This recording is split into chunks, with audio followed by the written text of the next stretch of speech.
Hello and welcome back to Laurel, Maryland. This is PACE Summer 2024. This is the final day of PACE, and with it, of course, the final day of what we're calling, unofficially, the main event, the Super Mario 64 120-star LTA, the third day of 3. And I am here, I'm Morning Trek, and I'm here with Z-Beard. Welcome. Hello. How The you third doing? day really snuck up on us, huh? Yeah, it goes pretty quick when you're here at PACE. Time flies when you're having fun and eating chicken nuggets and doing randomizer runs like we just saw from Wes, who got a PB here at PACE, and admittedly a very niche category, but we love it all the same, and we're all about niche categories here. We are. Speaking of, you're kind of a 70-star runner, becoming a niche category, Are we you- were just saying a little bit. I'm a little appalled you're calling 70-star niche category, but I also understand. Yeah. Looking at the directory, it's all 120 now.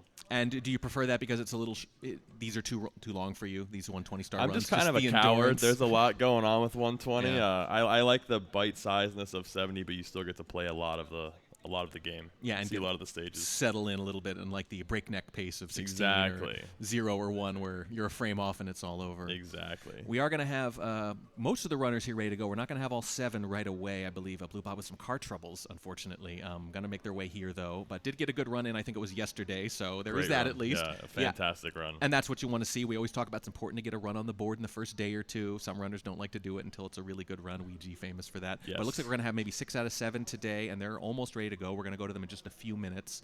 What are you looking for here? Do you believe in momentum, first thing?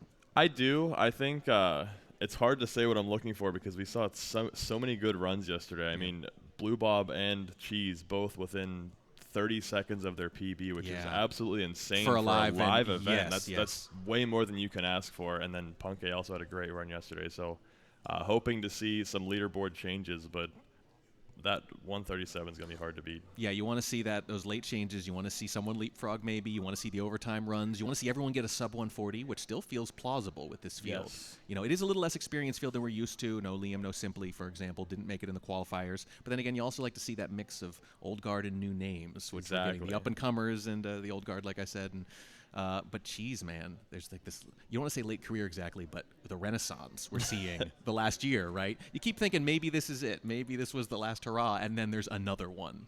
Right?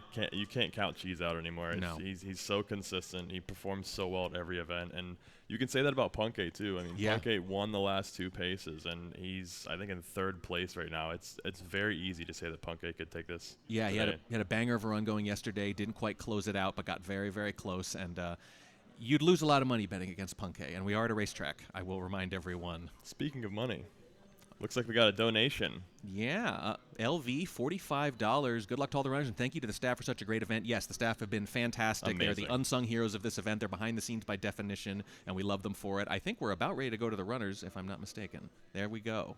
Look at this. 6 of the 7, as said.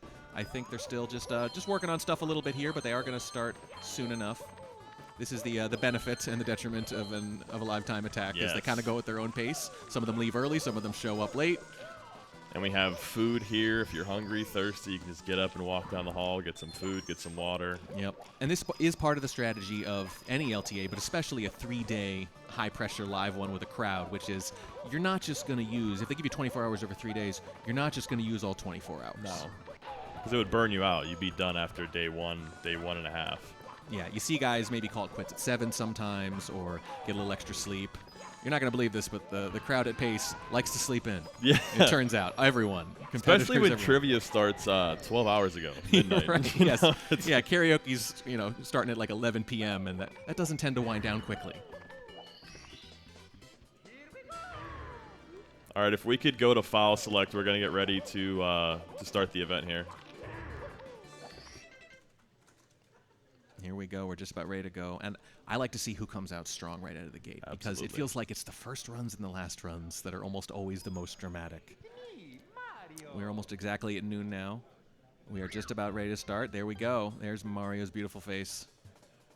We are getting ready to go. Cheese is here, Ouija's here, Punkay, Beast Assassin, Gothic Logic, and Callie, who I didn't see at the close of last night. Called it quits a little early. Hoping to come back strong, bright and early the last day, and that is where we are. There is no more time, though. There's no more pacing yourself here at PACE. It is today. It is now or never. The final day. The final day. You're going to get every little minute you can. And to that end, we saw a little technical glitch yesterday, for those who didn't see it, with Beast Assassin. Yeah. An inadvertent reset with the console. We had a lot of witnesses that say he never touched that thing. It shut off on its own, and they gave him 1 more reset, well past the reset deadline, and he made the best of it, actually. He Very did cool, lower his yeah. event best. You know, it came through real clutch. No precedent for it. Okay, so the first run is actually going to be a no reset until basement. So it's going to be fun to see where everybody stacks up against each other. Okay, I would be remiss to deprive everyone of Warning Track's beautiful countdown. Oh, so. my God. All right, runners, if you're ready, in 5, 4, 3, 2, 1, start your engines.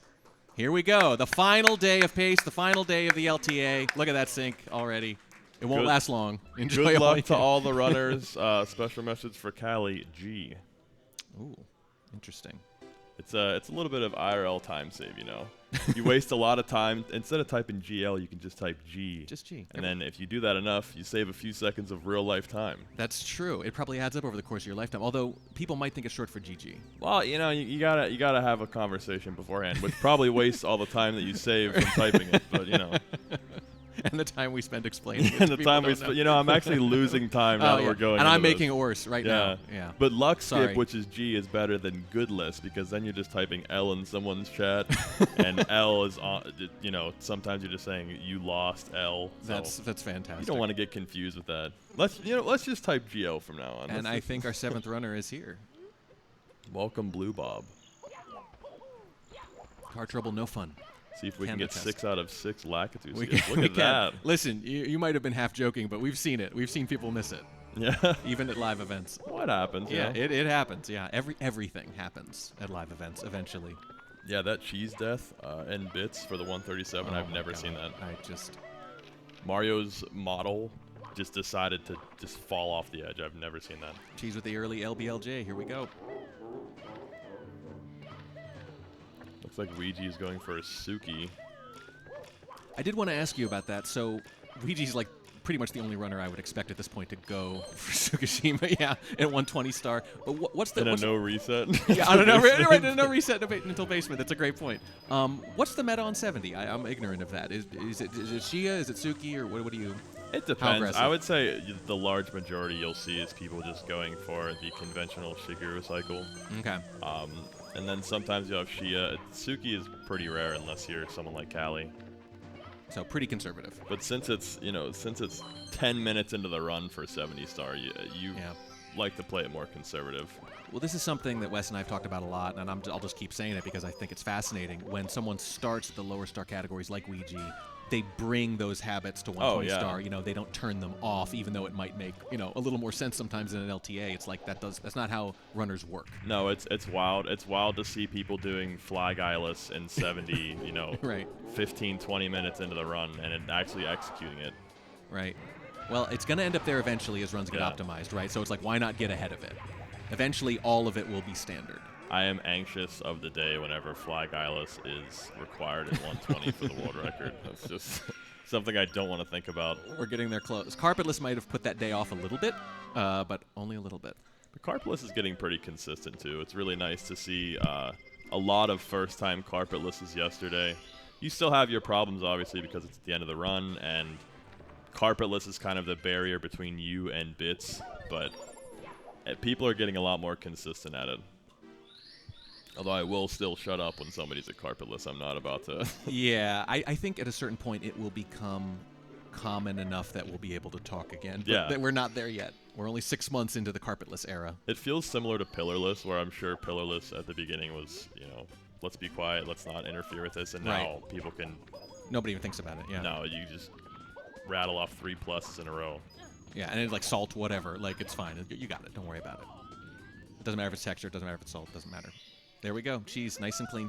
The nice plank push the nice sock plank- folder cannonless. I have been told, by the way, that because we did start a full hour late, we're going to go an hour later than planned. Okay. No, resets are until 9 p.m., not 8 p.m.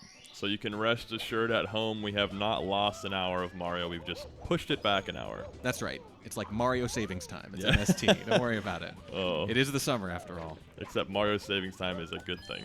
It is a good... right. We don't have like a 10% increase in car crashes the next day after dude. MST. And medical issues. Yeah. Oh, yeah. Google all that if you want to see it, people. He's not kidding. If you don't want to know, don't Google it. That's right. Don't Google it. That's good general advice in life. If you don't want to know, don't Google it. All the runners starting pretty solid here. Yeah, Womps is a pretty stage chock full of fun and fast stars. And by definition, it's the one you get the most practice at. Oh yeah, absolutely. If there was a pie graph of runners resets to stage, Womps would be like 95% of the whole pie graph. Yes, yes. And that's something we talk about too, where even if your run is kind of dead at the end, if you're not, on the last day or in the last few hours, you kind of want to play it through anyway, because you don't get to practice those as much in the live events, because you just don't get that far. So if you get a chance to finish your carpetless, we saw that multiple times last night. The run was clearly dead. There were a couple carpetlesses missed. I'm not sure what the grammar is on that made-up term. But like for Punkay, for example, he went until he got the carpetless and then he reset. Yeah. He said, "I want these reps here." Same thing happened with Gothic yesterday, and he actually opted to go to Rainbow Ride first. It was the first 103-star carpetless I've ever seen. Probably won't be the last, though. Yeah. Still got a fair amount of sync going here. They're all around the same amount of time. They actually started all at the same time, too, which is very rare. Usually there's like a 10-second fudge factor, but no, not today. It's interesting, too, watching this 100 coin, because I don't know if you were it was pretty late last night, but the drums run, he did Womps Fortress 100 coin. Oh, my God. On drums. If you didn't see that run, I highly recommend going back and watching the VOD. It was a 70-star run on a drum set. And some of those tricks were absurd. I will spoil my favorite trick of the night. He did frame walk. But instead of, the conventional frame walk, you frame walk about a third of the way up the stalagmite and then slide down.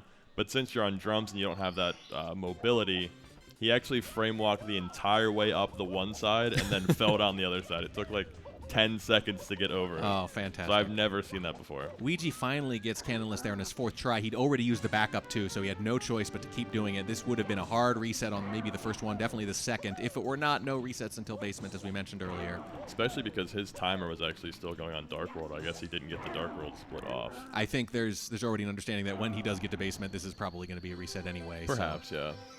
I think that's likely the case. Ouija, one of the most aggressive resetters, I would say, in any of these events. He likes a good run, I mean, people say, oh, Ouija's on pace, and it's like, yeah, when he's not, he's reset already, so he's always on pace. Yes, exactly. He's always got a good run going, because the moment it's not a good run, it's over.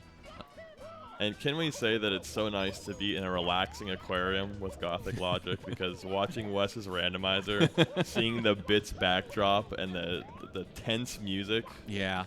It just felt wrong. It was upsetting. Callie said this is the perfect environment for Mario being in a room filled to the top with water. It's just like a nightmare fuel. I've never liked any water level in any video game I think I've ever played. I felt that way until I played Odyssey, and forgive me, I know there's a lot of Odyssey fans here. I don't know the level. It's the second water level.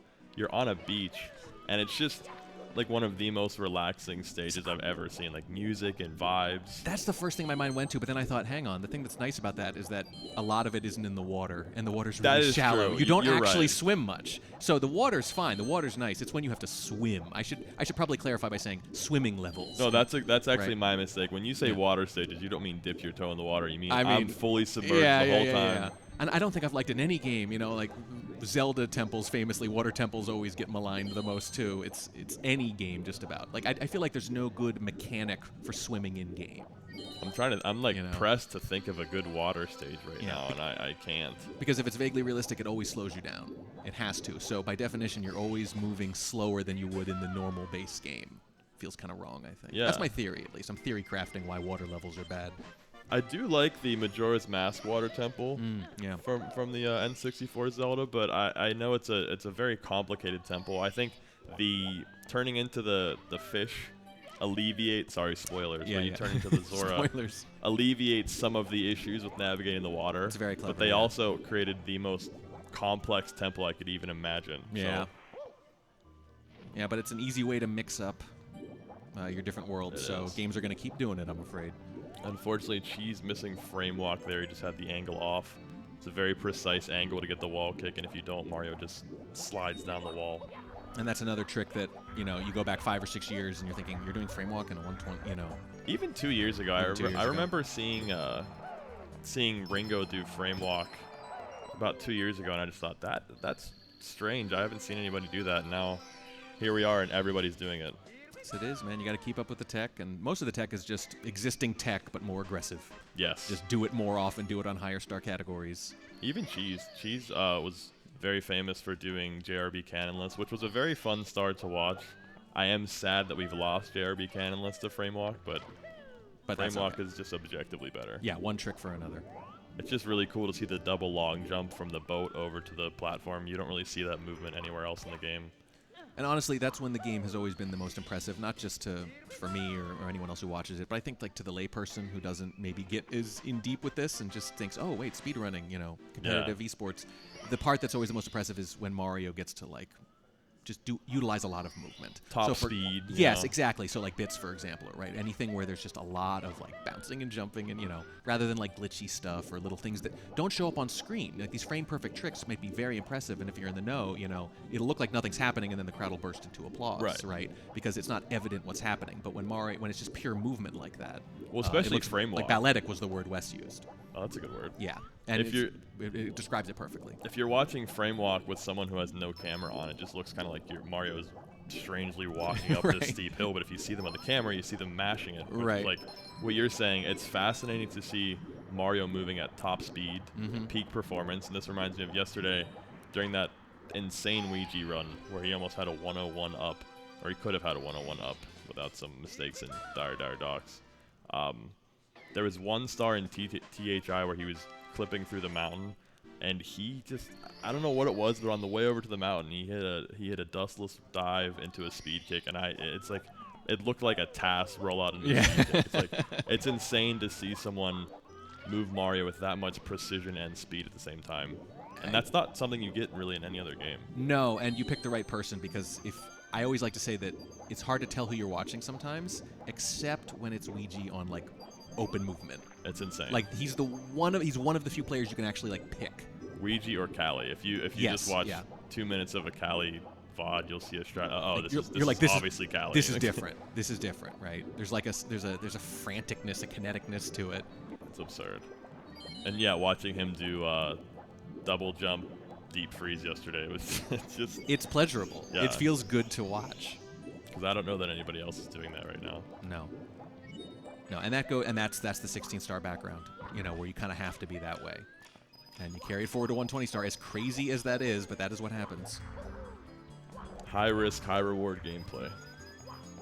I do want to remind everyone this is for the Urban Arts. For those of you who've watched before, they're a common sponsor of these events. We've raised just tens and tens of thousands of dollars for them, and we're trying to raise tens and tens of thousands more because there is, well, unfortunately, almost a limitless supply of underprivileged students who could use a leg up in getting into the art and science of game design. We have wonderful prizes here, signed NES cartridges by all the runners there. I think a JP Super Mario 64, still in the box, still in the plastic, that's going to be signed by all the runners. A clear N64 console here, the 70-star person relay on VHS, believe it or not, VHS. Yeah. Google that. You can Google that, although you might not want to Google that one either. It might be depressing. Also, Scott Pilgrim Ultra HD and combination Blu-ray with the entire manga series, I think. Yeah, and if you want to learn more about what you're donating to, !UA in the chat for the Urban Arts. It's a fantastic organization. Fantastic organization, and the donations don't have to be that big to put you in the raffle for some of these. Starts as little as 10, and I think as high as 25. There's a Switch OLED in there too, so maybe you'll win. But even if you don't, it's a great cause. It's a fantastic cause. I think winning a raffle would just be a nice bonus, but it's good to know your money's going to a good place and a great organization. And if you're relatively well-behaved in the text, we will read your comment on it. We will, yeah. So if you want to make us say something, stupid, not offensive, but stupid, we will say it for a good cause. I can't tell you how many times I've read a boba in the last 2 days. Yeah, it's starting to lose all meaning, if it ever had any. Boba fans are taking over the chat, much to the disgust of Mr. Wah, who's a fan of the conventional beans. Oh, yeah. Well, the thing about a boba is it's, there's a meme every pace. They don't usually last for 2 or 3 paces. The whole calendar year. Just a boba has a lot of staying power. I have seen some jostling for position with the new player Frog Car Spin. So keep an eye out for Frog Car Spin. Yeah, it's meme wars is what it is. And as long as it leads to donations, yeah, like you say, you could fire a shot in the meme war by making a donation and telling us which side you come out on, and we'll tally the votes right here in front of God and everyone. Also, if you are a big fan of Frog Car Spin, I can assure you that is a downloadable avatar in VR chat. So Oh, good to know. I've used it. You used it? You can drive around the VR chat environment in the little frog car and change your car colors. It's fun. Very fun. Still a little ways to go until they are allowed to reset here. I think with Punkei it might have been a mistake. Oh, I was sorry. I was entranced by the the frog car frogs. spins in the chat. Well, it's hypnotic. That's why they spin. Yeah, so Punkei unfortunately has reset. Ouija's timer is not cooperating. Yeah, and because of all those missed canonlesses and a few other things, I think it's going to be a reset as soon as he's allowed. I mean, there is like a reflexive thing, though, the no reset. So a lot of these runners are used to, have a certain mistake, there's a sort of cathartic nature to, like, slam the button. You know, yeah. Immediate, like, without even thinking, right? Without even thinking. Sometimes when it's not actually lost, sometimes you think people think they're about to die. They don't know they're about to hit a platform or something, and they just, while they're in the air, right? The regret reset? Yes, exactly. Just totally, the reflexive regret reset, like, without even thinking, just boom, right? Well, that reminds me of the Mario Kart 64 trick that was surmised to be like 1 in 10,000, where you would just, it was on Calamari Desert, where you would be in a time trial and they were basically banging their head against the wall over and over again until the clip worked. There were some Mario Kart 64 scientists, researchers that figured out that there's an infinitely small chance, but still a small chance, that whenever you use a mushroom and hit a fence in a certain way, you'll blow through it. But I think it was like 1 in 10,000 actually. And one of the runners live streaming it was just obviously doing it for hours and resetting over and over again. And at one point he did it and then reflexively reset, and then the last frame when you could see it reset, you saw he was through the fence, and he was like, "Oh my God, no!" Well, that's the whole point. He's trying to get in so many repetitions. Yeah, but the whole point is you can't do it that fast because you will blow through it eventually. Yeah, it was awful to see, and I think somebody, correct me if I'm wrong, chat, but I think somebody else did actually end up getting the clip before that person did, because they reset. Fantastic. It's the kind of insanity that speedrunners subject themselves to. Yeah, that's why we're here. We love it. And that's one of the reasons to keep 70 Star alive. Yeah, you know, it's sad we're having this conversation.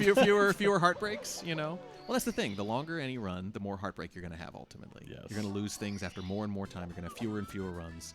I mean, you must envy the 16-star runners on some level, even as a 70-star guy, because just the most you can waste is about 10, 12 minutes. Yeah, I have to shout out Armada, because Armada is almost single-handedly keeping 70-star alive on Twitch right now. Yeah. He's just constantly pumping out 70-star runs while everyone else is doing 120. Although I have seen the exclamation point 120 in his title, so I'm nervous as to if we'll lose our last 70-star guy. But it's tough, you know. I think 70 Star is suffering from 2 lethal blows, one being Carpetless. You know, Carpetless came out and everyone is just fascinated with this trick because it is fascinating and it's really changed up 120 Star for the better. So a lot of people went to 120 Star to watch Carpetless, to try Carpetless and improve their PB. And the other death blow was Ikori, just absolutely pulverizing the category. I think Ikori has a 46.2x, and I think the second place next closest is Suiji with a 46.41. So there's a giant gap between the first and second place runners of 70 Star. I mean, there's been a bit less interest in 16 Star since Suiji's crazy run, the 16 Star is dead run, as we call it, right? Yes. So it's kind of the same thing. You know, you can kill a category.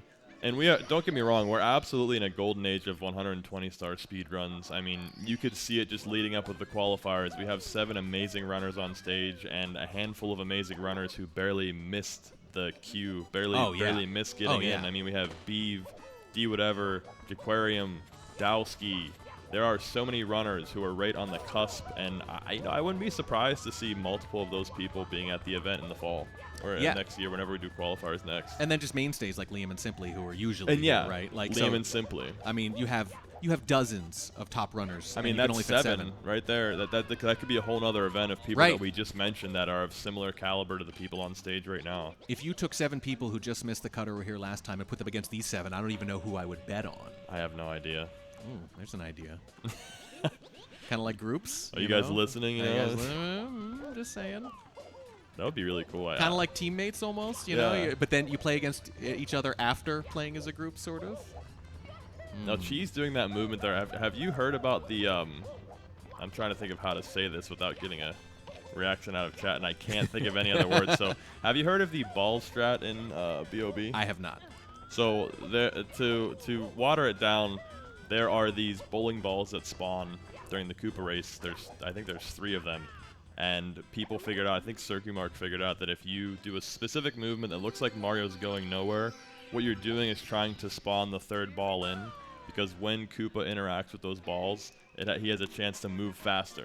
So you're actually speeding up the race and saving time. Yeah. So that little piece of movement you'll see, oh, never mind. I was going to say you'll see Beast Assassin. It's near down there. When you see Mario do that, they're actually spawning in the extra ball to try to save more time. Fantastic. And it's a strange strat, too, because you don't really... It's hard to tell if you've saved time until like a few minutes later. I don't remember what the queue is, but you can save, I think, a few seconds. A few seconds is more than enough for people to start doing it. Or at least a second, yeah. A couple more donations in here. Emo Soda says, "Let's go Ouija, $15, thank you," and that is for the signed JP cartridge. And Mike and Games, $35 for the modded N64 console. That's the clear one here. Looks so cool. You can see the circuit board inside. It's beautiful, yeah. The modded HDMI console. It's a beautiful console. Hopefully, it goes to a good home. Good luck in the raffles. And that puts us at $21,338. Incredible total, and who knows where it'll end up by the end of the night, especially if the runners keep running the way they're running. And we've got a lot to look forward today. Not only do we have a plate full of Super Mario 64 speedruns from some of the best players in the game, but our commentator, Westdog, will be eating at least 6 platefuls of nuggets if those plates are 100 nuggets. 100 nugget-sized plates. He signed himself up for, I think, 650 That's nuggets. Correct. 650 nuggets. Now, he is allowed to, like, tag a few people in. Yeah, and... because otherwise it would be literally irresponsible. I am one of those people. Yesterday, I was like, yeah, I was in the booth, and I'm like, dude, I'll do it with you. I'm so down. And then today I woke up, and I was like, oh... Yeah, nuggets. Like I don't feel very good today, and I signed up for, I would think, at least 50 nuggets. We call that the decision hangover. Yeah. Last night you're like, sure, why not? And the next day you have to live with the choices you made listen, before. Wes, I support you. I'm here to help you, but I don't know that I'm going to be happy about it. That's a lot of nuggets. It's too many. Yeah, it's too many, but it's for a good cause. I mean, Wes, not only a fantastic commentator, but a fantastic fundraiser, and what a great idea. The things this guy will do with his body to harm himself for a cause, it's remarkable. He's just selfless, but also if you look at Wes's SRC profile, he loves a good eating challenge, so it's not all about charity, trust me. Look, there's a part, some of those nuggets he wants to eat. Yes. It's not 650. No, but it's a higher number than you'd think. I don't think anybody wants to eat 650 nuggets. Unless we're talking about like a calendar year or something, then maybe. right. 2 a day. Yeah. 2 a day for a whole year. That's a lot of chicken nuggets. That's still a lot of chicken nuggets, man. We don't know what kind either. I assume we're talking about McDonald's here, but we're still working out the logistics. And yesterday we were talking about the logistics, and it was really stressing me out. So like, no offense, Wes, I'll eat nuggets with you, but I cannot figure out how you're gonna acquire 650 nuggets. You need to call ahead first of all. We need to attack this in true speedrunner fashion, which means you need to go to all the major chains and get the nuggets, and then weigh them. Yes. Look at the diameter, so you can basically optimize the run, so to speak. Which nugget, because you didn't specify which kind, which is the smallest and easiest to digest. Right. Well, that's what's funny is yesterday we were reading about the nuggets and trying to figure out the best way to do it. And at one point, a website said something about an average of 19 nuggets, 19 nuggets with an average nugget being something, but they didn't elaborate. And I'm like, what is an average nugget? Like, how do you standardize a nugget? I don't know. How do you do that? It's a made-up size and shape, so there is no definition of nugget. But I believe in Westdog. Like I said, if you look at his SRC profile, I've seen him down a fun-size jar of Pringles in like I was 12 there for seconds. that. I was there for that. It's absurd to watch. It's crazy. It's crazy. And so there is a difference too. Some of these foods, it's about moisture. You can't eat a bunch of Pringles, in a certain amount of time. It's like the saltine challenge. It's exactly like challenge. that. It's exactly. That's what I was trying to remember. Don't do that. That's dangerous. Don't do that. Don't do any of this. No. Don't do any of this. But at least with nuggets, you don't have that problem. Right. So it is just about the limits of your stomach and your sanity. And it's funny, you're at like a speed running or video game convention, whenever someone says, how am I going to acquire 650 nuggets? And everyone comes over like, I think we could do this. I think we do this. Maybe if we go to one place and Yep. we go to the other place, like there's like almost like splits appearing for like McDonald's, Wendy's. Yeah. We get the Burger hive King. mind going. Yeah. I'm telling you, you attack it like a speed run. You optimize Somebody's like, the what run. if we do fast food skip and we just go to Walmart and buy a bunch of boxes of nuggets? Buy the big bag Yeah. or whatever. Then you have to acquire an oven. Yeah, so there's a lot of logistics in this, and I am. Listen, Wow, that was a really nice backup by Cheese. That was really cool.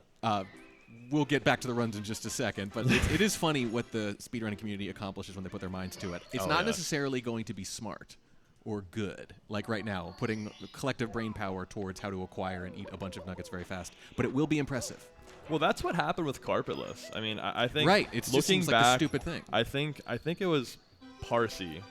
Correct me if I'm wrong. I think it was Parsi, but somebody, top level runner, was grinding out OG carpetless.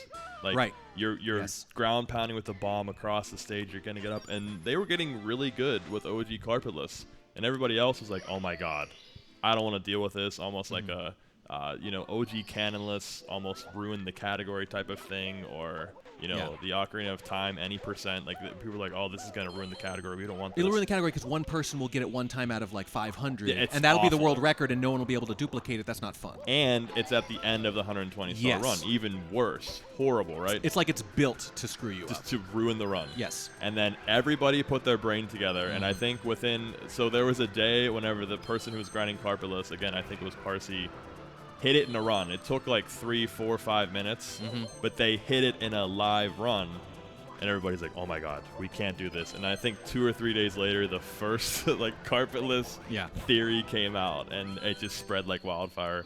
Everybody put their brains together, and it's really like you said, it's remarkable what the speedrunning community can do when we all put our brains together. And now we've got a pretty consistent trick. It's getting pretty consistent. Osmosis, obviously, huge deal there. That was when you knew this is going to be a real thing. It's crazy. But there was like a little bit of foreshadowing. It's like reality itself had foreshadowing. It was last summer's pace, and Taylor Swift Simp was doing it on TSS. stream because there were only 2 people on stream. It was like one of those little things where a lot of the runners were taking a break for lunch or something, and TSS just went up there and just kind of practiced it. And we just kind of had that on stream. We just talked about it, and there was sort of this like, oh, that's funny. It's almost like a meme, right, doing this on stream. And then like hit it once, I think. And then literally 3 months after that, it was repeatable, right? Well, TSS is cracked at OG carpetless. I know TSS had the record for a while with OG carpetless, but yeah, TSS definitely one of the best in the world at OG carpetless. Especially now that it's an older practice. I don't think anybody's really grinding OG carpetless anymore. No, right. I mean, obviously that was fun and interesting, but until it got to the level it did, where it was replicable, it was never going to be really part of the conversation. But I mean, it goes from meme to reality in just a couple of years. It's crazy. Yeah, I actually had the word carpetless banned in my Twitch chat for a People few always years. joke that you should be doing it. It's just it was like nails on a chalkboard. We always have funny guys. You always do have funny carpetless. guys. Especially, I never ran 120. I would still hear, You'd still hear it, yeah. It's like, what are you even talking about? $75 from Anonymous says, God. Go Cali. Go Cali. I agree. Thank you for your generous donation. I mean, we're not supposed to have favorites as broadcasters, but I think we always do. Usually, well, I will say, as casters, generally lean towards the underdog. Oh, absolutely. We like drama, narrative for its own sake. Well, not that Cali's an underdog, but... Admittedly, I'm always rooting for Callie because I've known Callie for a while. Really great guy, amazing speedrunner, but just a good person. So I'm very elated to see how far Callie has come. He's just amazing at the game, I think we have another little glitch with Beast Assassin's console. We had one yesterday, as I mentioned earlier, that granted him a single no reset run at the end, well past the deadline last night, which he did see through to the end and increased his event best. So it was very dramatic and unprecedented here at PACE. I don't think it's ever happened, and it might never happen again. But Hope this, it never happens again. Yeah, but a version of it just did happen, albeit here right in the middle of the day, and we are looking into it right now. But for now, we're going to have 5 of these runners instead of the full 7. Did you see what happened by chance? I did not know, but it's hard to imagine it's not related to the issue we had yesterday. Yeah. And it's also, right now, it looks like we have 2 runners still on the first run. Cheese and Gothic Logic. Everybody else has succumbed to the reset button, or as we said, maybe had some tech problems. Yeah, we were saying no resets until basement on the first run today, and a lot of them, when they hit basement, said, yep, that's enough for me, immediate, I've fulfilled my requirement. But these 2 runs, well worth continuing. She's off to a strong start. No. That was worst case scenario for what can happen there.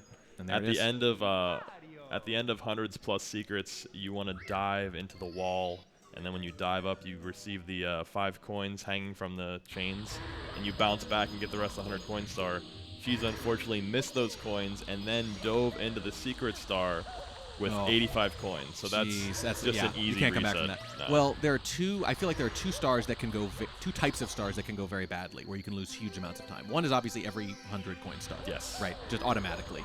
The other is, and I know chat's tired of hearing me say this, but any stage with a lot of verticality. Yes. Right? Some of these stages are so small that you really can't screw up that badly. You can't get too far away from where you're supposed to be. You can't waste that much time. You could lose 5 or 6 seconds, right? 10 at worst. But Cheese did, as you pointed out, one of the very few things that would have sullied a run that was going extremely well in the first half hour. Yes. It was actually strange yesterday on that insane pace Ouija run we were watching. Ouija died at the end of Rainbow Ride Hundreds, but already got the 100 coin star, so it was like that gif of, I think it's from Always Sunny, or where the guy's like back and forth. Yeah, like, maybe. Yeah, really sucks to die on Rainbow Ride at the end of the 100 coin, but he also grabbed the star, so all he had to do was do the old 120 star movement to go up. Yeah, It's not that bad. It's not that bad. It could have been worse. Obviously, you don't want that. that, but we're glad we grabbed the star first. It could always be worse. Yes. It could always be worse. Well, that kind of time management thing, that risk reward, is a bigger part of every category as it gets longer. So if you're in 0, 1, or 16, one mistake, reset. Reset. Even a small one at this point.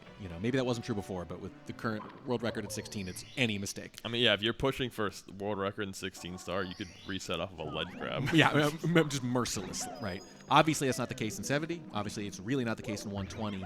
But you still see that aggressive resetting sometimes. I mean, I think famously, like Ouija had in his current 120 world record, he's the world record holder, he has a death in TTC. Yeah. And he could have reset there, but he just came back. I mean, you can actually afford quite a few mistakes. It's just a question of how early is it in the run, how many more do you think you have in you or not? And this constant, self-evaluation. How are you feeling, right?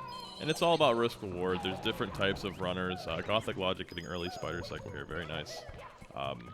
There are some runners who will, you'll finish a run, finish a lot of runs, do stage RTAs. You really want to make sure that you are comfortable at the end of the run. And finishing runs does have its benefits. But if you're someone like Ouija, you just like to grind. You want that run, you know, and that's you're raising your chances of getting that run because you're doing more runs. You're not wasting time with mistakes. You're just grinding out the runs because you want a very specific run. So it's interesting to see the comparison between the different types of runners. Well, you also have to know what motivates you. I mean, some runners you can tell can't get excited if they're not on a pace. The idea of salvaging a run is not exciting to them. The idea of it feeling perfect, almost all the way through is what excites them. And motivation, a pretty big part of speedrunning because it is all about that resilience. And there's a lot of motivation right now because we are very close to the next minute barrier in 120. Ooh. I mean, we've seen some 135 pace runs, and it's coming. It's definitely coming. And I know that's something that motivates Ouija based on things that I've heard in his stream. I mean, when you look at the leaderboard, it's like 14 of the top 15. Their personal best is in the last year. Yeah. Right. So eventually that's going to turn over, and it's going to be everyone because of Carpetless. And you're right. The next minute marker is there. There's a chance, whether you're going to hold it or not, because this record changes hands so many times over the years. Yeah, and Ouija is definitely... But that's history to break that first. Definitely a prime candidate to get that 135. There's also Karin, who I think is one of the most consistent runners out. I think Karin is the most consistent 120-star runner right now. Karin is getting really close to 135 as well, so keep your eyes peeled for the 135 chase. But yeah, Karin has just the most insane levels of consistency I think I've ever seen. It's like being upstairs and being in Tippy and being a minute and a half off of your sum of best is absolutely crazy. He runs so close to gold constantly. It's just mind-boggling to watch Karin run the game.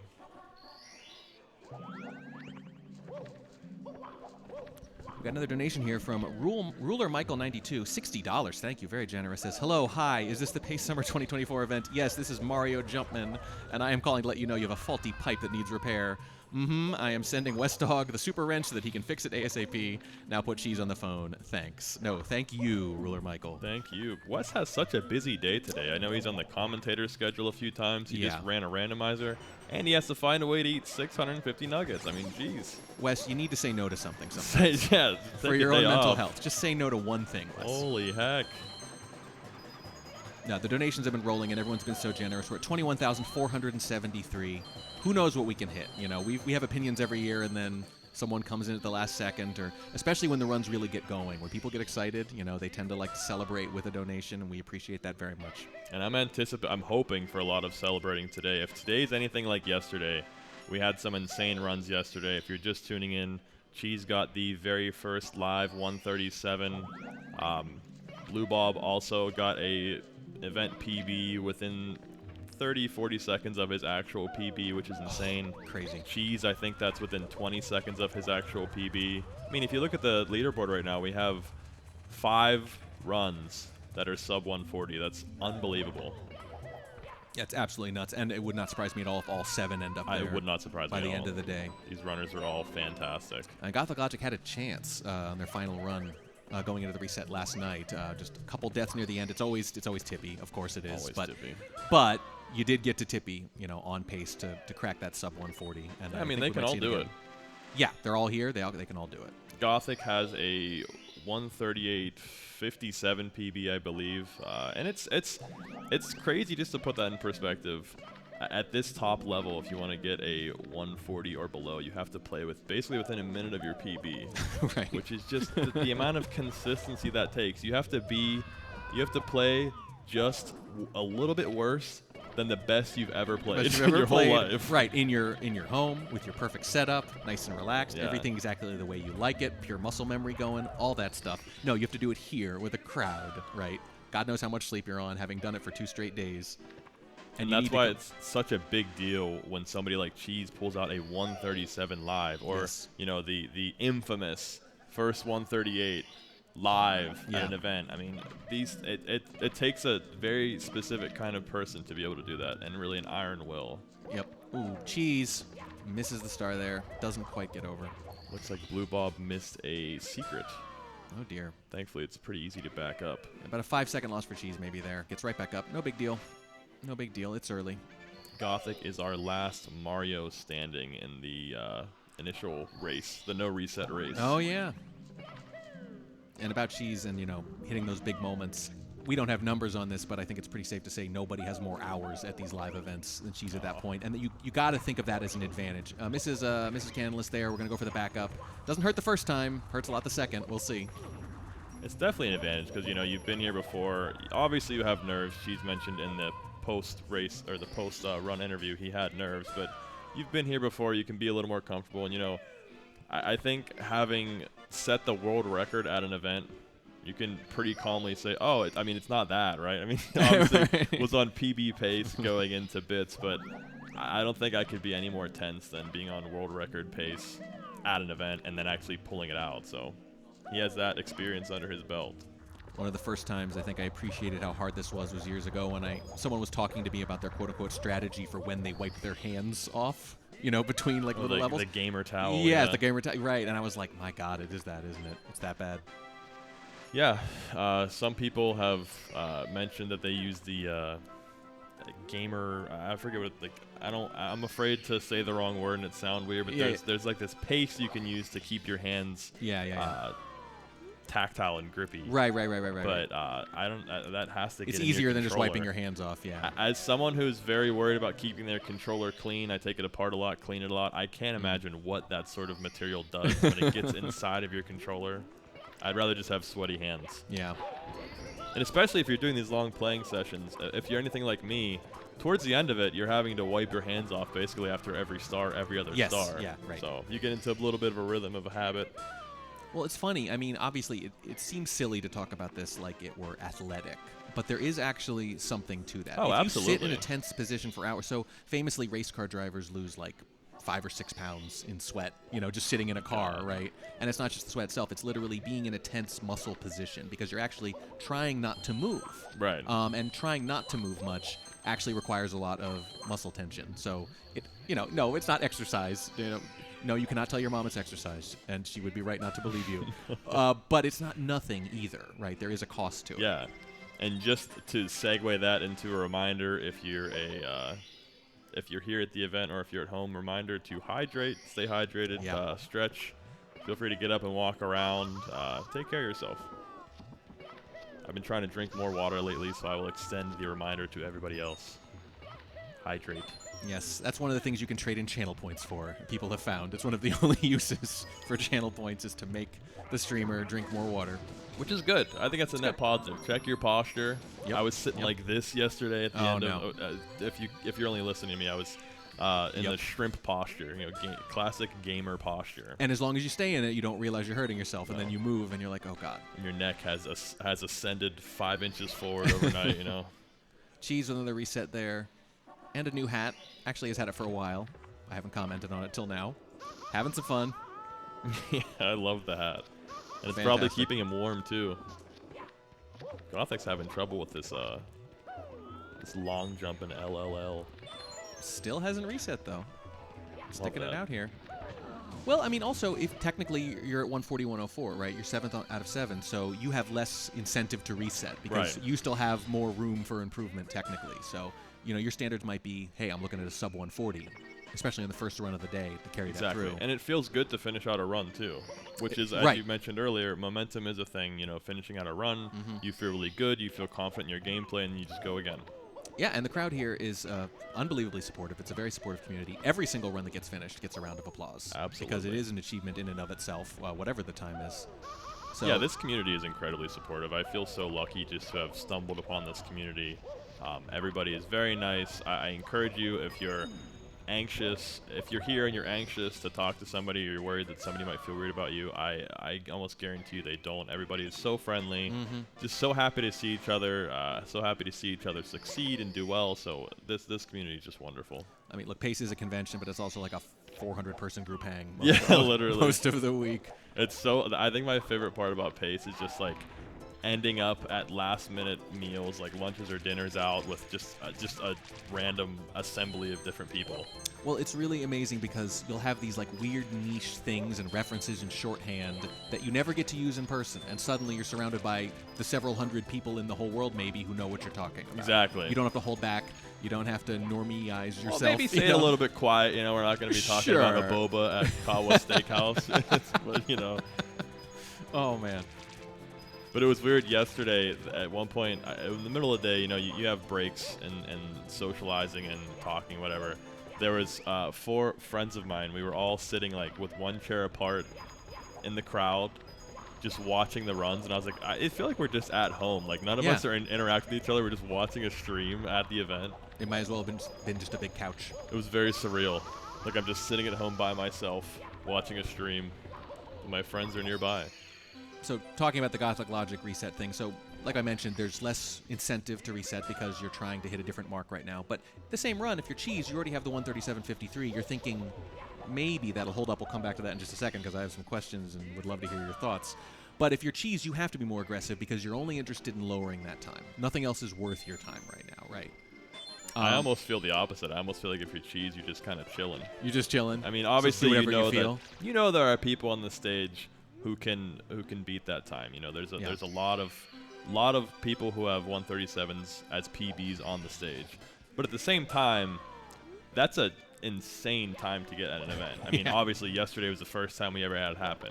And there's an argument to be made, like with the 4-minute mile. Once one person does it, everybody else is like, oh, we can do this. And then you see more sub 4-minute miles. So it's certainly possible, but I think there's an argument to be made that Cheese is kind of chilling, too. That is an excellent way to put it. So we talked about the psychology of speedrunning earlier, but specifically, there's a big distinction between can we do this and we know we can, so how will we do it? Exactly. Right? Once you know it's possible, the brain gets to work in a way that maybe it didn't before.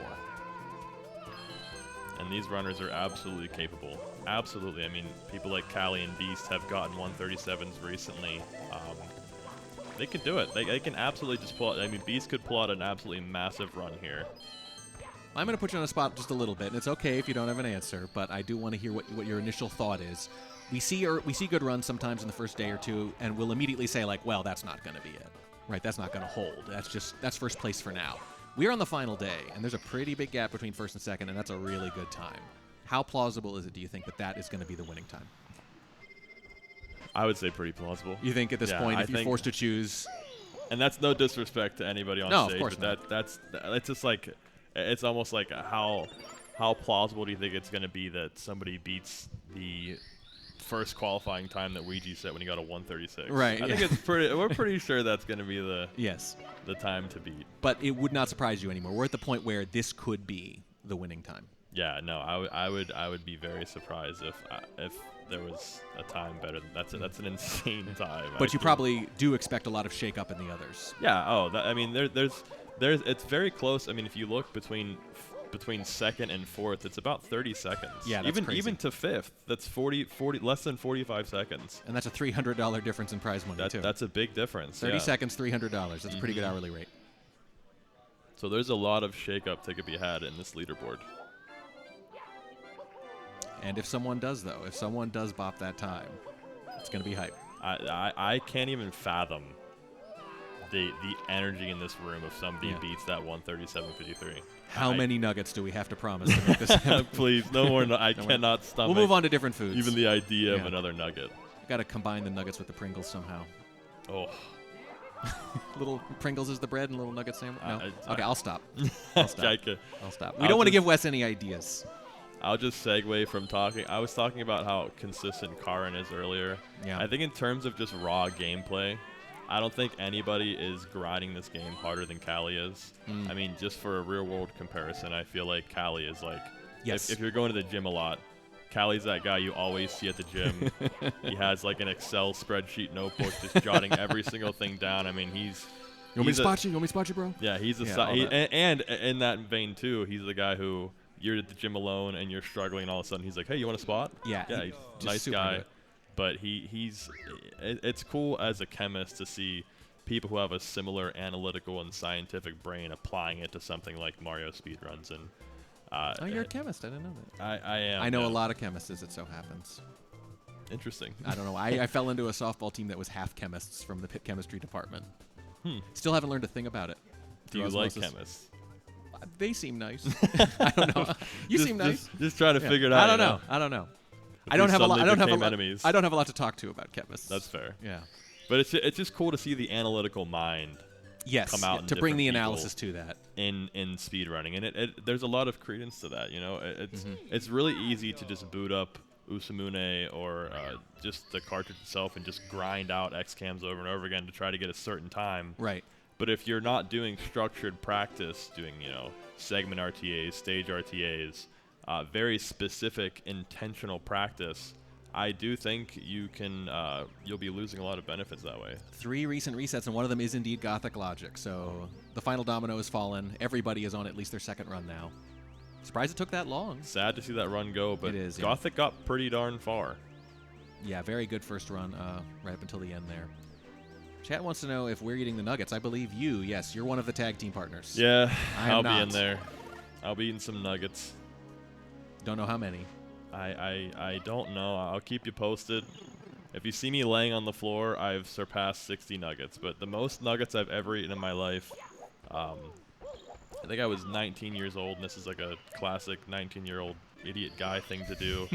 One of my friends in college was like, "You should eat 50 nuggets," because we were in McDonald's, and there was just like not even an advertised sign. Somebody just typed up in large font in Word, 50-piece nugget, $20, and just taped it to the wall. My friend was like, "It would be really funny if you ate 50 nuggets," and I was like, "All right, like that's all it took to convince me." That's all it took. Why not? Just the idea. Yeah, exactly. Ate 50 nuggets in about 45 minutes, and I mentioned this the other day. I didn't feel full, but I felt like I was constantly flexing my abs. Like there was just a lot of pressure in this area. So I anticipate I will be revisiting that feeling later today. I would try to go a little lower this time. I got to support Wes. Because the less nuggets that I eat, the more nuggets that Wes has to eat. You use the word support. I use the word enable. I think we're enabling Wes as a community a little bit. It's a fine line, isn't it? Now I'm just confused. Am I being a good friend or a bad friend? Inner turmoil here. It's I'm hard not to sure. tell. You mentioned earlier grinding, and that's something we were talking about yesterday a little bit. Because these qualifiers, there's 3, one each month, kind of leading up to this. The people who are grinding and the hardest and playing the best leading right up to pace are not necessarily the same people who qualified, right? Because maybe they weren't doing that before. And we see that here. Callie, you mentioned grinding very hard as anyone, but Simply has been going real hard on stream the last few weeks. Did not qualify, though. So it's more like a peaking at the right time versus the wrong time kind of thing to be involved here. Yeah, it's very interesting. There were some runners that opted out of even competing, like you mentioned earlier, Liam. Yeah. Even Dowski. Dowski was in a position to qualify in day 3. The third qualifiers. He was one of the people to look out for. And he only played for, I think, an hour or 2 hours and decided that he just wasn't in the right headspace. Yeah. Dealing with the controller change, which I think he actually mentioned the length of the joystick he was using had changed dramatically. And that I can't even wrap my head around trying to navigate qualifying for an event like this while also trying to get adjusted to a different joystick length. Like that just sounds like a nightmare. Well, and for some people, the travel is almost prohibitive, too. I mean, it can be a big deal whether it's paid for or not. It can just be exhausting. We saw Marlene, I think it was last year, obviously had a long way to go, halfway across the world, was horribly jet-lagged, and I think wasn't able to submit a time. And, we all felt for them because it's very understandable. You're nothing without sleep. And it's very cool to see them travel that far to come here, though. I think I have a pipe dream to one day see Karin come to the event, We got a little donation here. Why don't you read this one? I think we know this person as a fellow 70 star. This is for you in particular. We've got a $10 donation from the GOAT, Elisa. Don't blame me for being jealous because I can't be in the booth with these two hotties right now. Warning, Seabeard, I love you, and the runner's also okay. Okay equals goated. All right, good. It's shorter. It's like the G. Thank you, Elisa. Thank you, Elisa. Wonderful caster, wonderful runner, wonderful person. Wonderful caster. Got to cracked cast with her. Runner. Cracked runner. Got to cast with her last time, and it basically just turned into an impromptu interview, and I just asked her what she thought, about 70 Star, same I've been doing with you, and boy, she had a lot to say. She was so passionate about it, and it was obvious. She's a wonderful person, too. I'm just a huge fan of Elisa. Yep. Hope to hop in the booth with her one day. Yeah, I think you'll get your chance. She was going to be here. Wasn't able to make it, unfortunately. We miss her dearly. Well, but speaking of long travels, that's a That's a pretty trip, long yeah. travel. She doesn't even need to come up with an excuse. It's perfectly excusable.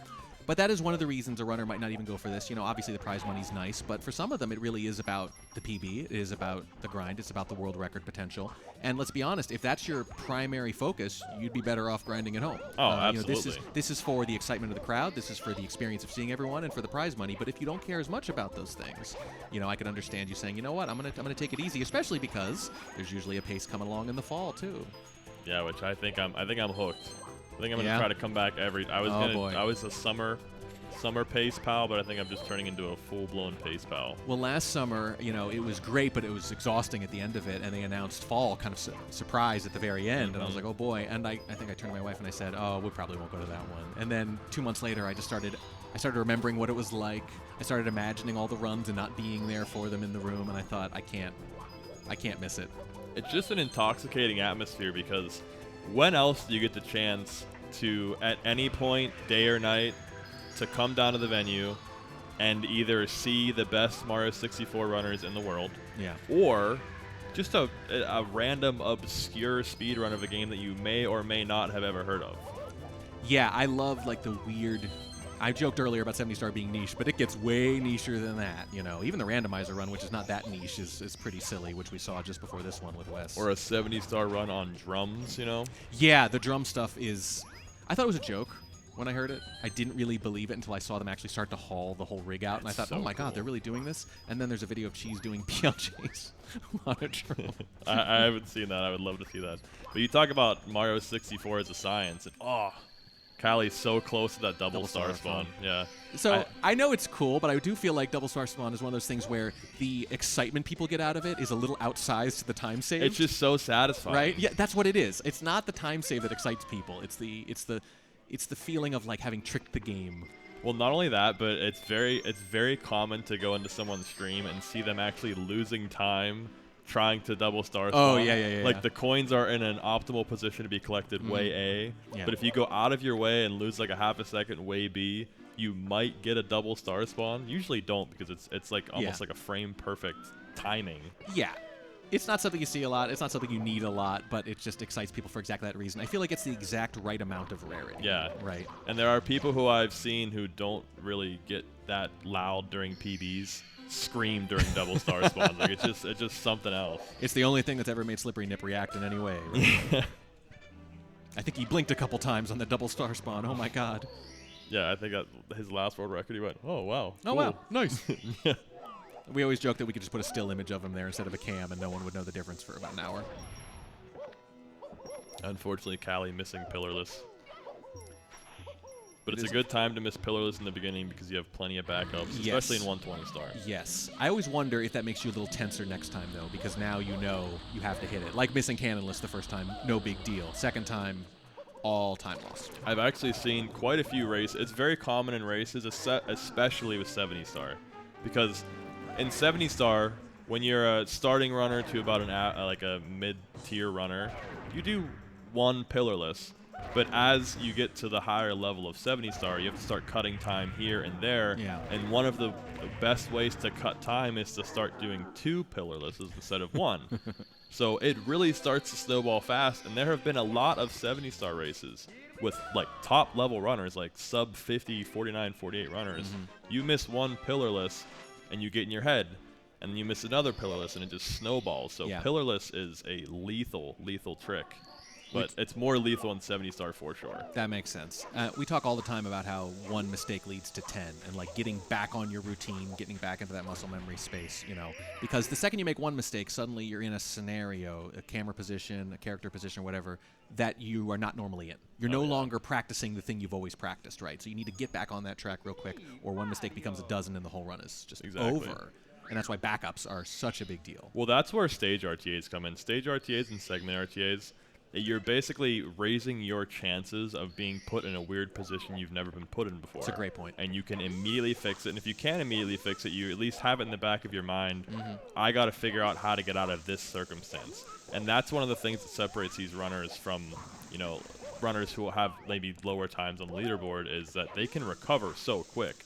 I mean, if you're not used to watching Mario 64 and you see Ouija make a mistake, you would not know he made a mistake because he's instantly doing something else. Like it's almost like part beyond of the plan. comprehension. He's like, oh yeah, I'm doing this now. Yeah. Oh yeah, I'm doing this. He's now. got the flowchart in his head already. Yesterday he made 2 mistakes in Rainbow Ride. I can't remember where it was, but he already did 2 backups. Like before I could even process what was happening, he did one, didn't work, did another one, and finished it. It's such a weird thing because they're 2 diametrically opposed skill sets. The basic skill set of speedrunning is repetition, right? And getting it down, getting it second nature so you don't have to think about it. Like I say, I use the phrase muscle memory too much, but it's because it's the whole thing just about.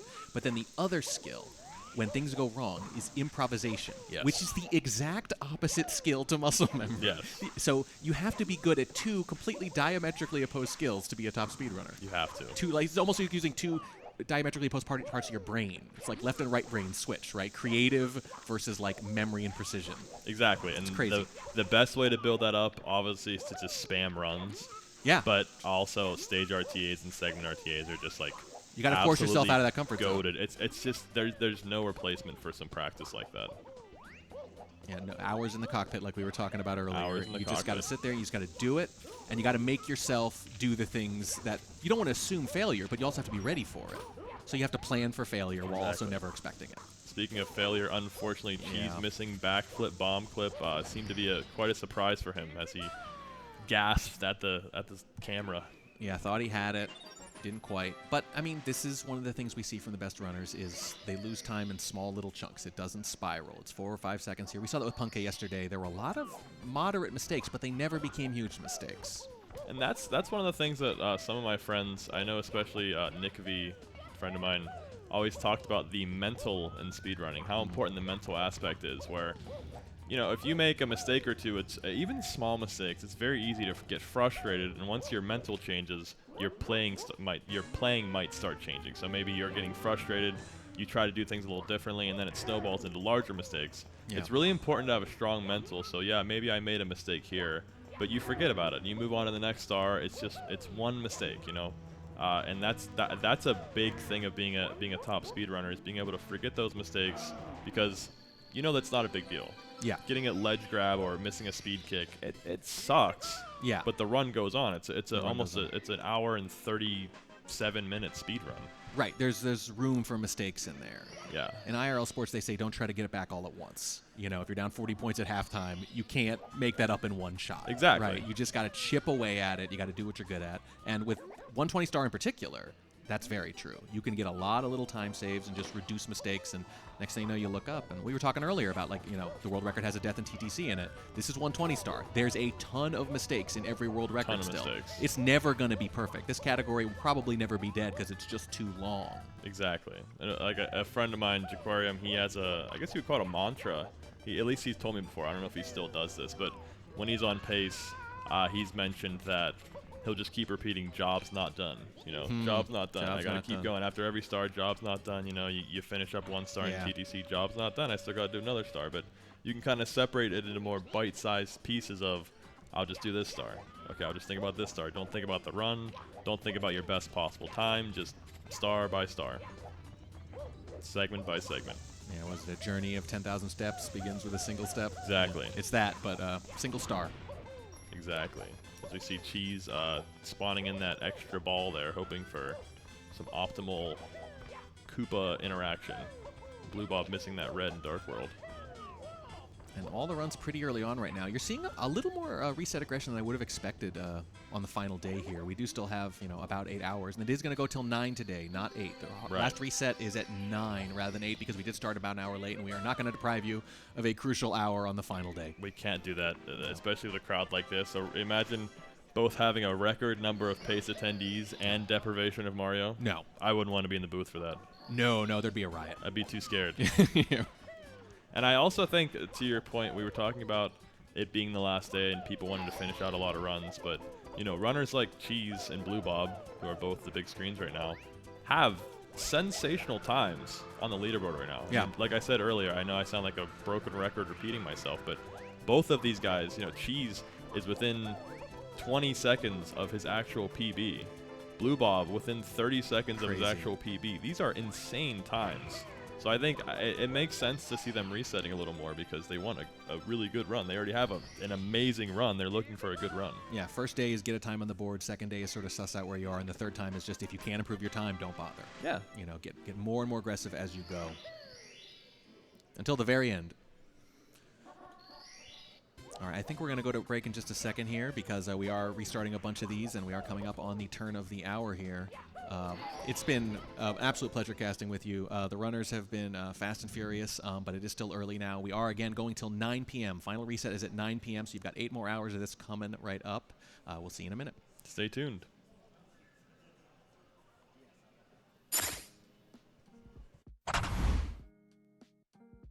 Urban arts helped prepare me for college by giving me a lot of experiences working both independently and collaboratively with other people to make really cool games, and taught me how to put my all into creative projects, and that helped me put together a very strong portfolio for college.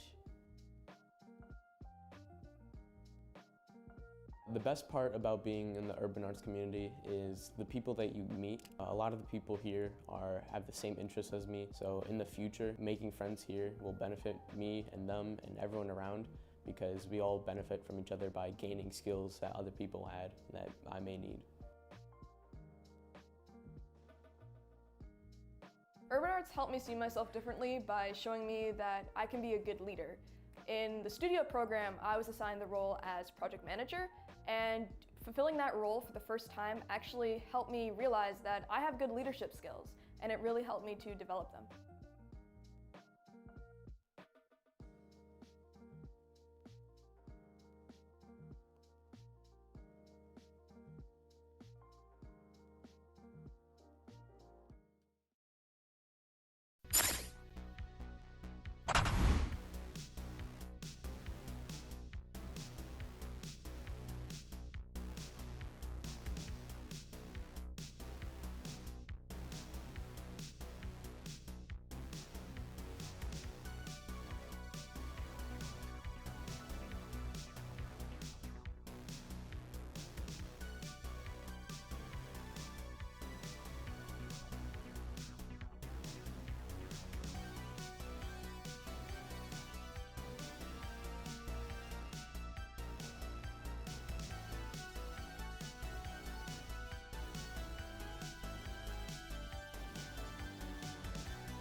Hello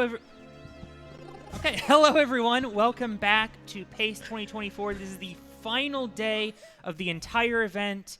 It is the 120 star LTA day 3.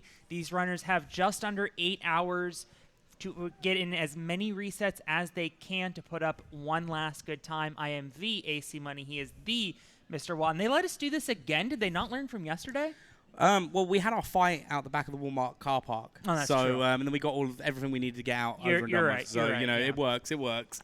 In fairness, this was supposed to be Wes, but he's too busy eating 650 chicken nuggets. Yes, the number went up since yesterday somehow.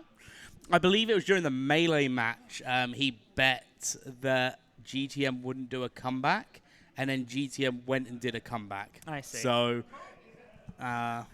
The funniest part of that is that could be real or a joke. I have no idea. no, I'm pretty sure it's real. Okay. They've currently got the nuggets out there. They will be doing it on Wes's stuff. So, but we are raising money for Urban Arts. Yes. As it is, we do have a donation goal, 40,000 by the end of PACE. We're currently at 21,483. So I know it sounds like a lot, but I believe if we all come together, we can hit it. And we have until 9 p.m. of resets for these runners as well. Now we've got an extra hour due to the delays. So we've said, yep, we'll do an extra hour to give these guys a fair chance at getting their places in the leaderboards, which gives us an extra hour to raise that money. We do have some fantastic donation incentives. We have raffles starting from, well, including the signed SMB1 cartridge signed by everyone involved with the SMB1 block from PACE on Wednesday. This cartridge in box, original Japanese, will be signed by the SM64 runners. We also have a VHS of the 70-person, 70-star relay.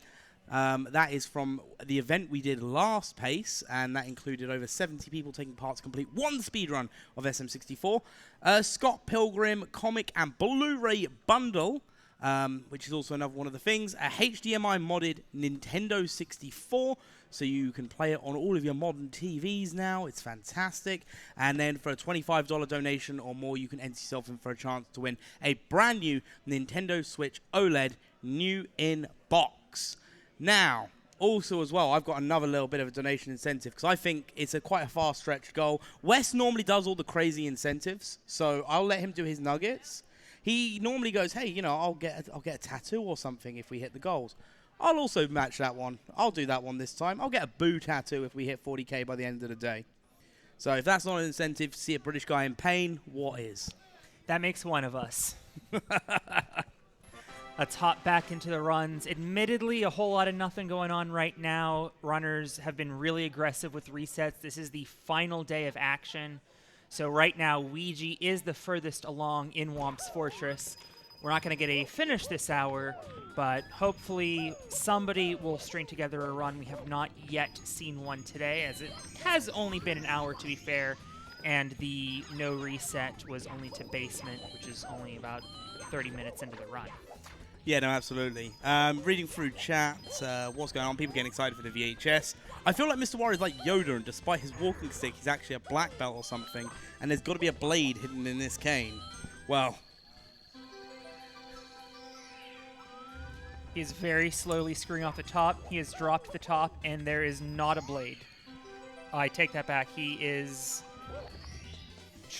there is a screw on the top, and he is trying to pass that off as a blade. I am not convinced. okay. It would hurt. I wouldn't so much call it a blade. However, you are literally carrying a weapon anyway. So I think if you just whack someone hard enough with the cane... I'm British. Of course I've got a blade on me. Fair enough. Welcome to my streets, innit? All right, let's see how we've got going on. Yeah, everyone in the first 5 minutes of a run. A couple of people are off stage, and I think Punkay is just getting in some practice. Actually, I think maybe only Blue Bob's off stage. Hard to see if the... Yeah. Okay, I can see Beast's hair from here, so I know he's on stage. But again, just... Oh, no, he's in runs. Just kidding.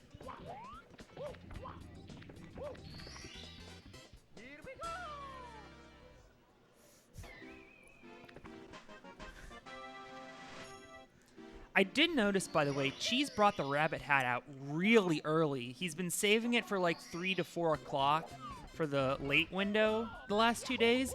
He is bringing it out early and is not messing around today. It also keeps his head nice and warm and cozy. It is very cold in here today, I have noticed. It is lovely in here today, but then, you know, I enjoy the cold. Right. But also as well, it's going to get a lot busier in this room. This room's going to get a lot more full as the day goes on, so we need that AC running. And not just you. Right. I mean, I could sit here and run all day, but, you know, we do have a lot of commentators. We need to allow them a chance.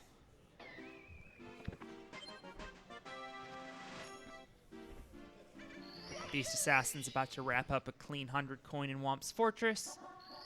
Cheese just did a moment ago and collected Wild Blue. Ouija only top of the fortress left. Ouija, if you missed it yesterday, was on an incredible pace heading upstairs. I think I heard he got like a 1020x door touch for upstairs. And Ouija has been on so many incredible paces so far this week, just waiting for him to connect it all. And he came very close yesterday. Upstairs didn't quite go his way, but even still managing to get a 139.12, putting him on the podium for now. We will see if anyone is able to chase him down. I miss the thing as well. We've got 5 runs now that have breached that sub 140. We have the potential for all of these runners to obviously breach a lot faster times than what currently is. This is the 3rd day, so you may see the resets be a lot heavier. They're going to try and get that perfect run. They have until 9 p.m. on the resets. So it's going to be really a case of, you know, in those early bits, yes, I've lost a little bit of time. Is that going to affect my confidence for the rest of the run? Do I just want to reset and get that good run? Like, you could see heavy resets now, or you might see a couple of runs play out. What's going to be interesting is when we hit sort of like the 7:30, 8 o'clock mark, because at that point, hopefully these runners will be deep into runs, and they'll have to make that decision as that end of resets draws ever closer of, do I take the risk and play out this run, or do I take the risk and reset the run to get that one final go, that last hurrah? And that will definitely depend on the pace that they're on at that point. So many of these runners are more than capable of at least a 138. That is true. Yeah, I'm super surprised that we've only had one runner at 138. I certainly don't think that will be the case by day's end. Cheese put up a 138.39 in the no resets on Thursday. So literally the first run finished on this stage would still be in first place, but of course Cheese has since padded it with the 137. I think Gothic Logic is still sitting on that 141 from Thursday morning. Yes. Which is the one. I'm fairly certain that 141 was a Thursday. I think Punk K's 139.35 was like a late Thursday, like the latest run to end. What, Punk K's? Yeah. No, that was yesterday. Oh, okay. Because, so basically, Blue Bob yesterday. Right. At like the double overtime, I heard. Got 3rd place. Wasn't even in overtime. Blue Bob got 3rd place in the middle of the day after Cheese got his 137.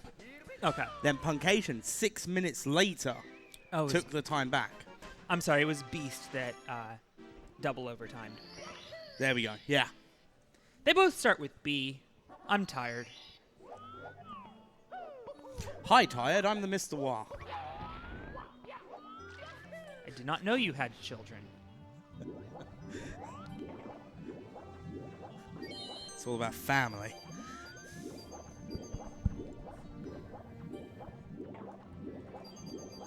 The good news is, even though these 4 runners are very early into their runs, they're all on very good paces. I see a lot of green on the board.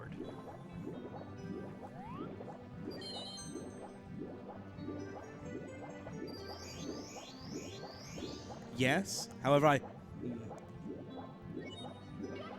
which is, I suppose, actually in a way good to see the green on this. Unfortunate for Cheese there, not getting the framework. Yeah, and I don't think he had a backup. I think he had already used it, so he is going to reset.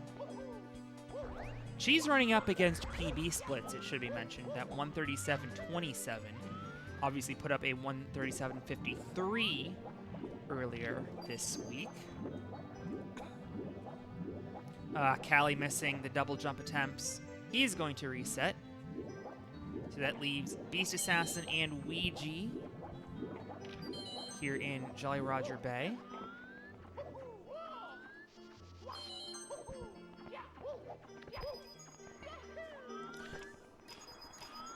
Ooh, sorry about that. I hit the microphone. Oh, and Ouija, I think, fell off. I think you just distracted Ouija. For the record, this is the first laugh/smile I've seen on. Wait, was that Ouija's. my fault? If that was my fault, nod. No, I don't think it was my fault. Okay, that's a relief. That was perfect timing, though. Yeah. Fell off trying to get 100 coins, and the backup would have been too long.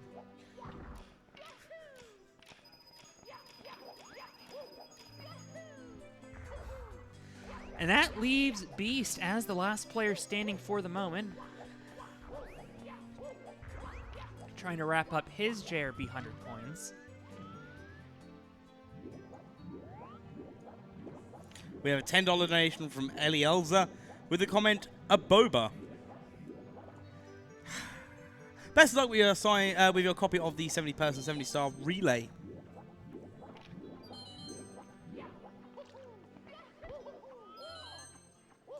We ought to move up in the world and for fall pace do the 120-star relay on DVD. Or like 8-track or laser disc. Betamax. Betamax. Yeah, whatever the one with the big disc is. I was born in 93, so that was before my time. Obviously, 8-track is an audio format, so that wouldn't work. And it looks like we have another donation. Yeah, a $20 donation from Giga1396. This one goes out to all the Babe coins in chat. P.S. Autocolon Liam. I will not sing Liam. Liam, of course, unable to join us due to the horrific things he did to put himself in prison. That is a joke. We just due need to the horrific crime of not turning up to the qualifiers. Yeah, that would get you in prison. We just need to come up with increasingly ridiculous things that Liam did.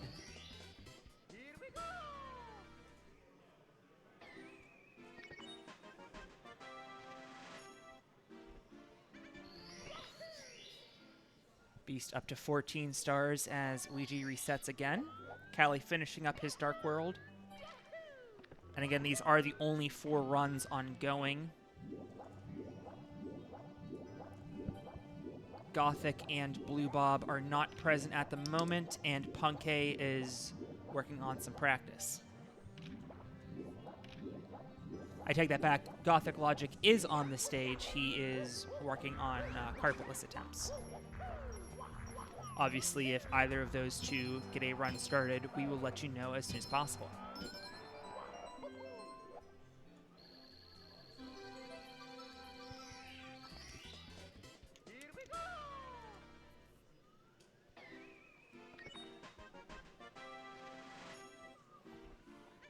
Beast just 1 star away from finishing. Callie's doing something. Oh, I think he's getting cannonless, maybe? He has been going for setupless cannonless. This might just be practice at this juncture. Indeed it is. Gets it with the setup. Personally, I'm more of a texture setup person. Although I've since completely forgotten where the texture is.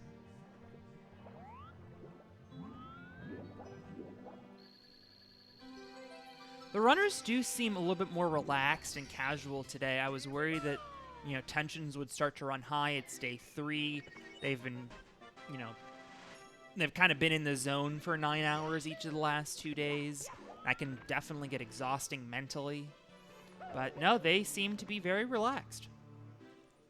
Yeah, it's quite interesting as well, because obviously when we do the qualifiers, we do 2 days. We do a Saturday and a Sunday, just because obviously it's easier to navigate 2 days on a weekend than it is including what we have here at Whole Event. And we normally see it like on the Sunday. We'll see in the qualifiers, obviously we have a lot more people that take part, and we'll see a lot of them drop off as the event goes on because they'll be like, do you know what, I'm done, I'm burnt out, I don't want to do any more Mario. You know, they've talked to Lakitu just one too many times. Right. And then they just like drop off. Here you don't have that option. I mean, to be fair, they could just go, yeah, no, I'm done for the day. But you know, they want to try and get the best times that they can. So you've got to keep that positive attitude from it, and I think it helps as well. Being here in Laurel, Maryland at Pace, you know, you have so many people here that support you. There's a difference between playing in your room or playing in your office, trying to get the best time in front of a camera, to doing it knowing you've got people there live, supporting you, watching you, catering to you if needed. Right, there's nowhere to hide if you're here, I think is what you're trying to say. Well, it's not even about hiding. You can go hide. That's absolutely fine. I know 10 hiding places in this venue alone. Fair enough. It is a fairly big venue. You could just go act like you're betting on horse racing, have your head in a program, and nobody would know the difference. It's another 12-7 from Beast after his first 12-7. Luigi back on his Womps Fortress 100 coins. Callie appears to have vacated his chair while Cheese is continuing to reset.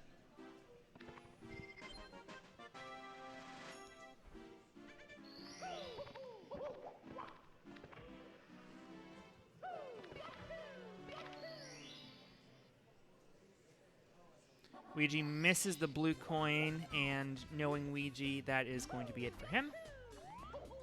Of course, still 7.5 hours of resets left, so it can definitely be a little bit more aggressive. And I like seeing Luigi in a lot better of a mood today.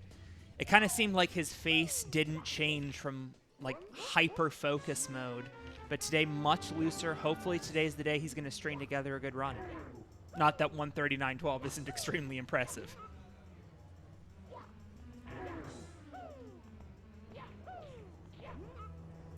You know, I think runner mentality is always a big thing, no matter what you're doing, even like our showcase runs. Sure. You know, you need to have the right mentality to be able to do it. And trying to get that sort of mentality again, especially when you're on a 3-day event. You know, you've got to keep up. It's not just a case of you've got to keep up your consistency and not burn out. You've got to keep positive. You know, you've got to want to do it. You've got to have that motivation. Because let's face it, if you are not motivated, why do it, you know? Exactly. Da, da, da, da. Yes, I did. For the record, I am not ignoring you. I was just seeing if West Dog had started his attempt. Yeah. Does not appear that he has started. Yes. I know they were still setting up back there when I was about ready to get on commentary. Yeah, because I believe Zeus and Wes are meant to be in the booth next in about half an hour's time. Is it both of them? I think it is.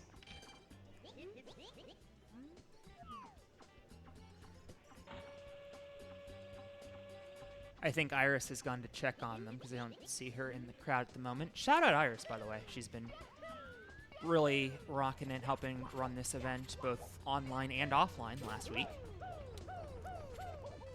Yeah, that's also a good point to mention. We've had, obviously for Pace, there's a lot of organisation that goes behind it, and I won't speak too much on it. I'm sure the organisers will come in at the end and do their spiel where they cry in front of you all. Because I hope so. Because No, we beat them before we put them on the camera. So, you can take or leave the crying. Yeah. I just do hope that they get their moment in the sun. But we also have like a load of volunteers that have been helping making like the event happen. So Iris, who you've seen moderating in the chat, guys, is here and has been helping on the front desk, helping with questions, helping attendees when they need stuff. So if you can, just show some love to Iris in the chat. That would be appreciated. She's getting a Troll Goomba there. Usually that's in Bowser in the Sky. Today finds it in the Dark World. Beast Assassin continuing a pretty strong run here.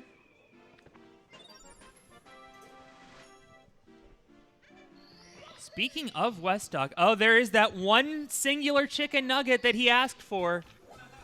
Yesterday, Cheese asked for one singular chicken nugget, and Westdog has delivered. Make sure to leave a 5-star review for West there, Cheese. 5-star and a tip. I do have to say, that was some quality hospitality right there. Yeah. He got on one knee. I thought West was proposing them for a minute. It'd be interesting technically doing it mid-run. At least save it for the end. Punkay has once again begun runs, although he is BLJ'd directly into the door, so he will begin again.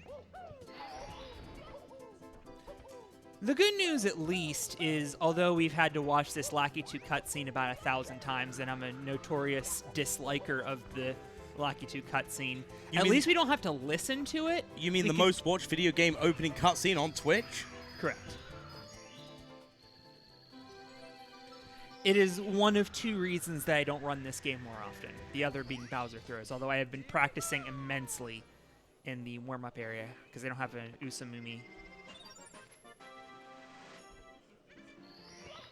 If that's how you pronounce it, I don't know. Usamuni. Mooney, okay. I don't actually know. Okay. I do like to see Beast is still on that run, actually. This could be quite nice. We're going to see how they're doing compared to the event PB they've posted once we finish these 100 coins.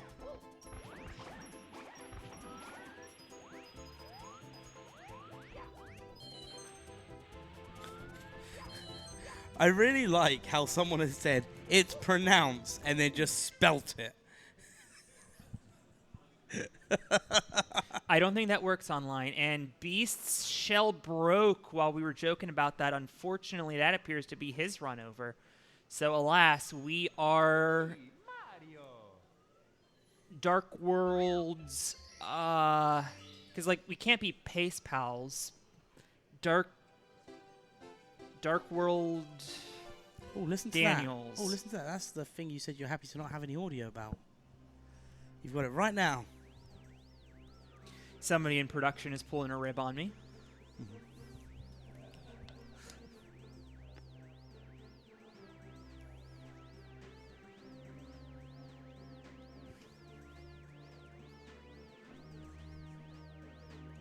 All right, we have been told the Nugget stream will start soon, so they have not begun yet. I know when I was out there at the top of the hour, they had just acquired one of the bags of chicken nuggets, which they finally determined to split up a bunch of orders of 100 and do it online so that the fine folks at McDonald's would have enough time to prepare the nuggets.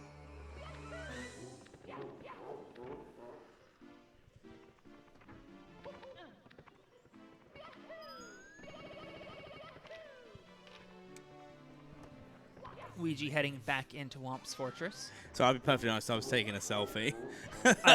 and I posed for it because, you know, I wanted to look good. Cheese letting us know what he's off to do. So we will join him later. For the moment, still no Blue Bob, and Gothic Logic still working on some tippy practice. So these are the 4 runners that are active on your screen. You are not missing anything off screen.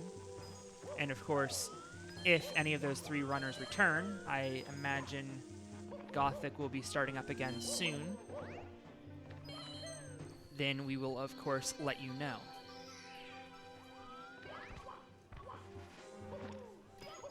Yahoo!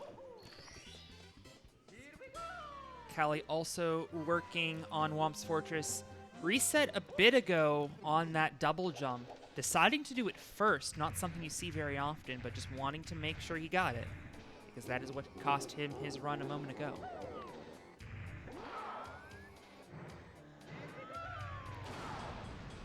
So the thing I was saying about the, you need to see the selfie now, it was a snap to Mel, I'm afraid, Ellie.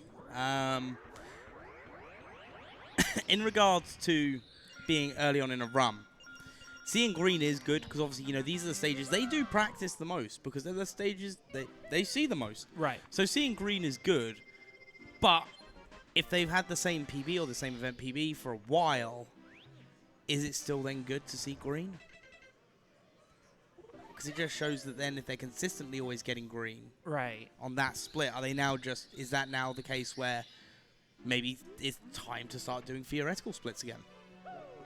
And ultimately, I think that comes down to the runner's mentality. We've seen a lot of variation between splits even. I think Punkay has been the most consistent with what splits he's running against. Callie has generally been running against 139 theory splits, actually getting a 139.01 as his event PB. Everyone else has been switching around a lot. Ouija has been 136 theory splits, world record splits. Now he's running against event PB splits. So that's also the good thing.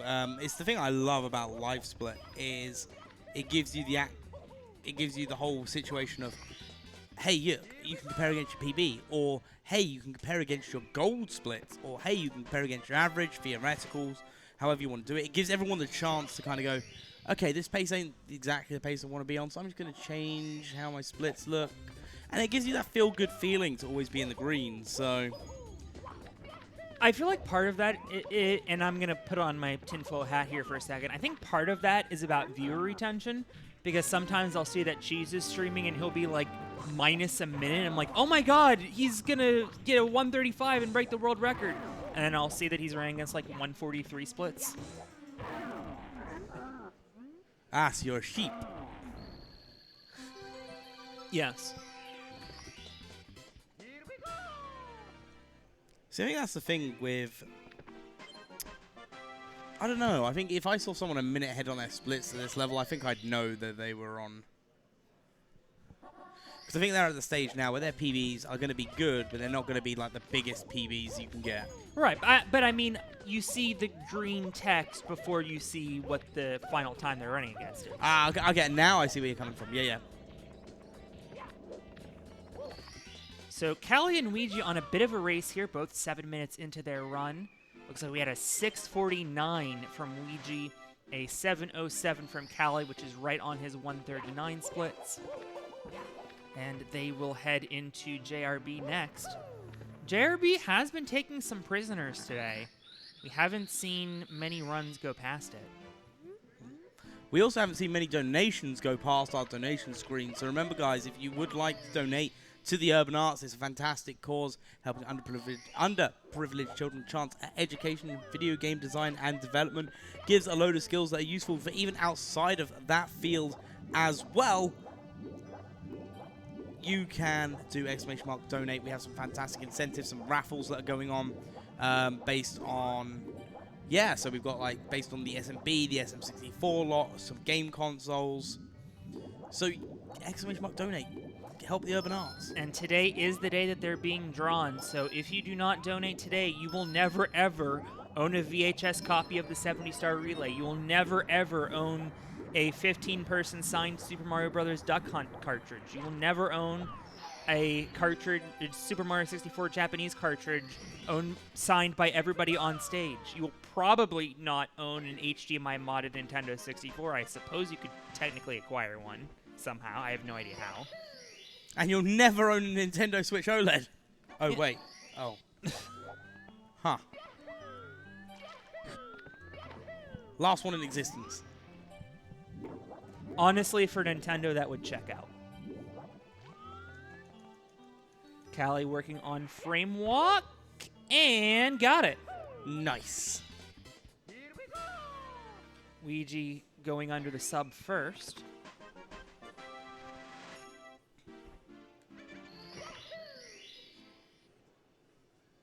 So they are both at 10 stars. Beast is going to be heading to JRB right now. Punkay not too far behind.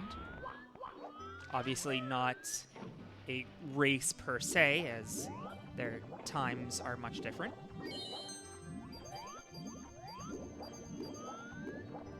I can tell you that Blue Bob has just rejoined the stage and has begun an attempt.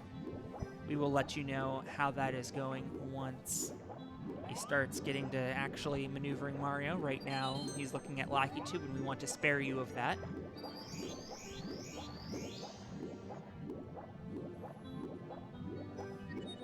In the meantime, nice peaceful JRB music. It's actually sending me to sleep. This is why I like to have on in the background when I go to sleep, this music. So, wake me up when they leave. It's probably like a Pavlov response now. If I snore, just tilt my microphone up for me. I'll hit you with the cane. He has now put the cane on the far side of the desk to where I cannot reach it. People sleep. All right, to make sure you were not actually attempting to sleep. Oh, of course not. Well. I guess the key word is attempting.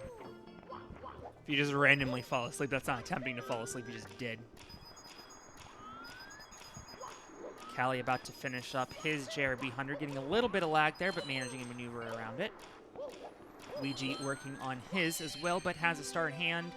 Beast Assassin going to take a bit of a hit. The eel not wanting to give up that window. And Punkay, of course, in the secret aquarium.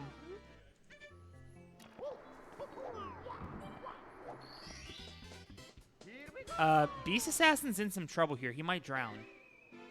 Nah, he's got it. Oh, phew. Just in time. Whoo-wee!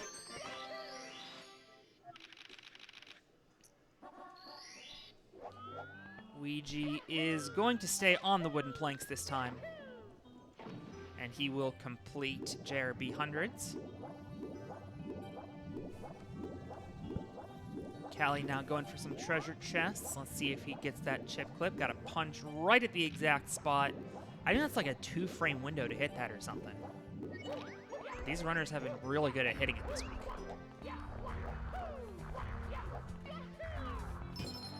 Remember, these runners are some of the best in the world. That's why they're here. They fought to be here. They're here now. They're in the 3rd day. They're all walking away with a prize, which is also something else to point out is, for those that can see, obviously we've got 1st through 7th, there is a corresponding prize amount associated to each one of those placements. So that's what they're fighting for. And if I'm not mistaken, part or all of their travel was covered to be here, so they do get to hang out with all of us. Yes, that is true. It was an expenses paid trip to come here. And they also then get the payment as well. Not a bad day's work, I'd say. 3 days of work. 3 days work after doing just 6 days of work. Fair.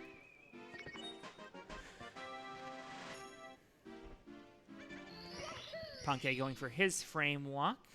It's looking good. And he's got it. Kind of having to do a blind grab there. And this is one of the 2 reasons that the Japanese cart is used. One is that it saves 2 seconds in the intro because Peach doesn't have to say her line, because there is no vocal line. And 2, because that frame walk star is a box in the American version, if I'm not mistaken. That is correct. And so that obviously takes a couple seconds for the box to open. So it is about a 6 to 10 second difference once you factor in all the text boxes and such. Because basically, you said 2 things, one being voice line, one being the box there. There is also the text boxes, which make a difference. Right. Beast Assassin's going to miss a cycle in Dark World, but that's fine. Able to back it up. Oh, Ouija taking a damage to the eel. Hopefully has enough time here. Oh, yeah. Easily. He might go down to 1 health before he grabs this, but he will, in fact, grab it. No There problem. we go. Awesome. 2 wheels of blocks of health. A 1353 JRB from Ouija.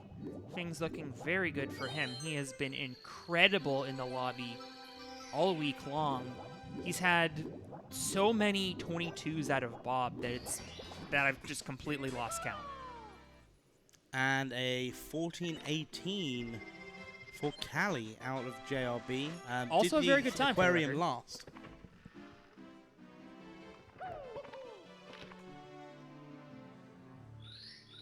Blue Bob just BLJ'd past the invisible wall. He Don't see that very often. Taking a burn, that's okay. Nice situational awareness to grab that first red coin. Callie a little wide, so this should be like a 12-7. Oh, okay. Well, I'm retiring. Ouija in wing cap. Blue Bob also working on Dark World as Beast heads into Womp's Fortress.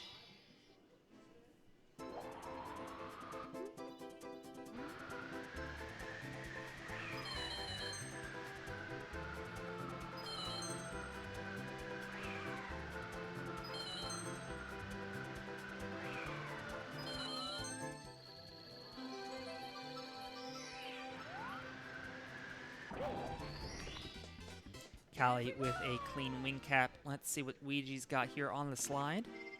Blue Bob getting the dancing Bowser. That's always good. Yo, Dancing Bowser, let's go.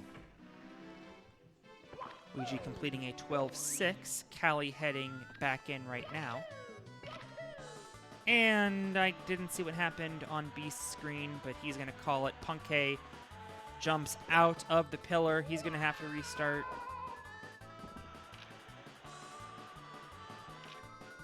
And Callie with a 12-4.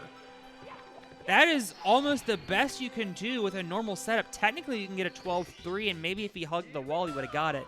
But an incredible slide. He is going to find himself 10 seconds ahead of Theory Splits with a 16-21 out of the slide.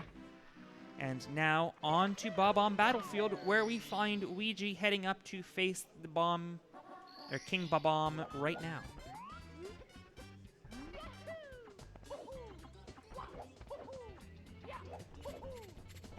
Blue Bob with texture setup, and got it.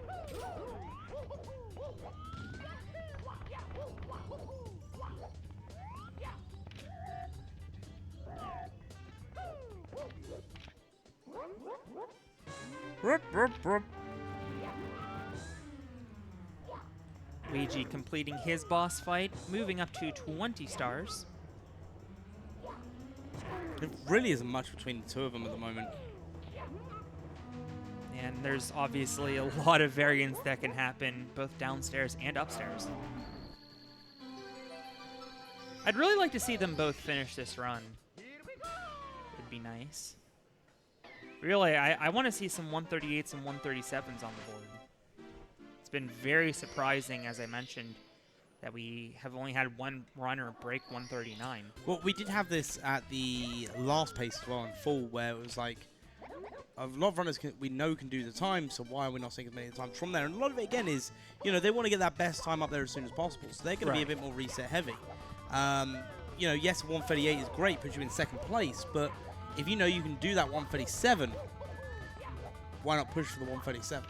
And that speaks to the high standards of the players. Like, it's very possible that these runners could have completed a 138 or a 139 if they had stuck with a run and maybe hit carpetless first try. But they know what is probably going to be needed to win. We know it's going to need to be at least a 137.53, perhaps lower, as we do still have 7+ hours to get below that point.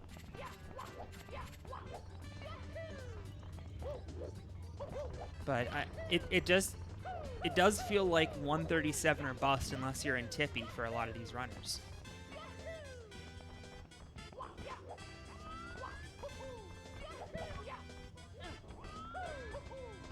And even then, I think we've seen some Tippy resets.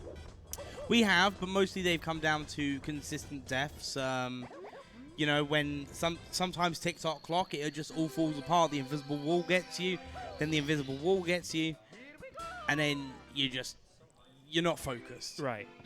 Rainbow Ride exactly the same. You know, we've seen it where you don't get carpetless, but then all of a sudden you're then taking a death on the first initial triple jump, and it's like, huh? Right. And that sometimes can be the thing of, so, you know what, now I've had both of those, I don't think it's worth continuing. Yo, Goober assist. That definitely makes sense. And part of it, too, is the later we move into the event, the more we're going to see runners potentially run up against their event PBs. I forget if it was Callie or Cheese, but had a run in Rainbow Ride that had a BPT of just below their event PB, and instead of, golding by several seconds in Rainbow Ride and Bits, they decided to dump their run and not spend the extra 10 minutes on it. And that's an extra 10 minutes that you could be starting the attempt that wins the whole thing. And we definitely have seen walk-off winners in these events before, so it is not at all over. No, absolutely. And again, all of these runners, they have the capability to PB.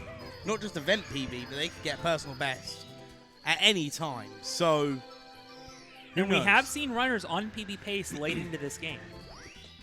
Yeah, no, we have.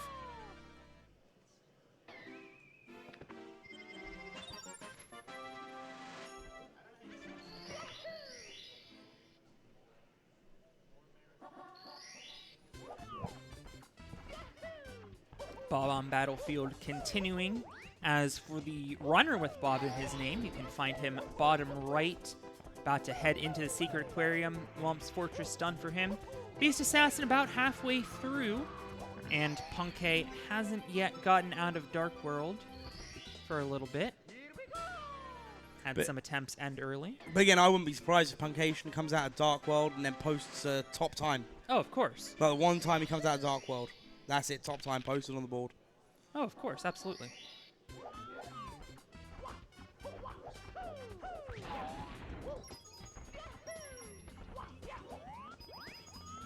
Someone in chat saying, kind of weird, the blue Bob isn't even blue.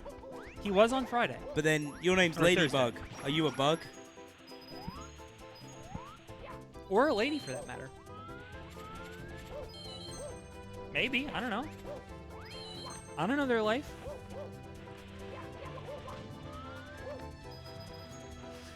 Got him!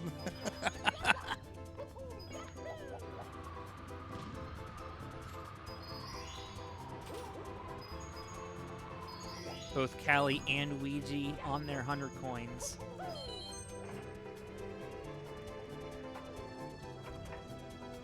We have seen exactly one double star spawn, to my knowledge. I know I've seen one. Perhaps You've seen one. Chat has said there's been at least one more. Okay. I know I was here for one. This place popped off. Let's see if Ouija can get it right now. That is not looking good. No. No. It was close. It was close to doable, but it just went a little bit wide. It did. But hey, you know what? Not the end of the world. It's still a respectable time to be able to get for these. And we'll still be finishing green coming out of Bob on Battlefield. Someone has now said, I'm now scared to talk in chat because the comms may bully me. No, Cami Gold. We'd bully you. So close. It was maybe about a frame too late. Or a couple frames anyway. It is frame perfect to get that. It's just two sports stars spawning at the same time. What's the big deal? It's cool. It's just that it looks cool. Like, there's no actual advantageous. No, you save time because you only have to watch one star cutscene. You don't have to watch them both. Oh, they don't just. Oh, okay. We have a $75 donation from Gorilla. Go Cali, love Gorilla. We will let Callie know that the next time he... Oh, there's Callie.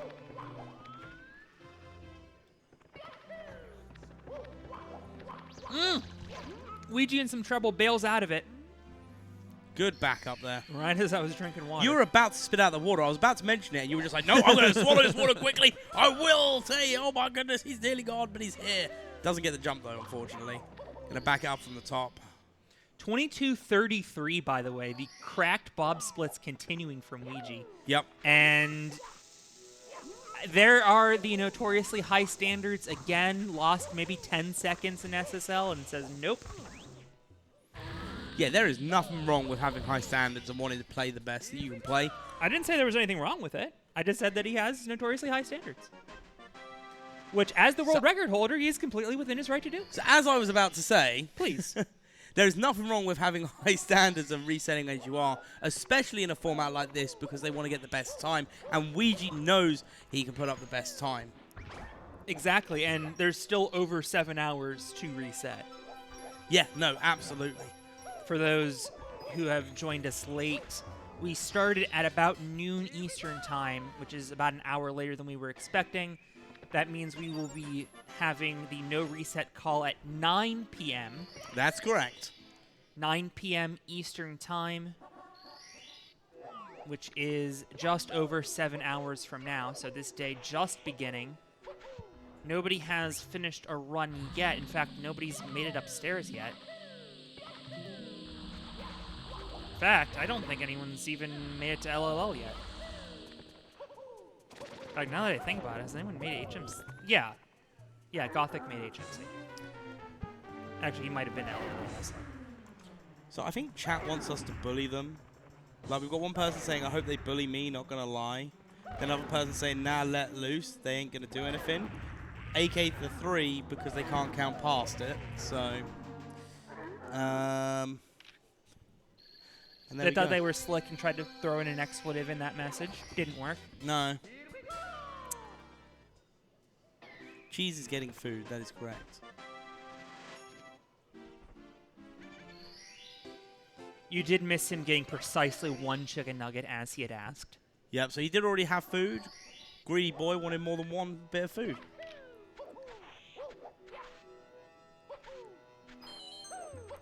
I did talk to Wes earlier, by the way. He said that he had a small snack yesterday, but has otherwise been fasting in preparation. I'm watching it happen now. Like, it's unfolding right in front of my very eyes, and they look like they're all having a great time. I'll go check in on them during the break. If you guys can hear us in that room, give us a wave. You figure stream delay. Callie working on 8 red coins. That star has been lethal for a lot of runners, but not Callie.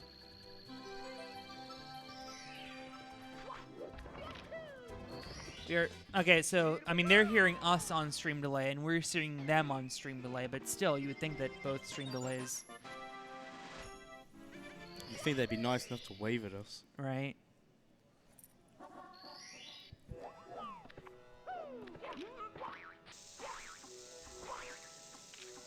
Callie now beginning his hundreds. I do love the beginning of these hundreds. Yeah, some great coin RNG there as well. I hate it when the coins fly off everywhere. And that was quite a nice one. Or Goomba.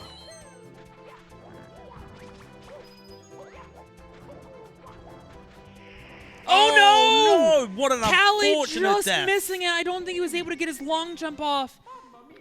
That is so unfortunate, and I think that That's is a going to reset. be the end of Callie's run. Yeah, he's going to reset, and that leaves Blue Bob at 16 stars as the current furthest run.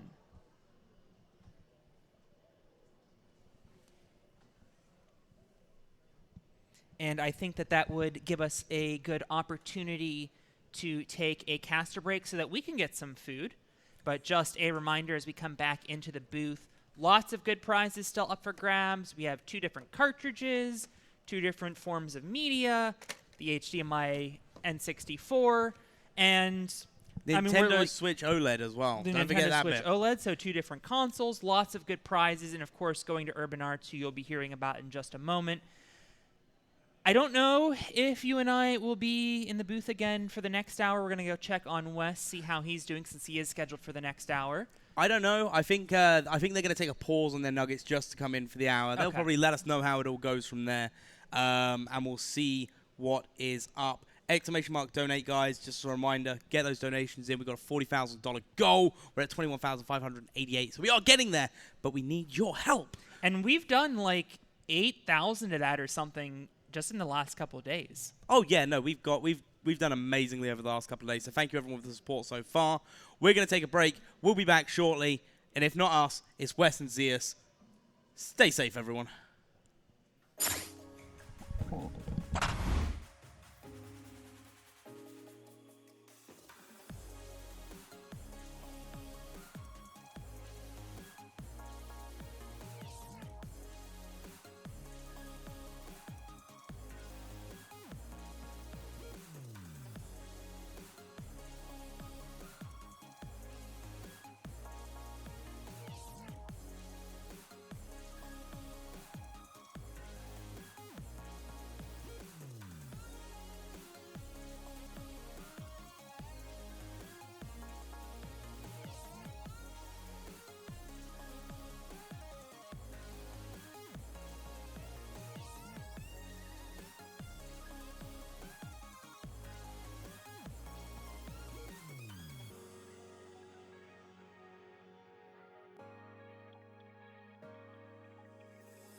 Welcome back, everybody, to the 120-star LTA Finals. It is the last day of runs here in Laurel, Maryland. My name is Zeus, and I'm joined by someone. Oh, West Dog! Let's go. We're back together in the booth, man. We sure are. Let's go. How are you feeling? Meat sweats.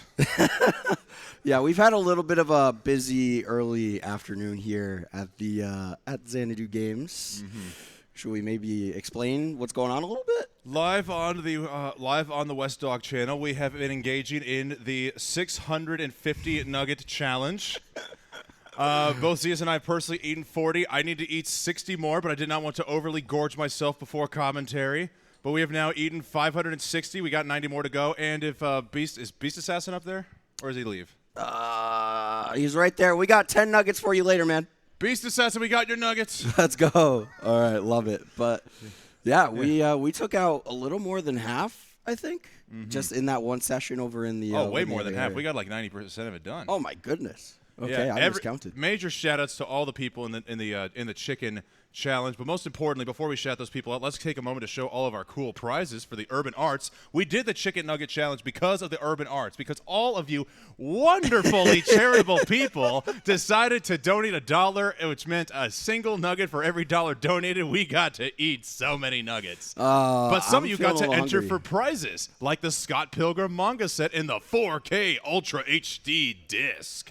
The 70-star relay VHS, courtesy of King Joey, or King Jay, who's also partook in the Nugget Challenge. Hi, Joey. Huge. Yo. Zeus, what are these other two prizes? I'm starting to go blurry. We got, this man's passing out. We got a Japanese SM64 cartridge. It is going to be signed, just the cartridge, not the box, but it does come in the original box with all of the manuals and everything. So that's really cool.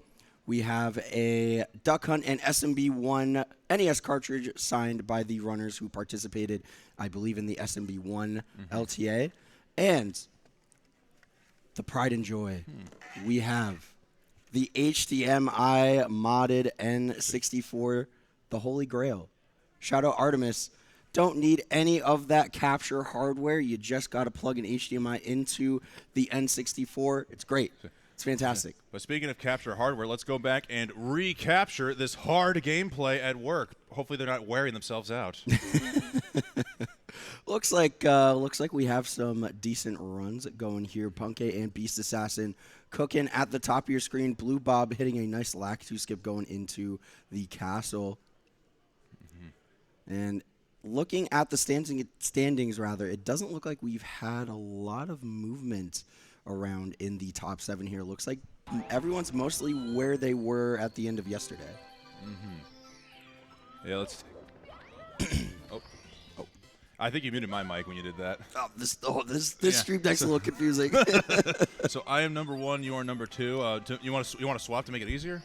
All right, let's do it.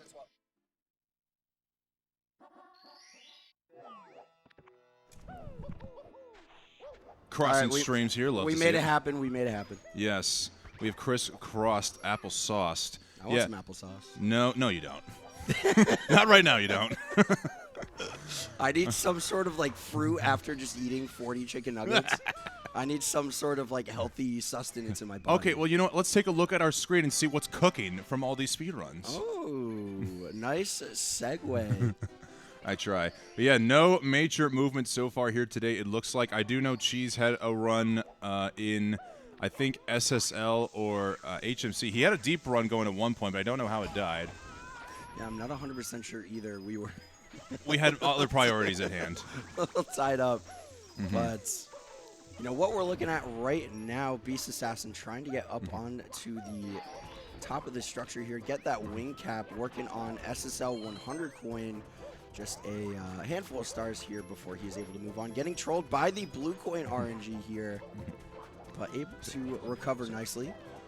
I would like to take this moment to now shout out everybody who partook in the Chicken Nugget Challenge. Firstly, Zeus, who went to heck and back to make sure we did not get scammed of any nuggets, and helped provide his computer to stream this legendary historical event. Of course. We Super, who himself purchased 240 of the nuggets consumed. That's crazy. That's crazy. Big shout out to We The Super. Nugget Goat himself, Seabeard, Sugar Bear, King J, Pat the Sea Milk, Peaches and Plums.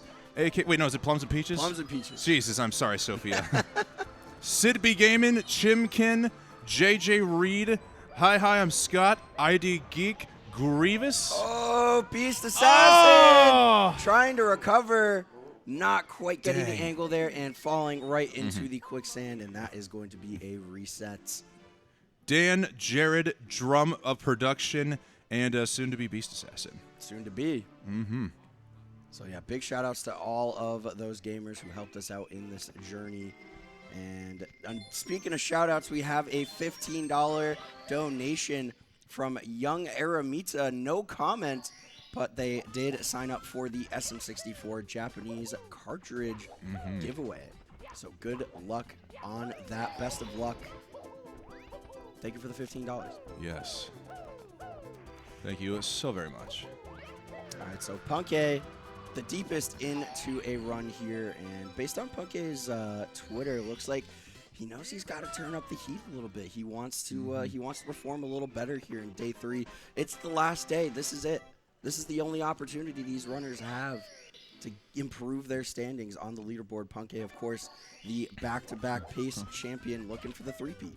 I guess the question every runner needs to ask themselves is, they go up to the mirror and they look, they stare deep into their own eyes and they go, look, if you had one shot and one opportunity to seize everything you ever wanted in one moment, would you capture it or just let it slip?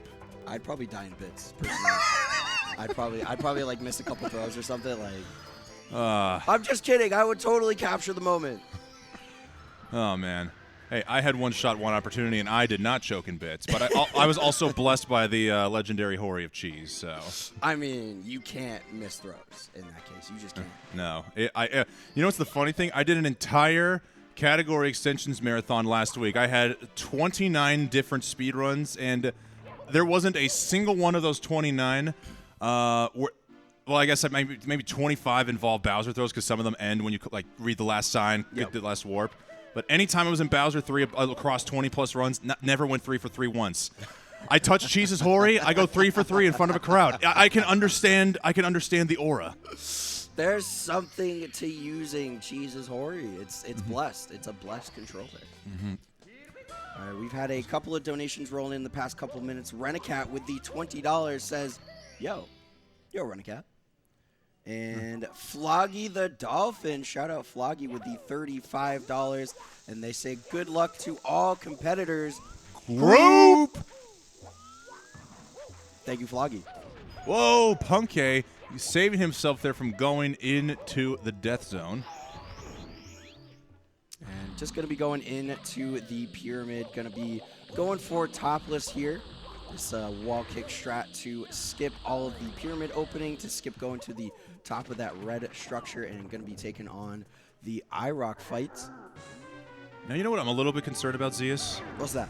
I don't think it's coincidental whatsoever that Blue Bob was dressed in a blue shirt yesterday, and he got a live 139. But today, he seems to be dressed in khaki, tan. The only blue is the hint of blue on his lanyard. Do you think the lack of blue... Oh, the blue controller. Okay, whew, okay, there is some blue there.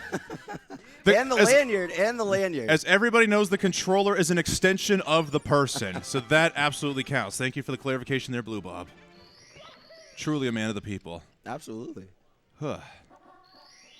How are you starting to feel over there, man? I feel fine. I'm feeling good. I've had my sippy of water. Got my hydro flask over here.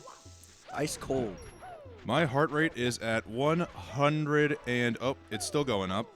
111 right now. I mean, how could you not have a heart racing in a final day, a crucial day to this event like this? I think it's just because my stomach also feels extra at work from all those chickens gobbling it up in my stomach. Might have something to do with the nuggets. I don't know. Yeah. Maybe. Remains to be seen. Oh, yeah. I said at least 100, but I guess at some point yesterday I must have said 111. Because, oh yeah, I said when it was only 555, Punkay taking the death on Pillarless. Unfortunate. I forgot when was the 555 chicken nugget challenge. I was going to take 20%, so that's why I said 111. So I have 71 to go. Ooh. Are you going to be able to finish? I have no choice now, do I? My man is committed. We love to see it. And it looks like Punkay is just going to be practicing Pillarless here. I might need to put in an order for the nuggets now so that they can be picked up or delivered over here. Yeah, can we get it just like pulled into the commentary booth? That, well, I'm not going to eat them during commentary. I don't think anybody. I don't think that's allowed. I don't think anybody want to hear. Yeah, so Blue Bob, he's just getting out of womps. Yeah, and it's looking good. Oh my goodness! I mean, like, there's got to be somebody that's looking for that kind of thing, right? Maybe somebody, but not the entire audience. All right, so Blue Bob currently the only runner cooking on an active run at the moment.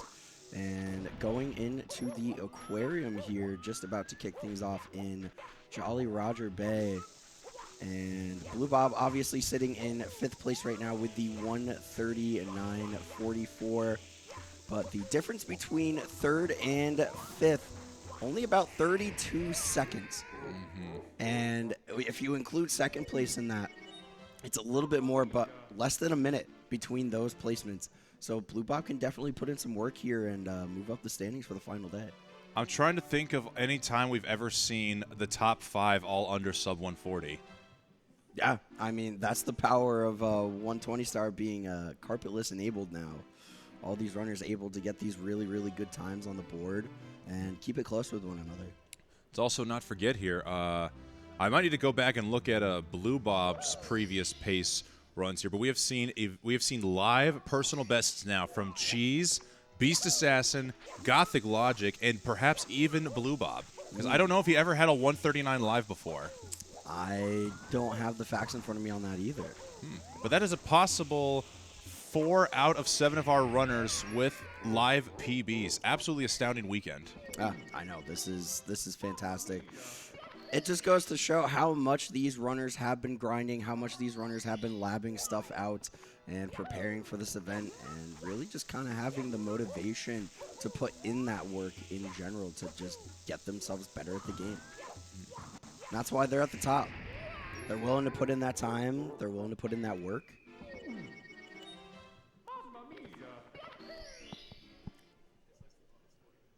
Looks like Punkay is continuously trying to lab out Pillarless.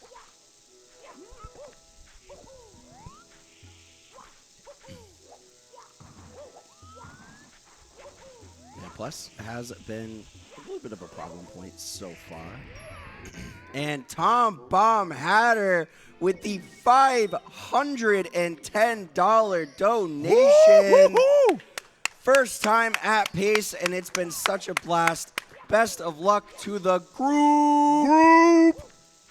Tom, thank you so much for the $500 donation. And Jesus! $100 donation, to which he says, GG's GTM. I will get you next time. The result of the first to 7 GTM in the crowd.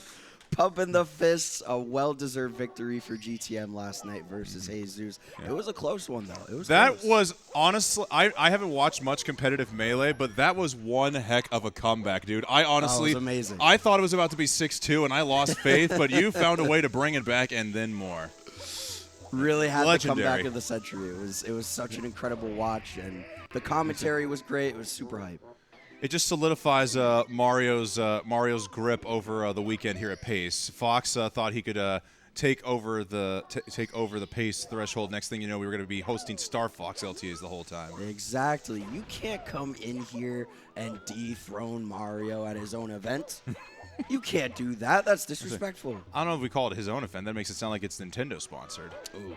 Okay, not a sponsor. Not yet, at least. We're gonna have the lawyers hitting me up for that one. Imagine if somebody from Nintendo just decided to pop into the stream and just donate a casual, I don't know, $17,732. Oh, Blue Bob, the invis wall on the ship. You can't even believe that. You can't even see it. It's not fair. Oh, jeez, I know it was. That was really a bad thing to watch there. My goodness, unbelievable, man. But he This hasn't. game- Hold on, he hasn't stopped the timer, and he's still going. I think. Oh, okay. Okay, there we go. The reset coming out from Bob. That's not a commentator's curse. That was just a coincidence. The game is fun and fair, Wes. Absolutely. The game is fun and fair. Shout out Pan and Code.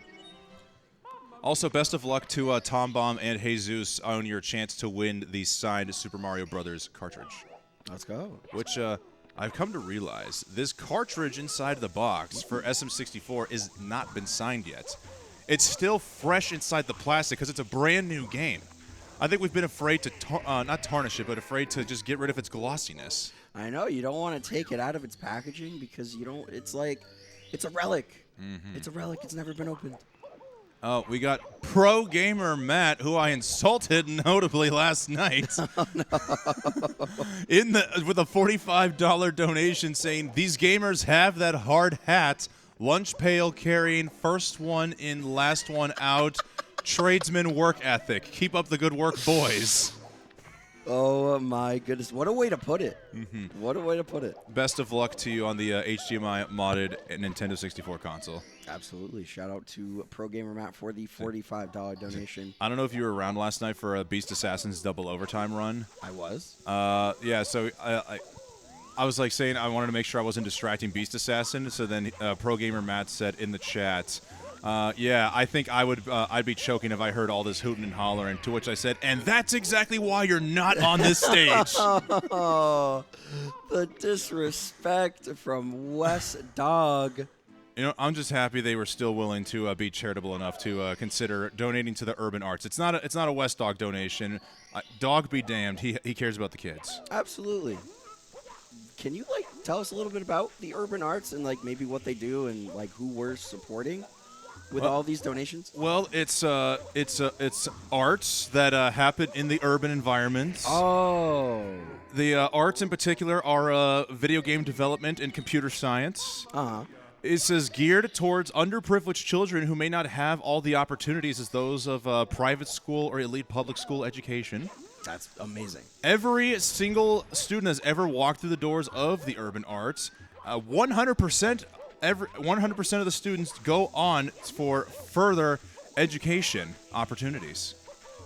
That's amazing. That, honestly, an incredible organization. A lot of people out here trying to support Urban Arts in their mission to provide these kids with the resources that they need to pursue these careers in highly competitive industries. So organizations like this are really doing all the work out here. They're doing the most, and we love to see it. Like I said yesterday, maybe one of those games that their students develop will be Speedrun here at a pace in the future.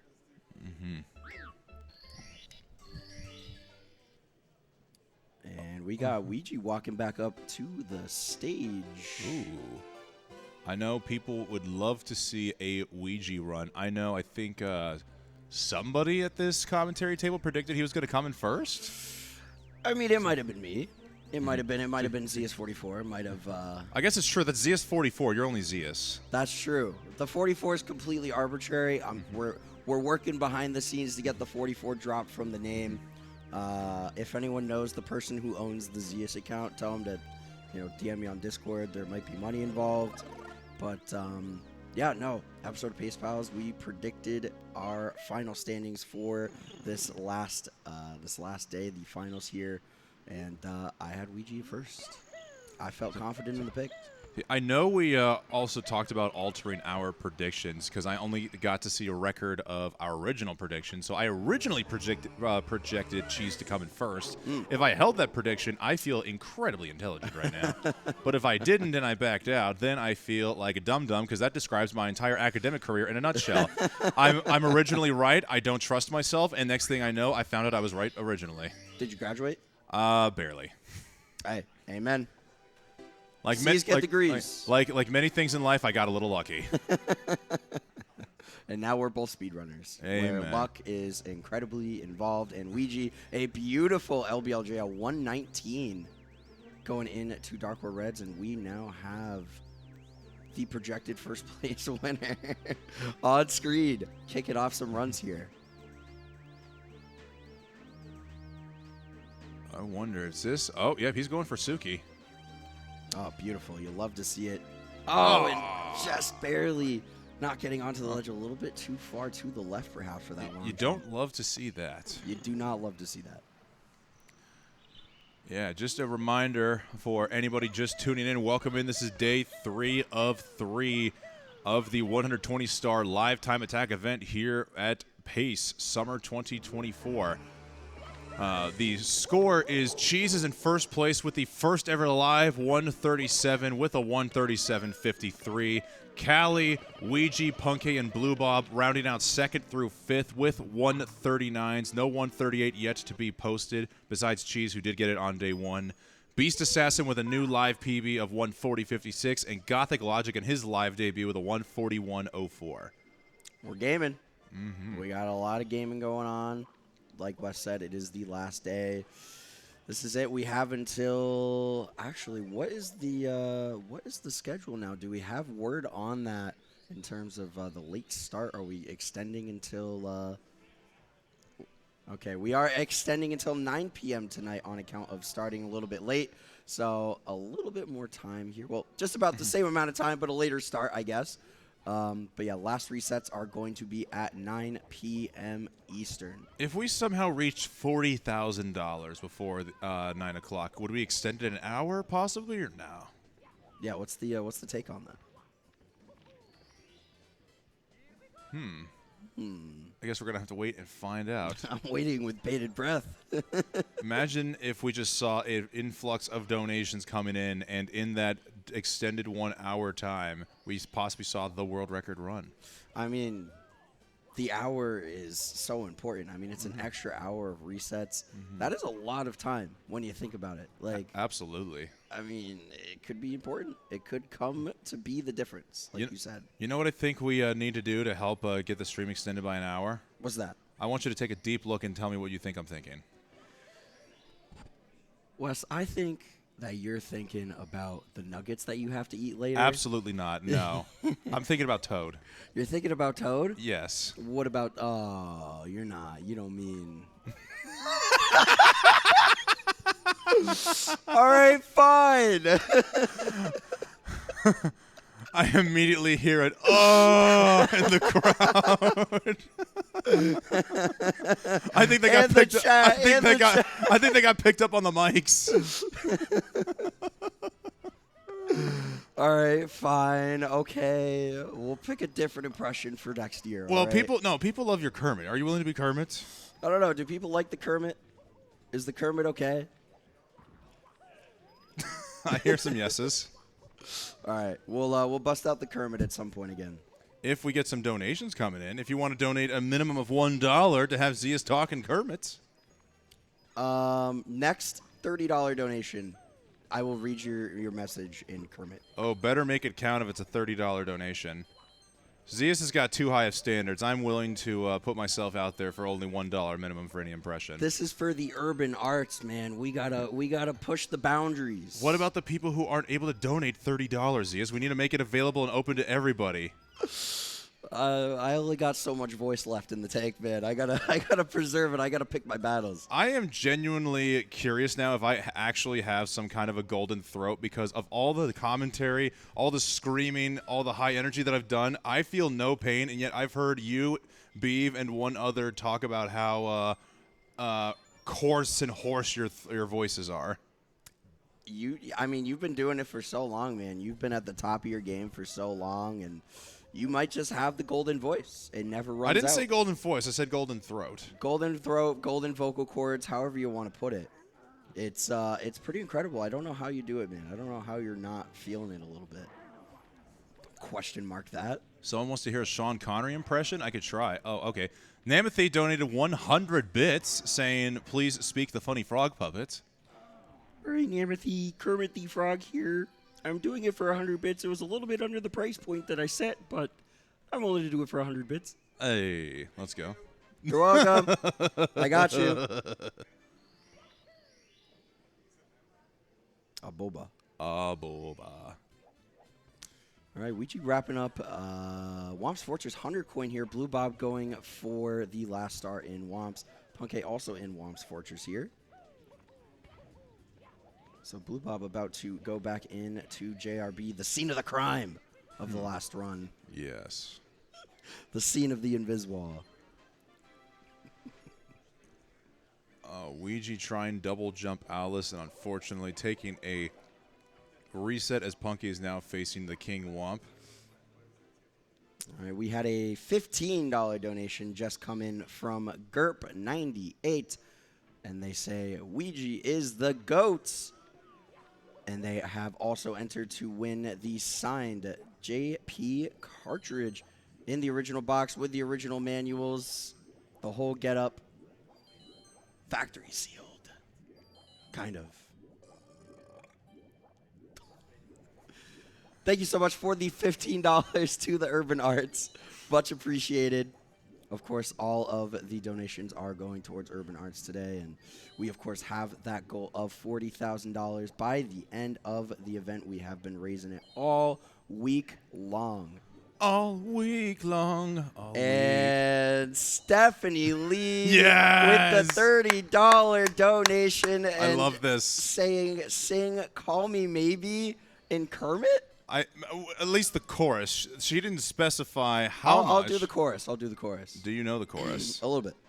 All right, let me cook. Let me cook. I'm willing to provide the lyrics if you need them. I got it. All right.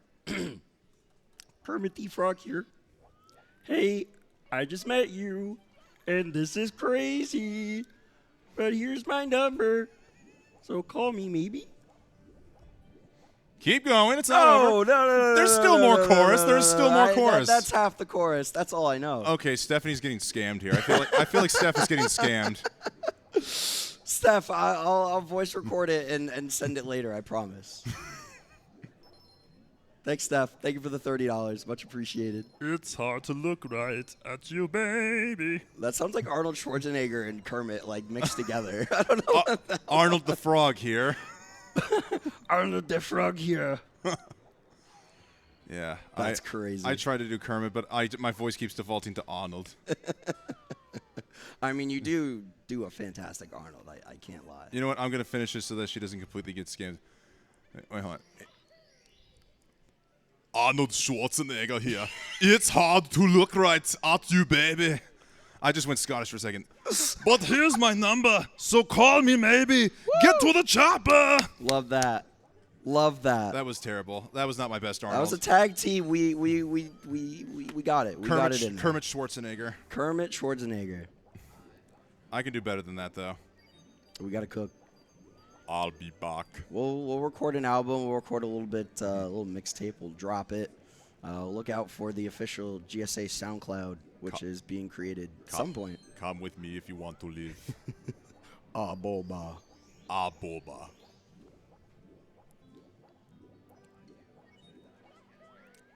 All right, Blue Bob in JRB working on the 100 coin.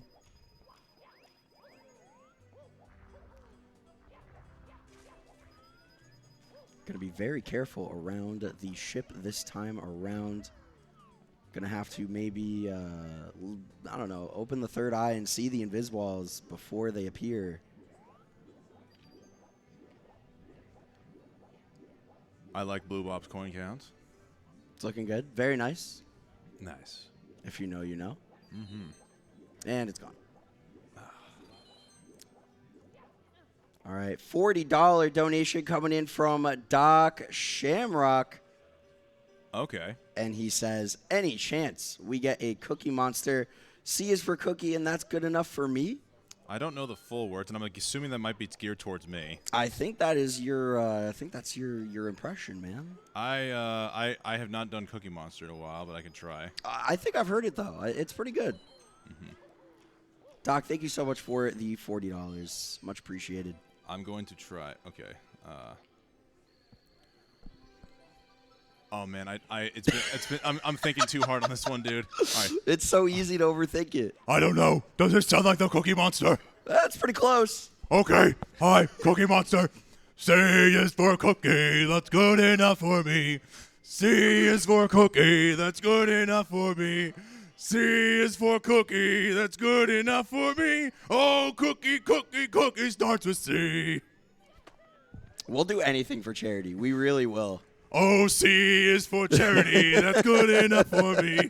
C is for charity, that's good enough for me. Please donate to the Urban Arts today. Oh, C is for charity. That's pretty good. That is pretty good. Again, the mixtape dropping very soon. Trust. Oh, the runners have got to absolutely hate us by now. Whenever they see West and Z is hopping in the booth, I don't know if they have access to the schedule anywhere, but they're like, oh, God. Okay, see, like, yeah, there's a difference between talking about the run and being able to zone out, but how exactly, yeah, Punk came missing frame walk because we're talking about Cookie Monsters. Oh, my goodness. I'm not saying C is for chicken. This is just a matter of principle at this point. We've got a $10 donation here from Nick Bush. Will you speedrun Sonic for charity? Which one? Oh, Ouija getting Wild Blue in the... Wait, was that in the middle of 100? Nope. Oh. He just probably missed the single jump wall kick, if I had to guess. Okay, the movement looked very akin to the 100-coin movement. Saw it out of the corner of my eye. Yeah, Nick is going to need to clarify in the chat, what Sonic are we talking about here? If it's Sonic Unleashed, yes. If it's Sonic Adventure 2, yes. If it's Sonic 2006, no. I want to speed run whatever the one that Ryoken ran was, where he literally just held like up left on his control stick for like 10 minutes. I want to run that one. Sonic Heroes. Sonic Heroes. I actually really like that game. It's a fun game. I wish. I think it's called Sonic R, the one on Dreamcast. I wish. I've heard from Sonic fans that is a terrible game, but the soundtrack just slaps so hard, man. I mean, any like Sega soundtrack goes so hard. They put so much effort into their soundtracks, even if the game might not be like the best thing in the world, but their soundtracks are always just so good, man. It's kind of unbelievable.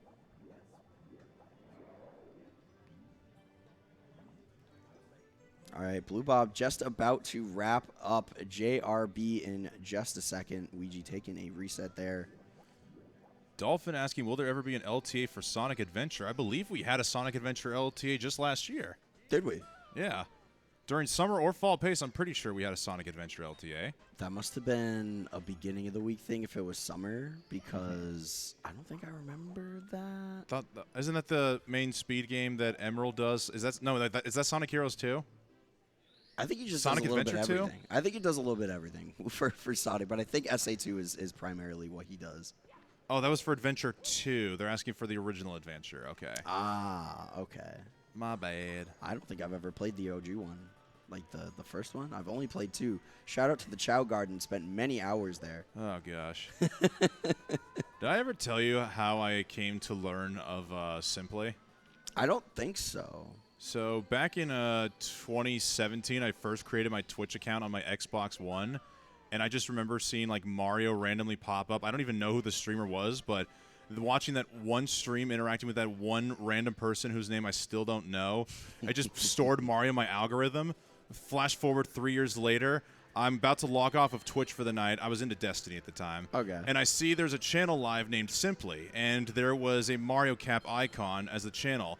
I go to click in there, and I see, but I'm watching a stream of 2 people giggling their butts off playing the Chow Garden in Sonic Adventure 2. And there was like 550 people watching it, and I'm just thinking, what the heck is going on here? Why are there so many people watching this? And then I saw as one of his channel rewards, it said, take shirt off for 30,000 points. And I'm like, hey, I used to do that when I was young. Classic. You know what? I'm going to give him a follow. What's the worst that can happen? Next day, he goes live, and I finds out not only is he someone who plays Mario 64, he plays it really wicked fast and was in world record contention. Wicked. As Punkay slides off the ship in similar fashion to Blue Bob, not invisible walled, but just denied by the bow of the ship, unfortunately. It's unforgiving. It really is. That ship does not care what your pace is. It doesn't care about the run. It doesn't want you to make it out of JRB. It's kind of tough. But that's a fantastic story. That is a fantastic story. Shout out Sonic Adventure 2. I would not be a part of Mario 64 speedrunning if it wasn't for the Chow Garden. It's a domino effect. It really is. All things lead back to the Chows. It's so true. Shout out to the Chow Garden.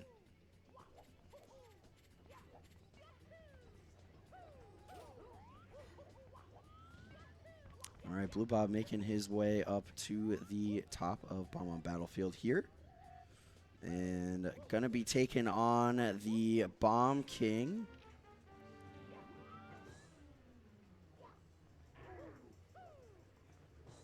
As Ouija is headed into Womp's Fortress.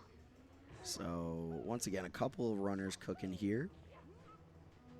I'm sure a lot of these runners are away, getting food, eating some lunch, maybe talking shop. What do we got to do today? What have you been struggling with? Things like that. I wonder, like, if they ever like sit down and have a conversation with each other, like what those conversations are like in an event like this, in a setting like this. I gotta wonder. I know a few of these guys get together, practice in Discord, maybe even get into a VC and do races with one another. Actually, you know, something I can't believe I never looked more into before coming to Pace. Blue Bob started his own little podcast where he races people in 120 star. One of them including Callie. I'd like to know how that conversation all went down when they did it together. It was a cool episode. Honestly, it's just a very laid back vibe on the podcast. It's very cool. It's just two guys spitballing about whatever, playing Mario, not really trying to go super fast or anything, not really taking it too seriously. Just nice thing to have in the background while they talk about whatever.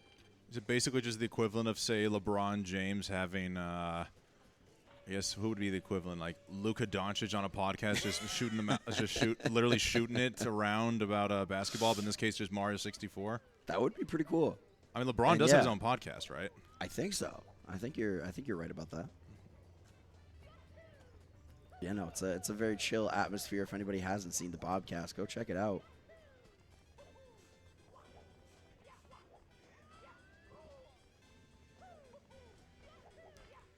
All right, Blue Bob going to the top of BOB once again, finishing up the Cooper race, the 23.8 on the race times, so the coveted ball strat not really in effect here. So just going with the normal Cooper race against Cooper the Quick. Not so quick. Not really sure where that title comes from. Not really sure how. It seems like Stolen Valor. I don't know. It's a little weird. That's all I'm saying. And Ouija and LBLJ into Dark Worlds. And Gothic Logic is making a return back to runs. Let's go. So 3 runners on screen now, all cooking live here in day 3. And Gothic can definitely 100% improve his standings here, currently in 7th place with the 141.04.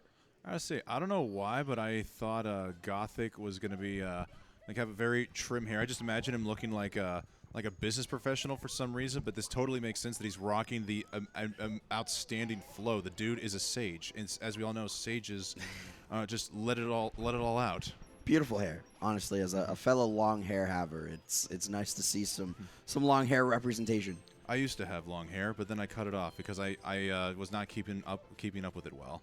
It's hard, man. Hair maintenance is tough. Yeah, I had no blow dryers, no proper hair care products. I was running out of conditioner incredibly quickly. And it seemed like I was getting a lot of split ends, probably from lack of proper care. And just whenever I'd have it all prepped, I'd just look in the mirror at work, and it was just looking like it was falling apart. Yeah, it's tough. It is tough. It's important to get the ends. I mean, I don't want to go off. I don't want to go on a whole tangent about hair care at a Mario event right now, but get those ends cut, man. It's important. You know, I'll just keep going on the tangent. I know that I know that people didn't like when I was growing long hair, when literally every single person says with an incredibly elated tone, "Oh, nice haircut." Oh. It's like they didn't have to say anything. It's like, okay, wow, yeah, I get it. You didn't like the long hair. You didn't have to put so much inflection on it. Exactly. It's just like, hey, you got a haircut? It's nice. You could be a little more subtle about it. Yeah. Ooh, glitchy coin. Oh, very nice. Blue Bob circling these poles here. Watching out for that Goomba. Taking it out viciously. Oh, my goodness. The catastrophe. I can't believe what I'm seeing. You think that's catastrophic? Oh. Do you recall all Goombas? Hold. Ah, the coin position not quite right. Coin spread. But yes, I do recall all Goombas. I was there. Have we seen a double star spawn all weekend so far? I think we've seen one. I feel like we've seen one. I can't remember who did it. I thought it was Callie, but I could be wrong.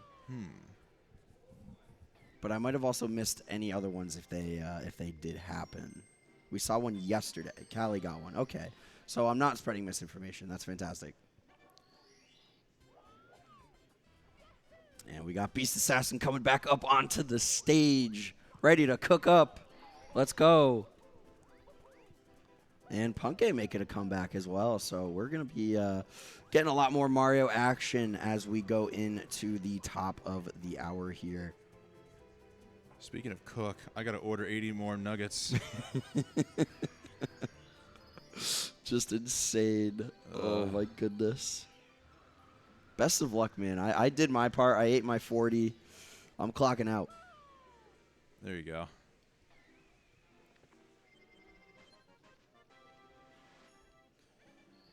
All right, so Ouija done with Dark World Reds here. A 243 flats going to be headed into Womp's Fortress. Blue Bob.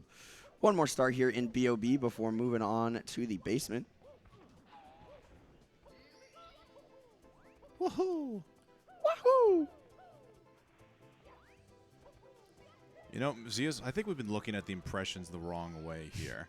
Like we did with Toad yesterday, what if instead of asking people to donate money for us to talk with an impression, how about we just start doing impressions and people can pay money for us to stop? Yeah, we just need to pick the most obnoxious impression of all time. That is not the Toad impression. Yeah, that is not the Toad impression. We've already exhausted our Toad resources. Yeah, I can't do that. Vocal cords can't handle it. I can try to channel my inner Mario.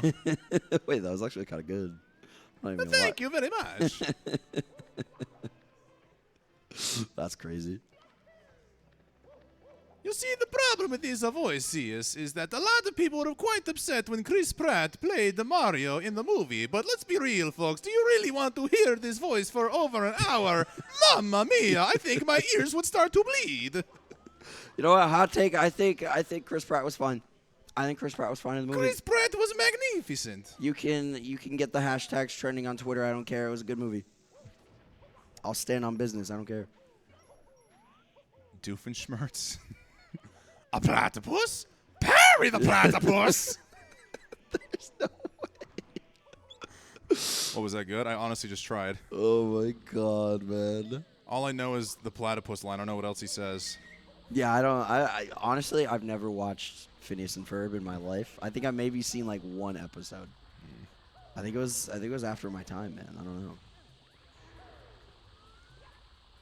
All right, Blue Bob not quite getting topless on the first go around, so gonna have to do the backup here, taking a ledge grab into the entryway and taking on the IROC fight as well. Beast Assassin and Punke now into the fold here. And Punke going into the Bowser throw. Beast Assassin, a beautiful Lakitu skip to kick things off. I don't know if we need to go to play-by-play with anything. Everybody's just getting all warmed up. You know, we're still we've been in the booth here for probably 40 minutes, and we're still getting warmed up, even a little bit more than 40 minutes. Yeah, no, I'm kind of like getting into the swing of things here. I feel like, you know, I'm here for 2 hours. What are you gonna go do after this? What's your plan? I kind of want to order some nuggets, but I also want to let these digest, maybe to conquer the other ones later. And if that's the case, I probably need to end the chicken stream because I don't have any nuggets ready to go yet. Yeah, go ahead and end the side stream here. We'll be back for the finale at some point. There you go. You can actually just go live and play Mario, and you know, you can just I got my whole setup, console, capture card, scaler, everything. Oh. And Blue Bob, the death on Pillarless. That is going to be a reset. So deepest run we have right now is Punke, 1 star into Womp's Fortress. I'm not sure if we've seen many runs get past the basement today, if at all. Not that I've been able to see. I know I didn't catch the very beginning of the action here today. I know some runners had some runs cooking, but I'm not too sure on the depth of these runs, how far they ended up making it. But just from what I've seen, basement has kind of been the neutralizer. And Punke with a nice Owless here.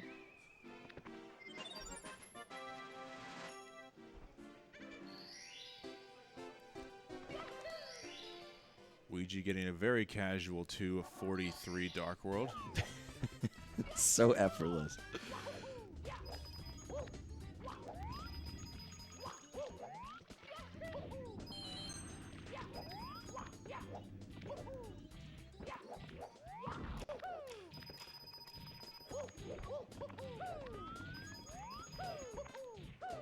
So do you have anything planned for the grand finale of the Chicken Nugget stream? Do you have maybe like a speech or like a musical number that you have planned? Oh, like, jeez. what are you thinking, man? What's the thought process? I think the saying is you are what you eat. So I'm just going to morph into a giant chicken. Oh. I'll come back for commentary on the closing shift, and I'll just start gobbling the whole time. You know, I don't think we've ever seen that before. I don't think we've ever seen a live chicken transformation. Oh no, it's starting. Oh no. Oh no, he's sprouting feathers. He's walking around. He has talons. What's happening? The beak. My goodness. Speaking of chickens, when I played Ocarina of Time, I chased around the chicken in the town square. You know, the uncatchable one. I chased around for a good 20 minutes before I realized, hey, I actually can't grab it. It was a little embarrassing. Wasn't a fan of that one. Never played Ocarina of Time. Oh, it's a wonderful game. You have to play OOT. I was kind of expecting you to go, what? So for anyone who's whoever's played OOT out there, if you know, you know. It was a good 20 minutes of stream that took up. I played the Ocarina of Time for a total of probably no more than 60 minutes when I was a kid. I did not know you had to crawl through a hole to pick up the, I believe it was the sword, and because I didn't have a sword, I gave up, and I haven't looked back since. Oh, no. Now, okay, I like this donation idea from Nick Bush. What if Wes will be a giant chicken if, wait, hold on, wait. If Wes will be a giant chicken, will Zeus be Peter Griffin? Yeah, are we gonna have to recreate some Family Guy moments here? Are we gonna have to square up outside? Do you have a Peter Griffin impersonation? No, I don't. Nick, thank you for the $5. Thank you so much. I am Peter Griffin. I like seafood. All right, Puckett done with Womps. Gonna be headed in to JRB and the aquarium.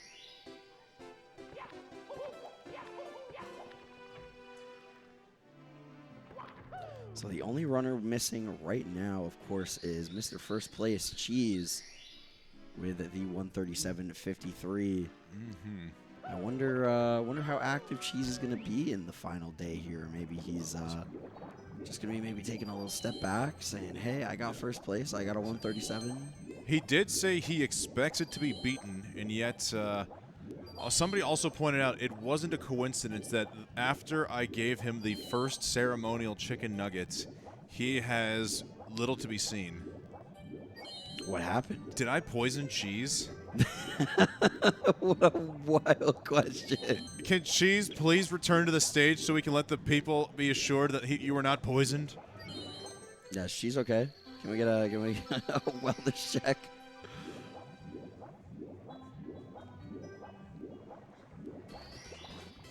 When did you give him the inaugural nugget? I'd say 120. So about a little over an hour and a half ago. I can't believe I missed the ceremony. Yeah. I was too busy getting shorted. Or you're too busy getting unshorted. You were unshorting yourself. That's true. That's true. It was between one of those 2 points.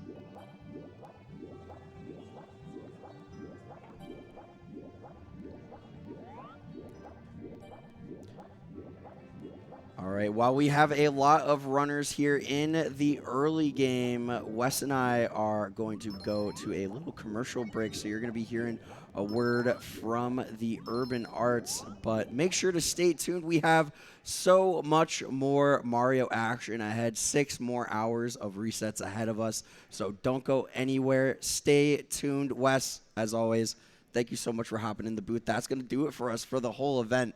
It has been a pleasure. It's been an absolute honor. This is the first time we've commentated together for qualifiers at a live event. It's been amazing. I would hug you, but I learned with Cheese yesterday. Oh, I hear claps. Thank you. I learned with Cheese that our mics would touch and we would cross streams. So how about just bow it out? Let's go. Oh, shoot. I'm not wearing my bow. No! Quick, go to commercial. Go to commercial. We can't watch this. Urban Arts helped prepare me for college by giving me a lot of experiences working both independently and collaboratively with other people to make really cool games, and taught me how to put my all into creative projects, and that helped me put together a very strong portfolio for college. The best part about being in the urban arts community is the people that you meet. A lot of the people here have the same interests as me, so in the future, making friends here will benefit me and them and everyone around, because we all benefit from each other by gaining skills that other people had that I may need. Urban Arts helped me see myself differently by showing me that I can be a good leader. In the studio program, I was assigned the role as project manager, and fulfilling that role for the first time actually helped me realize that I have good leadership skills, and it really helped me to develop them.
Welcome back, everybody, to 120 Star LTA. I'm keeping the wild Zeus away from me here, but it's fine. No, back. Ah! It's all good, but we're back here, Laurel, Maryland. Pace 2024 in the summer, and we're here with the 120 Star LTA. I'm the Mr. War. I've got Zeus. How we doing? Woo, I'm good, man. I'm good. I'm so happy to be here. This is day 3. It's exciting. It absolutely is. And again, we are raising money for Urban Arts. We are still Absolutely. doing that all day. It doesn't stop. The fun don't stop. Neither does the helping. So, exclamation mark donate in the chat to be able to be in for some fantastic prizes, ranging from a 70-star, 70-person relay VHS, all the way up to a brand new Nintendo Switch in box with some signed goodies in between. And for those runners maybe tempted in getting Mario 64 themselves, but like, you know, I don't want to do the expenses of getting a console. And then, you know, with the console, you think I'll get the adapter for the TV, or you've got to buy a CRT. Like, well, how about we just have a HDMI modded Nintendo 64? Yeah. It's beautiful. Who knows? The next best speedrunner could be using this very console. Like, that's crazy to think, isn't it? It's just plug and play. You just plug it into your TV like an Xbox. It's crazy. Yeah, it's crazy. Just a completely different franchise. When does the giveaway end? After Pace. Once Pace finishes. So you've got till the end of the day. The last resets that these runners are going to have is at 9 p.m. tonight. And then they will have to finish off their runs. And then I believe they normally do like a little closing ceremony at the end. And it's going to be a lot of fun. So make sure you are still watching. Make sure you're donating towards the Urban Arts. We also will read out any donations that come up on the screen. And I now have someone that will sing. Oh, maybe. So you will sing the Liam when they come through with the altos? Yeah? Yeah? Okay, we'll see what happens. We'll see what we get on the list. And I very, very quietly as well, I said this in my last commentator block whilst you were setting up. You know how Wes is normally the one that does the crazy things? He goes, if we hit this much, I'll chug a bottle of hot sauce, I'll do chicken nuggets, I'll get a tattoo. Well, so I have put on the line, if we hit 40,000, I will get Boo, King Boo, right here. Tattooed. But we have to hit 40,000. For those that heard the clap, that was the clap of the arm, not the clap of anywhere else. I want to make that clear. But yeah, if we hit that 40,000 by the end of the last SM64 run, I will get King Boo tattooed. That's a good incentive. I feel like that's a really good incentive. I think that's something to look forward to. So that $40,000, I mean, we are a good 17,587 away. Good maths there. Mental math, quick math. So we have a lot of time left to raise that for the Urban Arts, a incredible organization, of course. Yeah, no, absolutely. And in regards to runs, so we've just seen Cheese's entered back into the room as well. We know some of the runners were on a break. Like, I know Beast has come back from his break that he had not that long ago. Ouija obviously kicking off through the runs as always. Gothic back on some runs. Absolutely. Love to see Gothic here. I'll be honest, Gothic was one of those people that I had seen his name in the Discord, obviously in the moderator list. Of course. And I never quite knew who they were. But I'd always heard them be mentioned every now and again. And then when we watched the qualifiers and we saw how he plays. Yeah. Just incredible. Whew. Gothic, an incredible Mario player, of course, a mainstay in the Mario 64 community for a long, long time. A seasoned veteran, has been around the game for a hot minute. In fact, was actually there at the creation of the original sock folder setup for Canonless. Oh, okay. All the way back then. I actually saw a video of him, Cheese, Simply, and a few other runners that were all going for it once that normalized setup was discovered, and everybody's just popping off in a chat. It was incredible. It was incredible to see. Yeah, no, that's it. And just as a reminder for everyone, the reason that I say, you know, I didn't know who Gothic was before anyone gives me any, well, how did you not know? Just remember, guys, I didn't know who any of these runners were about 18 months ago. Brand new to the scene. Yeah, I knew the game. I knew how to run the game. I didn't know who any of the big names were, like, or even any of the medium names were. So, and so well informed as it stands.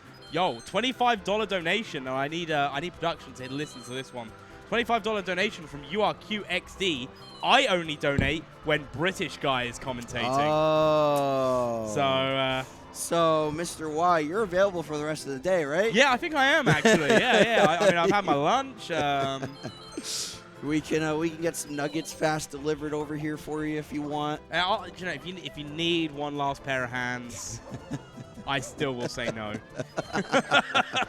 I won't eat nuggets. Oh, I'd man. much rather have a needle stuck in my arm than Or go to Nando's. or go to Nando's. Oh, cheeky Nando's. Ugh, I so suppose good. I should probably clarify for those watching is the manager of the Nando's here came into the event, wanted to have a look around, and has basically been giving us discounts for all the attendees all week. So shout outs to him. Oh, it's been incredible. Yeah, he's been great sorting us all out. He's looked after us when we've gone out to get meals. So it's not quite the same as the British Nando's, though, but it's Apparently it's good. better. Apparently it's better. Well, it's like a... Okay, the chicken's better. The starters are better in England, though. Okay. Yeah. Okay.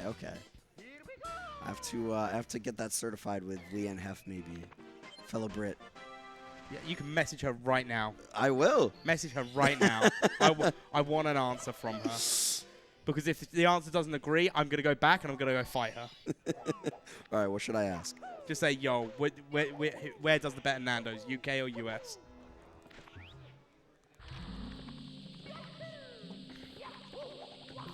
And the reason we're just kind of babbling at the moment is the only person that's kind of in the middle of a run at the moment. Hang on, wait a second. Okay. The only person that's kind of on the middle of a run at the moment is Puncation. Yep. I realized I shouldn't have started that sentence right whilst he was by a whirling pool of sand because we know what happens. Yeah. Classic commentator's curse, but luckily Punke able to get around it. Mr. Waz's vicious attempt to sabotage the run. Look, I ain't no West Dog, all right? I can't sabotage Puncation. The classic West Dog sabotage. Yeah, we all remember it still we to this all day. remember it. My goodness.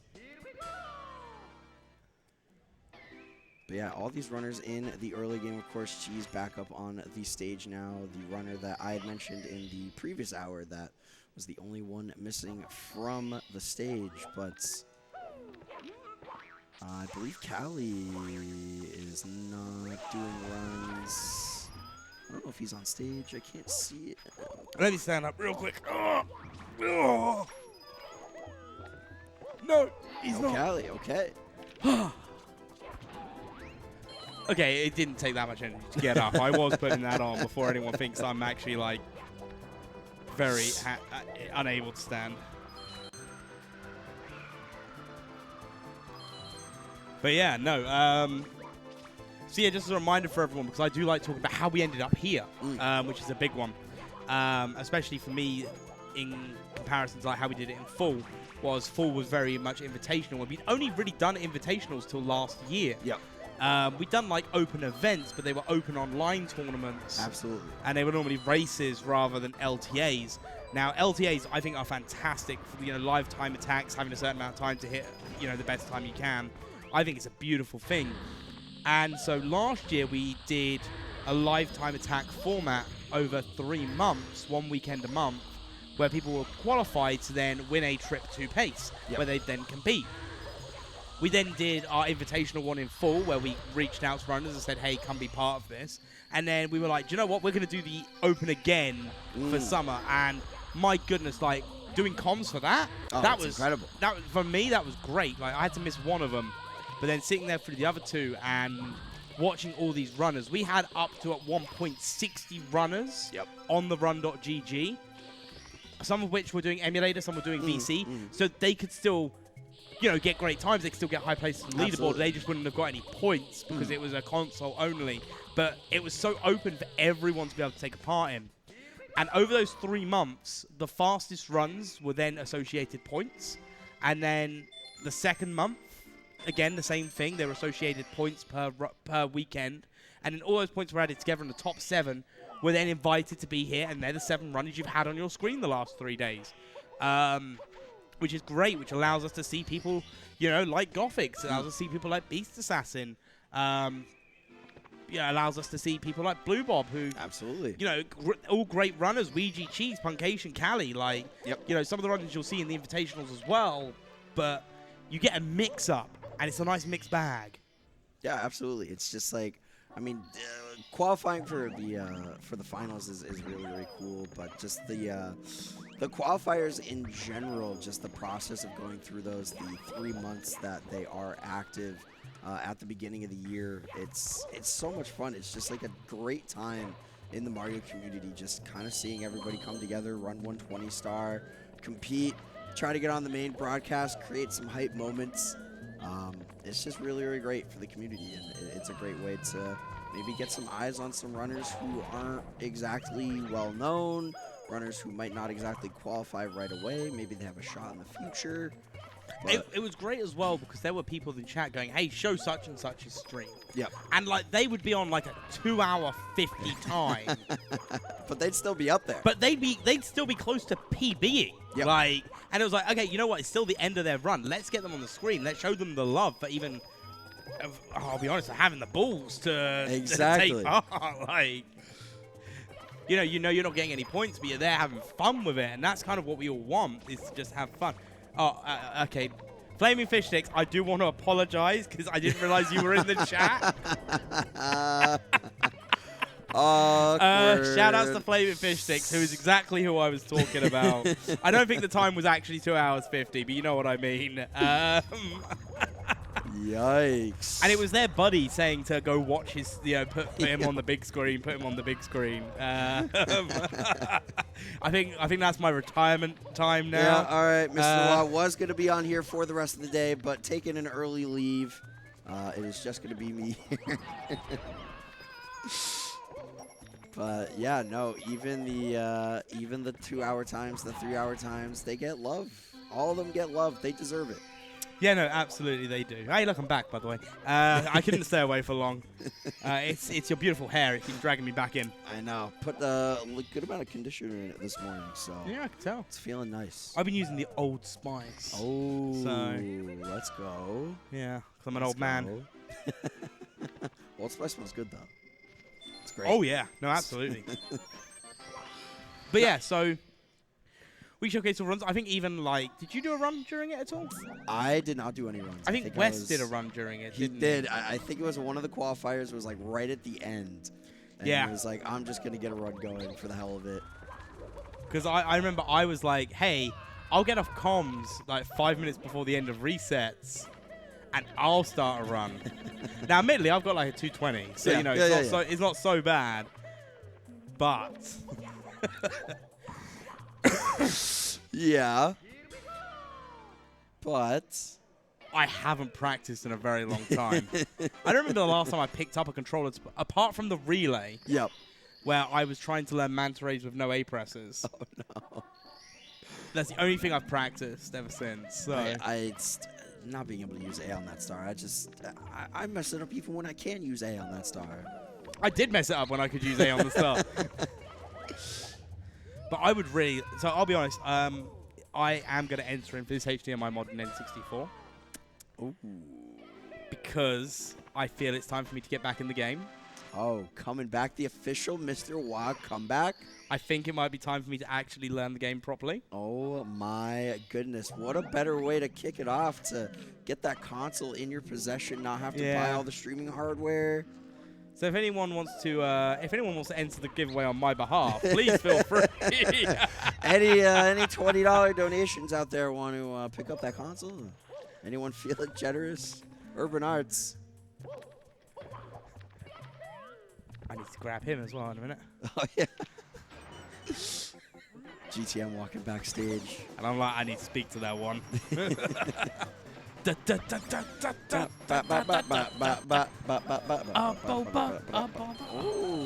little remix. That was Wes's fault last year. Man, the Abobas have been going crazy this year. Yeah. Absolutely crazy. What would you do if you won the HDMI modded N64? What game would you run? That's a question for everyone in chat. If you had the HDMI modded N64... If you had the HDMI modded N64 chat, what game would you run? Tell us in the comments. Super Mario 64, we are accepting SM64 as an answer, but... What if... if you couldn't run SM64... What game would you run on a modded N64 HDMI console? I think I'd probably run OOT. OOT is a good one. I think I'd probably run OOT. It seems like a really cool run. I know there's a big pipeline between SM64 and Ocarina of Time. Cheese and Simply both kind of messing around with 100% in that game. Yeah. I'd maybe do Mario Kart 64 after watching the runs of it the other day. Or there's a game that I really enjoyed doing, and I do have a second place time for. It's only got 3 runs on the leaderboard. It counts. Okay, so Counts. still counts. It was world record because they put it on the wrong difficulty. Oh, no. Oh, no. But Who are the mods of this leaderboard? well, it's called Rat Attack. Rat Attack? And basically, the game is you are a cat, and it's like a 3D polygon game, right? And you are a cat, and you have a power to leave a trail to circle in rats. Yeah. To then get rid of them. And then you fight bosses where it's like a massive dog that you fight, and you basically it's like the Crash Bandicoot game where you're facing Tiny Tiger and all the tigers come out at you. Yeah, It's kind of like that as like one of the boss fights. My goodness. That sounds incredible. It's actually a really fun game, but the audio for it is like horrible. It's the charm. It's the charm. But yeah, guys, like play Rat Attack. Let's We've get a had, Rat Attack leaderboard with more than 10 runs. We've had some representation of, like, I think Buck Bumble was a game that has been getting some representation in the Mario community lately. What's the name of that game? Chameleon Twist is another game that I think I saw Menace Monk messing around Don't with even be a little started bit. with that boy. Big advocate of the Chameleon Twist. Eddie Els with a $20 donation. I'll win for the British. Ooh, Nick let's Bush, go. 2064, $5. I like Manta. I don't like Manta. I'm sorry if that's like a controversial opinion, but I don't like Manta. That game was on my Burger King's N64 back in the day, and I played demo mode so much. Which game? Oh, Diddy Kong Racing. All right, so in terms of the runners here, Poke, of course, still the deepest into a run with Beast Assassin, JRB, but each of the other runners 0 or 1 stars into their runs. Oh, we're doing a 0 or 1 star LTA? I guess so. Now, you know, we did have the race between Linkarf and Poke earlier in the week. Do you know, I was watching that. I felt very bad for Linkarf. Like, the SBLJ just wouldn't. yeah, it just wouldn't catch. connect. I mean, that's why I'm glad there's no SBLJ in 120. Not yet. I mean, 'cause you can do it. It's not against the Oh rules yeah, to yeah, do you it. can do it. But there's just no optimized. There's no reason to do it. It's a risk reward kind of thing. It's a high risk trick, and if you mess it up, you lose time that you wouldn't normally lose. But I think you can save like a couple of seconds if you hit it. Just the door open animation, basically. All right, we've got Z the Sunflower in here now trying to tell me there is a route for it. Look, I ain't listening to you, okay? All right? I think that message might have been typed by Cosmolano. I'm not sure. Oh, in which case, that's fine. Cosmo watching on Z's account or something, but you know, Z also a big advocate for SBLJ. Yeah. But yeah, no, the SBLJ route is like VC early, like BLJ into VC, and you do SBLJ. It's ridiculous. It's so crazy. Oh my goodness. I feel a little bad because I don't think I've given Z any abuse in like months. It's the first time I see their name in months, and I'm like, shut up. No SBLJ.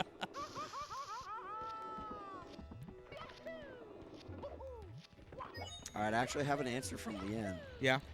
She said she hasn't had the US one, but she would assume the UK. Let's go, Leanne. And she put like that little emoji where it's like painted the Yep, nails. yep. Like it's put a little sass on it. Yeah, just a reply saying, Mr. Wah thanks you for your patriotic service. Okay. Wah being rude? Never. We should probably point out as well that Punkation coming out of HMC 17.8 seconds ahead of the event PB. That's crazy. And he's now doing 100 coins. I mean, LLO 100 is so fun. Yeah, it's one of those where, you know, obviously you could lose that shell at any time. Just Yep. the wrong angle as you go onto a platform, you lose it. But it's not like the highest risk. And it gives you a lot. The shell does give you a lot more leeway than you look. Like when you've seen people break shells, that means they've just gone past even the extra leeway. Yeah, no, LLL, I mean, there's just such like it's a unique combination of movement that you get in this entire sequence. I mean, I'm a big fan of any, Punkay taking a burn there, not a huge deal. I'm a big fan of basically any 100 coin that lets you actually utilize the shell as a primary aspect of the star. And you enter the volcano and it's just this super, super fast paced, a lot of rollouts, a lot of jump dives, long jumps. It's just so much fun. And the best bit about LLL in 120 over the LLL in 70, Yep. no lava boost. No lava boost. No lava boost! Huge lava boost, a notoriously fun and fair strat that you never goes wrong. Definitely never mess up ever or lose runs to. I mean, I could never. I think, who was it I was speaking to? There was someone I was speaking to, and it's someone I think it's someone we've actually commentated a run for before. On obviously something else. Yeah. And they came into my chat as I was doing 70s practices. Yeah. And I went, "Oh, you do the long jump lava boost." And I go, "Yeah, something like this, isn't it?" And performed it flawlessly. And ever since, Yep. I have never been able to do it again. Oh my goodness. That was the time to shine. Yeah. You lived up to the moment. Yeah, and then now I can just never live up to it again. Maybe we just needed to happen again. Maybe. I believe. All right, Vanish Cap for Punkay. Nice clip over the edge there. Gonna be looking like he's making a good cycle here. See, I love the Vanish Cap stage, and I hate the fact that it's not really... I mean, it's only used in 120. And I know why. It's a long stage to get to. You know, it's not optimal to run it in any other category. For sure. Unless it specifically involves you getting all the caps. Yep. But it's such a fun stage because it's so... And I know it sounds weird. It's a simple stage. Yeah. You go down, you go round, and you go jump from platforms. Yep. And that's all it needs to be. It's pure platforming. Yeah. It's just so much fun. It's so much fun to grind. It's so much fun to just grind that X cam down and sit in Usumune. You can get lost in Vanish Cap for hours just practicing and practicing. Just because making that cycle is so addicting, and it's kind of a shame that it's at like basically the halfway point of the run because it is very easy to take a death there, and it can be a pretty costly death, especially if you die late.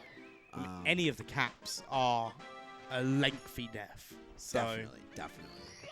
HMC, Vanish Cap, Wing Cap, doesn't matter. It's you're losing a lot of time if you take a death in those. But yeah, no, Vanish Cap. We need more Vanish Cap representation rather in the categories. I'm just a fan of any stage that I can sit on Usumune for hours and just grind it out and not get bored of it. Here we go. I thought of the worst idea ever. That could be the funnest, rage-inducing race ever. Oh no. So how many stages have Vanish Cap available to them? I know BBH does. Yep. DDD. DDD does. What, Dry Worlds? Yeah, What Dry World has Vanish Cap. SL has Vanish Cap. I don't think TTC and Rainbow Ride do. I don't think SSL does. I don't think LLL does. HMC, I don't think has it. None of the lobby stages. But every stage has a form of a cap, right? Yeah. So here we go. A 120-star run. Yeah. But every star that you collect, you have to have a cap activated. And if it involves killing an enemy, with the exception of IROC, because you can't get back out, every enemy has to be beaten with a cap active. Oh my god. Oh my god. Oh my god. That would be insane. The routing would be... I don't even know how you would route that. That's crazy. Maybe not even 120 stars. Maybe just a 70-star run, because I've just realized, like, DDD, it's impossible to get back to the first area in that time frame, but... Yeah, I don't think you'd be able to grab the Vanish Cap and swim all the way, get the Manta Star before it runs out. I don't think that's happening. 120 star, but every star you eat a nugget. Well, we already kind of did that without the Mario, so maybe we can cook on that for later. Yeah, there we go. All right, 80 star speedrun. Someone work out the route. 80 star speedrun. 10 stars that you get because obviously you needed to get the wing cap. Then after the 10th star, you need to only use stages that have caps available, like wing cap or things like that. Someone make a route for that. Yeah, I know we have some people in chat here in the audience that could throw this route together, give us a good idea of what we're working with. Hey, and if it's reasonable, I'll try myself. Oh, of course. Yeah, I'll put myself through the pain. I mean, we love new category extensions, always. 120 star run, but each nugget you eat, you emit 1 star. Oh, wait, so wouldn't you... Just do a 0 star run? Yeah. Wait, would somebody just be like... Would somebody have to, like, eat the nuggets beside you and then... Would you have to recollect the 10 stars after wing cap is collected? So it's either 70 stars where you have to go back and collect those stars again. Yeah. Or... No, it'd have to be 80 stars because... No, Once Fortress have metal caps, so... Yeah, it does. Yeah, so, yeah. Either 70 star where you recollect them or 80 stars where you don't. We're cooking. We're cooking on this new category extension. What should we call it? Annoying percent? Frustration percent? Cap percent? Capmate percent. Like, that's cap. That's cap. It's just, no, it's not even percent. It's just called that's capmate. That's cap. We're cooking up. We're pushing the boundaries of Mario 64 live here on day 3. We've reached the point of no return. The thing is, we've managed to talk about it so much, now we can actually say Beast is now in basement. Yes. Let's go. Punke is, well, about to do something too. Okay, of course, working on the snowman's body. Oh, I didn't. Yeah. Yeah, we can't say that. Can't say that split name, unfortunately. But just know it's a very cool stage that Punke is looking forward to here. But yeah, still has the best possible. So it has the best possible time going into BBH, isn't it? Yes, it's BBH. Yeah, it's BBH. Best possible time going into BBH halfway through the run of 136.13. Halfway into a run, pretty good. That is pretty good. That is definitely healthy pace for a 138 time from Puncation. And then a 135.57 best possible time on Beast Assassin from the basement, entering basement.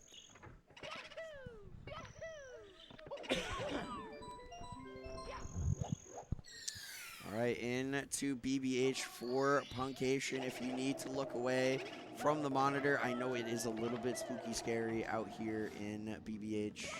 Or Spooky scary Puncation. Going in the house. If you need to distract yourself with a rubber band, perhaps, it's A-okay. We will understand. We hold no judgment. If you want, and if you're here watching and you're a little bit worried and you want to hold my hand through this stage, you can. Like only one though. I only have 2 hands. So.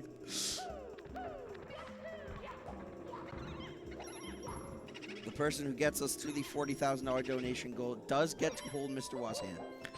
I mean, I'll fly anywhere for that. Just you know, a quick trip, quick handhold, and that's it. And you're on your way back. There we go. Hold my hand, chat. Go on, chat. Hold each other's hands.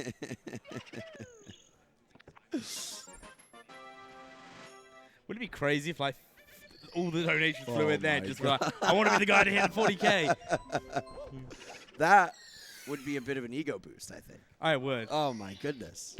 Please boost my ego, chat. I think anyone would be feeling good about that. Hey guys, you get to hold my hand. Just all the donations coming in. It'd be great. Yeah, no, I mean, I personally would donate a good $17,000 to hold Mr. Wa's hand, but I don't know, he might let me do it for free. All right, Punke working on BBH 100 coin here. And 23 coins going into the door, just the right amount. Going to knock out these blues here, get a couple of blue coins. And speaking of stars that are very fun to just sit on Usamune and grind out, BBH 100 is definitely one of those. One of the more unique 100 coins, in my opinion, in terms of movements. Just the things that you do, going through all of these doors, taking out all these enemies.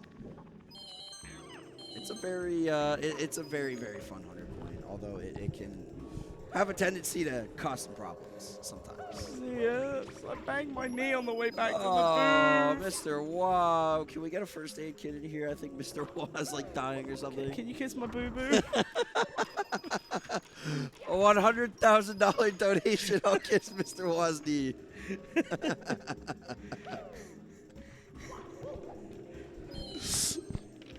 Actually really hurts. Oh my God. It's okay. You just got to lock in. You just got to tough it out. It's time to lock in, chat. It's time to lock in. It's day 3. We have a little under 6 hours left. Well, not even a little under 6 hours. Just about the 5-hour mark left on resets. Of course, as we said at the top of the hour, resets ending at 9 p.m. Eastern. And we have a $10 donation from Anonymous. Ow. The comment reads, a boba, a boba, a boba, a boba. A boba. People in the room, can we get you to a boba on 3? 1, 2, 3. A boba. I got a couple that did it quietly. They were like, a boba. It's like when a teacher asks you for an answer in class and like nobody wants to be the first one to answer. Yep, so that's it. People just start like silently speaking up. I used to be that kid. I'd be like, has anyone got the answer? And they'd be like, stick up your hands if you got the answer. I'd be like, what's 4 times 7? And I'd just like not even think about 46. And then the teacher was like, okay, we need you guys to raise your hands now. So we'll try this again. What's 8 times 7? 164. I mean, credit for at least throwing something out there. And then I went, what's wrong with those answers, miss? And then she answered, I said, you should have raised your hand first. That's good. I think we've distracted chat with a bobas and everything that they've forgotten about the fact we are in BBH. Yeah, I know. We've actually properly taken people's attention away from the spooky, scary ghosts here.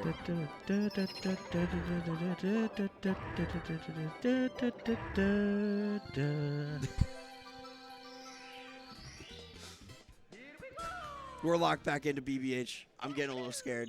It's okay. You got this. Okay. I just gotta think about what's next. I just gotta think about the goal here. I just gotta think about the end goal. It's not the journey, it's the destination right now. And Wait, the is it meant to be the journey? It's not the destination that matters, it's the journey to get there. Of course, but in this case, the journey is going through BBH, but the destination is what's after BBH. DDD 100! DDD 100! Absolutely coming up next, very infamous star in the 120 star routes. Yeah, the first time I did a 120 star, my DDD 100 split was 18 minutes long. That's about average. Honestly, I feel like for a first try DDD 100, especially if you're going for that triple jump dive across the gap, off the sub, I can see it taking 18 minutes. My second one, Yeah, 17 and a half minutes. that's an improvement. But I got rid of the sub.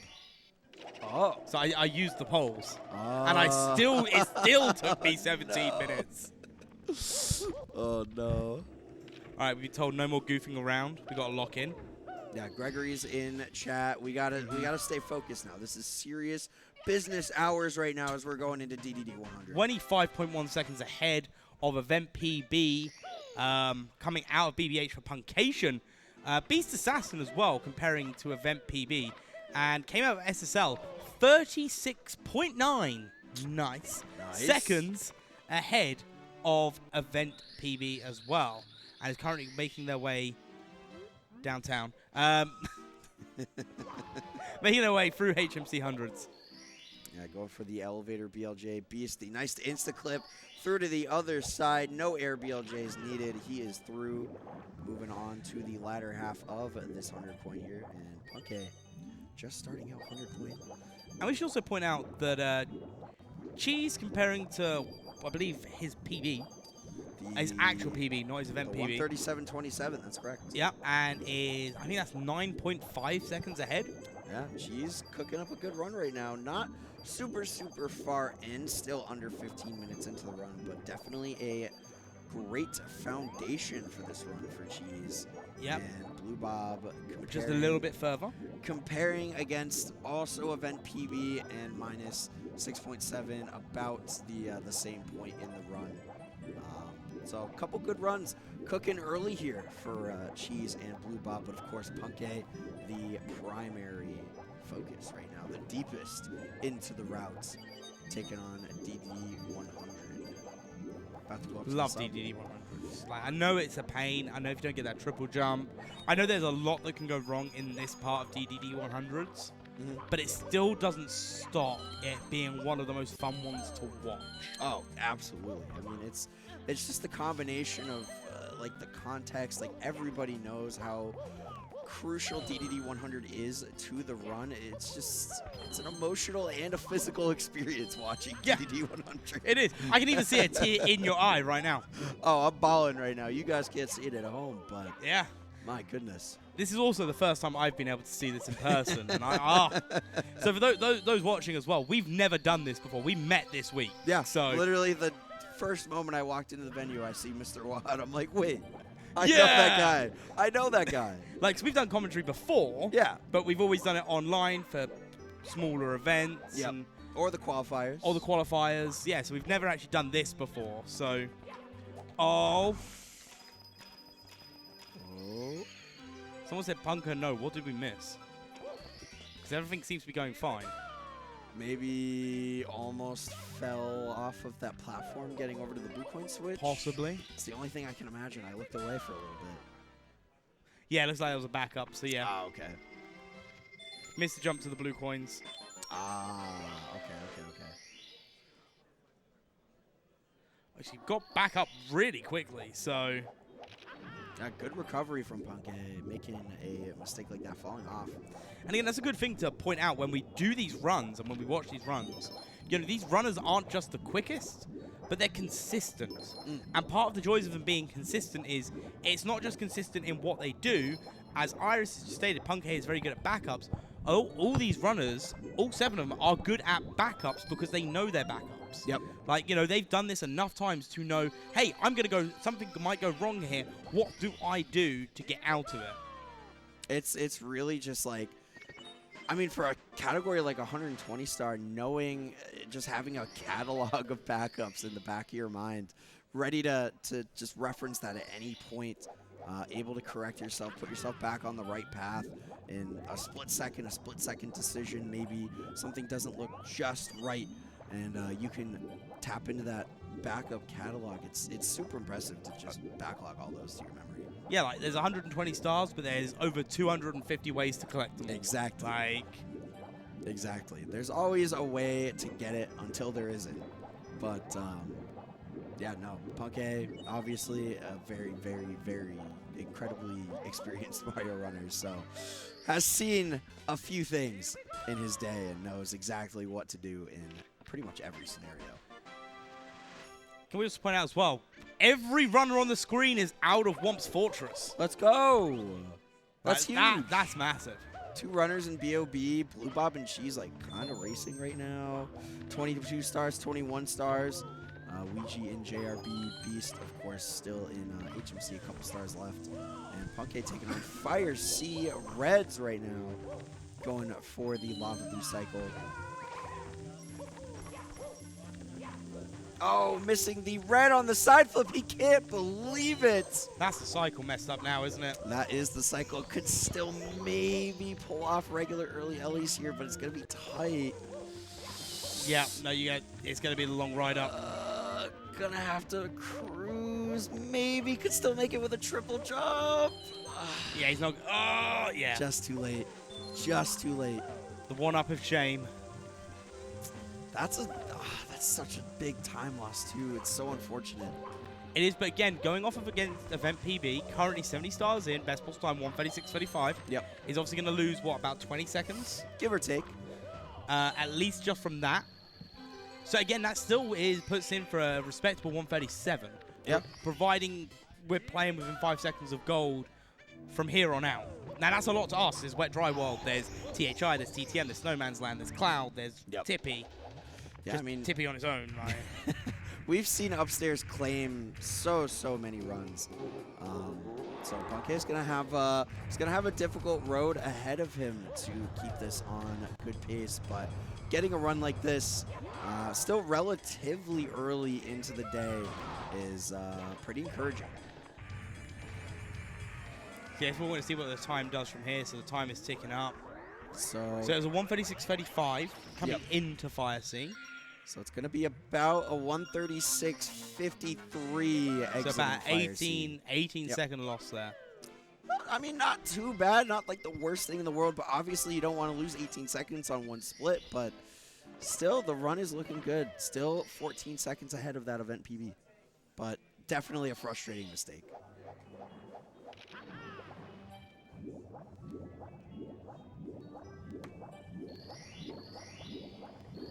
So if you hear tapping every now and again, there's one singular little fly that keeps buzzing around here. I keep trying to swat. Mr. Waz busting out the stick, trying to whack him. Damn right. Got my stick and I'm not afraid to use it. The quick K-Koda impression. All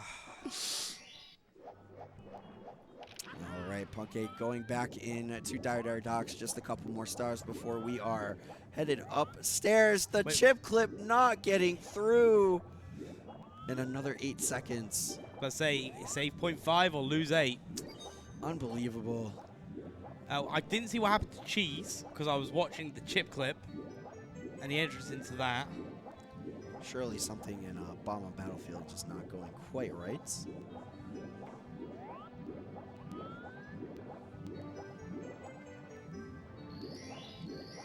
All right, Punk8 grabbing those rings and going to be getting the jet stream here. So one more star. Going to be looking at maybe a high 103 upstairs door touch, which still not a bad pace. It's going to be probably a little bit ahead of event PB still. You know the 73rd star of the game that we collected in the 120 star speedruns that Punkation just collected? Yep. Bowser must really like that star.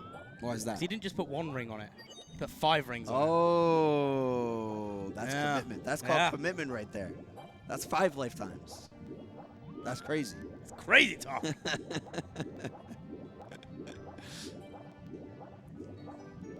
right, so Punk8 just going to be grabbing the collect the cap star here in Dire Docks before moving on upstairs.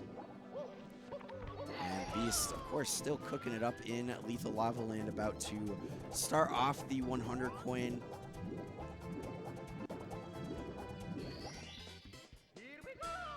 Here we go. Mario's just, he's so jovial all the time. Yeah, he's so happy. That's why I don't like it. Okay, now, you know, I get it, right? You know, wants to be positive and all that. Yep. But, you know, your princess is missing. You're trying to save her. And every noise you make sounds like you're happy. He's just having a good time. It's like, all about the... Do you really want her back or not? Like... I don't think Bro's locked into the mission here. I don't think he's got his eyes on the prize. Yeah, he's just happy to jump around. Yahoo! Yahoo! Yahoo! No, he's having a good time. He's vibing, you know? Oh, Beast! No! Getting warped into the falling wall. Pancaked. Unbelievable. Like, it's just another one of those frustrating time losses that you're like, I can't believe that just happened. Like, all you can do is shake your head at it. And just when we were talking about how great it is to walk, you know, right up that volcano. You know, for every fun section of movement in Mario 64, there's always just 1 or 2 things that make it like, okay, maybe I don't want to play this game anymore. But no problem for Beast Assassin, only losing a second on the Delta here, still minus 34 on the event PB, a 1:36.46 best possible time going into Vanish Cap. So still a very, very solid run from Beast Assassin. And Punke into Wet Dry World again.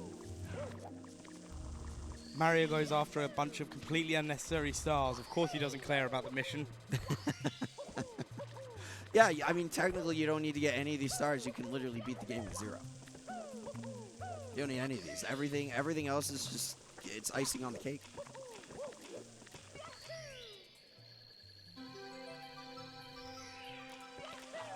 All right, Punke wrapping up solo secrets here in Wet Dry World. Beast Assassin into Vanish Cap. Blue Bob in Shifting Sandland. Love that. Ouija going into BOB. And Cheese looking at Lakitu. Just floating Cheese around. is watching once again the most watched video game opening cutscene on Twitch. Surely, right? Surely. Surely. I mean, with how many active runners still run the game, with how many runners have run the game in past years for the past however many years it's been since the first speed run of this game. Oh, I did the maths purely on the average amount of resets that these guys do on a daily basis. Oh. Yeah. Some runners raise that average, some runners lower that a little bit. Yeah, I could also contribute to the statistics there. Do not look at my run.gg profile. Specifically, do not look at the completed run percentage. It's just not really a thing that's... 0.0 something? It's above 0% at least. Okay. We're talking like an average of like 2 to 4%. It's not good.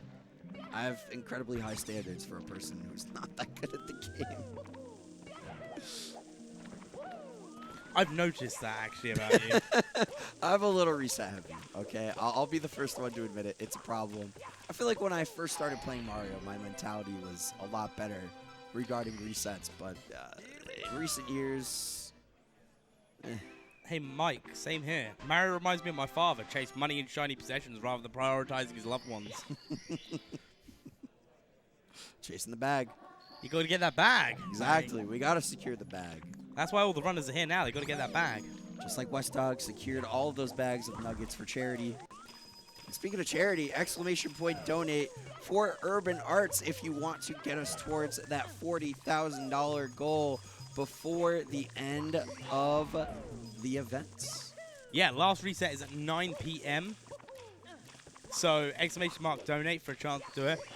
None of the runners have given up. Just so you know, some of them are on lunch breaks at the moment. It is currently 4 o'clock in the afternoon. Yep. Some of them came here a bit later. Some of them are taking breaks later on in the day.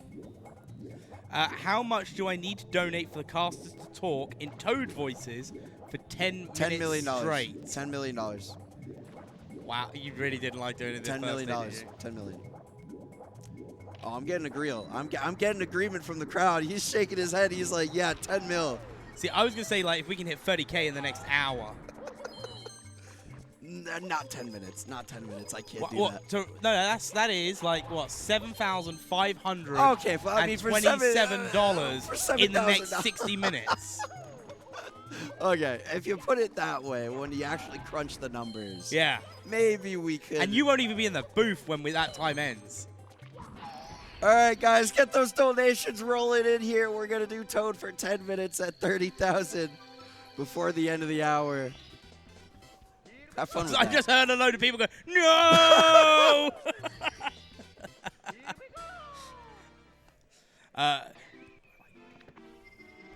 So, yeah, give me a second. Let me work out who will be on at that point so we know who...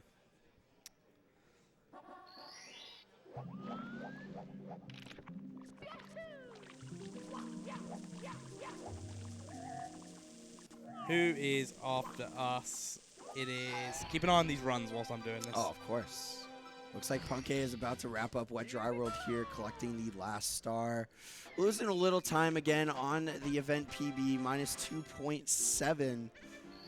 But still a good run, the mid 137 best possible time going into THI. Yeah, should we hit 30K in the next hour? Yeah, we'll definitely do Toad Depressions for 10 minutes. We'll make Jared and Collins do that. It's for charity. You can't say no now. We've signed you up for it. All right, y'all. You know what to do. You know how it is. So whilst you guys think about whether you want to do that or not, we are going to take a quick break before we get any deeper into the runs. It has been absolutely fantastic so far today. The energy has been great, just from the crowd, from the runners, from the people behind the desk, to the front door, to the guy that gave me my bottle of water this morning. Absolutely. Everyone is hyped to be here today. Exclamation mark donate towards the Urban Arts. As I say, if we hit 30K before the top of the next hour, Jared and Collins will speak like Toad for 10 minutes, whether they like it or not, and I will make them do it. He's got the stick.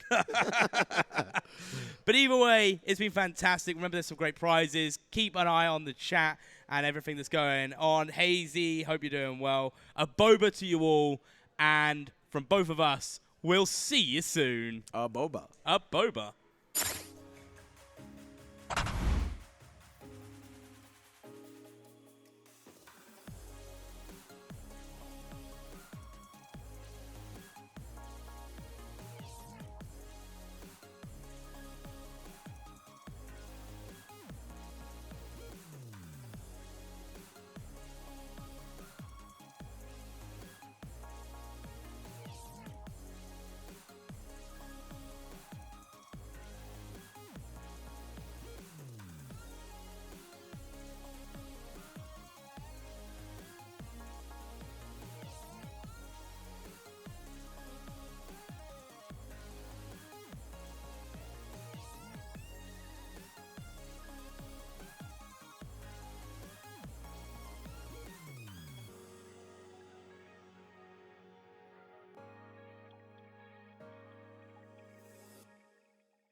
Welcome back, everybody. Here we are still. We have 5 hours left on the resets. We got some runs on the way. I'm still the Mr. Wah.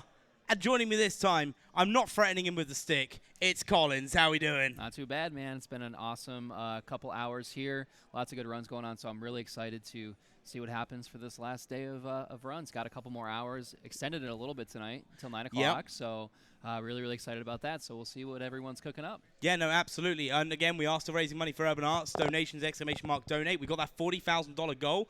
I don't know if you've heard this one, but I've said if we hit that 40,000 by the end of the runs, I'm going to get a boo tattooed on my arm. Okay. Yeah. Okay. So this could be it'll be the start of the Mario arm. There you go.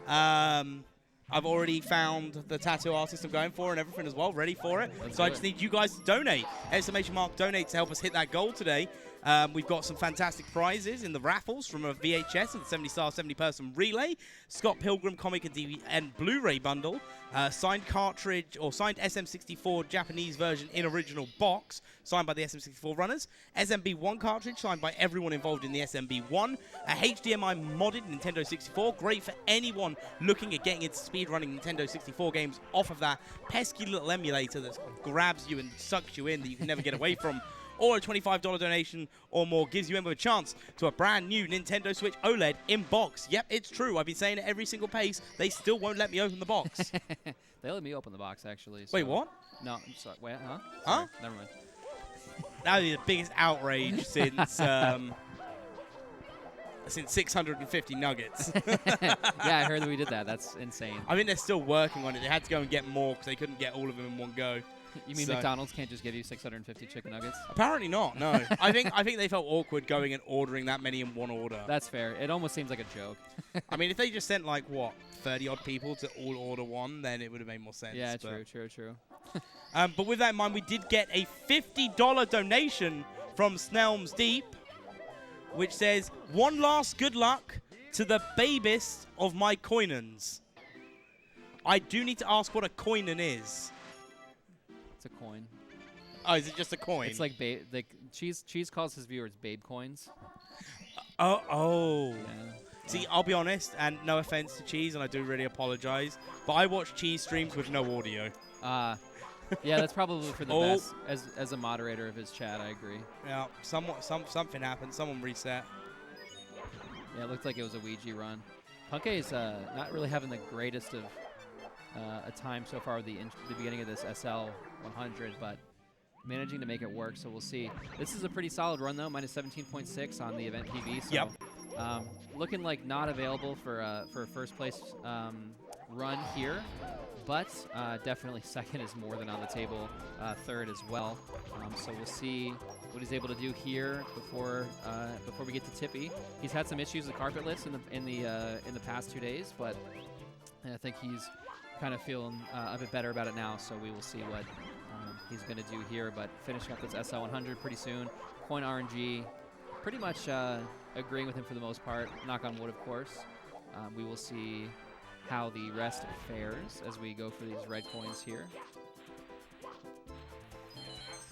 And did you just mute me? That was you?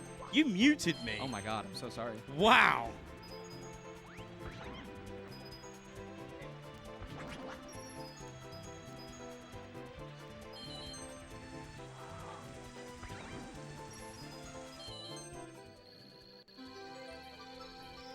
All right, bit of a mishap there. I thought I had headphone 1 again. No, the issue is that I'm just naturally loud. Okay. So okay. you can hear me over you. Yeah, that's the fair. issue. That's fair. Okay. So, also as well, I don't know if you're aware of this, but we have kind of stitched you up a little bit. Oh? I don't know if you're aware of this, you and Jared. I have told the chat that if we hit 30,000 by the time I get off the comm booth in just under an hour, you and Jared need to do Toad impressions for 10 minutes. Silence. All right, we'll see. See if my voice can handle it even. I don't know if I can get that high. That's maybe I'll have Cheese do it for me instead. Yeah, no, there we go. That's what's up for grabs. If in the next 45 minutes we can hit 30K. It's a big ask. Like, okay. We're talking like $7.5 grand. Yeah. Like, it's a big ask. But if there's anyone here going, do you know what, I'm going to wait near the end to donate, maybe donate now. Or don't. You could wait. Oh, It's fine. we get a Wilco? No, we're not getting a Wilco. Yeah, unfortunately didn't catch there, but not too much of a time loss. It's all good. 137.56 BPT we have here. Going to be a bit higher than that, of course. Yo, we mentioned Wilco. Wilco raids. Oh. Like, there you literally, go. we say Wilco, and he just appears. There you go. Oh, it looks like Punke is actually just going to go right ahead for Carpetless here. He doesn't seem to be a huge fan of this run, so if he hits it here, he will continue. If not, he will more than likely reset. He does have a couple more hours, but this is probably the play. I mean, that's the thing. In regards to like how we do the runs, obviously, normally the players go into Cloud Stage, then go into TTC. Does it really matter? It's a very minimal time save to do the route that we currently do. Unfortunately, Punke is going to miss the wall, the ledge grab there, so.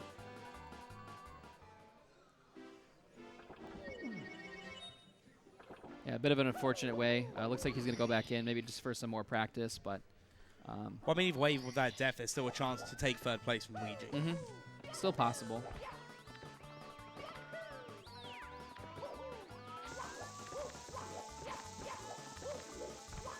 Someone saying 138able still. I think technically yes. Yeah, it's possible.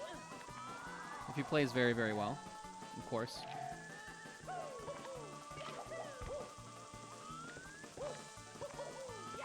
All right, one more time. That looks like a much better angle. Yep.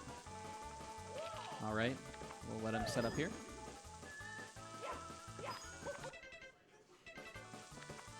Didn't like that.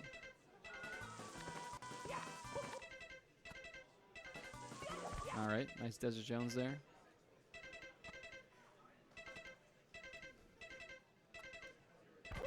There we go. There Nicely we done. go. Nice carpetless. Yep. Good job from Punke there, keeping it together. Couple pauses. That was a bit scary for sure. Mario does run at 30 frames per second, so not very easy to pause buffer. Not as easy as something like Ocarina of Time. Runs at a lot less frames. 20. And you actually can pause on the same frame twice in Ocarina of Time. Makes it a lot easier to pause buffer. Mario not really designed for the pause buffer strats, it seems, but Punke going for the turnaround lag 2 boost. That was like an 18th frame wall kick. I cannot believe that he managed to get that one. That was super late. We're going to go for the double wall kick ending here and going to fall down. So also as well, the other thing, the only downside of doing it this way is Punke is not going to know how the time. I mean, that's going to decide it anyway, so it doesn't really matter. But I was going to say that it won't. Punke won't know what sort of run they're on until they finish Rainbow, until they finish the whole of Tippy. Yeah, it would have been a little bit tough to call it, but you have a general idea, of course, when you're at that level. You know kind of what how you're playing, give or take, of course. But now we're on to Beast Assassin here. This is a really excellent run. We have a 137.17 best possible time, so looking really solid here. Minus 47 on that event PB with a 103.41 up. Very serviceable. Definitely 138able, of course. So, man, that'd be such a great kind of come from behind victory if Beast was able to take this one here so far. I mean, no, absolutely. Like, I'd love, and I may be a bit biased, but I'd love to see Beast win this. Yeah, like, yeah. He's definitely a fan favorite, that's for sure.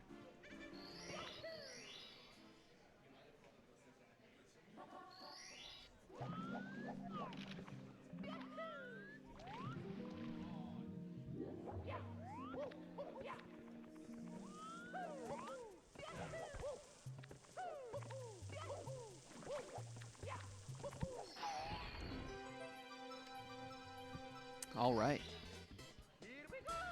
So looks like a pretty good wedge dry roll so far for Beast Assassin. And we have Blue Bob also about to a little bit into the pre-up section here in BBH, going for this 100 coin.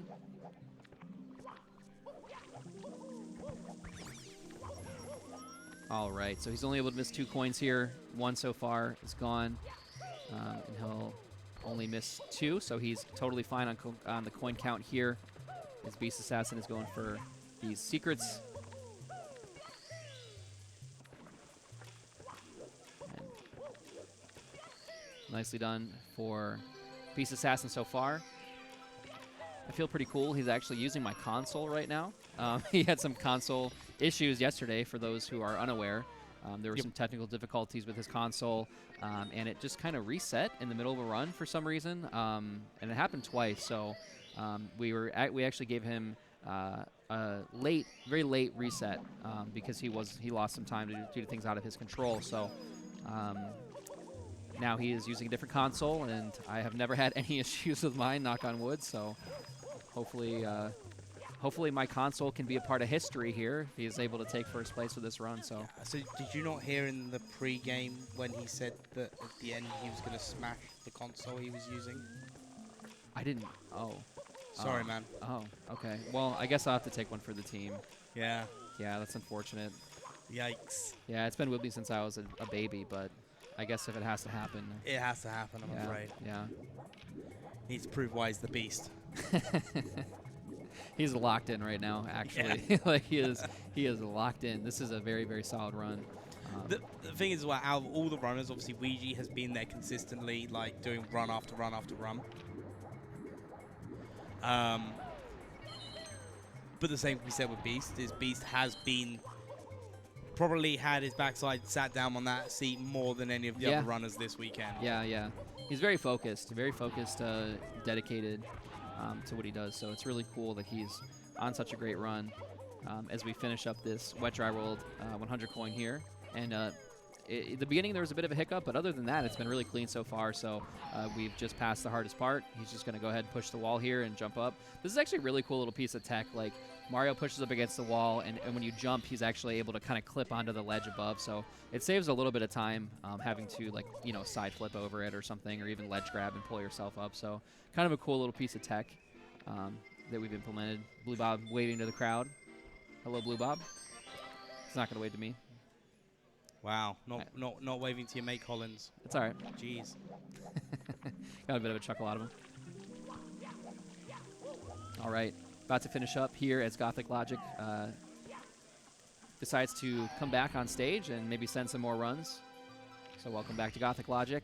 And look at this, minus a minute and 5 seconds on the event PB. This is the Rommel, perhaps. The what? The Rommel. The run of my life. You never heard of the Rommel? Remember, I didn't even know who these guys were 18 months ago. Yeah, the Rommel. Yeah, that's what we call it. Ah, okay. The McRommel. So the Rommel McDonald. The Rommel McDonald. Yeah, the run of my life. Rolling on Mario laughing. That's actually really good. All right, nice THI secrets there from Beast Assassin. Looks like we're probably going to see 100 coin next. Usually that's the star order that we typically will see, but yeah, THI 100 definitely a tougher star, and looks like we're actually not going to see it here. He's going to go perhaps for Wiggler Clip. Nope, he's going to go for the top of the mountain star. I was wrong 3 times in a row. Hey, we're going to McRommel's a 4. Do you want anything? Thank you, Nate Dogg. That's great. All right. Looking pretty solid here. Looks like Blue Bob about to exit BBH in just 1 star. I don't know which star, but The 3rd star. I can't read Japanese, unfortunately. We'll have to get somebody doing comms as a Japanese speaker. All right. All right. Nice Wiggler clip there. Beautiful. Yeah, we are right in. And Blue Bob exiting plus 8.6 on event PB. But still the best possible time for 1:36.57. Yeah, this is a very, very serviceable run for sure. All right. Beast Assassin killing the poor Wiggler. Eliminating the lag really well. This room's actually very laggy, and there's a pretty honestly, it's kind of a tough method to eliminate the lag here. So Hey, do you remember when someone here decided to do Wiggler impressions like during the relay? I wasn't gonna mention it, but yeah. Yeah. Yeah. Yep. That was a thing that happened. Yeah, I think that was the end of the relays now. I kind of just blacked out after that. But speaking of relays, one of the prizes that is up for grabs in the raffle with your donations, with a $5 or more donation, you have a chance to enter in a VHS copy of the 70-person 70-star relay that happened in full pace just 6 months ago. Yeah, 7 that was a months great ago. relay. And there's actually a VHS inside.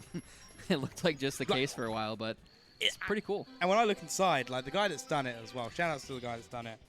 You know, he's put like a proper sticker over it. It's as got well. like a Paramount, like little sticker on there. Has the It's got FBI the warning. Yep, the FBI warning. Yeah, so if you guys put it on the internet, we'll know. So, watch yourselves. The FBI will prosecute. Turtle. Oh, no, I saw it in the chat. I felt like I had to say it. But yeah, turtles. $5 or more donation. I really want that VHS. As you know, I've done. Oh, wow. Beast What? Assassin almost taking a tumble off the stage there. THI 100, that would have been a pretty terrible. Yeah, pretty sizable death there. But going to go ground pound this Goomba so he can get the pole skip. I'm assuming he will be going for the pole skip, of course, as he did the bit tougher intro there. Yeah, that was a pretty close one. That's the thing, is there's so many slopes in THI, it's really easy to just kind of like take a spill and just slide it off the edge and die. It's really unfortunate. But luckily, Beast managed to keep it alive. And nice Goomba kill there. We are going for the pole skip, of course. And now we'll see how this beach section goes. This is a pretty tough section. You can see he did not lure the fly guy where he wanted, so we're going to have to try to get the fly guy over here. And nicely done. That can be pretty frustrating. So he timed it very well. And we need 64 coins before we enter this portion.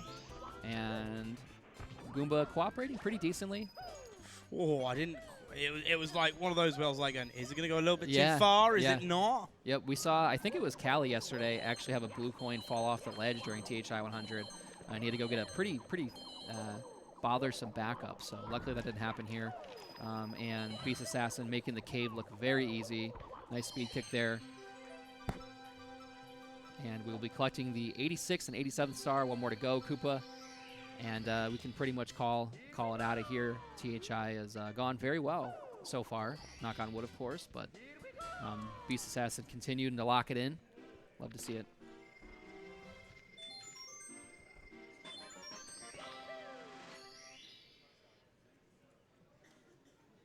Looks like Blue Bob as well already got through DDD 100, and it seems to have gone decently well. I can't see super closely what the splits are looking like, but not bad at all.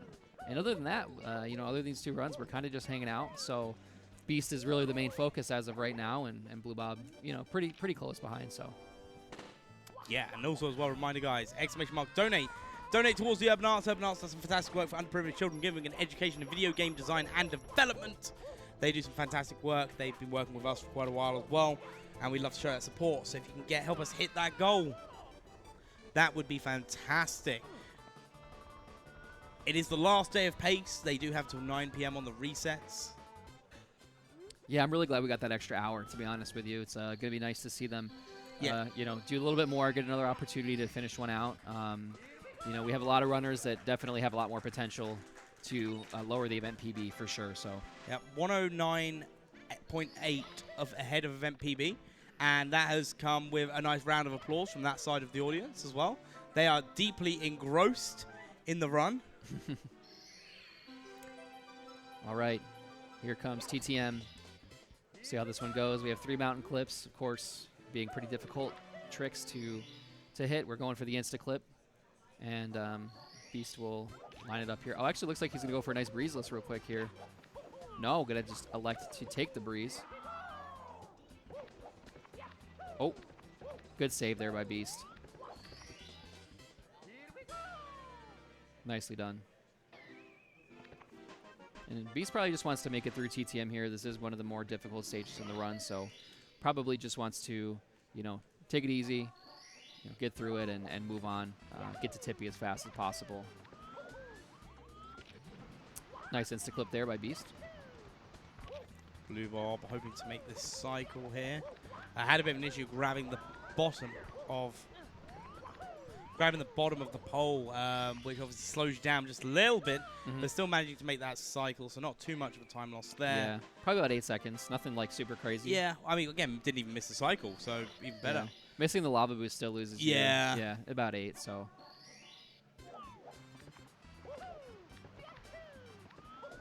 All right. All right, nice there from Beast. Oh, bit of a ledge grab there. That corner is really kind of tough to grab sometimes. Looks like we are going for the monkey star. And he does grab it, no problem. Beautiful. Yeah, I love this star. I think it's super interesting how it works. I still don't quite understand how it works. Yeah, so the monkey's on like a track basically, and that's why if you do it normally, he'll like go around and kind of follow this path. Yep. But we're basically just tricking the game by picking him up, jumping, going through the path, and then we're hitting another checkpoint. And when we ground pound, and because when Mario ground pounds, he drops what he's carrying. So when we ground pound, we've actually tricked the game into hitting another checkpoint for the monkey. So the monkey doesn't have to go all the way around. We kind of just cut down the middle.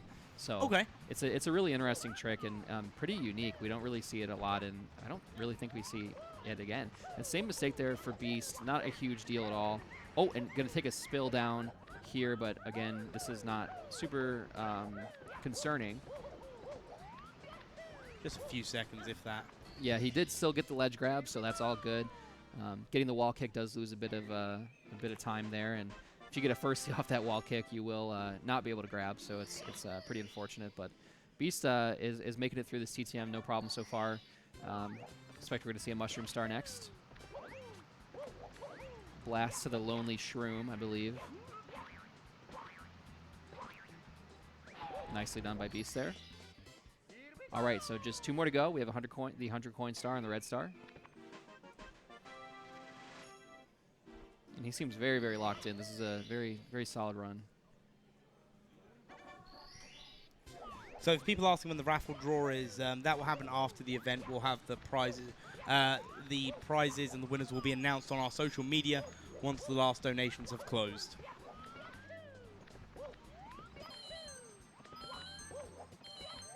Oh, it looks like we have another donation, actually, that just came in by Patton Chandler for $25. Thanks so much for your donation with the comment, "Let's go Beast." And I agree. Let's go Beast. Let's go Beast. See, I feel like, I'm in 2 minds. Like, I want Beast to do really well. Mm-hmm. Like, for me, he's the one I want to win, like, my favorite to win. But I feel like I should be patriotic and I should support the fellow Brit.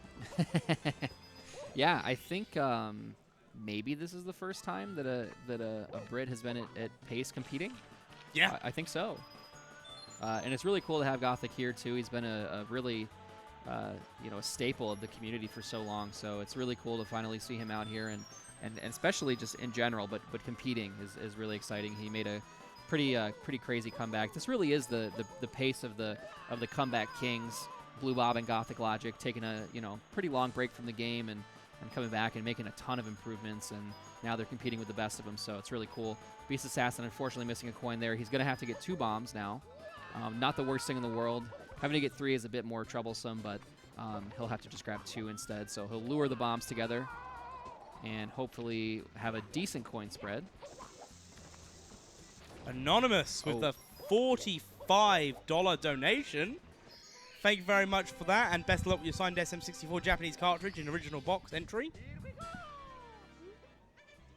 Yeah, so he had a bit of an unfortunate RNG there. The Chucky really wanted to grab him, but I'm going to avoid this invis wall here by staying on the right side of the platform, or the stuff there. And we're still minus 1 minute and 13 seconds on the event PB. So we are 137 BPT as we head into SL here.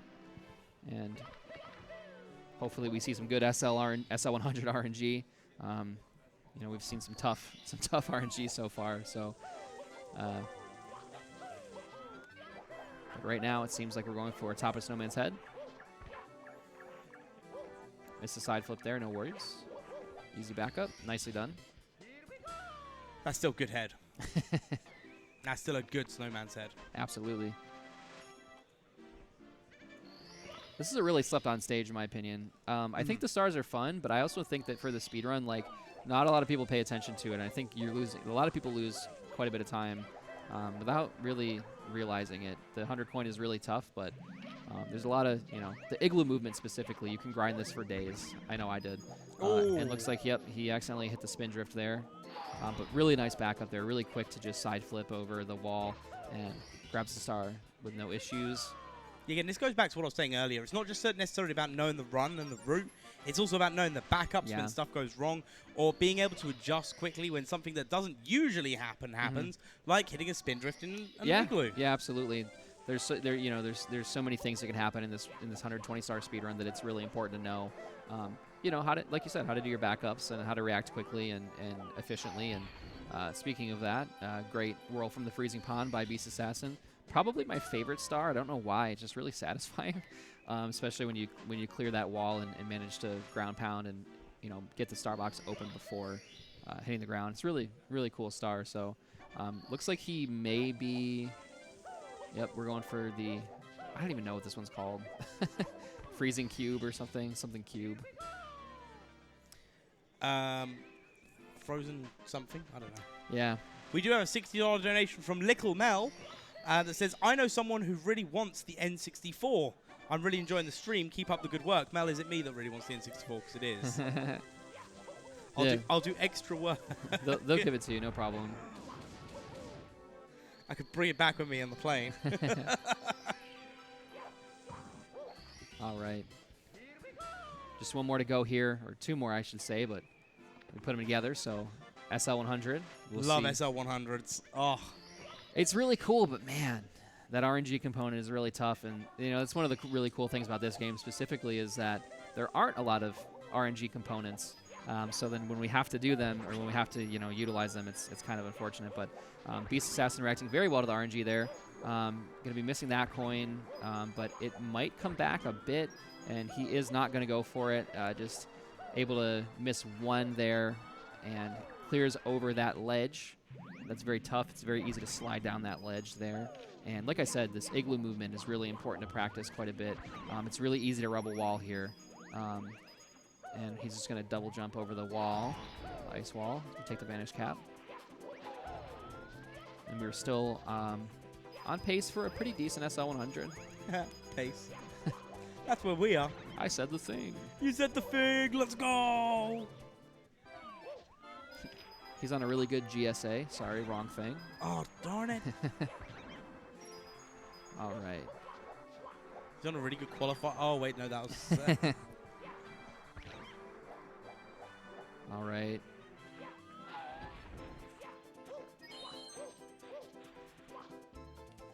Nice shell riding so far. See, I always thought going up and down the ramp on the shell would make you just inherently faster. So I used to keep going up and down like between every red coin. And I realized it was actually slowing me down. Yeah. That was great RNG there. Yeah, that was beautiful. Yep, love to see that. And we'll see how it treats him here as well. But that's pretty much it for SL. Nice there. Very lucky. And spin drift, no problem.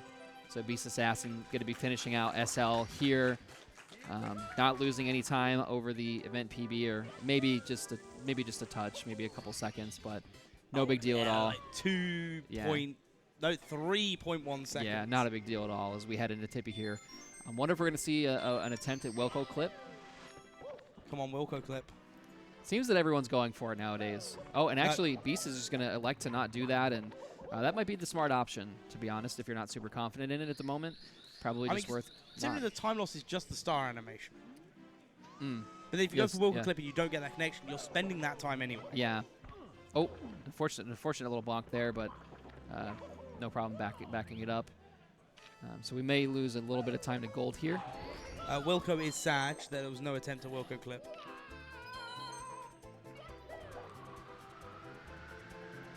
All right.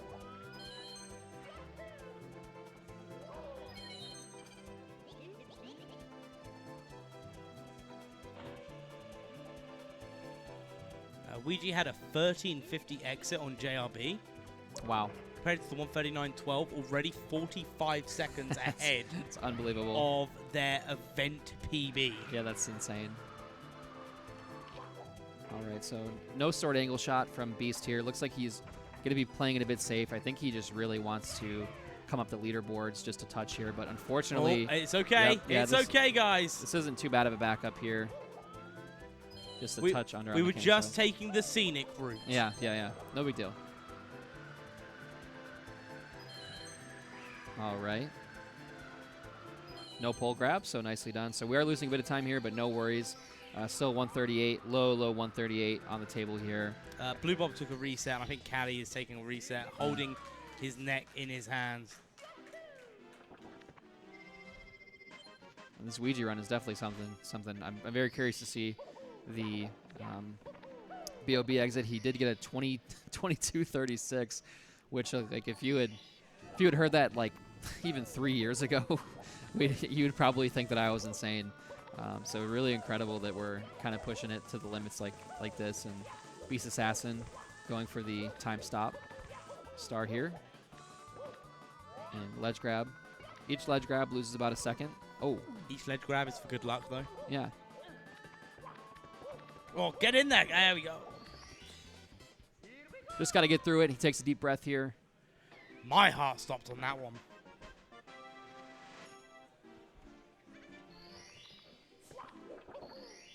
All right. Looks like we're going for our moving stars next, so it looks like he may be saving a TTC 100 for the end. Understandably so. For me personally, and I know everyone's different for it, when a stage has a hard trick in it, I would much rather do the hard bit last. So like with TTC 100, it's a lot of movement. You're going all the way up. You know, it's a lot different from there. So I'd like to get that experience of doing TTC movement okay, especially when you've come from like doing SL where everything's very open, Yeah. and then you're going to an enclosed space. I like the idea of doing TTC 100s last. I know some runners do opt to do it first to get it out of the way.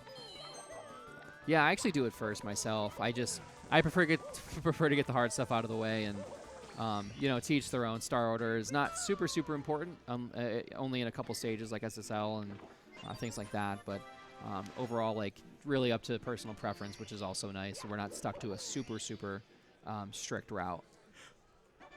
I'm surprised we haven't seen more routing variations. We haven't really seen any like Dragorn routing or anything like that. Really just the no ABLJ and the standard world record run route. No CCM late, or excuse me, CCM early.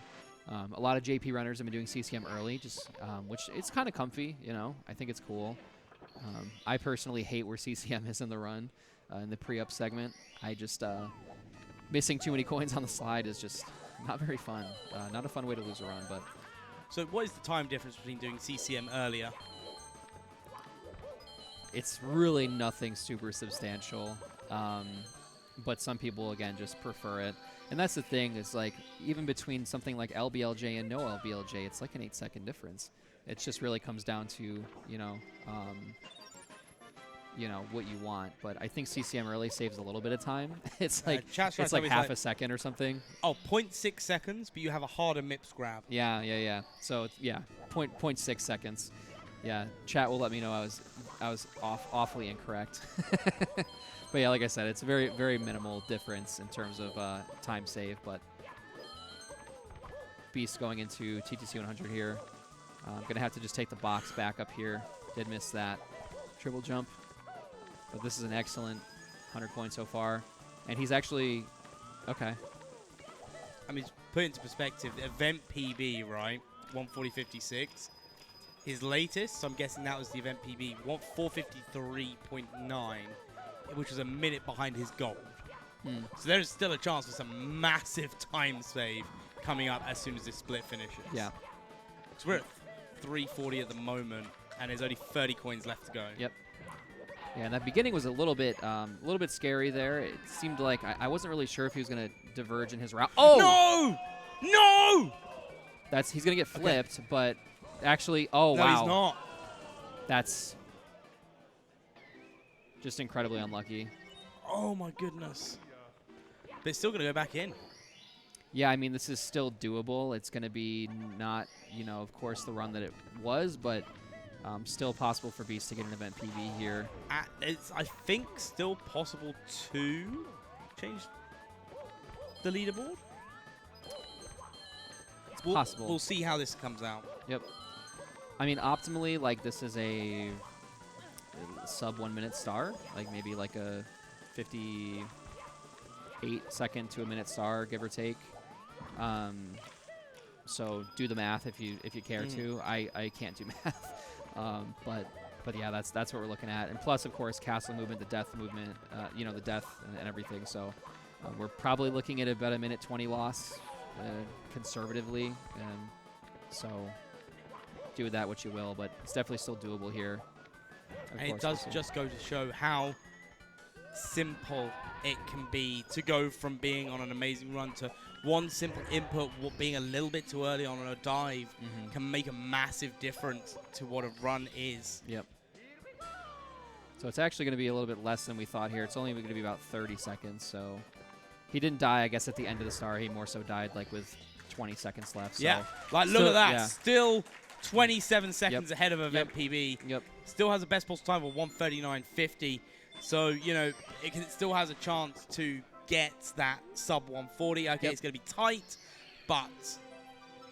Yeah, no, still very serviceable for sure. Unfortunately, not going to be able to move up in the leaderboard, but it just does go to show that, he is able to, pull out one of these incredible runs. So I don't think this is the end for Beast Assassin. I really think it's kind of the beginning here. We still have, another 4.5 hours, give or take. So we'll probably just finish this one out unless something egregiously, goes wrong. But overall, not too shabby. Yeah, also as well, remember, this is ahead of his event PB. If this is what you can do with a death at the end of TTC hundreds, imagine what his next run's going to be. Oh, like. Wow. Oh. Still alive, so... All right, it looks like his Carpenters. He'll probably go for reds here, I would assume.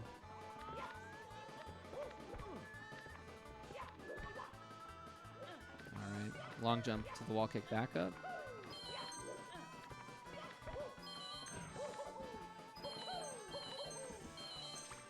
Me too, chat. I also blame Zeus. Yeah, sure. Same. And looks like here, Ouija with a 22:38 BOB exit, which is just absolutely insane. I mean, look at that BPT at 133.42. Going into Tamba Plus here. Looks really good so far from Ouija. But still, all eyes on Beast Assassin as we are going for another Lakitu bounce, hopefully without the same issues last time. Nice pole grab there.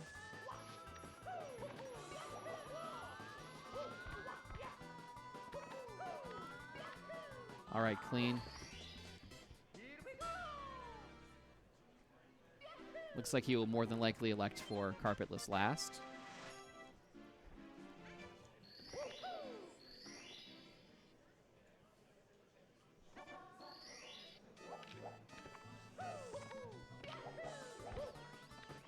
Welcome make way through Rainbow Ride. Just a reminder, guys, Urban Arts is the partner of the stream. We're trying to raise money for the Urban Arts, help underprivileged children a chance of getting education in video game development and design. Exclamation mark donate to be able to help out from that, like we have from Fritten Frisier Let's Play. Yes, that's right, it's 2024 and I'm still doing Let's Plays. Thanks for the big show and greetings from Germany to all the magnificent runners. Thanks for your donut. Thanks so much for that donation, really appreciate it. That puts us at 22,678. Wow. So I think you're going to be safe. I don't think... Oh. Nicely done there by Beast Assassin. Really quick carpetless, too. Not too many pauses. And, yeah, really solid. Really well done, yeah. And man, Beast Assassin really is kind of cooking. Really is a beast. Yeah. Assassin. Yeah. That was amazing. Yeah, really, it's really, there's something to say about, the ability to kind of keep your nerves intact, keep your wits about you, I guess, is really the better way to phrase it after, a big mistake like that in TTC. So really well done to Beast Assassin for hitting that carpetless. Looks excellent so far. And, yeah, this is shaping up to be a pretty good Rainbow Ride.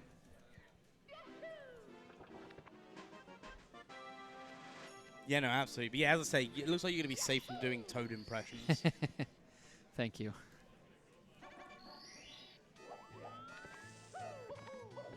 All right, doing 100 coins here. Love 100 coins. All right, gonna miss the fly guy, no big deal. It's gonna be a bit tighter on the coin count. That's okay.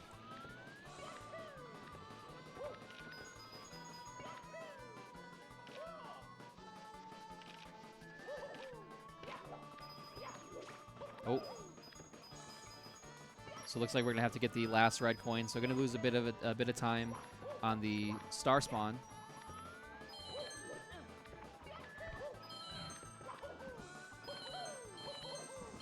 This is why I think we should do a tippy early run. Oh, you know what? Chuck Sorry. ya. Yeah, I didn't even think about that with the new route. I don't do carpetless, so I'm always looking for 50 coins there, so apologies. Yeah, he's going to grab the chuck, yeah.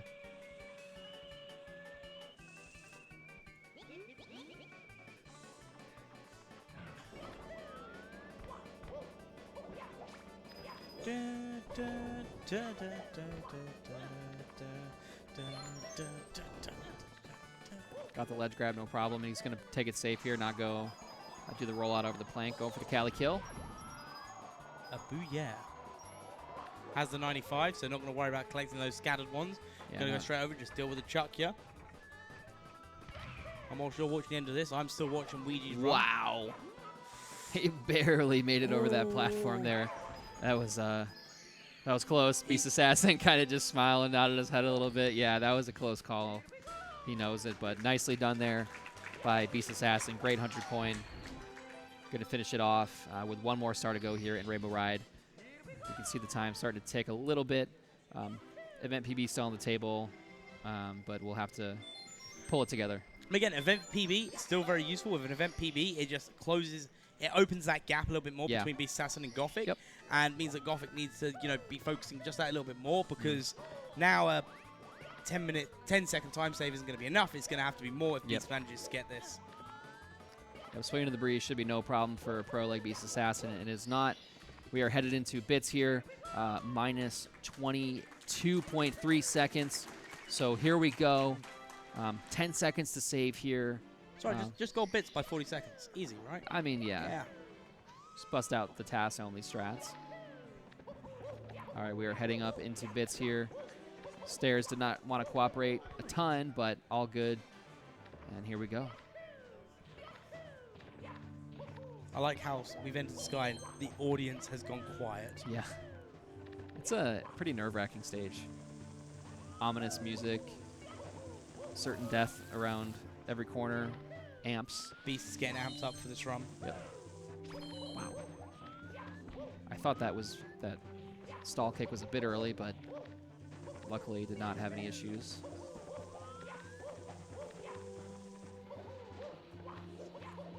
Over the burn. Not bad. Okay. And Ouija with a sub 29 SSL exit, absolutely like insane. 28.56. Yeah, that's wild. Is comparing now on the splits to a 136.59, by the way.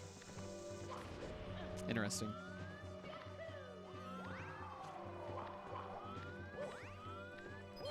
All right, Beast Assassin just got to collect the star here and hit these 3 throws, and we will widen the gap just a bit. That's what he's hoping for, at least. And there we go. 120 stars has been collected.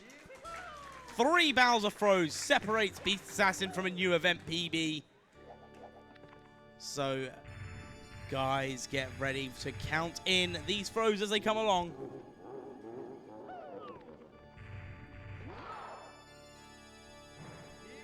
There's one.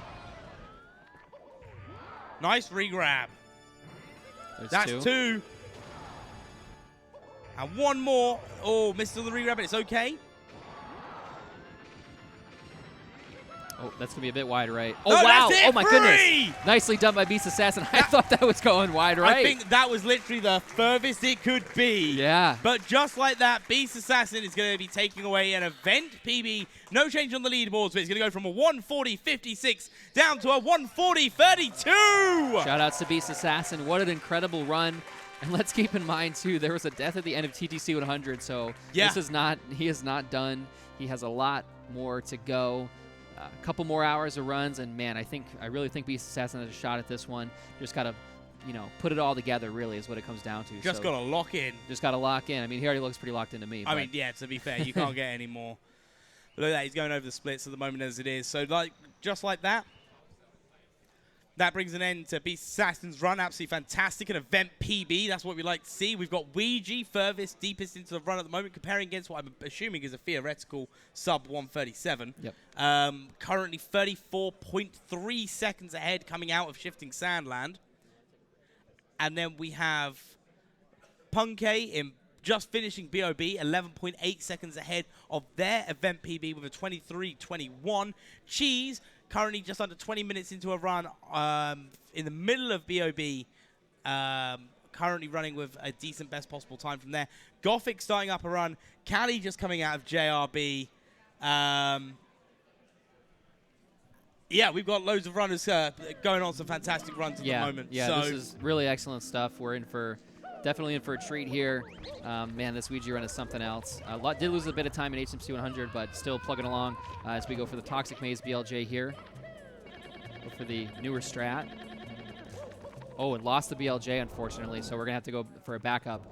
I'm going to go for Chris's Miracle backup here. And he's going to go ahead and go for the reset. Reset, okay. All right, so it looks like we will probably switch over to Cheese here. He is in BOB, about to exit.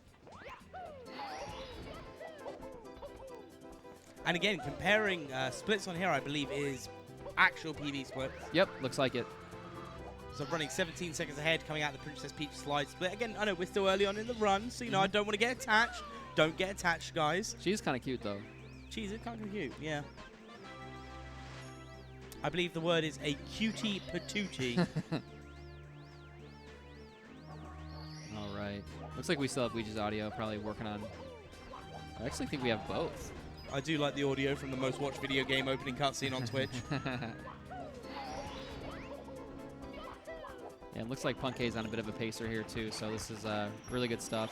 I mean, we could switch over to Punkei. I mean, they're both pretty solid runs. Punkei is a bit farther, of course, but not by too much.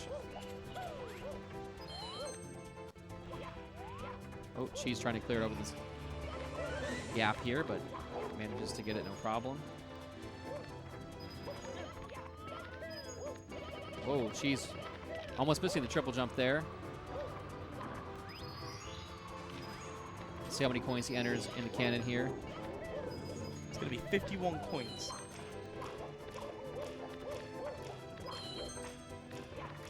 Yeah, 51 is super, super great.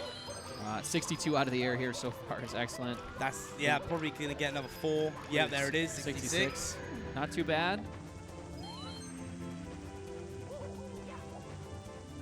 See what he decides to do here. Probably going to go for the box and the 3 poles if we can. It might be 1 off in my math. Nope, we're going to go for the box and 3 poles. Yep, so we've got 4 already, puts us on 82. That puts us on 85.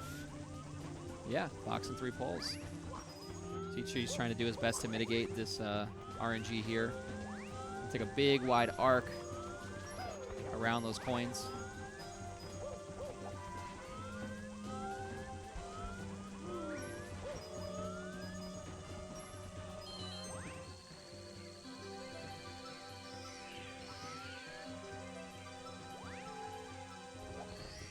All right, Cheese, nicely done here. We're going to be exiting BOB with a low 23. Very serviceable run. Yeah, that's going to be leaving with 23.09. Or 23.10, according to the auto split. 5.3 seconds ahead of what is the PB. It's a me, Mario.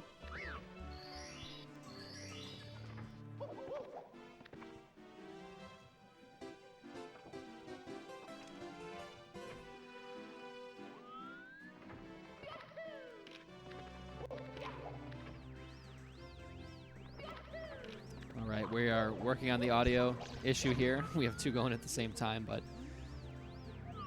just as a reminder, too, we do have an extra hour here tonight, so we are going until 9 o'clock. Last reset is at 9 o'clock Eastern Time, so lots more opportunity for you to kick back and watch some Mario on a Saturday. And give us an extra hour to raise money for the Urban Arts. Absolutely. Exclamation mark donate, guys. Let's get those donations in. Rumor has it Collins will read whatever donation in whatever voice you want him to. So, yeah, you know what they say about rumors, though, you know. Yeah, they're normally based off of facts. Okay, touche. She's having a bit of a tough time getting into the pyramid there. Wasn't able to get the frame perfect AZ press, but made it work in the end. As Punkei is headed through SSL 100. Oh, wow, and the Klepto trying to... Yo, the Klepto kill. Yeah. Did not want this run to survive, but no issues there as Cheese collects the Talon Star.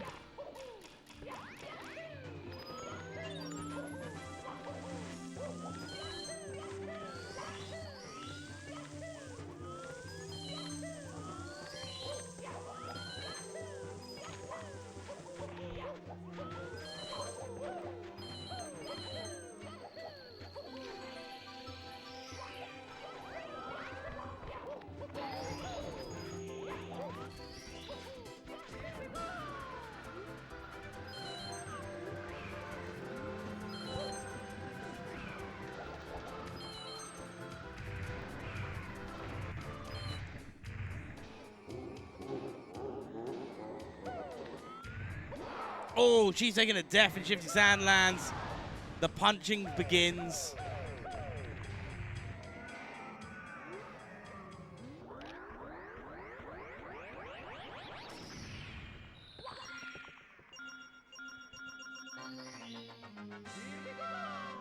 All right, everybody, and with that reset, it looks like we will be going on a quick break here as Punkei is about to finish SSL, but we will focus on him when we come back. So, any closing words, Mr. Wah? Yes, a boba. Okay. Thanks for that. Yeah, you're welcome. All right. Taking a break. Remember, donate to the Urban Arts. We've got some fantastic prizes up for grabs. We've still got loads more hours of resets. Some more great commentators coming up into the booth. You've got Jared with you next, I believe, for the next hour. So we're in good hands. Yes, you are in very good hands. So, just have fun with it. Runners have fun with it. Audience have fun with it all. And let's just have a great last day of pace, everyone. Absolutely. Thanks so much, guys, and we'll be back in just a couple of minutes. See you soon.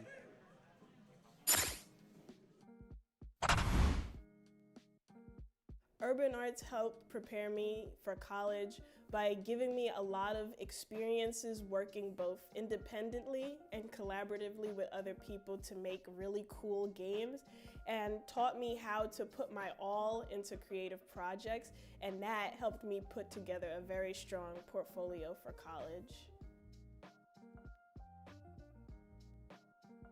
The best part about being in the urban arts community is the people that you meet. A lot of the people here have the same interests as me, so in the future, making friends here will benefit me and them and everyone around, because we all benefit from each other by gaining skills that other people had that I may need.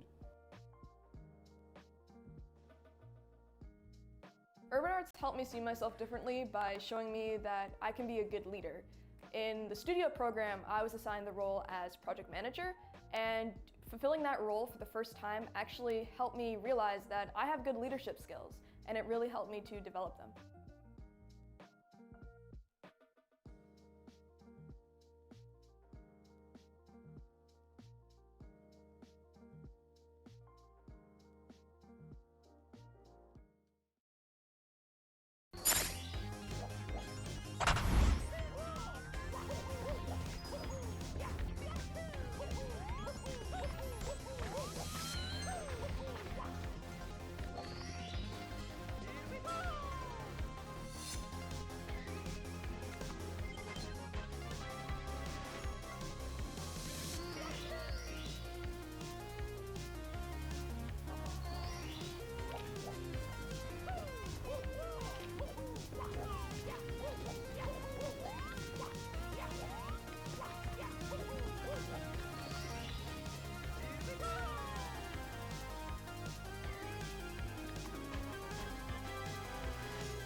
Hey everybody, what is up and welcome back to the 120 star LTA here live at Pace by GSA and our sponsor Urban Arts. Thanks so much for being here. I'm Collins, joined by Jared. Hello Jared, how are you? Good, Collins, how are you? Can't complain. Lots of cool Mario happening today. Very exciting stuff. Lots of good runs and yeah, really great atmosphere, really great event. So yeah, there's always so much anticipation for that last day of the LTA. Yep. All these runners are getting so close. We've only had one finished run so far today, but everyone has gotten so close. Runs deep in to basement to upstairs. Someone's gonna break through eventually. Yeah, It's gonna happen absolutely. really soon. Kind of throwing things at the wall, but yeah, let's get right back into it and see what we can do. So Punk A plus 7.8 coming out of LL here, and Ouija on another pacer. Again, another 13 5x JRB exit. This dude can play the game. Other than that, not a ton going on here, but Punk A managed to get a really solid run going. We saw Beast Assassin recently, as recent as a couple minutes ago, actually finish out a pretty nice run as well in an event PB. So I think he's got a lot more kind of cooking to do here as Artemis is on stage for some reason, maybe some sort of tech issue, not really sure, but yeah, we'll see what's going on. Yeah, I think Callie and Cheese might be having a little bit of tech issues, but yeah, Beast got on a run that was mid 138 pace going into Tippy, and then unfortunately took a really unfortunate death at the very end of TTC 100, and then also had a little bit of a mistake in Rainbow Ride after the Lakitu bounce that cost him around 30 seconds. So he has so much potential to potentially move up on the leaderboard and maybe secure himself some more money. And a really cool thing about Beast Assassin is that his whole family is here. Yeah. His dad is here. He's got a whole support section here at the venue, and it was definitely really cool to see them show their support for Beast when he was on that run earlier today. Yeah, he's definitely one of the fan favorites, that's for sure. So hopefully we can get something out of this one here so far, but just exiting Dark World is Beast Assassin. Cheese going for a nice little Lakitu skip there. No worries. And Punk A, 41.27 LL exit. Not exactly what he probably wants, but it's something that we'll take, right? So Vanish Cap coming up here. And then we are right now into the pre-up segment. Very important segment of the run. But all eyes are on Punk A, and maybe a few eyes are on this Ouija run because this is looking pretty good. He was on a 22-3X BOB exit. Unfortunately, had an issue with, I believe, an HMC. Punk A's going to take some damage here. Missed clipping the wall just a touch, so he's going to have to take a little backup cycle. Yeah, Ouija's having a little bit of trouble with HMC 100. He's reset to it a few times in this event. He mentioned on social media that was kind of giving him some problems, but hopefully he can get through it. Another really solid pace as he heads into BOB. Hopefully he can get back there and get through it this time. Yeah, and it really comes down to, a lot of things are kind of just a bit of a mental block. I mean, we've all, Punk A almost getting a hole in one there. That could have been bad. I always wondered why, why was that hole there? And I guess, you could always just take the out if you didn't want to collect the star for some reason, or maybe they just wanted to make it difficult. But, yeah. Is that something that speedrunners ever have to encounter? Oh, yeah, no. Oh, yeah, no. People have absolutely gotten a hole in one there, for Is that sure. like a SM64 speedrunner canon event that happens at least once? Yeah. I think it's just one of those things. It'll happen to you maybe once and then not again. It's really easy because you're holding like a, kind of like a cardinal right as you're, going over that chain link fence or whatever you want to call it. And if you hold a little too far down, yeah, you will go right through. It's a very interesting. Yeah. And there's actually, I remember this runner named Schnoz64. Shout out Schnoz. He hasn't played in a while, but he's really good. But there was one run where he actually somehow held down, and he had a bunch of speed going into into collecting the star. So as the cutscene ended, the star cutscene ended, and the text box got cleared, he just went straight down into the hole. Nice. And it was well, like not a pretty nice. good. That's definitely not ideal. It was just so silly. It was one of those mistakes that's just like 1 in 1,000, and happens. Everyone's gonna encounter those, but Punk A possibly with 1 in 1,000 of his own there, bonking off that wall. Collins, I just noticed that Cheese is currently playing CCM, but just started the run. Do we know what happened there? Did we get a potential LBLJ into CCM? Yeah, that he's playing out here. Yep, it's definitely that happens. And actually, I've heard ideally it's technically faster. It's just really hard to get into CCM. Yeah, I know the task for. Oh wow. Oh okay, well there's the reset. Yep. But the task for 120 star goes into CCM first, I believe. Yeah. Is that correct? Yep. Yeah, it's really interesting, actually, and yeah, sometimes you're like, well, I might as well just send it. Yeah, Cheese has got nothing to lose right now. I mean, all he needs is to get a run going. He's still very much alone in first place, more than a minute ahead of second right now. That 137.53 from yesterday in the mid-afternoon around this time that Cheese is able to get that run. The first ever live 137. Yeah, he's been in first place in this event for the entire way. He's been in it since that first race. He got a 138 3x in that very first run and has been in controlling command of that first place spot ever since. Yep, quite a bit separates him from second place with Callie right now. And Callie definitely another one of the fan favorites here too. Has been able to put together a lot of great runs. So very exciting stuff if you are a Callie fan. I don't know. I'm a fan of all these guys. Let's be real. I just want to see some good Mario. I want to see some good gameplay and see everybody have some fun. So I really like what's going on right now. Punke just going to be finishing up CCM in a little bit here, but yeah, all eyes on this Ouija run for me personally. We're going to be looking at another 22 exit more than likely. Still has 100 coin to do, and that can be a little finicky for sure. Lots of RNG involved, lots of difficult cannon movement, wing cap movement. Yeah, absolutely. Flying is a very, very important skill in this game, and 120 star in particular. A lot harder than it looks, for sure. You can accidentally store an angle. You can, miss a cannon shot and not have enough speed. And, yeah, there's a lot that goes into it. So Ouija with a pretty nice secrets as well. So he'll be just collecting this star and then getting the other island star, and then we will be probably doing the 100 coin. And again, just a reminder that this event brought to you always in part by our friends at Urban Arts. You can type !donate in the chat to get more information on how you can donate to a good cause. We have lots of raffles and lots of prizes that you can win.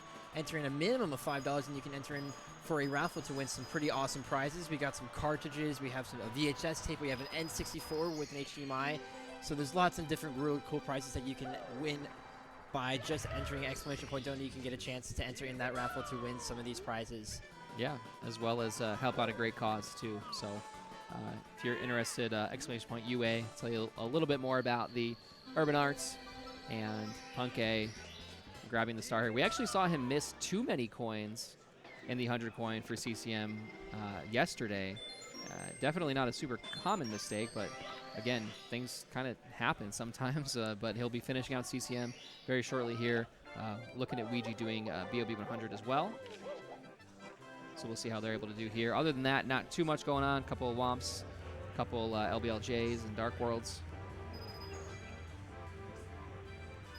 Yeah, Punke's been having an interesting weekend, to say the least. I know he's been having a lot of good runs that he's had pretty into basement and into late game that he hasn't just quite able to close out. He had a run earlier today that was on pace to beat his run from earlier that kind of basically had a disaster in early upstairs, and that cost him his run there. So I know he's been having a little bit of a tough time mentally, but I definitely know that if anyone's going to pull through and get a time that he can get into first place, it's going to be Punke. We mentioned before, he's the 2-time defending Pace LTA champion, so do not count him out of it just yet. Yeah, he's always proven to be one of the most consistent runners ever, actually, period. In any race format LTA, he typically will come out on top, and he's definitely put in the time and proven to be very, very consistent. So heading into BOB here, or excuse me, heading into BBH here, and looks like Ouija decided to take a reset. I actually didn't see what happened there. It must have been something in BOB 100. We were just talking about how that can be pretty finicky, and it looks like Ouija,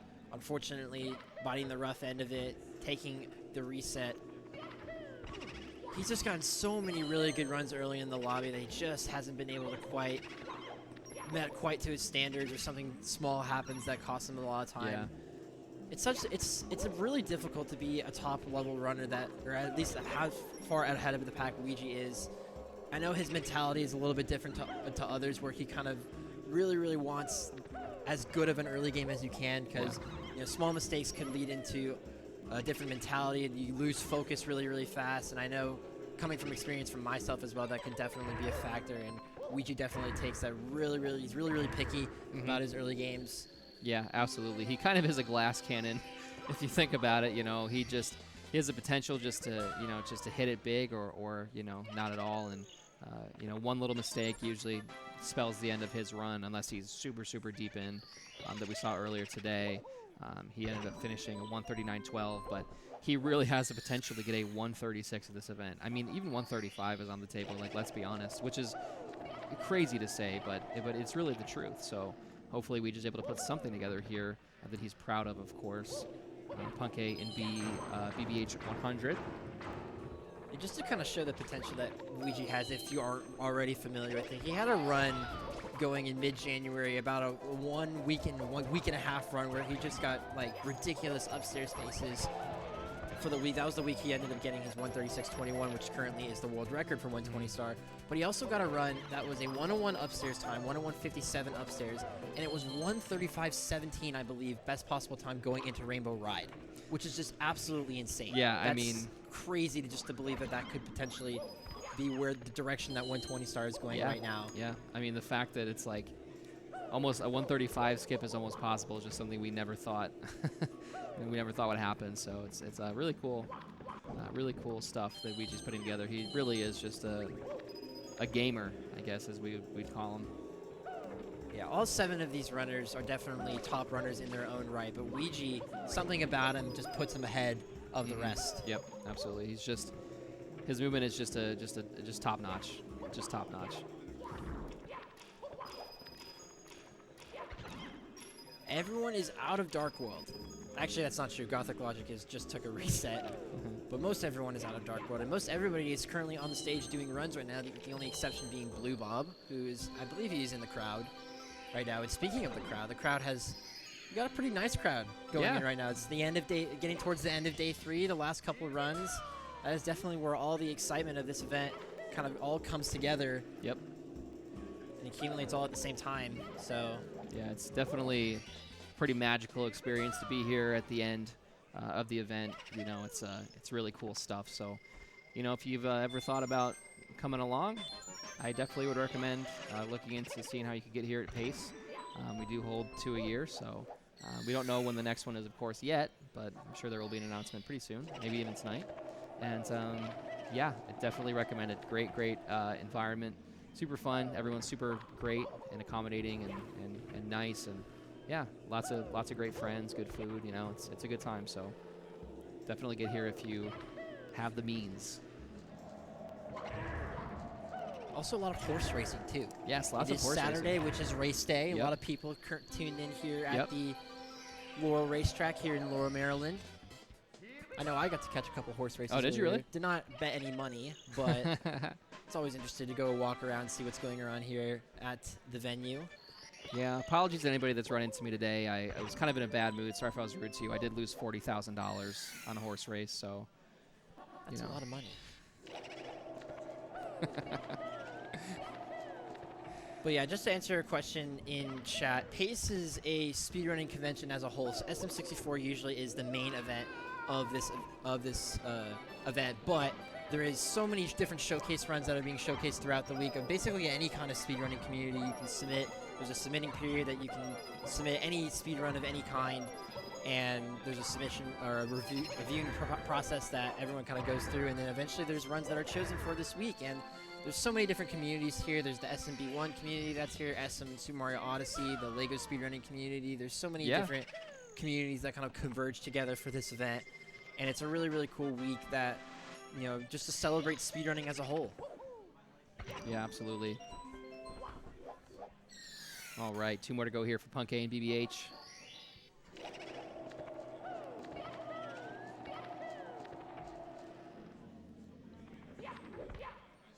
All right, going for the Vantage Cap star here is Punk A.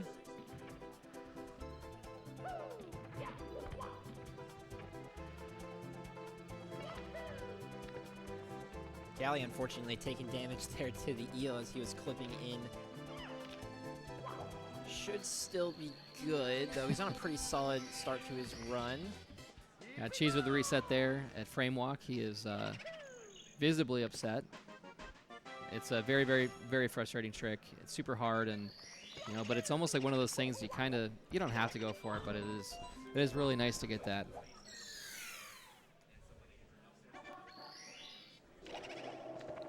What do you think Weegie and Callie are talking about right now. They're sharing some laughs on the stage right now. Both really funny dudes. Very different. Actually, they kind of have a similar sense of humor from me knowing them for a few years. I know Punk's laughing, so it's probably something good. I'm gonna ask him about it later. Me and Punk have been rooming at the event. It's been a lot of fun. Long time friends. Couple years now, 5-6 years maybe. All right. Here comes DDD 100 for Punky, one of the most difficult stars in the run. I can't tell if that was a gold BBH. It may have been.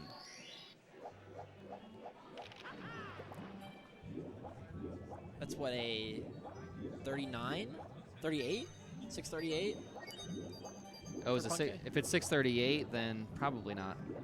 Might be a slightly lighter shade of orange. Yeah, that's. I think that's just his saving time. But Yeah. still behind. Yeah. Color. I changed my golds to rainbows actually to make it like really easy to see. Yeah. But yeah, in DDD 100 so far, one of my favorite stars, believe it or not. Super cool, really comfy music. Very hard though. Yeah, it's really hard, but it's really rewarding when you get it right. And we did see Punk have a bit of an issue with DDD 100 sort of recently. I think as of yesterday. But going really smoothly so far, so can't wait to see what else we got going on. Just kind of expand on what you were saying earlier. At least for me, I like whenever I determine my colors in live split, I usually just have, if you're ahead, you're green, the same color green, and if you're behind, it's red. Yeah. Some people love to customize those splits. I know Callie really likes the customizable split layouts, and he actually helped me design some splits a couple of years ago, and they're super handy. It's great, but the funny part is you don't even need live split open to speedrun. It's not necessary whatsoever. Punk lining up here.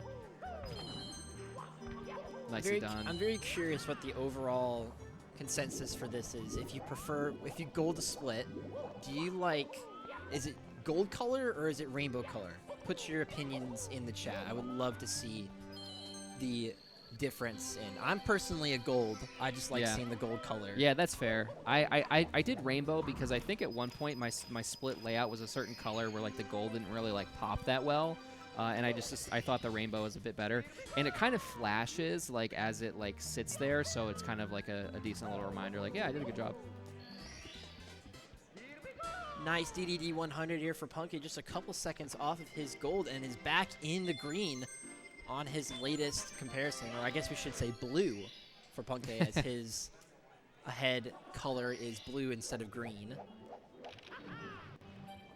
And if everything goes well here for the rest of this DDD and Fire Sea, we're looking at probably around a high 103 upstairs time for Punky. And that's definitely very serviceable for him to bust out a 138 or maybe even a 137. We can see here the BPT is 136.55, so not looking super solid for a 137, but it is definitely on the table, like I said, and we'll see what he's able to do with the rest of this stage, and of course the Fire Sea. He did have a bit of an issue with Fire Sea earlier. Missed a cycle. I believe he missed a lava boost. Actually, he missed both lava boost and earlier cycle. Kind of lost him maybe like between 15 and 18 seconds. But that's a pretty rare mistake for a level these guys are at to make, so I don't really anticipate seeing that again. But going for chip clip here, nicely done. That's one. Well, it'll be interesting to see if he goes for all three chip clips. More than likely, I would assume. It's so crazy to me that, we're at a point now where, earlier, a couple of years ago, we thought that the biggest time save was DDD early, and it was barely anything, and now we have not only carpetless but chip clip as well. So shout outs to Chip, and shout outs to Critholith, of course.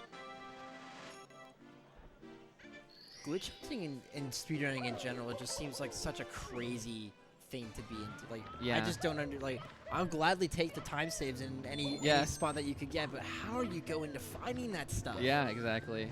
I feel like a lot of it is just like by accident, and then like speedrunners just like, I feel like a lot of casual runners will find them like through their plays. Wow, and Punke, looks like I may have commentators cursed it. I don't know if it's still possible for him to hit the lava boost, but the early elevator cycle is still on the table. So we'll see what happens here. And we'll be able to tell by the placement of the bully. Yep, so lava boost is out, but early elevator cycle is open. Reminder, he did miss both last time on his event PB run, or excuse me, event PB pace run, I should say. So nice backup there, and he's gonna very narrowly grab that red, take the burn, and we'll be able to actually still go ahead and take these rising platforms, which is good to say the least. And just a reminder as well to everybody, we do have until 9 p.m. Eastern time until we have to no longer, or they are no longer able to reset. So last run starts at 9 p.m. EST. They are no longer allowed to reset after that time. So we still do have a couple hours, 3.5 hours, give or take. So lots of opportunities for these guys to put together some good runs. Still a lot of time left to maybe see a lot of shifting on the leaderboard. Yeah, it's definitely possible. It's been static for a bit, so I definitely think we're going to see a shake-up. But yeah, it looks like Ouija and Cheese have temporarily gone off stage and taken a break for a little bit. So maybe get them off screen and get the focus a little bit more on this Punkay run and this Cali run. Cali on pretty solid pace in PSS with a 12.5 slide. Nicely done there from Cali. Beast Assassin also in PSS as well, finishing up the wing cap star. And Gothic Logic still having trouble getting out of Dark World. He is about to attempt Lactate skip, and unfortunately another reset will come from that.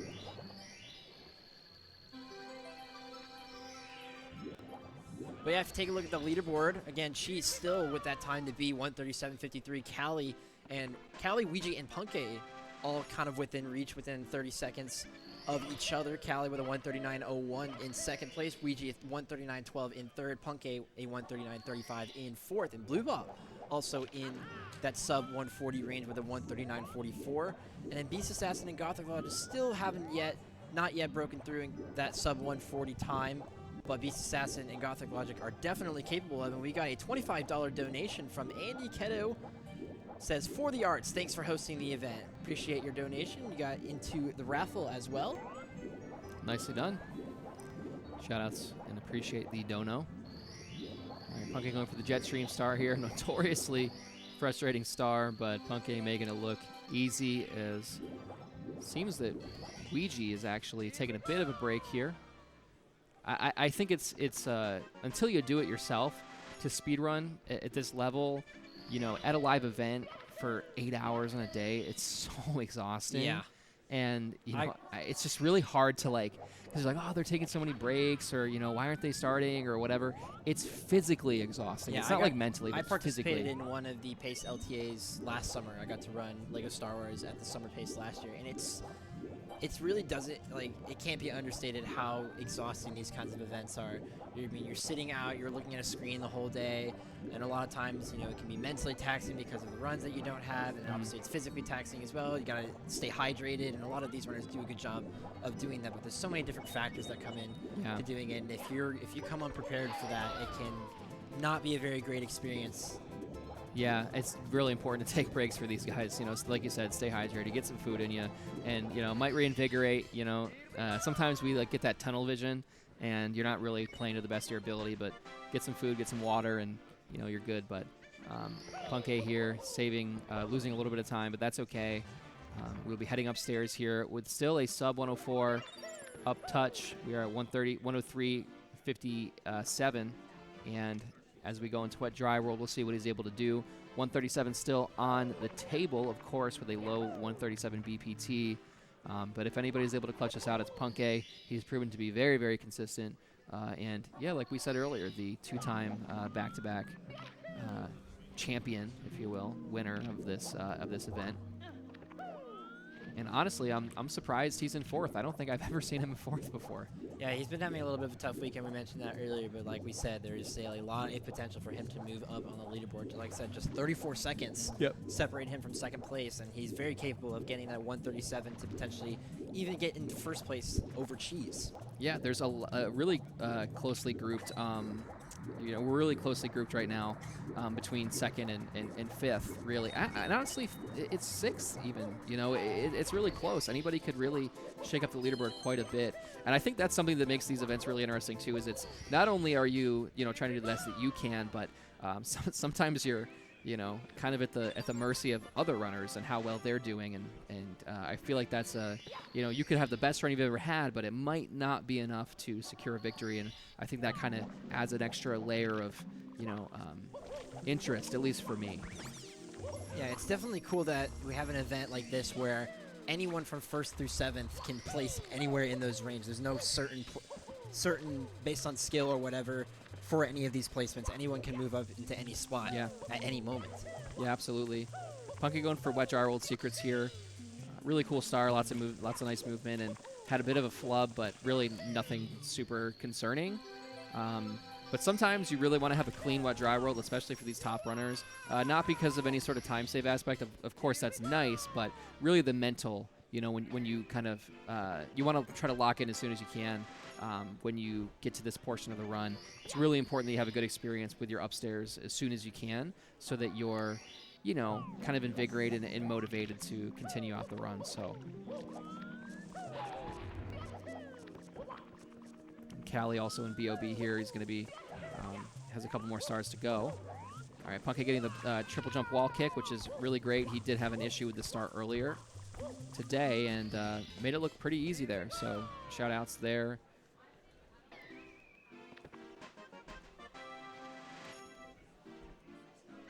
Callie going for his second island star. Certainly looks like it. Nice triple jump into the wing cap. Gets the star pretty nicely. Yep. Looks like Blue Bob's also back to doing attempts in Womp's Fortress. That's good to see. And Ouija also back in the chair in that opening cutscene. Yeah, I think Ouija's starting to, understand that it's really important. He starts, really knows the grindstone here. He might have to take, maybe not the run, but a run for him to advance into first place here. But Cheese's plot armor is quite thick, let's be real. As Punky heads into the Wet Jar World 100. I feel like I've seen Cheese everywhere lately. He's been certainly a busy man, obviously one of the administrators of GSA, so he's helping run this event smoothly. Shout outs to him. It's been a very, very fun, very, very great event. But he's also very busy recently when it comes to other speedrunning events. He recently participated in the Fast 50 event. Earlier this week. Yep, he flew in from Spain to here in Laurel, and then flew out pretty much right after to LA. Did the event and then flew right back here like the same day. So he was only in LA very briefly. So yeah, he's definitely had a very busy week to say the least. But yeah, definitely shout outs to the GSA team. Milo, Steph, Steve, of course. Everybody here, Artemis, helping to make easy. The tech guys in the back, Drum, etc. Really, I think until you get here and you see it for yourself, you don't realize how much goes on and it goes into this, to putting on this type of event. And it's really incredible to see everything put together. All this pace would not be possible without them. Yeah, absolutely. So, oh wow, that's a 1 in 1,000 if I've ever seen one. Punky falling into the gap there, but not any major time loss whatsoever. Callie with 70 coins out of the air. This dude is insane. I don't think I've ever seen a 70 personally, so that's pretty cool. He'll be very, very capable of just going for these 3 poles. Guys, I'm very happy to report that Beast Assassin has acquired his chicken nuggets. Let's go. So the nugget challenge can't continue. Actually, he looks like he's done with his nuggets. He's done with his nuggets and is ready to get back into runs. That is a good sign. Nuggets here are quite delicious, I will say. All right, Punky about to head out of Wet Dry World. We do see quite a bit of time save with a 5, looks like 21 exit about, give or take. And yeah, really solid start to the upstairs here for Punky. 137.14 BPT as Callie exiting BOB with a 23.01. Barely not that sub 23, but still a very, very solid run here for Callie. Yeah. I said Punky, but Punk is also on a solid run. Yeah. And these guys are looking great so far, cooking up some really solid runs. Punky headed into the pipe here as we see him going for the Mountain Star. It's an interesting approach. I think he was going to do the triple jump slide to the jump, but decided to maybe go against it. Not really sure what happened there, but Callie with the punch grab. Man, punch grabbing MIPS is so hard. I tried it a couple, for a bit, and I was like, geez, this is like impossible. Yeah, that's one of the you don't really see that spot mentioned up in spots that could potentially cause a lot of problems, but it certainly is a hassle. That dang bunny. Yeah. All right, Puckey going for the Wiggler Star here. Wiggler clip, unfortunately not connecting. Gonna have to back this one up. And nicely done there. That's kind of a bit of a YOLO strat. Kind of just sent it there without setting up the camera. But he's probably done that hundreds of times, so no worries.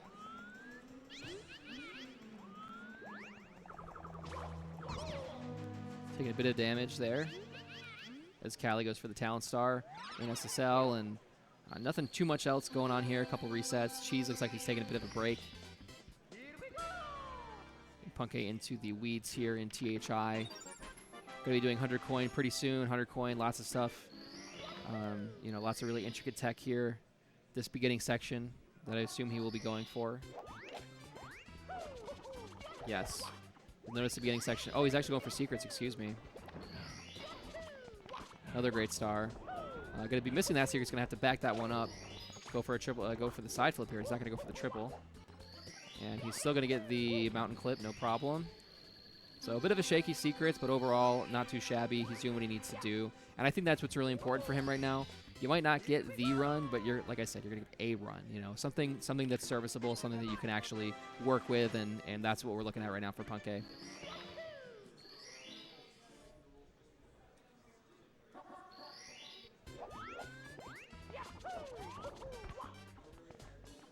All right, now we're going to see this beginning section here in THI 100.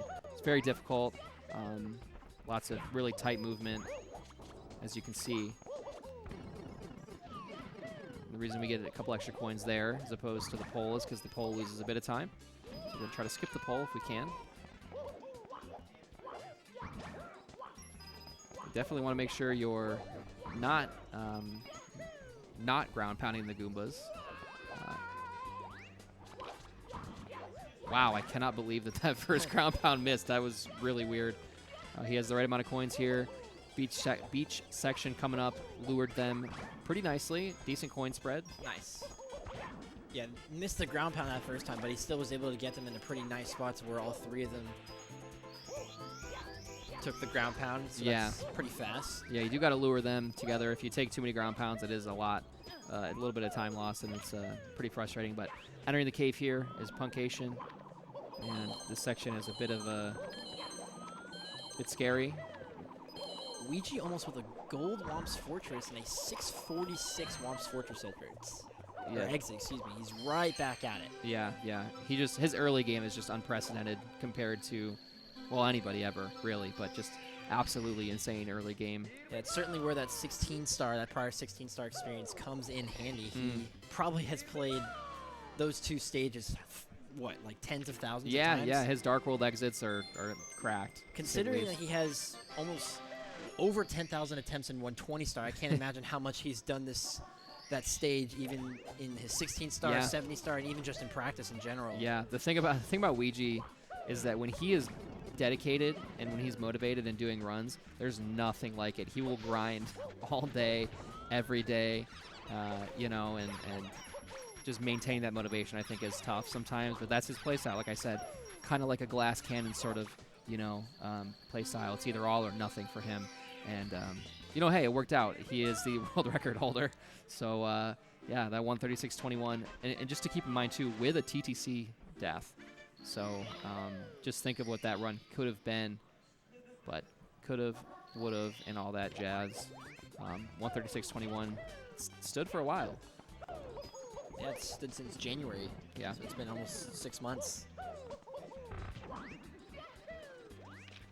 Callie heading into the pyramid here on SSL for this 100 coin star.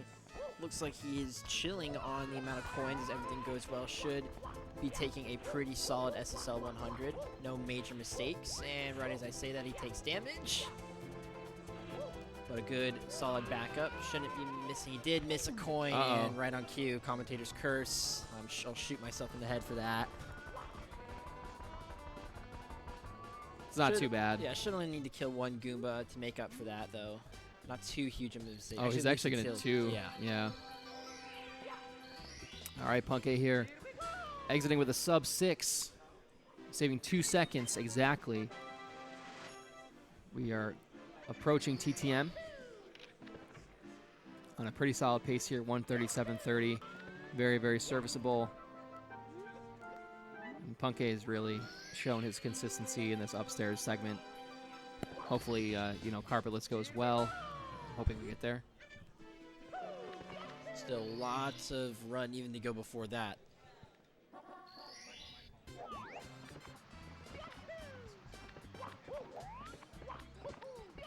Here's a nice breezeless attempt for Punkay. Nicely done.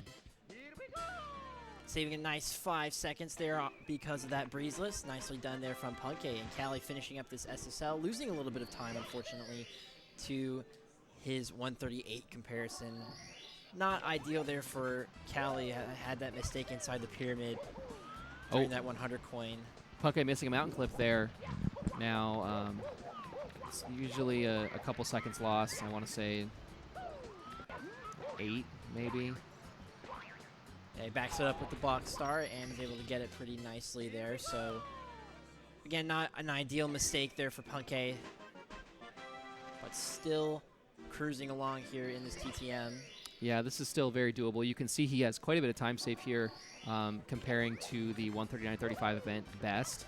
17 seconds worth of time save. No problem here. Not getting the insta-clip, but that's no worries. We'll see if he gets a silly kick just a bit here, but we're going to go for the waterfall star. Gets the wall kick, so going to lose a bit of time there. Optimally, you'd like to ledge grab immediately, but again, we're looking for something serviceable.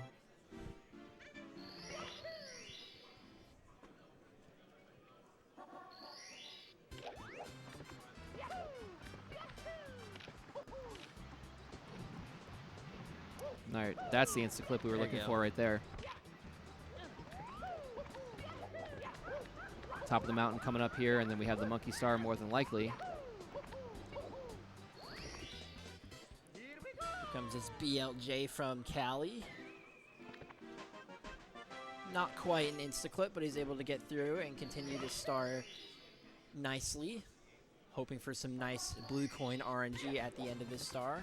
I'm not sure if he's going to go for the triple jump dive. It looks like he's setting up for it. Yeah, Salt Bog seems pretty standard for Callie. Seems like it's pretty practiced for him. Nicely done. All right, Punkay line up for this monkey star here. Does get him no problem. 4 little jumps and a ground pound, and the monkey has been saved. Punkay will collect the star as a little treat. Fortunately, no blue coin drop. It looked like it was really close to dropping there for Callie, but backs it up nicely. Shouldn't be losing too much time to that, and a pretty solid HMC 100 split for Mr. Callie. Yeah, not too bad at all. Saving 2 seconds there out of the possible 8. Punkay lining up here for the TTM 100. As Cheese approaches, a challenger approaches.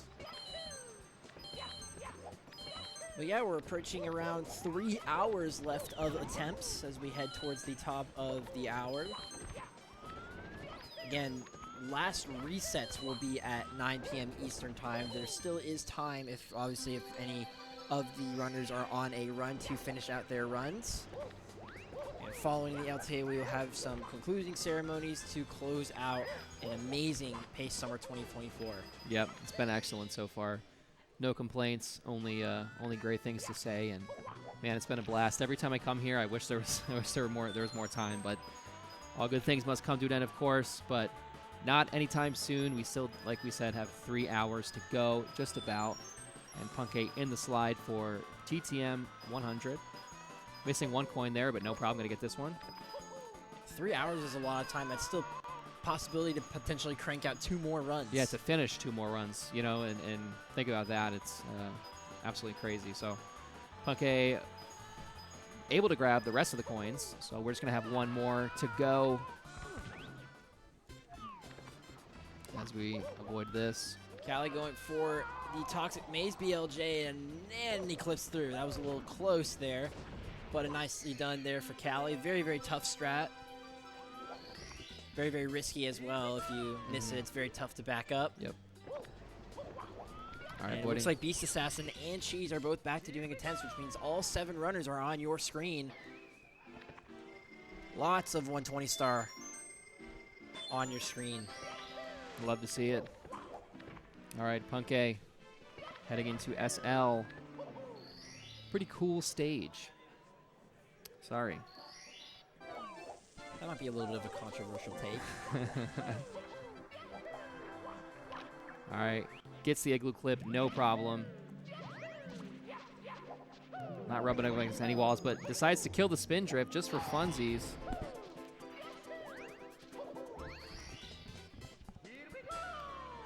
Alrighty, good start to SL for Punke. Looks like Ouija's on another juicer. 1351 JRB exit.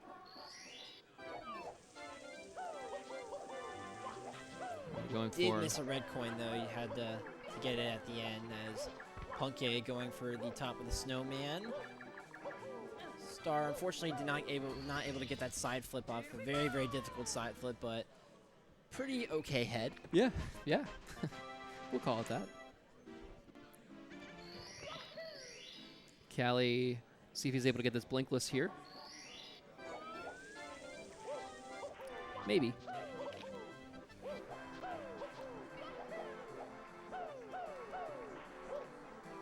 Oh, Punke taking a bonk there.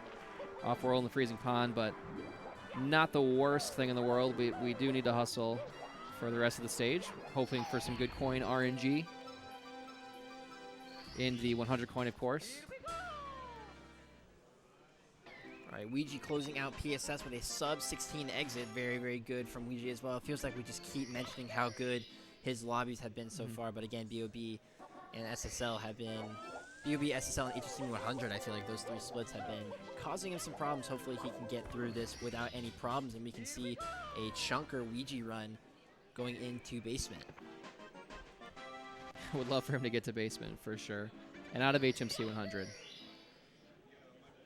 Speaking of HMC, Callie about to exit here with a nice right side emergency exit. Punke lines up for this 100 coin. Nice RNG there. And Ouija reset. I think we just should stop talking about it. Yeah.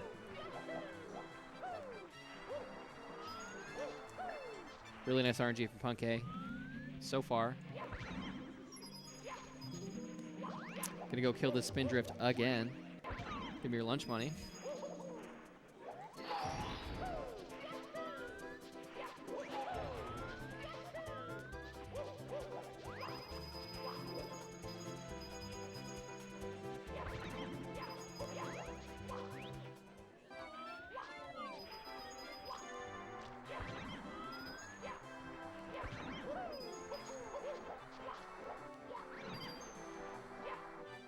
All right, shaping up to be a really solid SL 100 for Punke so far.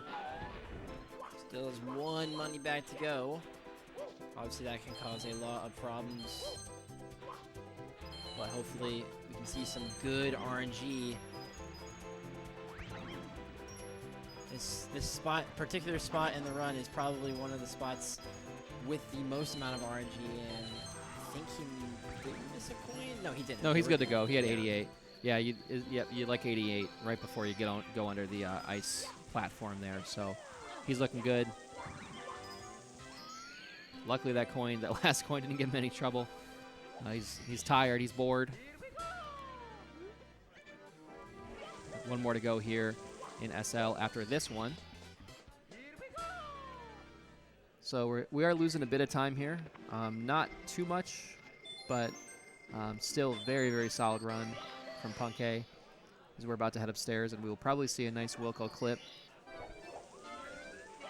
Hopefully a nice Wilco clip.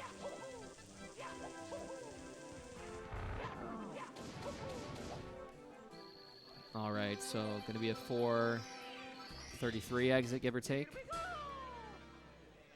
Yep. So -8 on the event PB, but that is still with a 1:38 best possible time. Very solid run. We have the opportunity to shake up the leaderboard quite a bit here. And he caught on the BLJ there, so nice Wilco clip there from Punkay as he heads into Cloud Stage. Right when Wilco makes an appearance, right on cue. We love to see it.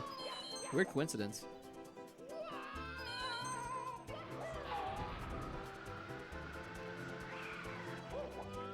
A little bit of a different route here for Punkay here in this Cloud Stage.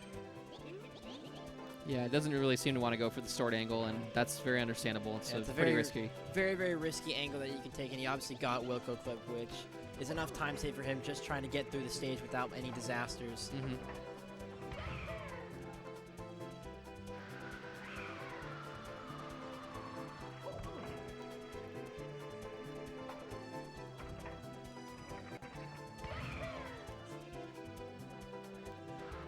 All right, took it easy on that cannon shot for sure. Didn't want to play it too close and risk having to do the backup there.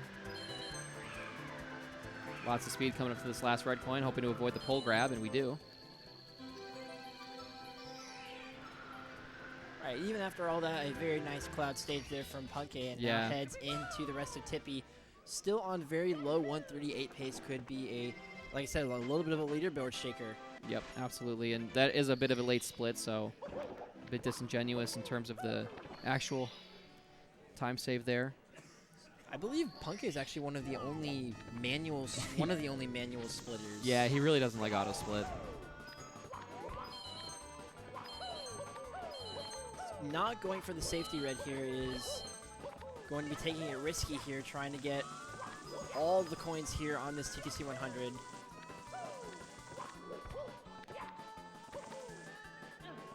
That was very scary. Punkay with the single jump instead of the double. And yeah, very, very risky. Paid off well. Not that it was intentional by any means, but I'm going to back this up here. Really easy to kind of get shaken up here in TDC, especially on this 100 coin. And you make a bit of a mistake, but Punkay doing pretty well here. Taking it easy on these little triangle blocks, of course. And we need that coin. Oh boy, wow. That was close. Yep, lining up this triple jump pretty safely, of course. And grabs that last coin. So bit of a scare there we had. Nothing too crazy though for Punkay, and he'll probably be making this left side. Yep. And Thwomp RNG not cooperating with him too well, but nevertheless not too bad for Punkay. But with that, we are at the top of the hour, so we're going to take a quick break here, do a little bit of a commentator switch over. It's been a blast commentating with you, Jared. Seriously, great job. It's your first live commentary, so and believe it or not, I've never commentated SM64 before, but I was really happy to join in and have some fun a little bit. Absolutely. Here at Yeah, Dace. it was great to have you, and this is actually my last block for the entire event, so it's been fun to everybody. Much love, and enjoy the rest of the Mario, and I'll be watching in the crowd, so good luck to all the runners, and thanks again to the whole team. So we'll be back very, very shortly.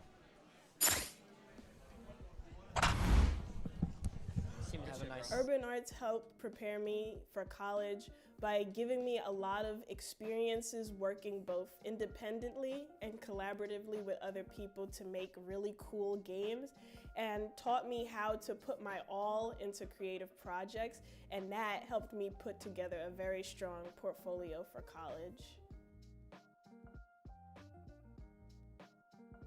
The best part about being in the urban arts community is the people that you meet. A lot of the people here have the same interests as me, so in the future, making friends here will benefit me and them and everyone around, because we all benefit from each other by gaining skills that other people had that I may need. Urban Arts helped me see myself differently by showing me that I can be a good leader. In the studio program, I was assigned the role as project manager, and fulfilling that role for the first time actually helped me realize that I have good leadership skills, and it really helped me to develop them.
Welcome back to 2024 Summer Pace, Day 3. Woo!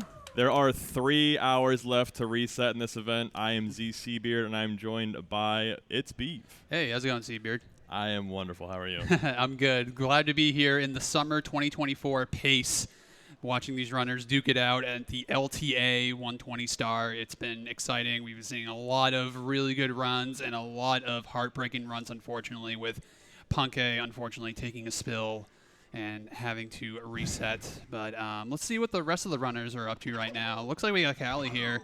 47.51 CCM exit. Super solid. Gosh darn, that's good. Yeah, super solid run here. Looks like it's comparing against a 139 flat. Best possible time, 136.15. So it's weird he would compare against a 139 flat. It's so different from his event PB, you know? Yeah, well, like wide gap there. Yeah, weirdly 1 second difference makes a huge difference, actually. Also, I think we got a donation here.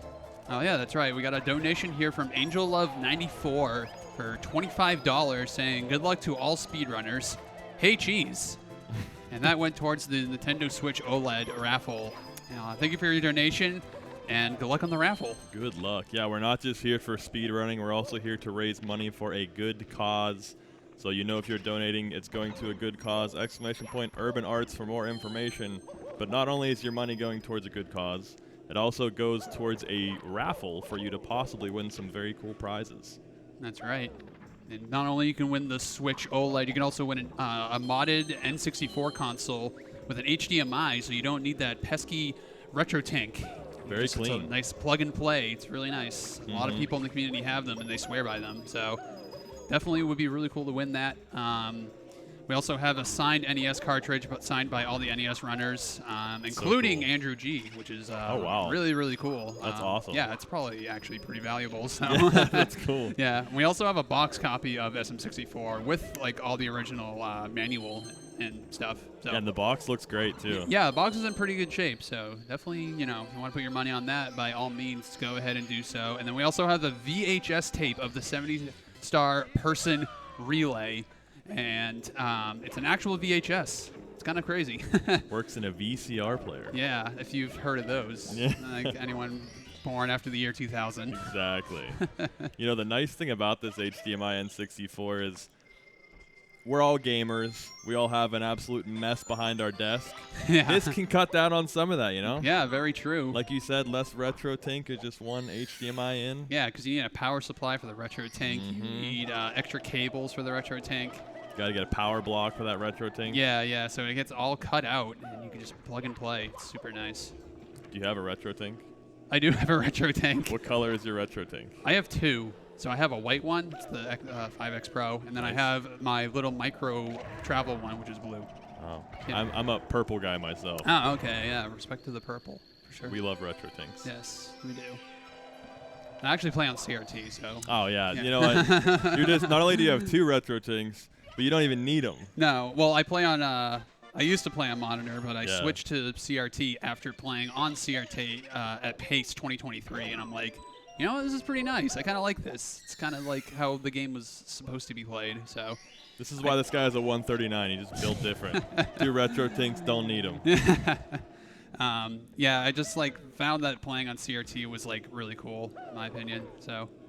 I understand that. Now, Beeve, this is, in my opinion, your last pace as a commentator, because next time we're here, you're going to be on that stage. So how does it feel?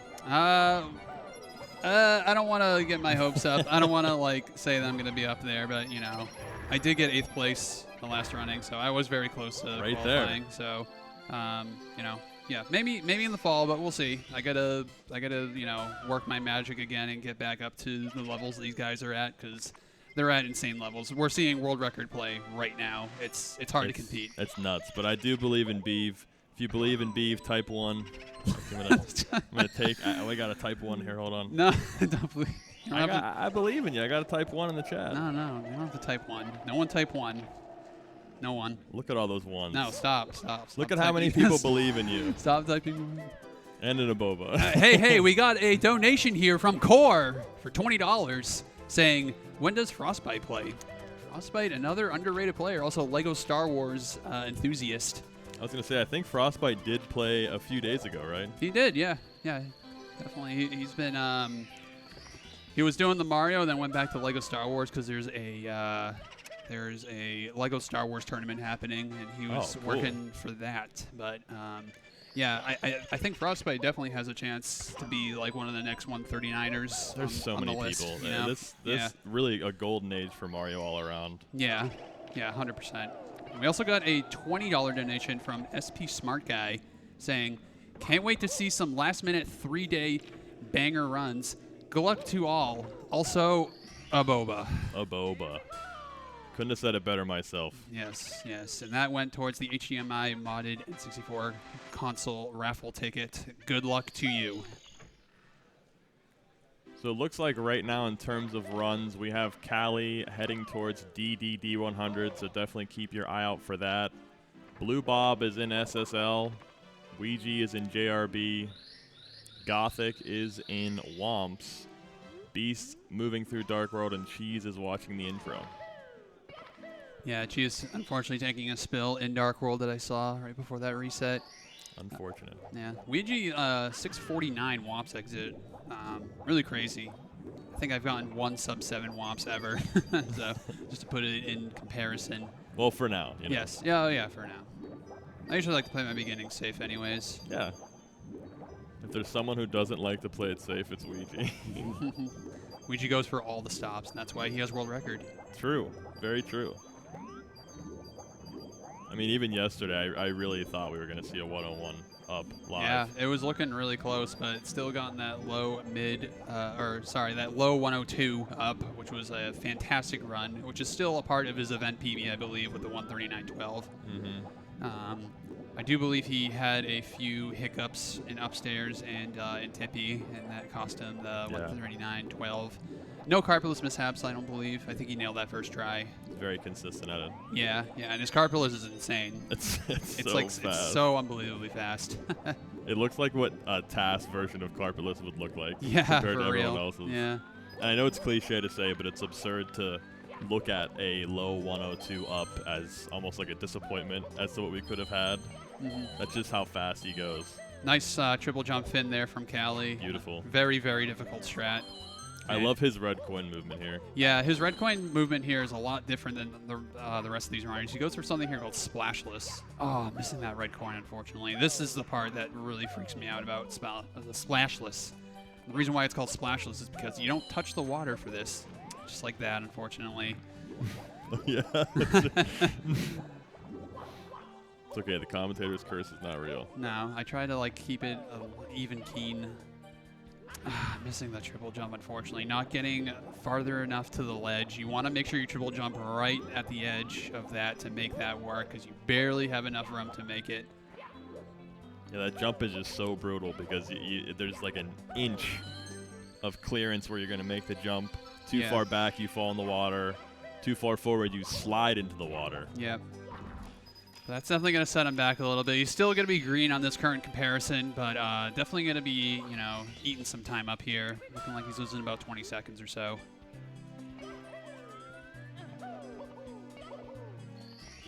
Very nice ending there.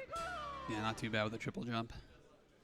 Yeah, losing about 20.5 seconds to that, so bit unfortunate. But DDD 100, it's just one of those stars that you just gotta keep your head up and keep going. It's one of the hardest 100 coins in the entire game for sure. And we're past it, That's true. We're beyond it. That's right. Now, did you do any runs this year? Runs? What do you mean? Sorry, like a showcase run at pace? No, I didn't. On the stage? Nope. Okay. No, but you have before? I have, yeah. I've just been a spectator. So what have you learned from being on stage? And any interesting insights from having been on the stage? I think you've done it twice, right? Yeah, I've done it twice. I did my runs at 3 a.m. and then the other one was at 5 a.m. So not a bit of a live audience because everyone else was sleeping. But when you do have a little bit of an audience, in real life, it's definitely, I feel a little more nerve-wracking than the actual stream. Right. And you have multiple people watching you. It's a different element for some reason. Well, you also did ESA too, right? I did do ESA. Yeah, that was also nerve-wracking actually. I bet. Yeah, because there were a lot of people there. So and plus it was a race too. It was a non-stop 120 race between me and D whatever. Very cool. Yeah. it was a little spooky. I bet. It was a lot of people, so I think that was probably the most nervous I've been ever on stage, I think. Now, do you think getting that out of your system next time you go on stage, you'll be a little bit less nervous? It depends. If it's like a competition thing, like what I did with Do Whatever, we did a race. I think it's a little more nerve-wracking. If I'm doing a showcase, I feel like I'm a little more comfortable with that because I could just go at my own pace. But Right. if I'm like, I feel like I'm on stage here, I think I'd be like nervous for a while. Maybe That's fair. Maybe the first day I'll be pretty nervous, but maybe the second day I'll be like, okay, I'm chill now. But Right. I don't know. I've never been up there in the LTA format, so I feel like it would be nerve-wracking for sure. And it could also be like you're nervous until you're mad enough at the game that it overcomes your nervousness because now you're just mad at the game. No, I mean, I usually don't get mad while doing the showcase.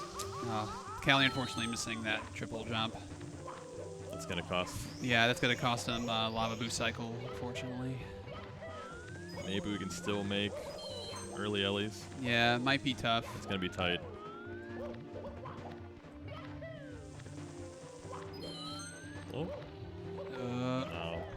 Oh. Oh, very nice. I stand corrected. And then the good luck ground pound with the booty burn. You gotta love it. Luckily, early Ellies doesn't lose you too much time. Like, not as much time as missing the entire Fire C cycle. Yeah. But you can take what you can get, especially with a mistake like that. I think that was like the last possible frame he could have made early Ellies. Yeah, for real. And not to discredit you, I think that, you know, even in a crowd of 0 people, I would still be afraid to race Do Whatever. So That's true. I mean, I am. I think it's a very fair feeling to have. I mean, Yeah. fast guy. He is. Very, very well-respected runner in the Mario community for sure. Definitely has some of the best movement out of anybody. Yeah. I mean, he had a chokehold on 70 star for years. 3-ish years, yeah. He was ahead of the time when he had the 46. I can't believe that happened. Yeah, like in like early 2020. Like he was just doing movement that like no one else was really doing. And it's just crazy to think that record didn't even have salt cannonless. Salt cannonless wasn't even a thing. So he did it with texture. Wow. Just really goes to show you how consistent that run really was. So consistent. Yeah. Seems very similar to the first 14 and 16 Starware. Yeah, that was also way ahead of its time. That was also 2020. A lot of crazy stuff happened in 2020. Yeah, I think that really pushed Mario into like not where it's at now. I think it's definitely evolved past that, but for the time, for many years, it kind of set the standard for a lot of how runs should be. Absolutely. We're really spoiled as a community for all the things that happen in this game. Yeah, for real. We got like the tassers. We got people working on new strats. We got the runners like really breaking boundaries and minute barriers and all this stuff. So I think us as the SM64 community, we're very spoiled because we have so many people helping out to like this game that came out in 1996. It's like every month something new happens, you know? Yeah, really. New strat, new world record, new category, you know? Yeah. Shout out to all animals. Yeah, for real. New category just dropped for that.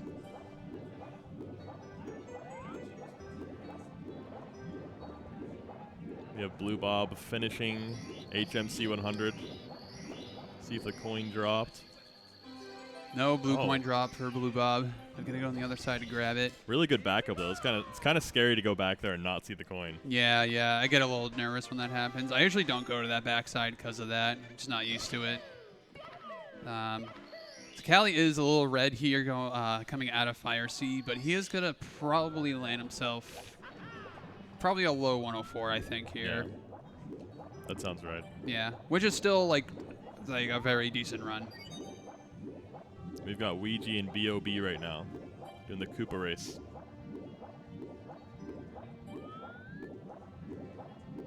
Blue Bob unfortunately missing out the triple box jump. I'm gonna have to go for a backup here. He's gonna go for Curse's Miracle. Triple box jump? Yeah, triple box jump. Triple jump box. I've had box triple jump beaten into my head. Oh yeah, I mean we can call it whatever we want. We know what we're talking about here. I do know what you mean.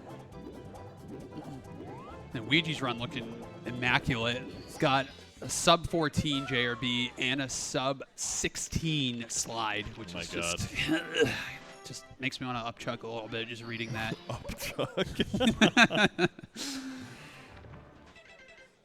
Now, if you're in this position on the stage right now, are you maybe a little bit less picky in the runs that are coming up? Or are you just still going to keep resetting until the 3 hour? Because we have 3 hours left, which is a respectable amount of time. Yep. When do you start feeling like, okay, I kind of have to take what I can get? Honestly, not sure. I've never really been in an LTA setting where that really mattered like a lot, especially on final day like this. Yeah, I'm not sure what goes through these runners' heads when they have only a few hours left to reset and they're not getting anywhere with their runs. Right. Like, do you just keep resetting, or do you finish one out just for the sake of maybe getting a few seconds better than your event PB? So I'm not 100% sure. And it's also different from, that was a little bit of a loaded question because it's a little different for each runner. I mean, I think if you're Cheese or even Callie in second place, maybe you feel a little bit more comfortable resetting runs since you're ahead of the pack. Yeah. You know? Yeah. Not really 100% sure. I know Cheese is in a very comfortable spot. The only person with a 137, and no one even on the board with a 138 yet. So. Yeah, there's a pretty big gap between first and second. Mm-hmm. That run was just something else, man. Yeah, that was such a crazy run with a Bits death too. Just so crazy. We've had a lot going on today. I mean, the highlight of the day for me was sorry, Callie's reaction was funny. I know. Missing that triple jump wall kick. Yeah, not sure if he had the right angle for that. That beast run was unbelievable. I was really locked in watching that run. You were attached? I was so attached that whenever the TTC incident happened, which if you weren't here for it, unfortunately failing the triple jump up towards the end of the 100 coin, falling down halfway down the clock, and then the heave-ho actually pushed Mario off of the edge. Didn't even heave Mario, just pushed Mario off.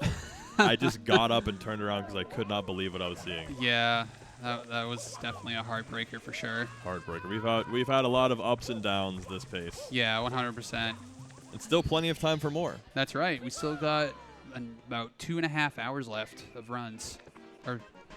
Yeah, 2.5. Yeah, if you're tuning in late, the LTA did start an hour late, and it's been extended another hour just to compensate for that hour that we missed in the beginning. So it's still the same time that it would have been. It's just delayed an hour. Yep. Which is good because we get an extra hour of Wes, Warning Track, and Mr. Wah at the end. Let's go. Callie going to the left side there for the secrets. Definitely different than going on the right side and wall kicking. I think that one's slightly faster, but it's definitely a lot more harder. Yeah. But I always appreciate Callie because he's always the kind of person to either pull out all the stops or play pretty conservatively, because Callie does not do breezeless. He used to not do Wilco clip, but he does all these crazy strats that saves like a half second here, 0.3 here, a lag reduction here that may not save as much time as you think. But it all adds up over a period of time, because absolutely this run is an hour and a half long. So if you're saving seconds here and there in like minimal spots, it adds up over time. Yeah, I think one of my favorite examples of that actually is Callie's TTC 100. I know I talk about TTC 100 a lot. TTC 100 is very fast and very optimized, but he does a variation of the beginner ending because it's the safest. You know, the intermediate ending and the pro ending, you're relying on the Thwomp RNG, and he just completely negates that and takes a little bit of a time loss, but it's a lot more consistent than the other strats that exist. Yeah, most definitely. It's a very cool playstyle. Very calculated player. Yes, very calculated. Really goes in the nitty-gritty of this game and like pushing a lot of boundaries that I haven't really seen before in other runners in terms of like movement options. So he's definitely an innovator for sure. Yeah. Like if I see Callie's gameplay and I just don't know it's Callie, I'm gonna know it's Callie. Absolutely. Like right out the gate, just because of his movement. It's very unique to him. Very unique. I think he was the first person I saw do that TTM monkey strat. That's a really cool monkey strat. Moving bars also. Yeah. Yeah, I knew that one tried to take off a few years ago, but Callie bringing it back from the vault. Yeah, but Callie's cool enough to make it cool, you know? Yes, exactly. Not that the other person wasn't, but you know. A cool strap for a cool guy. Yeah, exactly.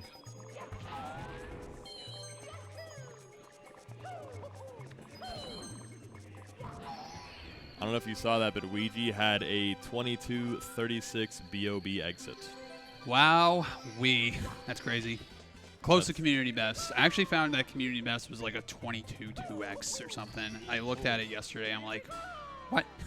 That doesn't make sense, but it does. It's crazy. Is it Ouija? Yeah, it's Ouija. Yeah, makes so sense. I looked at all community best exits, and the first one's Slippery Nip because they took his 16-star one, but it's the same beginning for 120, Right. so they were like, it's going to be thrown in there.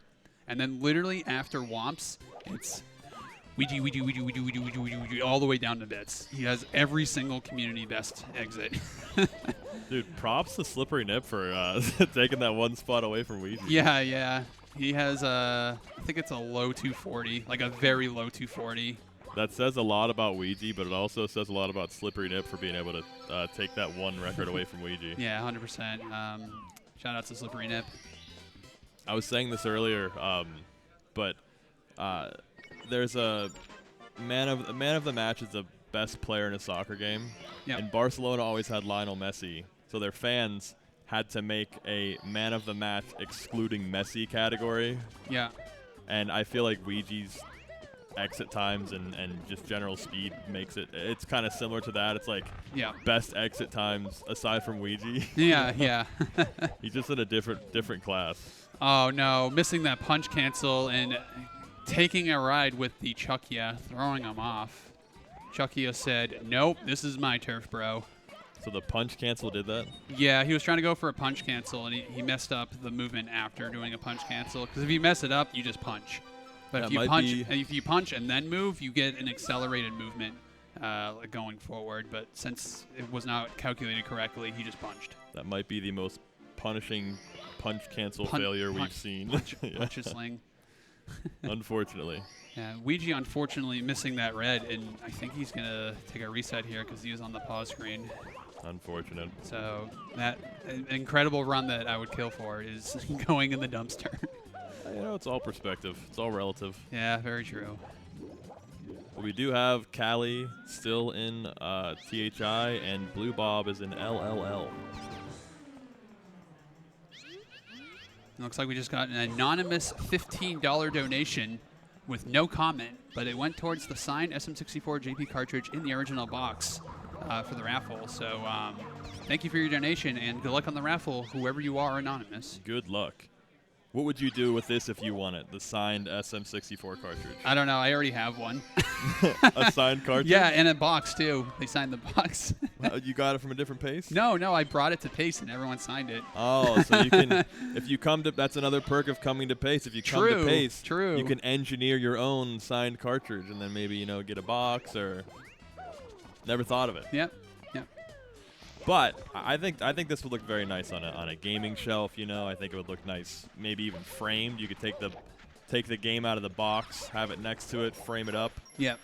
Look really nice. Yeah. You know what's actually super interesting about this? Have you ever seen a JP box copy of this before? I have, yes. You have? So have you ever seen the back before? So I have seen there's a bit of a continuity error or a discrepancy. Yes. So if you see TTC here, the person here has 45 stars. And you need 50 to get the TTC. So how did that happen? You know what else I'm curious about is there's a distinct lack of fog. We can clearly see the red coins in the background. Oh, yeah. I don't think you can see those from that perspective. Oh, interesting. Seems like they added the fog in later. Yeah, as an afterthought because there's a lot of lag. But also, TTC is a very interesting looking stage, especially if you look at this from a first-time visual perspective. This looks...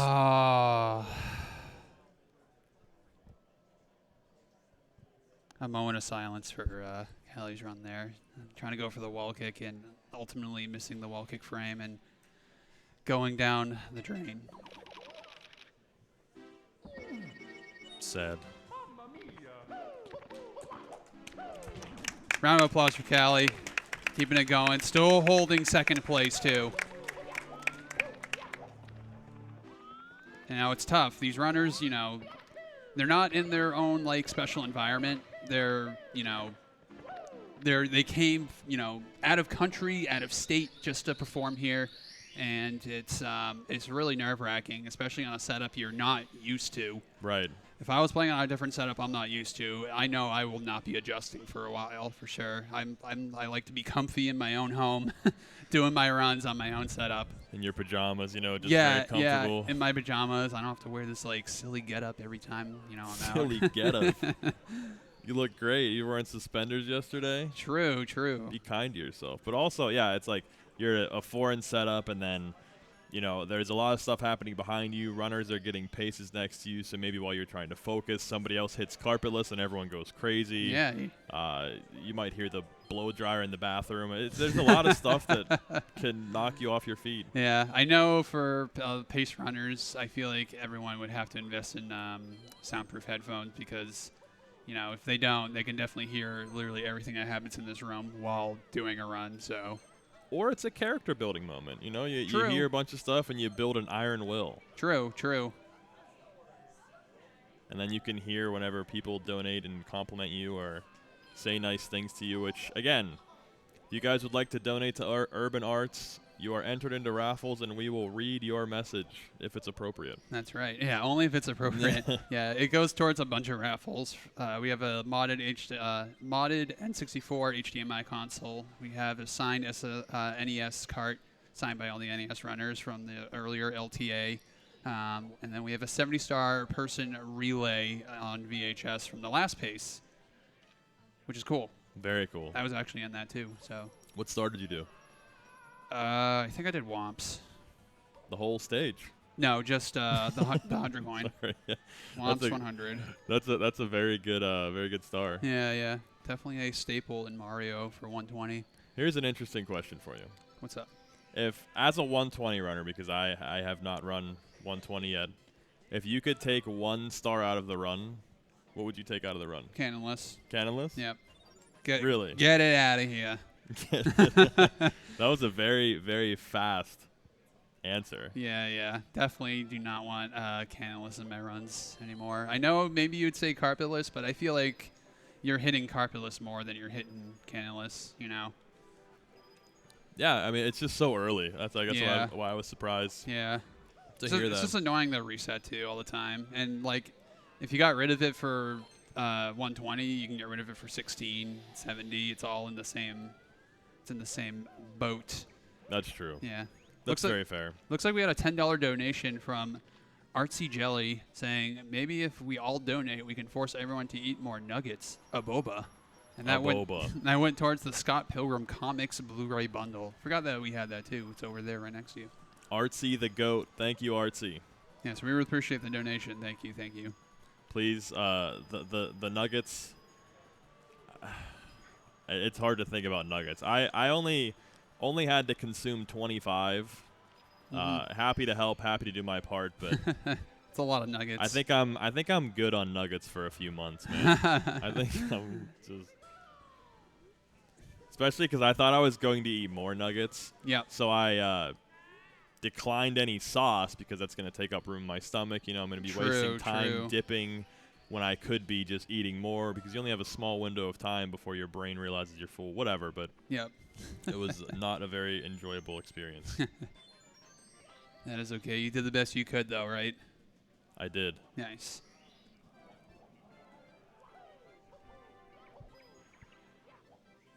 All right, Blue Bob here, finishing up Cool Mountain out of the Basement Gauntlet. A little red on his event PB, but best possible time, 136.50. I know that doesn't really show that it will be a 136.50 because it is 120. It's not going to be a perfect run every single time. That's what makes it super exciting. But still a promising run with this lowish 48. So not too shabby. Not too shabby of a run we got here.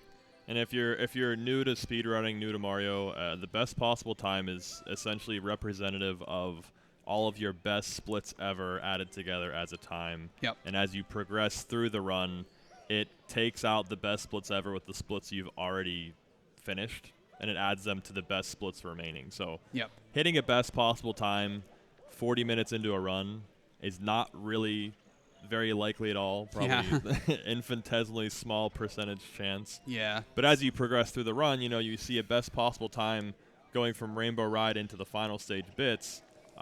You could very well achieve that best possible time. Yeah, you have it's because it's one split left, so it's definitely close to around where that number is going to be. Another thing to think about instead of best possible time is actually look at exits out of stages, like time exits. So usually we look at an LLL time. A good benchmark for a very good run for 136 to 137 is a mid 40 LLL, so 40 30 for example. That would be a good benchmark to be oh, they're on decent pace, even though maybe their best possible time will say a 135 or something. They're definitely in the realm of trying to get a 136, 137. Absolutely. I just pulled out my messages because I messaged my pal Fleeting Azure a while ago because I was absolutely flabbergasted. I was looking at old Beast PBs, and PB from 4 months ago, he went into Tippy with a best possible time of 138.37, and he golded both TTC and Rainbow Ride and got a 138.37.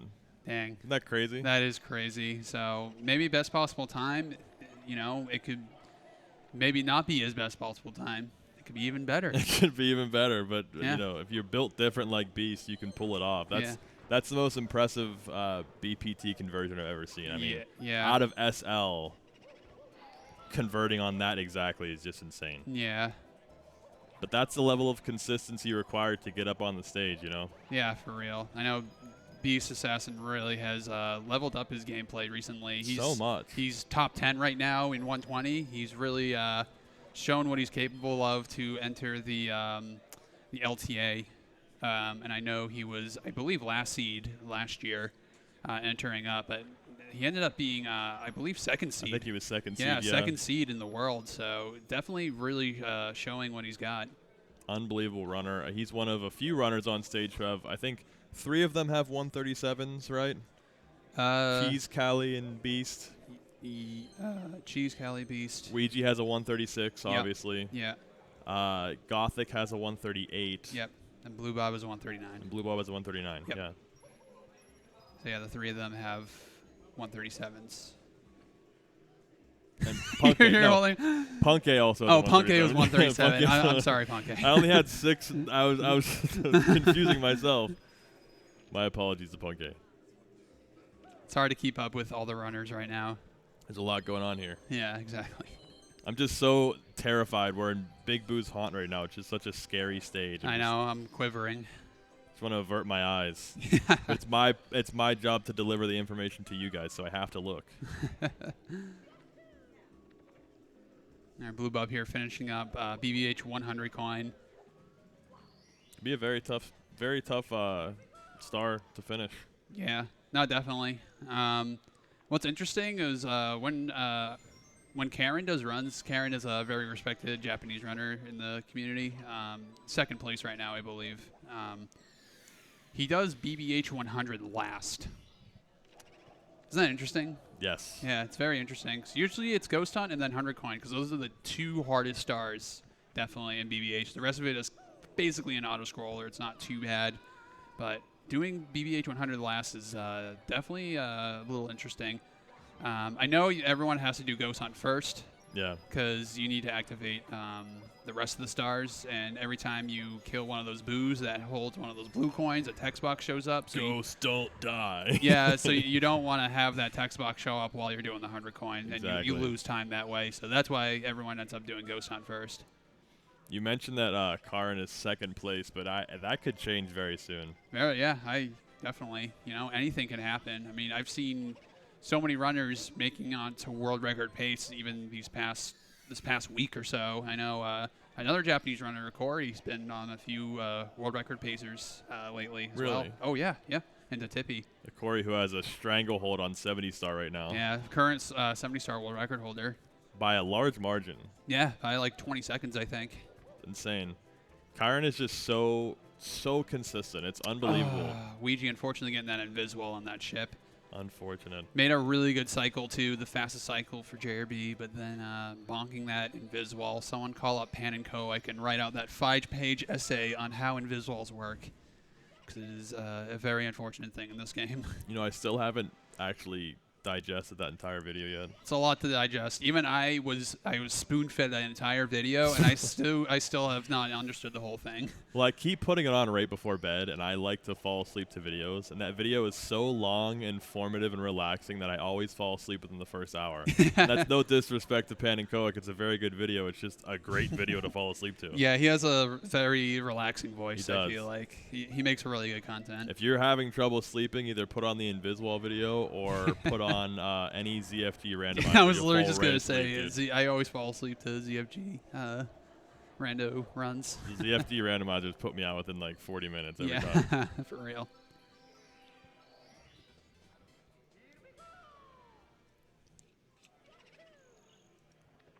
So it looks like we got 4 runners here in the intro. Beast in JRB, though, which is nice. And I think Cheese ended up LBLJing into CCM, so I think he's just going to say, screw it, let's go. Yeah, why not? I remember one time I was watching Chip Groove play 120. And Great guy. Yeah, shout out to Chip Groove. He LBLJ'd into CCM, and he's like, all right, let's just go for it. And then I think he got to, like, THI on, like, really good, like, personal best pace out of that run that ended up in CCM. It would have been a really funny run to PB with if it started in CCM. His splits were probably a mess. Oh, yeah, they were. Skip, it was skip, all skip, skipped up until BBH. That's absurd. Yeah, it was really funny. Chip Groove, student of the game, inventor of Chip Clip. I was trying to cook there. Chip Clip student. That's my alt account. Yeah. Chip Clip student. I was cooking and I left the burner on too long. Yeah. He's coming back too. Yeah, he made a post on Twitter about it, saying he's going to be revving up those engines. So we could have yet another competitor for the next quals of pace. Yes, would love to see Chip Groove back in action. Overdue for a PB for sure. Yeah. His last PB was, I believe, like 2-ish years ago. Yeah. It's been a long time since he got a 120 PB. I've never seen anything like his 47 grind. Yeah, that was a very, very crazy grind for Chip. He had like a 48 1X or lower, and it seemed like every day he was getting at least one, sometimes 2 47 paces into Tippy. Yep. And he like 47 3X. He was like low pace. Yep. And he finally clutched it out after like, I don't know, maybe a month, and he got a 47 47. So he easily made it. Yeah, honestly, like way ahead of the time too with the movement, with insane, being super consistent. 47-47, it was like very good. I think that was over a year ago as well. Oh yeah, I mean, who knows at this point? Time is just Blue Bob missing the red coin on the ship, and then try to go for the fin wall kick, and then missing the platform. So gonna have to try this again. It's always such an awkward backup to go for. And the camera is really strange here because the camera pans differently while you're on the sub here. But while you're on those little platforms, the camera actually acts like you're in Dark World. Like it does like regular 45 degrees. So it kind of like throws you for a loop when you're going from the sub to the platform and then platform to sub, etc. just made to be the worst. It's almost like the camera is searching to eat more lag. It's like hungry for lag. Yeah, it's starving.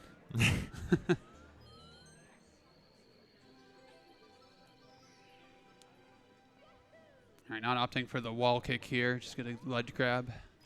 No big deal. Playing a little safe there. Yeah, I've seen that wall kick, and you can talk more to this because you're more experienced in 120. But the wall kick over to the blue coin platform seems like you have a very narrow window of making it work. Otherwise, you'll just grind down the wall. Yeah, it depends on when you long jump. If you long jump too late at the edge of the platform where the 8th red is, the camera that, the Lakitu cam is actually just a physical object. So if you're far enough too back, it actually rubs against the wall first, and that messes up your angle, and that's why you don't get the wall kick. Really? Yeah. So that's the reason why that happens. Now, is that a faster strat than the other ones, or is it just personal preference? No, it's faster. I believe it's I think it's half a second faster. Interesting. Yeah, I think. I Roughly believe around it. there. Yeah, it's not a full second, but I think it's about half of it. We see Sushi swimming past us. Sushi the shark. Sushi the shark. Yeah. Shout out to Corinna. Didn't know that beforehand. Did you know that the big fish in THI, you know what his name is? I learned that this morning from Wes. It's I forget. What is it? I already forgot. It's Bubba. Bubba. Bubba. My learning days are behind me. Yeah. I've already learned everything I need to know. That's it. Mm-hmm. Bubba. Ooh, hands in face for Ouija messing up Wild Blue. Gonna take a little breather. I know it's a lot to take in sometimes, especially if you're in early game and you're cruising and you got out of LBLJ and Dark World. Did all the hard stuff in WOMPs just to be denied by Wild Blue. I've been there before. It's just so frustrating to It be really stuck in is. early game Yeah. for, hours. Yeah. Yeah, legit hours. Sometimes I give myself like, okay, if I can't get past Dark World for a half hour, we're just not doing it. We're doing bomb clip. Yeah. And going back to Callie is one of the only runners I've seen who will opt to just do no LBLJ just to get a run off. Yep. Very smart. Obviously, you lose some time, but it's worked for him in the past. I mean, the second qualifier of the LTA, as Blue Bob resets there. Yeah, Blue Bob taking a reset there, knowing he can't make the lava boost cycle, already bleeding a bunch of time, and knowing that the clock is ticking. We got about an hour and 10 minutes left till final reset. I think or it's 2 hours. 2 hours. 2 hours and 10 minutes. 2 hours and 10 minutes. Yes. I forgot we extended it. So You still got some time. yeah, a little bit of time still, but 2 hours, basically a full 120 run. So the clock is still ticking. Yeah, and these Bowser stages are so interesting how you can make one significant mistake and that's pretty much it for the cycle. Yeah, it's interesting. Every single Bowser stage is cycle-based. Yeah.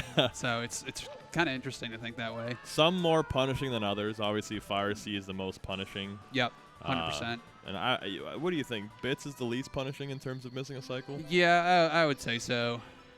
You lose less time if you miss a bit cycle than if you were to miss like a Dark World cycle. Yeah. And I think it's easier to adjust if you miss a bit cycle versus a Dark World cycle. Yeah, and it's like barely a cycle. I barely even know what cycle I'm on half the time when I'm in bits. I just want to not die and just get to the pipe and do the throws. I'm not concentrating on what cycle I'm getting. Fair. Especially at that point in the run, you've been running for an hour and 35 minutes. Yep, you're right at the end. You just hit carpetless. Yeah. You're just scared. Yep, I'm terrified. Quaking. Yeah.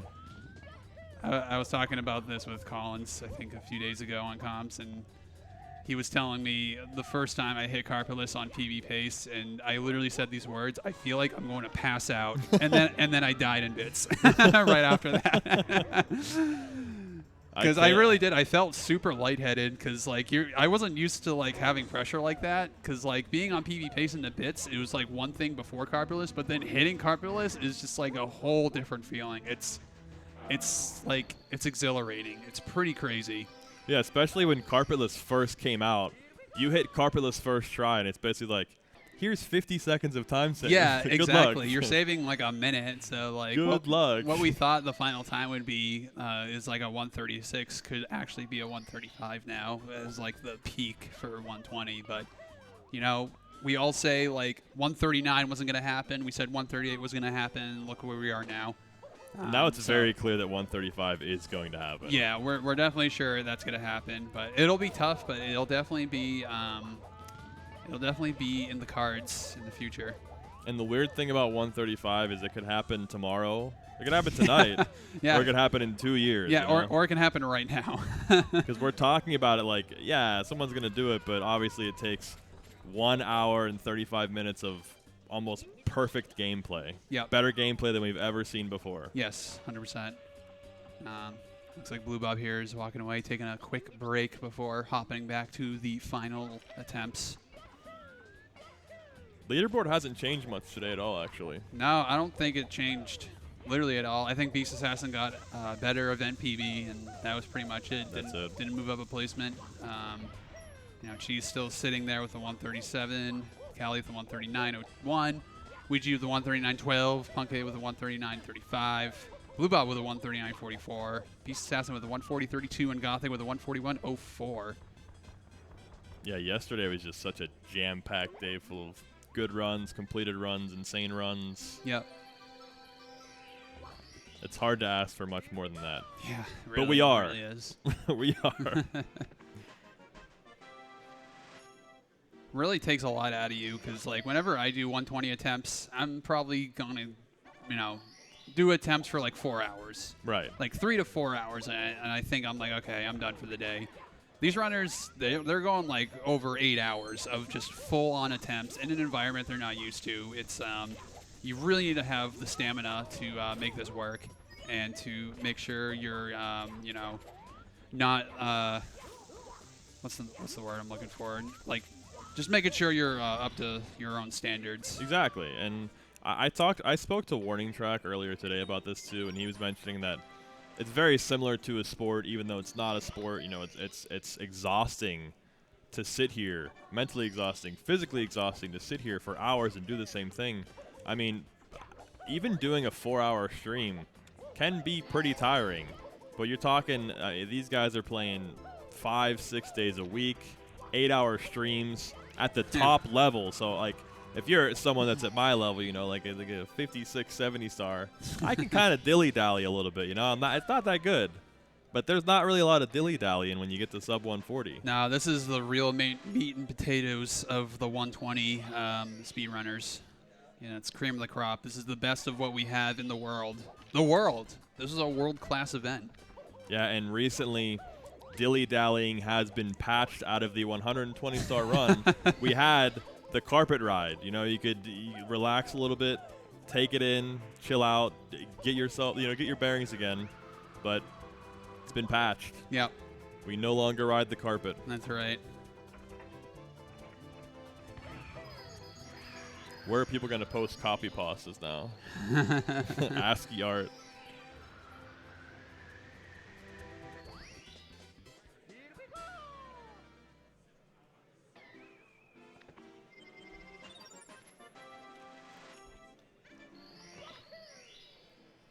So we got most of the runners here in the intro. Beast Assassin, the furthest run we have so far in Bomb on Battlefield, has 2 more stars to complete, which is the red coin and 100 coin star. I know Beast messed up a bomb clip earlier today, so definitely going to see, a little bit of a hit here, I think, because it does lose you quite a bit of time. Now, BOB 100 is a pretty darn complicated star, especially towards the end. Yeah. Would you like to, as a 120 runner, speak to what you're looking for in the sky when you get out of the sky? What sort of number you're looking for in terms of coin count? What makes you happy? What makes you sad? What makes you reset? What makes me reset? Yeah. If I get anything below a 56, I'm resetting. But and that's when you're done collecting coins in the air. Yeah, correct. Typically, what makes me pretty okay, that's pretty decent, is like 66 or more. 66 or more? Yeah, 66, I'm like, okay, this is what I can work with, because I'll get the box and I can skip a pull. I hate going for all 4 pulls because there's so much RNG you got to deal with.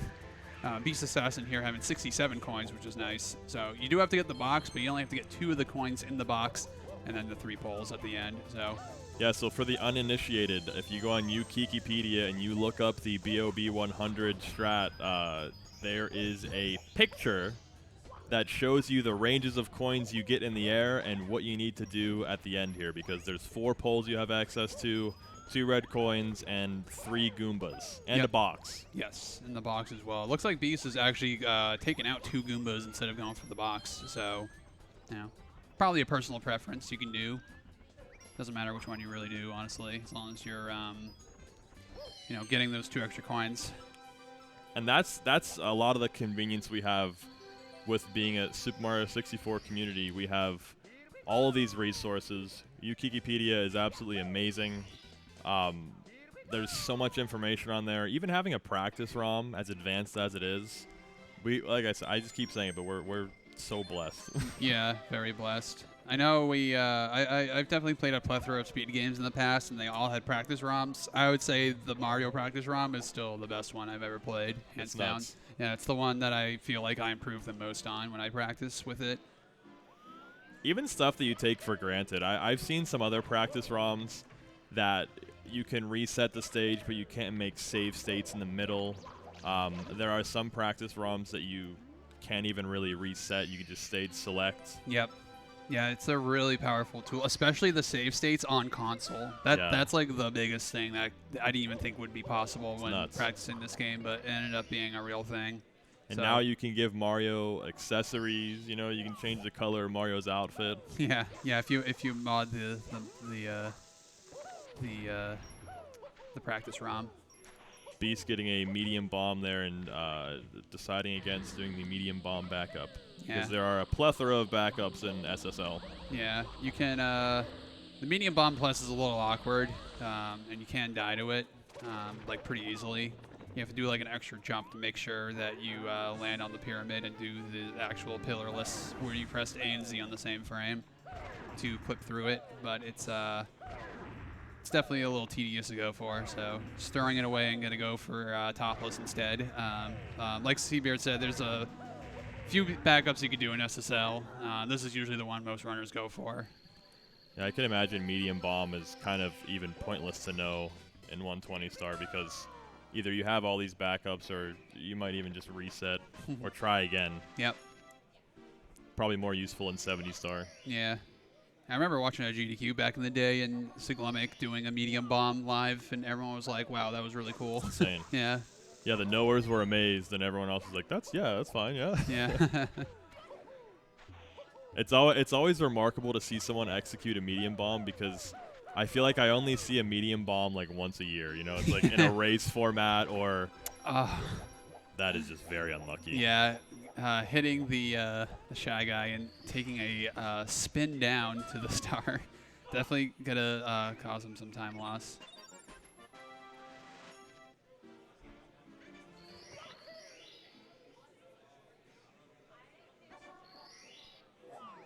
We've got a lot of runners in lobby right now. Yes, we do. An intro. Yep.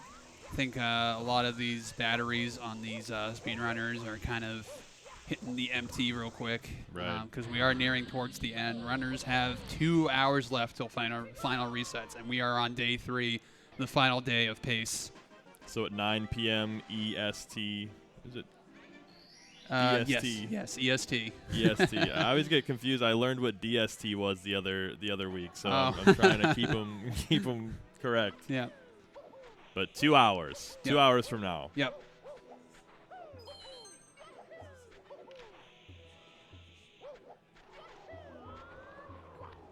Alrighty. Beast Assassin going through SSL Reds, arguably the hardest star in all of 120. Very complicated movement, a lot of frame perfect button presses you have to perform. So many frame perfect button presses. Yeah, it's a tough one for sure. And even if you execute them well, you can still fall into this insta-death quicksand. Yeah. Oh. Ooh, a little scary there. Got a little short jump off of that slide there, but still cleaning it up, making it look really nice.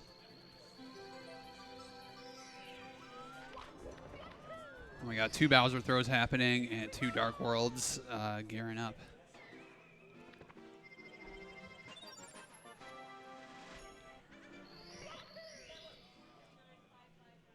All right, so we're going to go on a short commentary break.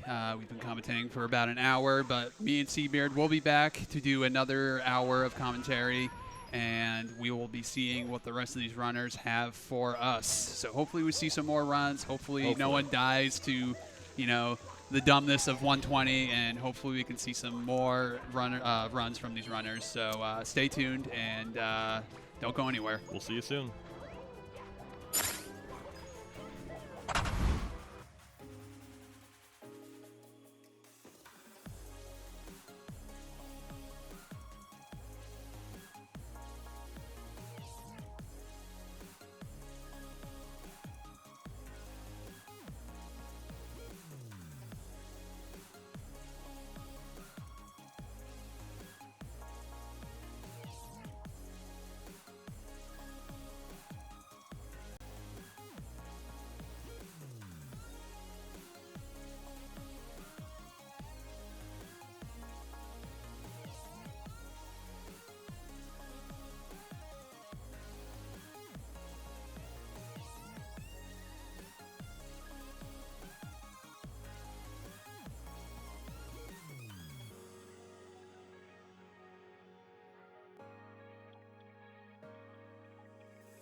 All right, welcome back to PACE 2024, the final day of the 120 LTA. My name is It's Beeve, and I'm joined here with ZC Beard. How's it going? What's going on? What's going on? I got Happy the fist to be bump. here with my All friend right, all right. Beeve. Love to see it. Love to see it. We were just here for the last commentators block for about an hour, and now we're here again for you guys for another hour. So get cozy, get your popcorn, get whatever you're drinking.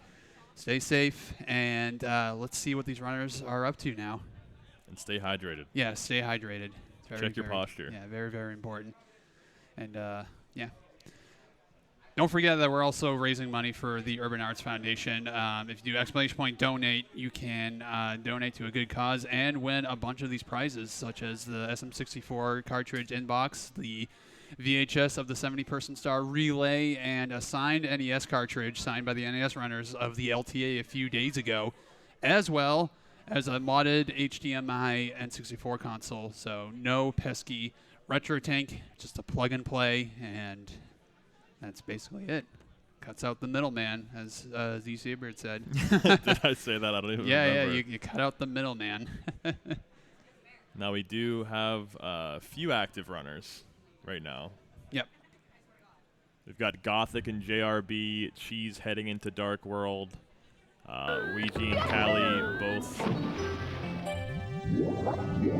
Sorry, the audio's a little loud. Yeah, no worries.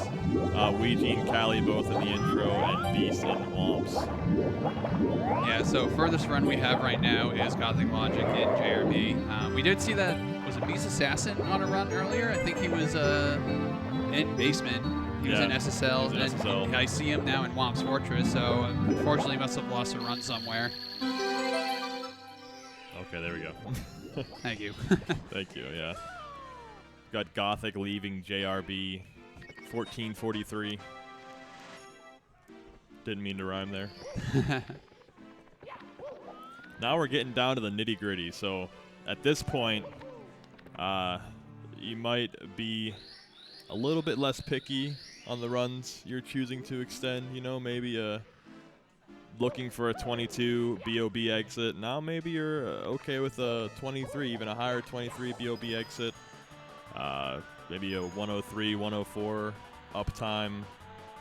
Yeah, I'd say like a 103, 104 is definitely a good run to take, and I feel like you should finish out regardless because you're there and see if you have a chance to even get an event PB. Exactly. Because both 104 and a 103, you can definitely get a 138 with either one of those. Absolutely. And if you're looking to change your place on the leaderboard, the clock is ticking.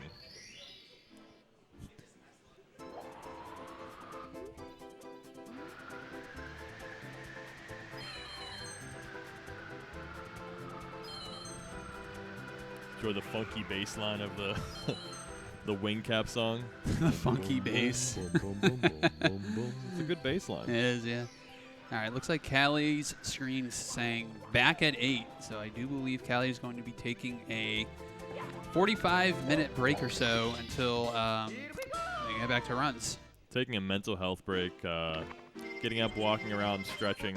Yeah, it's super important, not only for like the physical reset of your hands, like playing the game, but like when you take a break, it's the mental reset that you need because 120 is exhausting. It's such an exhausting category. I think I've heard multiple runners say it's a marathon, not a sprint.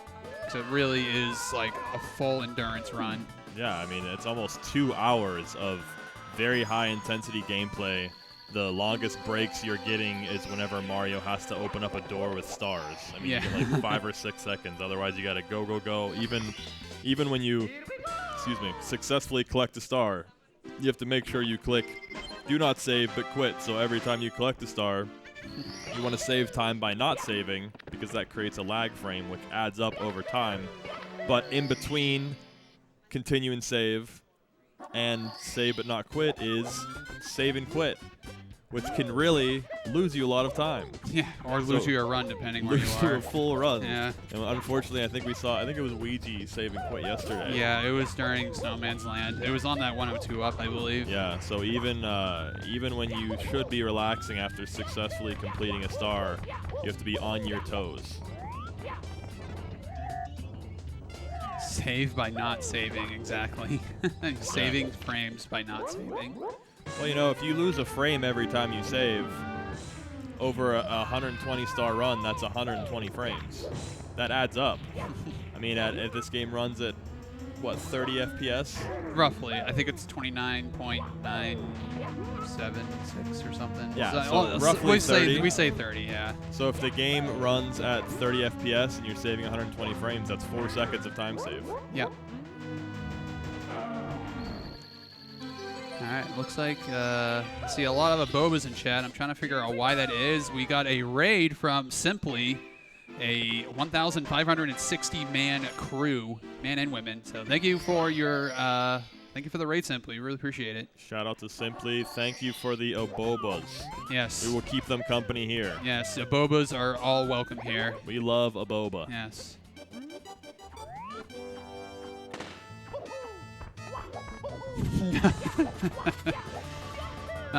So yeah, looks like we got Gothic here in BOB doing the Koopa race, setting up the balls movement. That was basically discovered by Sorkamark about 2 years ago now, actually, which is kind of crazy.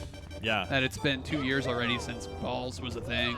And I think if you think about speedrunning tech and people's perception of it, if you're not a speedrunner, your perception of speedrun tech, I think the Circumark balls video is like exactly what you'd expect. It's like a theory of something you can't even really see in the game, but clearly does exist, where you're hoping you're spawning in another ball, an extra ball, for a total of, I think, 3 balls, right? Something like that, yeah. It depends how fast you finish the race, whether you get ball A, ball B, or I think there's a ball C, I believe. Yeah. And ball D, maybe.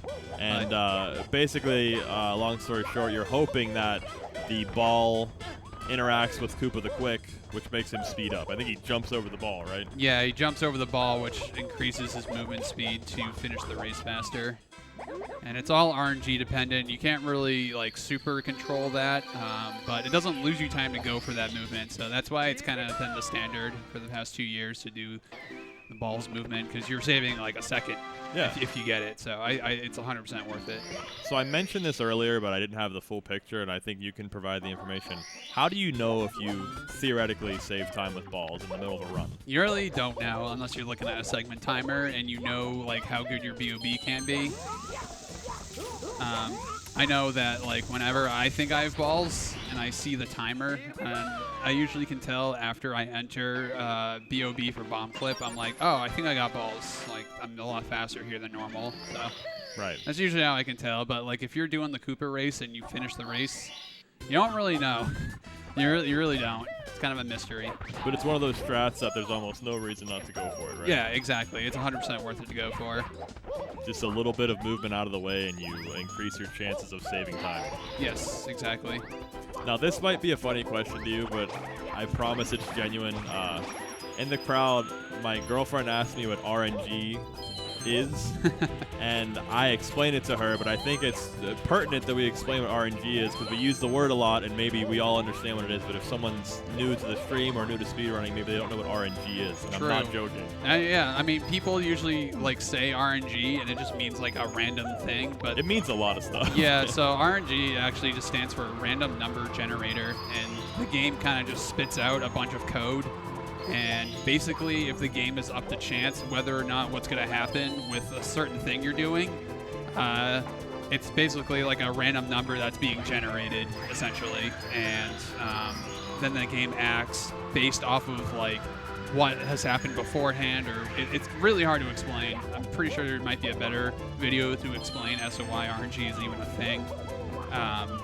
But the acronym RNG does stand for random number generator, and it's because the game is just basically giving you a random thing that'll happen. Right. Something you can't, well, theoretically, RTA-wise, you can't control it. Right. That's the meat and potatoes of it, as Dee would say, is whenever you hear someone in the speedrunning community mention that something is RNG, good RNG, bad RNG, all that means is that something happened in the speedrun that the speedrunner can't directly control, something random, but the game gave them a favorable outcome. Yeah. So in terms of like these coins coming out, those coins have a random pattern assigned to them when they come out of the pole, whether they're going to be close to the pole, far away from the pole, what direction they go, what speed they go. Yep. So worst case scenario RNG is going to send them far away very fast.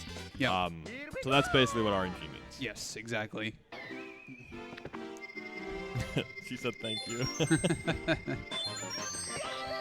And simply in chat saying, good luck runners, Aboba. Agreed. Yes, good luck to the runners, Aboba. And Gothic going to take a reset here. I believe, I don't know if he re-entered BOB by mistake again, but I think usually 100 coin is done last, but it is a preference. I wasn't paying attention to the star count, but I do believe that's what happened, is going to take a reset. Very unfortunate. Yes. Now, I do see a lot of Abobas in the chat still, and I have noticed over the course of the 3-day event that there's usually a pretty large overlap between Aboba fans and fans of great causes. And we've got a great cause here in Urban Arts. That's our charity foundation we're donating to. If you'd like to learn more about Urban Arts, !UA in the chat.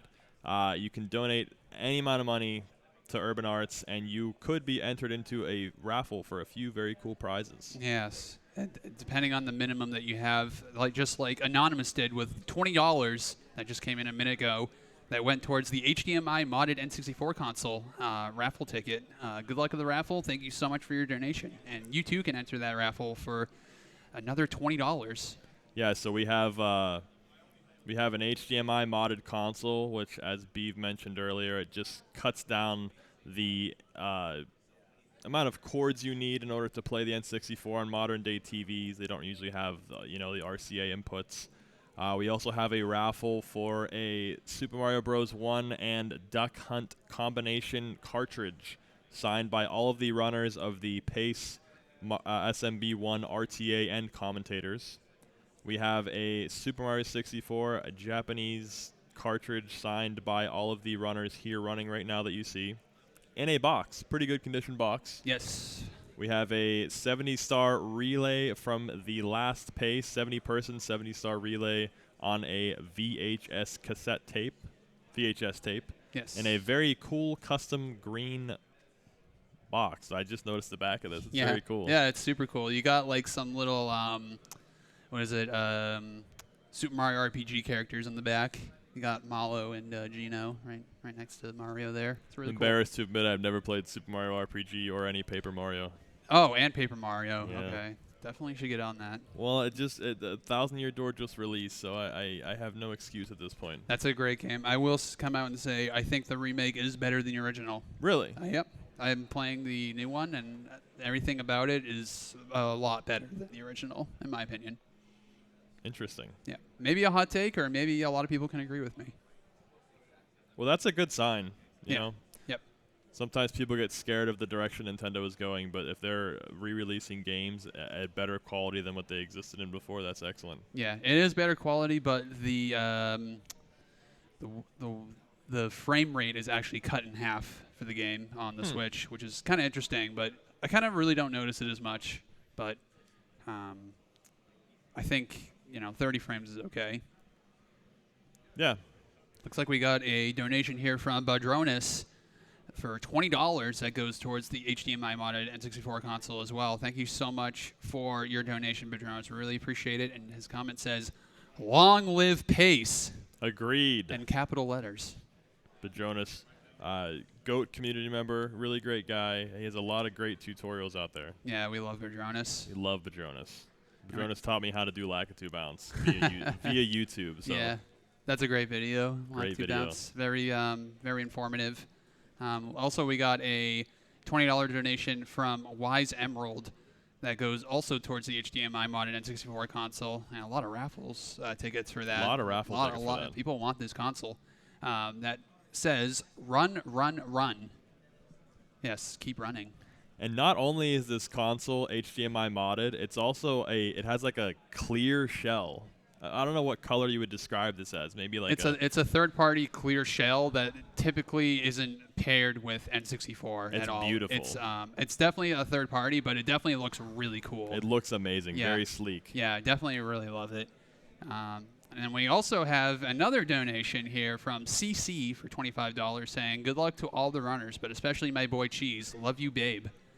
A lot of cheese love here in the chat and in the donation comments, but do not forget we got 6 other runners that could also use the love and support. Absolutely. And the donation went towards the Nintendo Switch OLED raffle ticket. And good luck to you on the raffle. Yes, we are also giving away a raffle for a Nintendo Switch OLED model. So, yeah, a lot of stuff being given away via raffle. Super cool. And if you'd like to see what these things look like, !donate or click the pinned comment, and it'll take you to a website that actually shows you what each thing looks like. And you can pick and choose what you want to enter a raffle for when you donate. Yeah, it's super awesome. We're on the final day of Pace right now, but we have raised $22,000, $878. Crazy. Double dollar. So definitely super impressive. We've done such a good job for our Urban Arts Foundation, and we definitely want to keep the support coming. We want to see that number climb. Of course. It's a great cause. And I know that we're pretty good at describing things, but trust me, click the link because a picture is worth 1,000 words. Yes, 100%. And we take time to take nice pictures of the things we're giving away in the raffle. Yep. Looks like Blue Bob's back here with runs along with Punkation. It's good to see Punky back. Yes. Ouija just finished Wing Cap. His flying is so fast. I know. Flying is a really difficult part of Mario 64 movement. Flying and swimming, they're both like underratedly hard. I think flying is the best example of movement in this game that just if you're looking at the game, especially if you haven't played it, it looks very easy. But I can't explain to you how long it took for me to master just being able to do the B.O.B. cannon jump movement to get up to the island in the sky. Yeah, it's tough. It's tough at first. It just feels very unintuitive until you master it. And then, obviously, Ouija is an excellent flyer, but it's very tough to get used to. Yes, 100%. We got a $20 donation from Anonymous that put their $20 towards the HDMI Modern N64 console raffle ticket, saying, let's go. That anonymous donation could be Mario. Let's go. It could be Mario. You never know. It could, but a lazy rendition of Mario just saying let's go could have just said let's go. Well, there's an exclamation point there, too. It's let's go. True. It's a treasure trove of donations of Mario voice lines from SM64 Anonymous. Yeah. Wonder if Mario's just donating to this entire pace. Mario's watching the stream right now. Yeah. Mario is the stream right now. That is true. Very true. Yes.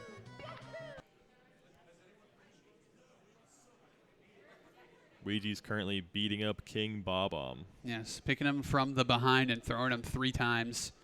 You know what's crazy when you actually do talk to him? He actually just says, you better not lift me from behind me and throw me 3 times. And then it's like, oh, really? I really shouldn't do that? Then you win, and he's like, how did you beat me? I know. Would have never guessed. Who gave you thy secret? You better not lift me up from behind. Yeah. It's crazy.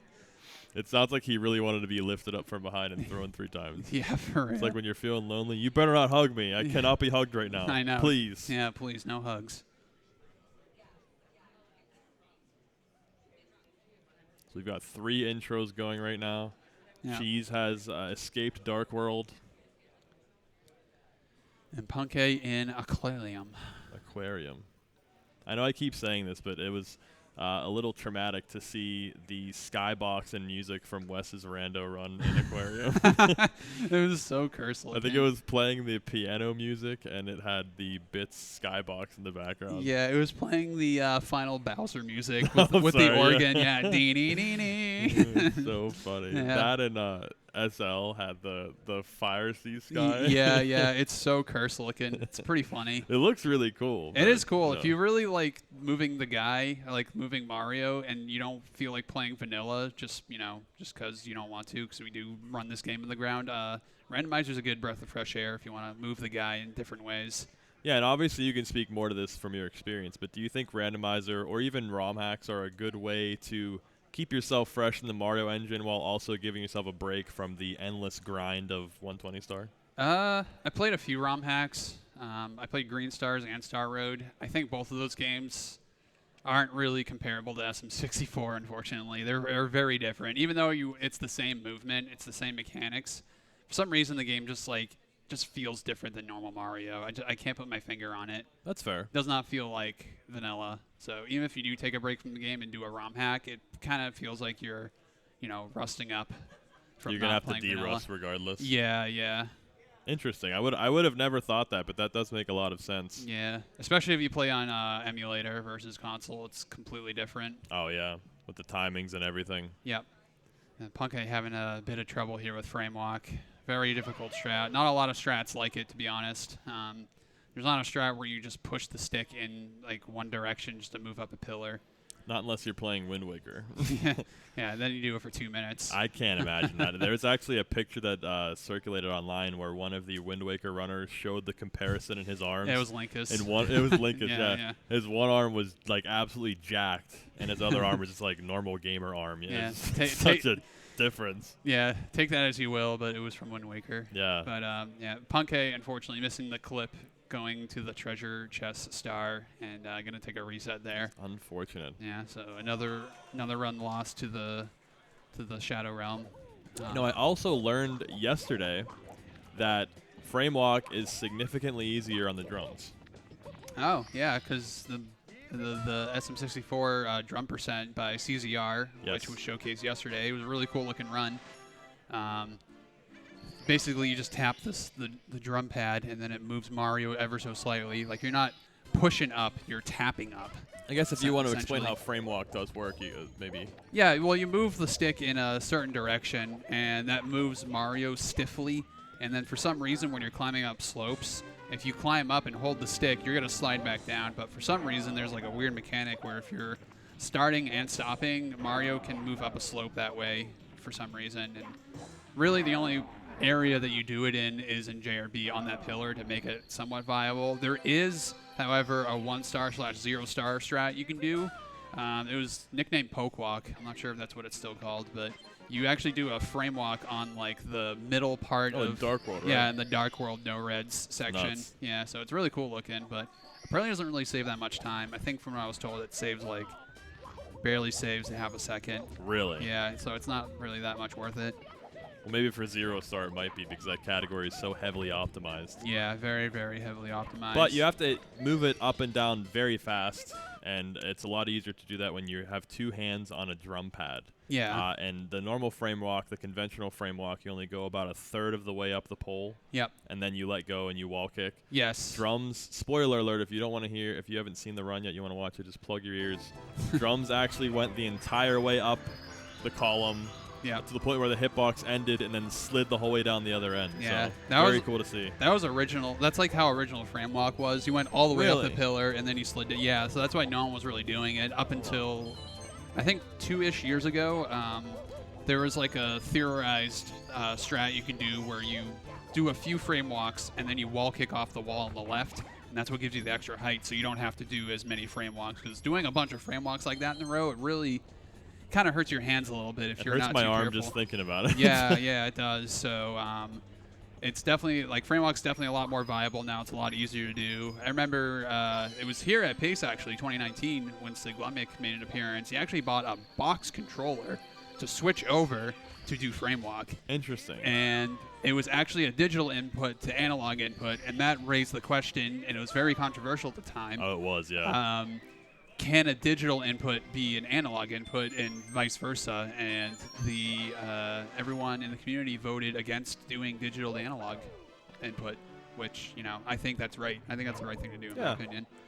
And it's really cool as a community we get to vote and actually have a conversation about things like this. Yeah, exactly. But I thought that was like a very interesting development in Mario. That was before I joined, but I brushed up on some of the history. Yeah. Because I was just curious. Also overlooked a donation that came in about 4 minutes ago from Agent CC for $20 saying, "It's a me, Mario." There we go. There's okay, Mario. so saying it's Agent CC, but maybe they're an agent playing Mario. Agent CC could be Mario's alt account. Yes, it could be. I'm sure the name Mario is taken on Twitch, so you have to, do what you can. Maybe that's some Mario lore that we just don't know yet. Yeah. And while we were talking about a donation, Ouija just grabbed Mips. Yes. Thank you for your donation. I really appreciate it. Good luck in the raffle. A Yeah. punch grab on Mips is the most difficult way to grab Mips. Very short window of time to grab Mips, but it's also the fastest way to grab Mips. Yeah, it saves about a second-ish, roughly. Definitely a strat that's right up Ouija's alley. Yeah. Vadian's correctly saying, no, the rule is that if you do analog to digital, you have to stay with that the entire run. That is right. You can't switch between the two, but if you want to run like on keyboard, for instance, like Segodu, you can do that, but you cannot switch to like an analog input during the run and vice versa. Yeah, that's a good rule. Forgot to bring that up. That's a very good rule. Yeah, forgot to bring that up.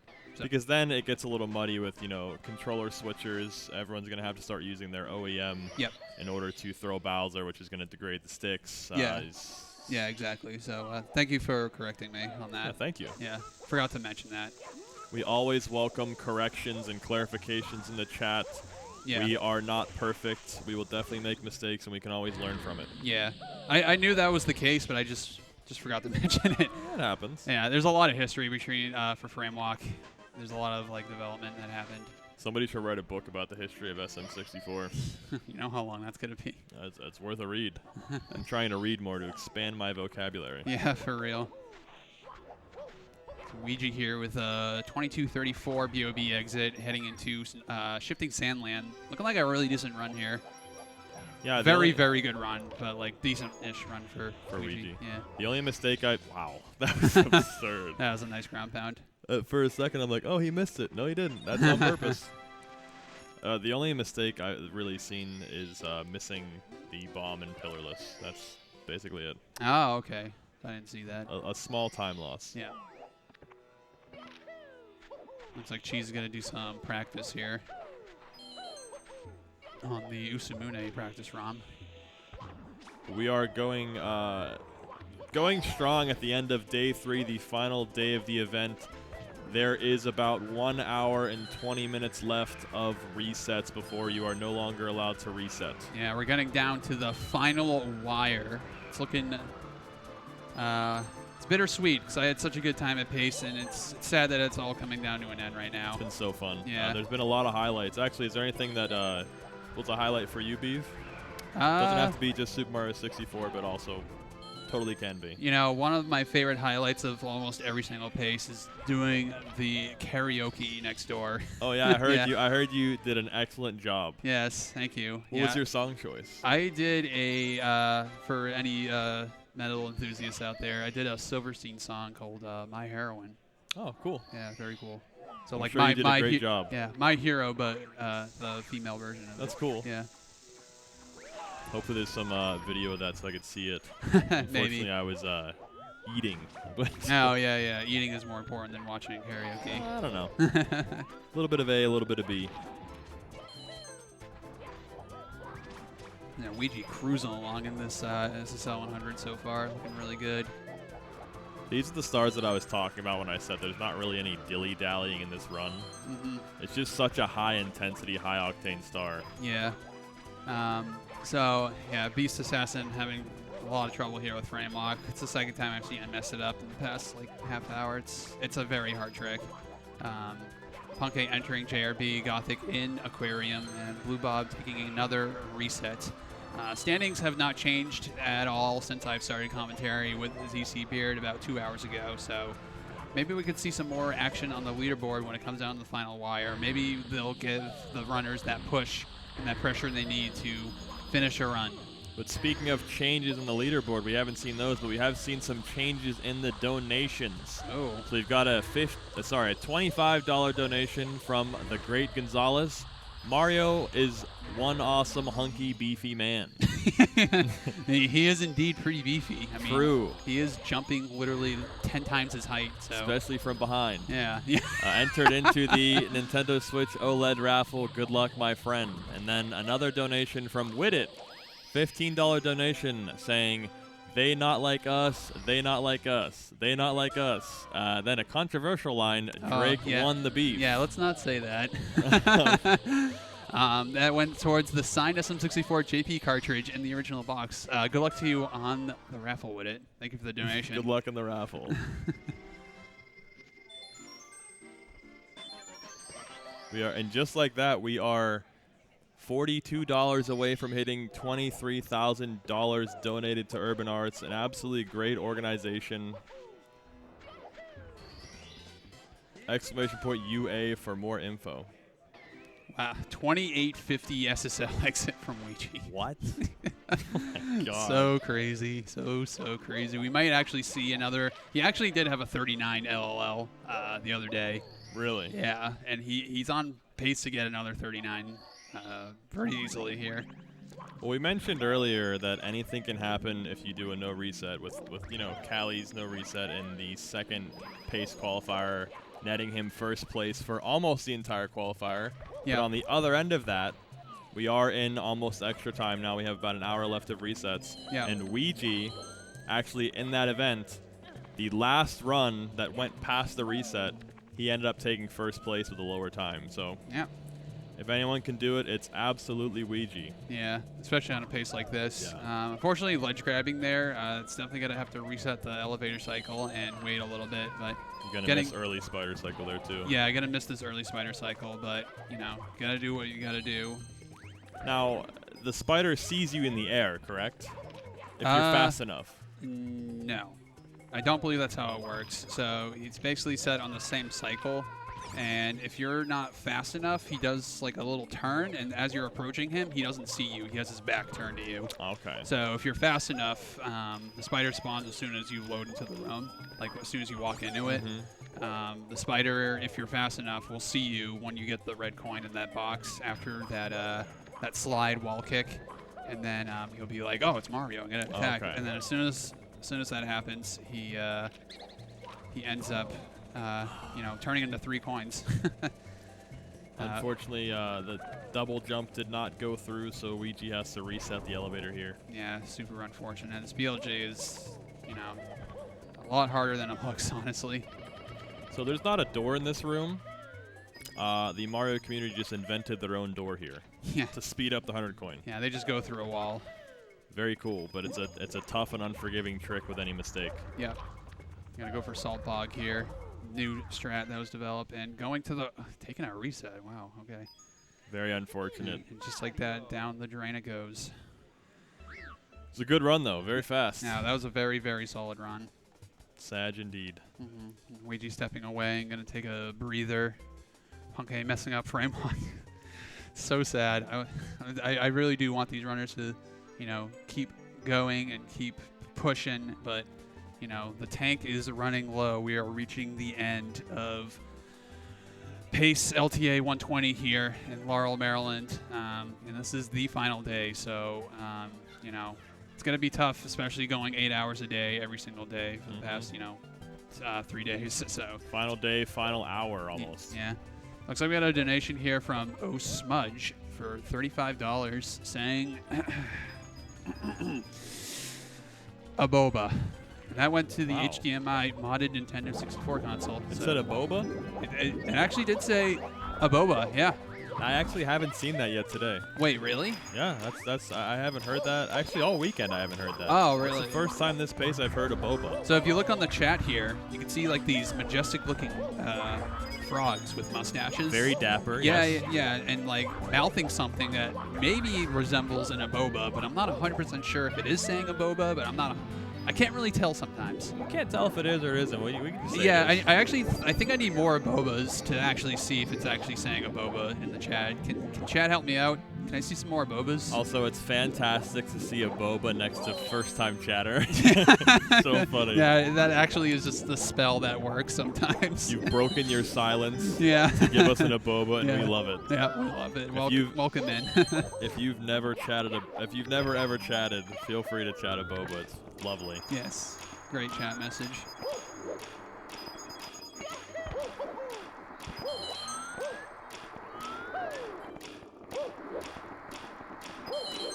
So heading back into the rest of the runs. Looks like most of these runs are back in Womps or JRB. Looks like Beast Assassin is practicing some frame walking, and don't blame him. Losing a bunch of runs to it is definitely frustrating.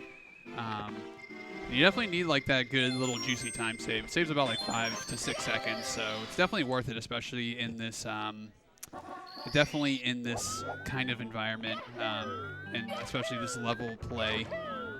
Yeah, and Like I said, we're coming up on 1 hour left of reset, so if you're feeling like you need to practice something, maybe something's been giving you a lot of trouble, there's still some time left to practice before you get in that last no reset. That's right, and an hour or two left until the whole event ends and donations come to a halt. So if you have not donated and want to get in on this raffle for numerous prizes we have on this table, exclamation point donate, and donate to the Urban Arts. You too can win yourself something nice. And we are only $7 away from $23,000 raised Woo! for Urban Arts. Yeah, very nice. Insane support. Who wants to break the barrier? Who wants to be the $7 Put us over. to put us over the 23 grand? $7. That's like one Big Mac meal. Maybe not. I don't know. I don't know. With this day and age with inflation, probably half a Big Mac now. Could be. Yeah.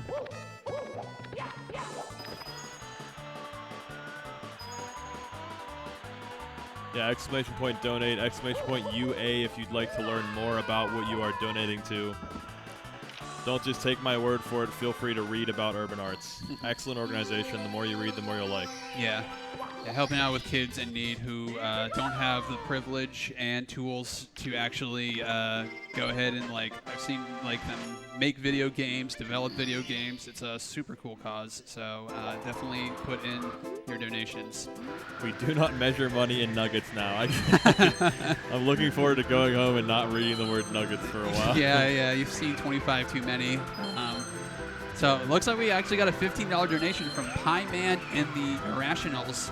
And that went towards the signed SM64 JP cartridge in the original box with no comment. But thank you so much for your $15 donation. That put us over $23,000. We love to see it. So much money raised for this. $23,000. Give it up. Very, very nice. For Urban Arts. Love to see it. And then we have another donation coming in, $10 from Board Green Bean, saying, "Pace forever and ever and ever." Well said. Endeavor, endeavor, endeavor, endeavor, endeavor. And a boba, and a boba, and a boba. Now that's improvised. That's not the message. Beeve made that up. I did. You put in a boba in Board Green Bean's mouth. I did.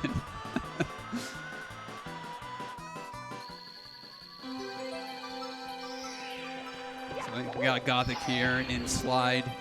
Blue Bob talking to the Toad, now hanging out with the Toad. Yeah, sliding up on Toad. Indefinitely. Very nice. Loving the action there. And looks like we got a $50 donation from Anonymous saying, "I am not smart. Why is jump kick so much?" I'm not sure why jump kick is so much. Thank you for the generous donation. Yeah, thank you for the $50 donation. No, I'm not sure why jump kick is so much.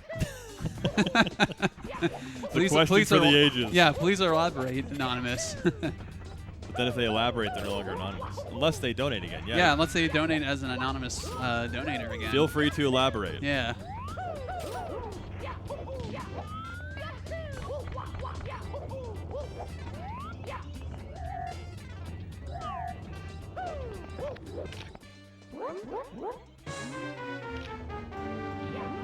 Gothic ready to give Cake Bob-omb what for? Yeah. Give him the business. Yeah, picking him up 3 times. That's exactly what he doesn't want. Yeah. Now riddle me this. You pick up Cake Bob-omb 3 times and throw him from a standing position onto the same platform. Hurts real bad. You pick him up, throw him off the cliff, and he's like, "I'm fine." Throw me 3 more times, buddy. Yeah, in fact, you throw him all the way down, and then he just does a giant jump and makes his way back. It's actually so insane. It's like, dude, if you can jump this high, if you're this physically able to do this, why are you walking like this? Yeah, exactly. Why are you walking like so slow to try and grab Mario? It's, I don't know. He's got his priorities wrong. he's really slow whenever you could do the thing he doesn't want you to do, but whenever you're not doing that, he's right back up on the platform. Ray coming in with a $10 donation saying, "Save the animals." Wait, wrong marathon. You know what the reference is to that? No. You actually don't? It's actually a Super Metroid reference. Is it? Yeah. Save the animals. It was a very old thing that happened way back in the day. I think it was in the mid-2000s when, speedrunning was in its infancy, especially for Super Metroid. And there was this Japanese player, I think his name was Hotarubi, who really reigned supreme on the leaderboards, and he was taking the game to a lot of new heights. And he actually ended up getting the world record and saving the animals, which is an optional cutscene that loses like almost 30 seconds. Oh, that's sick. And he got the world record with it. So what a flex! It was a huge flex back in the day. So definitely a little funny reference there. Shout out to the Super Metroid community. I know my co-commentator absolutely loves Metroid. I love Metroid. Metroid speedruns. Yep, love them. Love them so much. They're so fun to watch. Great community.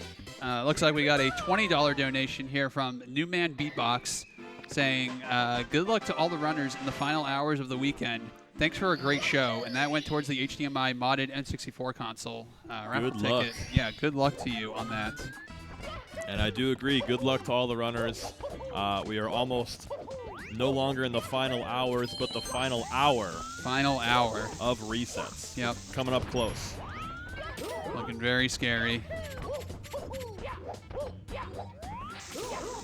Gothic having trouble here with bomb clip. Trying to go for it. I think he makes it. Unfortunately exploding way too late and taking a pause and going for a reset, I believe. A little bit of a break. Yeah, definitely a break, especially given there's 1 hour left. Maybe walk away, collect your thoughts, get a drink of water, use the bathroom. You know, definitely need that mental reset. But now we get to appreciate the raw speed of Dark World. True. I've not seen enough Dark World in this LTA. And Cheese is cruising through Dark World right now. Blue Bob close behind. And Cheese making a nice Tsukishima cycle. Very nice. Yeah, the hardest cycle you can make in Dark World. Very clean. RTA-wise, that you do in runs. There is another Dark World cycle that you can make. I forgot the name of it, but it's actually like way harder and it involves a BLJ on the elevator. Oh. I know, it's crazy. The single star record has it right now. Absolutely insane. I'll have to look that up later. I don't know if I'm going to like what I see, but I'll look it up. You know, Trey Bordo actually made a really good record history of Dark World, so if you want to check it out, oh, really? Check out the Trey Bordo video on that. I would love to watch that. Yeah, it's really cool. Shout out to Trey Bordo. Yeah, 16-star prodigy. Yeah, Miko cycle. Thank you. I wasn't 100% sure what it was called. Very cool.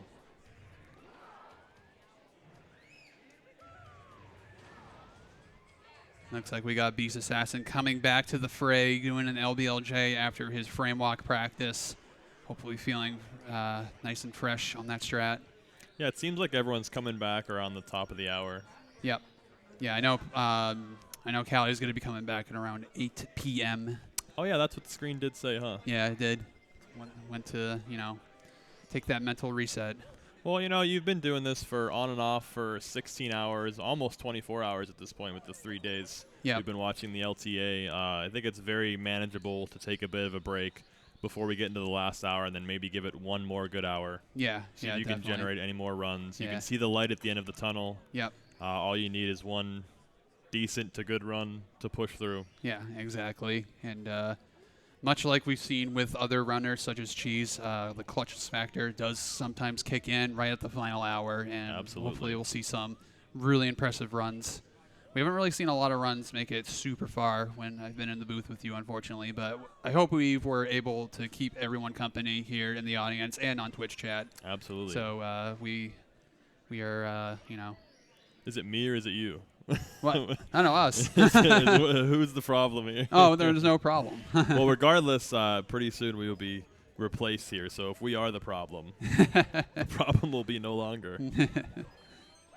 But anything can happen, I mean, the last 2 pace events. Yep. Punkei has won. Yep. So Punkei is absolutely not someone to count out. I mean, anybody on this stage Anyone on can the pull out a stage time. anyone on stage can get first place. So These leaderboards have been rock solid so far today, but a few runs can really shake up this leaderboard. We have an entire hour left. Yep. Which is a very long time. Yeah.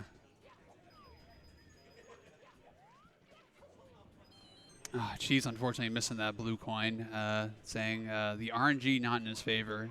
Yeah, it's very convenient that there's a piranha right around the corner from this piranha, but it doesn't make it any less annoying when it happens. Yeah, it really is.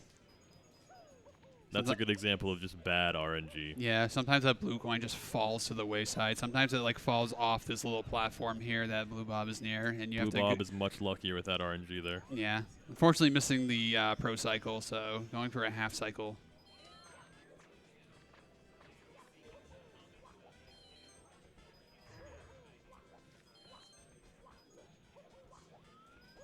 Everybody within the first 5 stars or less of the game. Blue Bob with that mistake off the thwomp. Going to take a little reset here after the 100 coin. Definitely lost a lot of time. If you were to get a half cycle over pro cycle, loses about like 8 seconds, I believe. So definitely pretty substantial. She's hitting single jump wild blue. Very nice. That's a really hard strat. It looks easy, but I try to practice it, and I'm nowhere consistent as these runners are with it. Yeah, if you don't have enough speed, which requires a lot of very precise inputs, when you do this single jump wall jump, you actually won't make it up to the platform. Yeah, it's really, really tight. You have to have the right angle and the right part of the wall to make sure you make it up there. And even at the very beginning, you're jumping off the tree and you have like a very small ledge to land on. Yep. Pretty common to just miss the ledge and just fall off the edge. Yeah, that can happen too. Reset. Yeah, because you're dying. Yeah. If you die, then it's a lot of time lost. Especially in Womps. Yeah, in Womps, you're just going to have to take it and reset. Right there. That was the thing CB was just talking about. Oof. That was a little close, but definitely nailing it. We're just having a party in Womps right now. Yeah, everyone is either partying in LBLJ or partying in Womps. Nice place to party. Yeah. But is it, though? Depending on who you ask. Yeah. Has nice music, though. It does. As repetitive as the Mario 64 music is, it's not really super annoying. You kind of like get used to the groove with it. One interesting thing about the music, actually, when it comes to this game, is there's a different category extension called Blindfolded %, and there's a runner that goes by Bubzia who actually uses the music as cues to like move the stick in certain directions, and it's called beat counting, and it's super cool. It's so interesting. He also uses the music to time his Bowser throws too, right? Yeah, I think so. Well, it could be a number of things. He uses whenever you spin Bowser, it makes like a whoosh sound, and then there's like a specific part where you want to press B when the whoosh happens, and apparently that's in a general spot of like where a bomb will be or something. I'm not 100% sure on the blindfolded stuff, but I know it has something to do with the whoosh sound when you spin Bowser. So very interesting. Yeah, it's really cool. It's a super different tech than regular Mario 64. Yeah, not only are we blessed with a lovely set of main categories, but there are a lot of cool off categories of Super Mario 64. Alternative categories? Yeah, category extensions. Category extensions, thank you. Yeah, the word escaped me. Yep, there's a lot of them. You got blindfolded, you got nonstop. And you Nonstop's so cool. Yeah, you got nonstop, you got all Goombas, you got all enemies, you got all trees, as exclaimed in the crowd. Thank you for that. I wonder who said that. Yeah, I wonder. We got 100 unique one-ups, which is super cool. All red coins. I believe all blue coins as well, too, is also a category. Can't forget drum %. Yeah, drum % as all well. Animals. Super cool. All animals, that was new. There's a ton of different categories you can choose from the from Mario 64. Some might call 70-star a category extension at this point. Not me. Yeah, I wouldn't call 70-star a category extension. Oh, that's funny.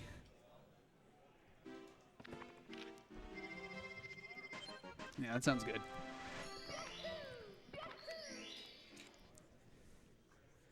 All right, and with that concludes the ZC Beard and It's Beeve commentary block for the 2 hours that we had with you guys.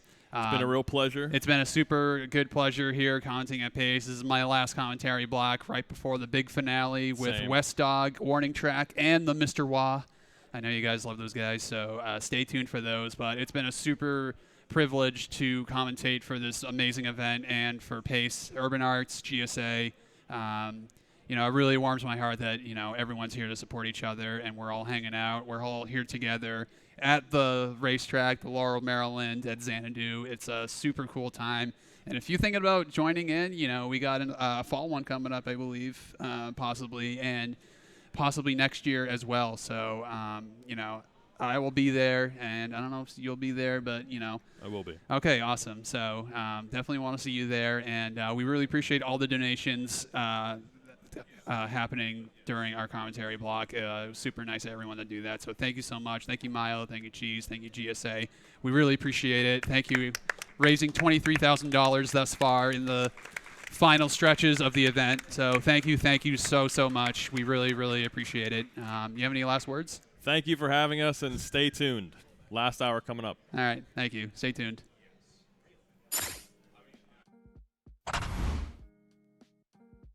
Urban arts helped prepare me for college by giving me a lot of experiences working both independently and collaboratively with other people to make really cool games, and taught me how to put my all into creative projects, and that helped me put together a very strong portfolio for college. The best part about being in the urban arts community is the people that you meet. A lot of the people here have the same interests as me, so in the future, making friends here will benefit me and them and everyone around, because we all benefit from each other by gaining skills that other people had that I may need. Urban arts helped me see myself differently by showing me that I can be a good leader. In the studio program, I was assigned the role as project manager, and fulfilling that role for the first time actually helped me realize that I have good leadership skills, and it really helped me to develop them.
Welcome back, everybody. Here we are in the final hour of resets here at Pace. Laurel, Maryland 2024. How are we all doing, guys?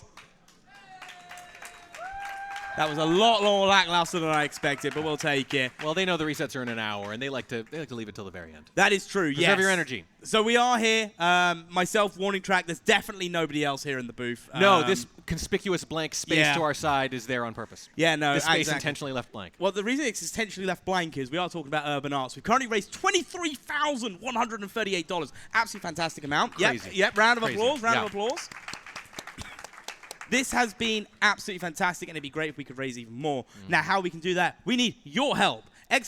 Donate in the chat, and also as well, on top of that, we have some raffles that are associated with the donation. So for a $5 donation or more, you can get entry for a chance of the 70-person, 70-star relay VHS. VHS. And yes, there is actually a VHS in here. Or VHS tape, don't you call it? VHS tape, Yeah, yes. VHS tape, as they call it over here. It's actually a physical tape. It's actually a physical tape. And that is with a $5 donation. A $10 donation gives you a chance. You're going to have to hold these ones up for me. I'll grab that one. You hold the comics. Ooh. Scott Pilgrim Blu-ray and comics. I believe this is inside. We did a Scott Pilgrim showcase run earlier in the week. So I think it's designed based from that. The whole thing. Yeah, no, absolutely. A whole thing in one prize. A $15 donation gives you a chance of, there you've got a choice here at the $15 mark, either a signed SMB cartridge plus Duck Hunt, signed by all the people involved of the SMB LTA. That includes runners, commentators, organizers, including Flippity.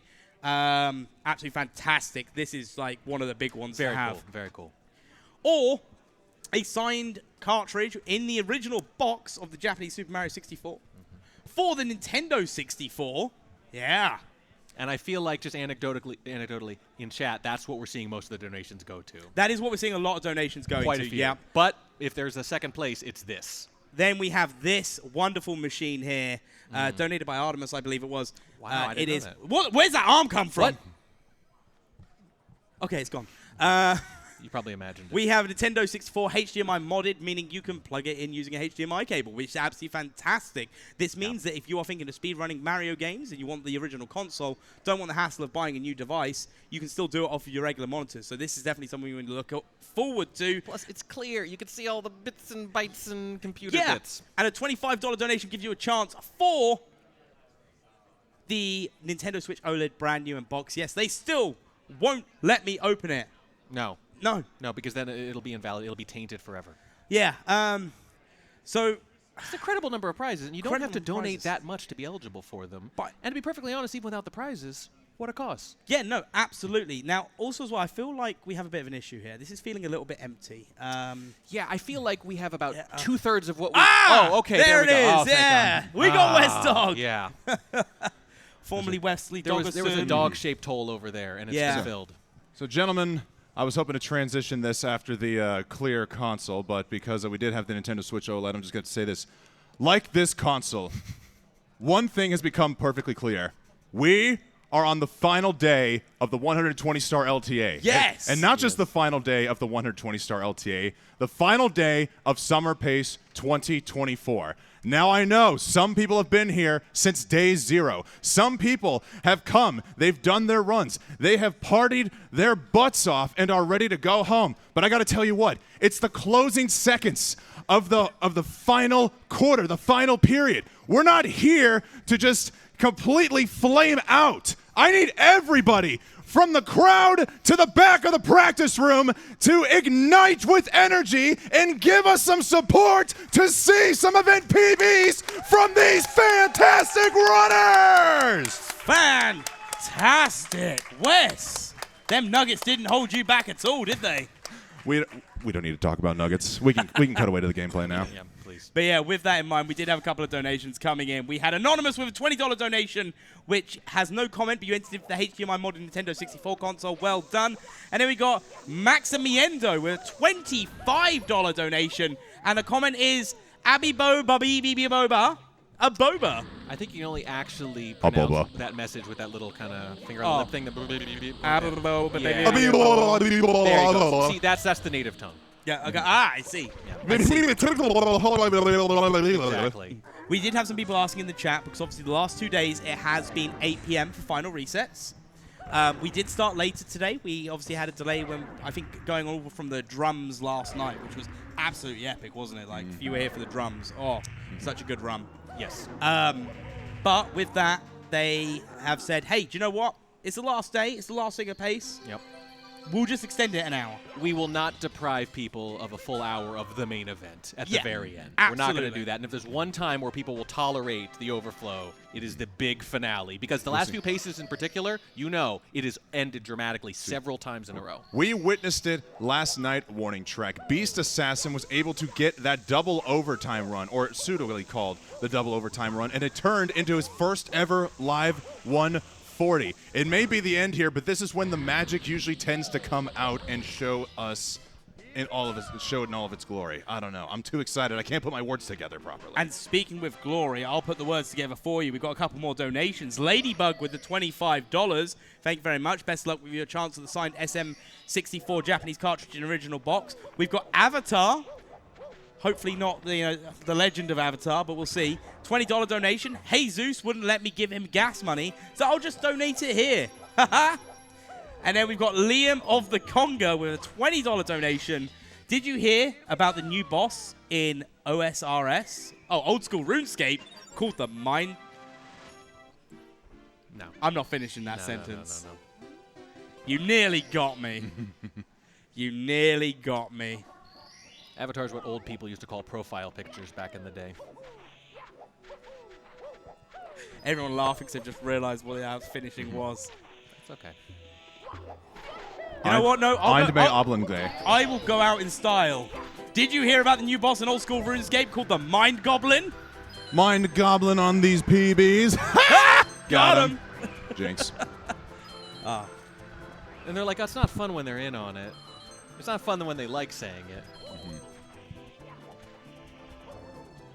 All right. Now, in the day 3 so far here, we've only seen one completed run that did result in an event personal best. Beast Assassin improving from his 140.56 last night to a 140.32. No shakeups on the leaderboard. We still have Cheese in first with that 137.53. Callie now back on the stage here for the final hour of resets with a 139.01, looking to secure his first finish on the podium. Ouija currently on a run into Shifting Sandland at third with a 139.12, cooking in the desert. Punke, the defending 2-time champion, sitting in the middle of the pack at fourth with a 139.35. Blue Bob with his first live 139 in fifth place, and Gothic Logic in his live debut with the 141.04. There's something just so inherently hype about the fact that they're all on stage at the same time for the first time in a while, right? They take breaks, they come, they go. Except for the beginning, this might have been one of the only times they've all been running at the same time because there's 1 hour left. There's no more tomorrow. There's no more resetting. There's no more, I think I can do better. You have to do it. It's now or never. Yeah, no, absolutely. And even with the way the runs are at the moment. So every runner now is, the runners are not quite in this situation yet. No, they all are. They can either see out the runs that are on now, or they can optimize the time for the resets. So for people like Ouija, Punkation, and Beast Assassin, they've got to make a decision in the next 40 minutes. Yes. Which is a lot of time to see how the runs go, see how they progress. But they have to make that decision of, is this the run I'm going to do, or am I going to take that last-minute risk, hit that reset button one final time? That gut check time. Yeah. Can I do better? Yeah. Than what I already have. And here's something else. Think about the intense focus. Sometimes you see their faces and they're just laser focused on it. They have to keep checking that watch. They have to take that focus off just a little bit to make a broader strategic decision that has nothing to do with executing the run right in front of them. Well, fortunately, just so we can make sure they hear them, we are going to get everyone when it gets to the last 10 seconds. Blue Bob, hit him with the dab. Let's go. Which itself will be a distraction. Go on, Blue Bob. Hey, next thing with that dab, can you move that cursor away? I think at this point it's being done to troll us. Crikey, we got a wild mouse. It's right in the middle, too. Yeah, it is. It looks like Mario's running towards it. But it's absolutely fantastic. But yeah, we'll give a loud enough countdown for them to know when the final resets are. I'll get the world clock on my phone with the exact seconds. Oh, yeah, the atomic clock. Yeah. Yep. I'm sure that's the most important use of that technology. It's the only thing I've ever used it for. What I'd like instead of us, And it's probably something we could look at doing in the future is getting ourselves our own, putting live split on this laptop. Oh, yeah. And then when we start, instead of saying a time, we'll just change the time to what it is and then let it run out. And then when it hits 0, done. Right. I think it's Blue Bob with a texture. Goes fine. Early in a lot of these runs still. And I think everyone's got like a point at the run where they're going to want to reevaluate. You know, a lot of people say like maybe you get in the basement, that's when you rethink it. There's something that you personally maybe don't do as well, and you want to get on the other side of it before making your choice either way. And it kind of makes sense to reset with that in mind, knowing how much time you have left. We just saw Ouija on his last run before this one end in the basement. He's now making his return to the Hazy Maze Cave, perhaps for his final shot at revenge here in the HMC 100 coins. HMC 100, the only 100 stage I can say there's 100 things that could go wrong. By the way, if I want to take I'd even argue it's 100,000 things that can go wrong. I mean, yeah, I guess. I would say, if I'm going to guess earlier on that thing I mentioned, that kind of what's that point of no return for some of these runners? What do they want to get on the other side of before making their decision? I think for several of them, it's frame walk. I feel like we've seen frame walk ruin runs all weekend. Yep, no, absolutely. Cheese in particular had a couple, I think, ruined by it. Now, when we did this open last year, obviously there was something very different last year that we didn't have last year, that we have this year. So what do we have this year that we didn't have last year? Yeah, warning track. What do we have this year that we didn't have last year? A belief in ourselves? I still don't have that.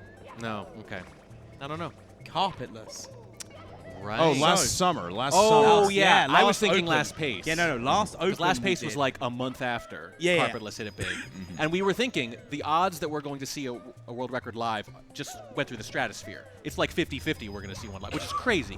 It should be like 5% at all times. Yeah. And it didn't happen. And this is another chance, but I feel like we kind of missed our most likely chance there. Well, I don't know. We got Ouija. We did, yeah. But no, so the difference between the last LTA Open we did to this one is we now have carpetless. So these What the heck was that bonk? I don't know. He somehow went backwards and then bonked right off of the scuttlebug, so he's now going to have to go for the instant ground pound on the star. Is he going to be able to get it? Oh, I think he went just a little bit below the star. He's going to need to go for the long jump. Yep. Yeah. You can see from his reaction, he knew right away. Oh, nice. Nice. Not bad. Good backup. But yeah, so no matter how good these runs are at the moment, that is still going to be the final boss. Carpetless is looming. Yes. Over every single run. And none of whether it they means choose- anything until carpetless. Exactly, whether they choose to reset before that 9 p.m. hits. And just a reminder for everyone watching, that's 9 p.m. Eastern time. It is currently 8:25. Yeah, so we've got to consider that of, do they think their run's good enough to the point where they're going to hit that carpet? Let's get that one, because that's what they need. Do they have the margin maybe to miss one, for example? That would be a big question. Or do you need to get it in one for this to be worthwhile? Like people like Beast Assassin and Gothic, they've got margin in their event PBs to miss a carpet. Yes.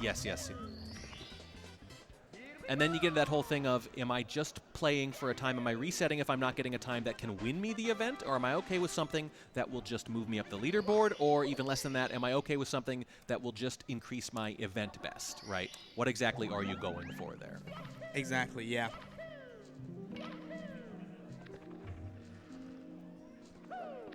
All right, Punky in, shifting to Sandland on red coins, looking good. Nice glide across the dune.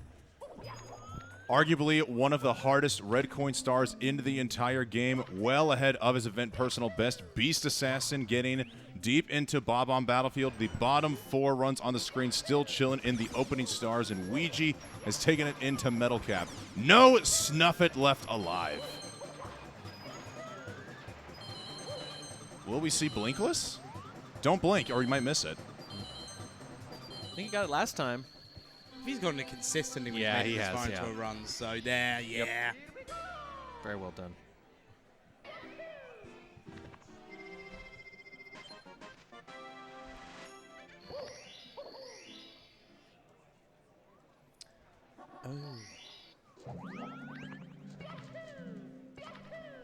Oh yeah, just a quick note for the production team. West Dog has 1 G, not 2 anymore. The second G has been dropped. I'm no longer G enough for 2 of them. Oh, Ouija having to reset himself Nice job on the backup, having to reset for the box triple jump. That is incredibly difficult, believe it or not. So no more GG for you. Correct. There is no more GG for me. It's just good. Who even said it was good to begin with? I'd say it was giddy. So wait, if you haven't got the double G anymore, and we would say that double G was, you know, like good game, for example. Right, right. So does that mean you're good, or does it just mean you got lots of game? It just means I have gravy. I love gravy. Not the US gravy that you have over here, but... It's really open to interpretation, but for right now, it is gravy.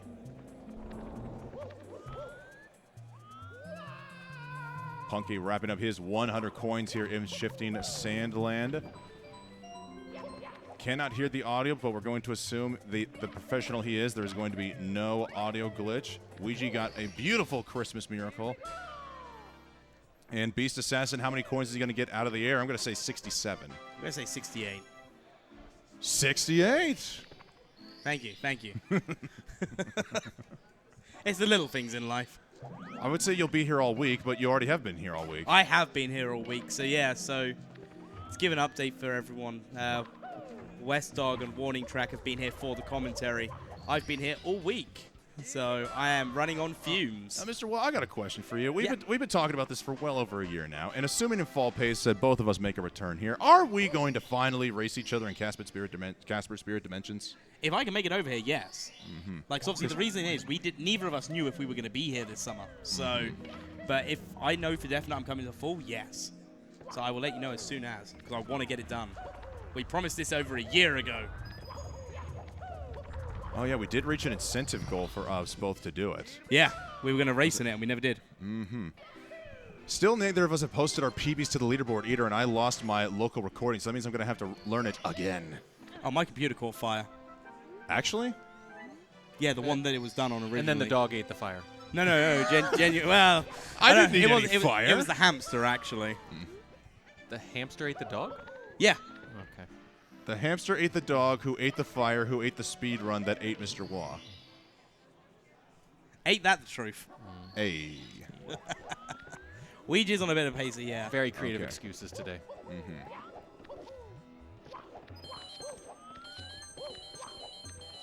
Short of something absolutely catastrophic happening here, it is just good to see Ouija carrying this pace forward. Just the run before this one had a 28.50 in shifting Sandland. There was a minor catastrophe with the elevator in the cave, but even with the slowed pace, he can still very well capable of the first place time. Yeah, we just point out Gothic Logic jumping into the chat during the runs to let us know. Someone said, how do top runners avoid sound glitch anyways? Gothic Logic, jump neutral and then move stick. Legend. We then say, good luck on the run. Thanks, I need it. No, we all wish you luck, Gothic. Okay, we all do. I think with every minute that passes, it's more and more likely that this is going to be Ouija's run through the reset. Ponke with the instant BLJ through the grate there. That's great. And speaking of great, we got a great $15 donation from Z Seabeard. Do emojis work in the comments box? Sunglasses, smiley face. Good luck, That runners. means yes, they do. Good luck to you on the signed Super Mario Brothers game cartridge, Z Seabeard. I did not even know you had a Nintendo Entertainment System. Or does he? Wait, do emojis work in the comments box? Anyone here got a pair of sunglasses I can borrow for a minute? Literally, I mean, some in my bag. Here, give me that Sharpie and I can turn these into sunglasses. I need these to see. No, I could turn these into sunglasses. You need those to see. Not necessarily. I got you covered, bud. All right, Warning Track is becoming an emoji. Hey. Oh, actually, yeah, there they are. Whoa. Thug life. That's swag. Wait, no, what happened to the... Oh, Ouija reset his run and I missed it because I was too busy looking at the cool warning track. Sorry. I have a normal pair, too. Oh, my gosh. I mean, even chat's asking why, so I think we all missed it there. We were all distracted. We were being silly. He died in LLL. Thank you, Lana. I knew these were Also, coming in. Lana, why did you donate money for all those chicken nuggets? I despise you, but also thank you for the information. You are a lovely person. Also, I despise you. Well, look, if Ouija was going to reset better now than, 35 minutes from now. Looking sharp, my friend. Yeah, actually, I kind of like this. Whoa. They look better on him.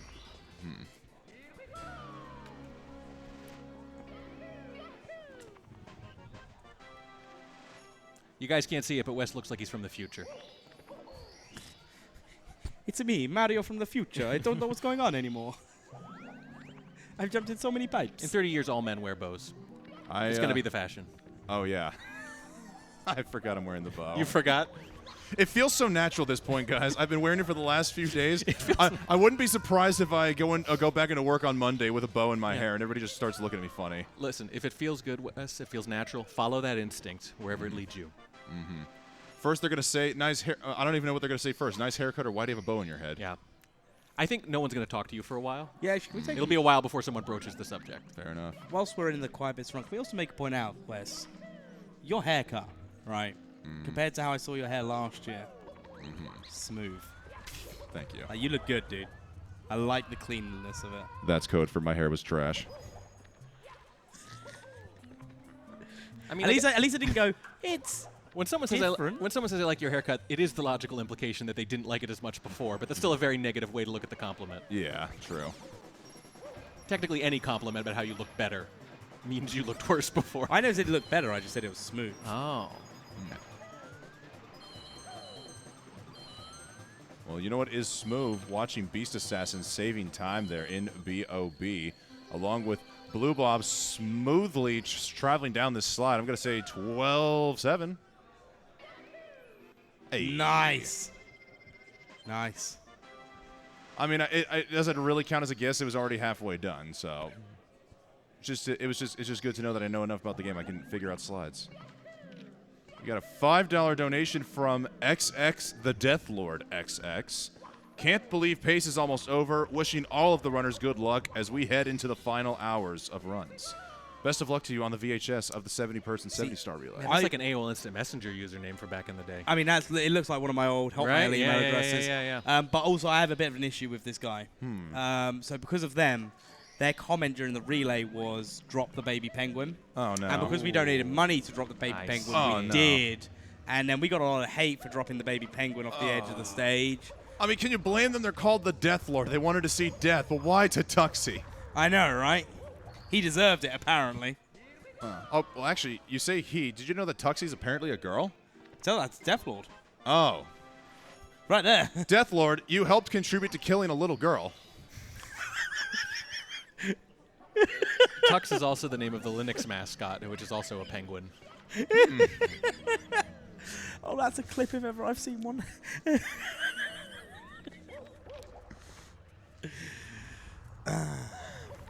Anyway, Punk A and HMC.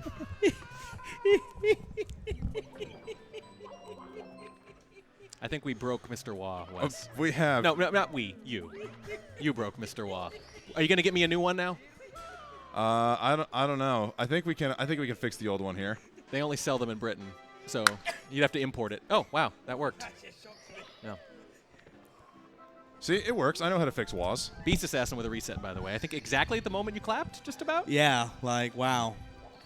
It synced up pretty well.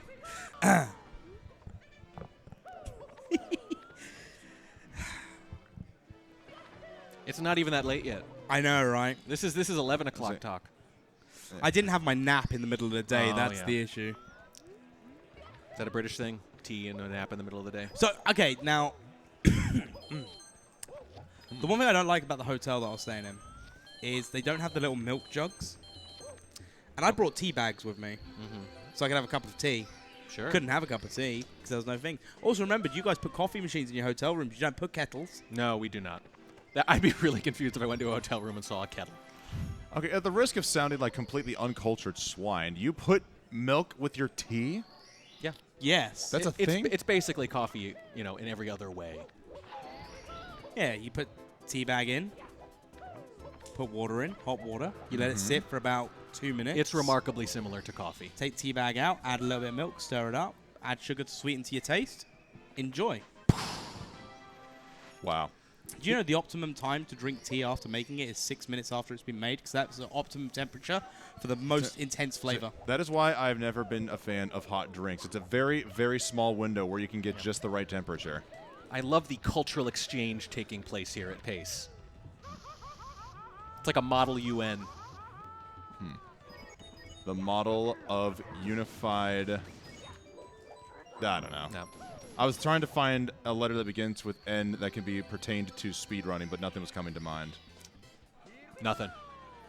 A model of unified nothing. Here we go. If Wes was a drink, he'd be a hot one. He'd be a liquefied nugget. Yeah, that's true. Ugh. But here we are, guys. We have just 23 minutes left for these runners to reset. So, again, for people such as Gothic, Ouija, Beast Assassin, and Cheese, they're still quite early on. So it'll be interesting to see if they do decide to take that reset. Maybe that first couple of stages just doesn't hit quite right the way they want it to. Maybe they do hit quite right and they carry on as strong as they can. Blue Bob obviously coming up to the end of Bob on Battlefield. Well, in the middle of Bob on Battlefield, should I say. Has a lot more of a difficult decision to make here, being a bit further in, of a case of, do I take this or do I go, do you know what? I'll take that last minute reset. Puncation is going to have the most difficult decision, being the deepest into the run. Yeah. Obviously, if something catastrophic happens, obviously that changes. But based on as it stands at the moment, once we hit that, 1 minute to 9, the runners really need to go, okay, is this it? Yeah. I think everyone's point is going to be a little bit different. Like I said, they've all got their own little hurdles, the things they struggle with more than the other runners. But I kind of don't think it doesn't apply to Punk A. I feel like he doesn't have those kinds of strengths or weaknesses. He's so steady all the way through. I think it's just, what's the pace look like? How do I feel? And that's going to be it. I think he's the least likely to do that hard reset right before the break. Yeah, no, absolutely. Especially because he's on a pretty good pace right here. But let's point out, the last couple times we've seen him do this, he was already in first. So it's a very different calculus than it is here, in fourth. We have a $20 donation from Anonymous. Anonymous again with that significant support over the years. The most generous contributor in pace history. Yep. Mr. Waugh. Yes. I've been thinking about that comment you made about my hair being smooth. Yeah. I am willing to put my body on the line for charity one final time. See, I've also put my body on the line. I don't know if you heard this earlier. So I'm gonna get a boo tattoo if we hit the 40K. You're gonna get a what tattoo? A boo tattooed on me. Ooh, okay. Yeah. So what are you doing? I'm very scared for what you're about to say. In the spirit of smoothness, if we have an electric razor and a vacuum nearby, if we hit $40,000, I'm going to shave my head live on stream. Did you say and a vacuum? Yeah, because we're going to need to vacuum up the hair. Yeah. Oh, if we hit 40K, I will shave my head live on stream. You know what? Solidarity. I'm in. Okay. You're going to shave yours too?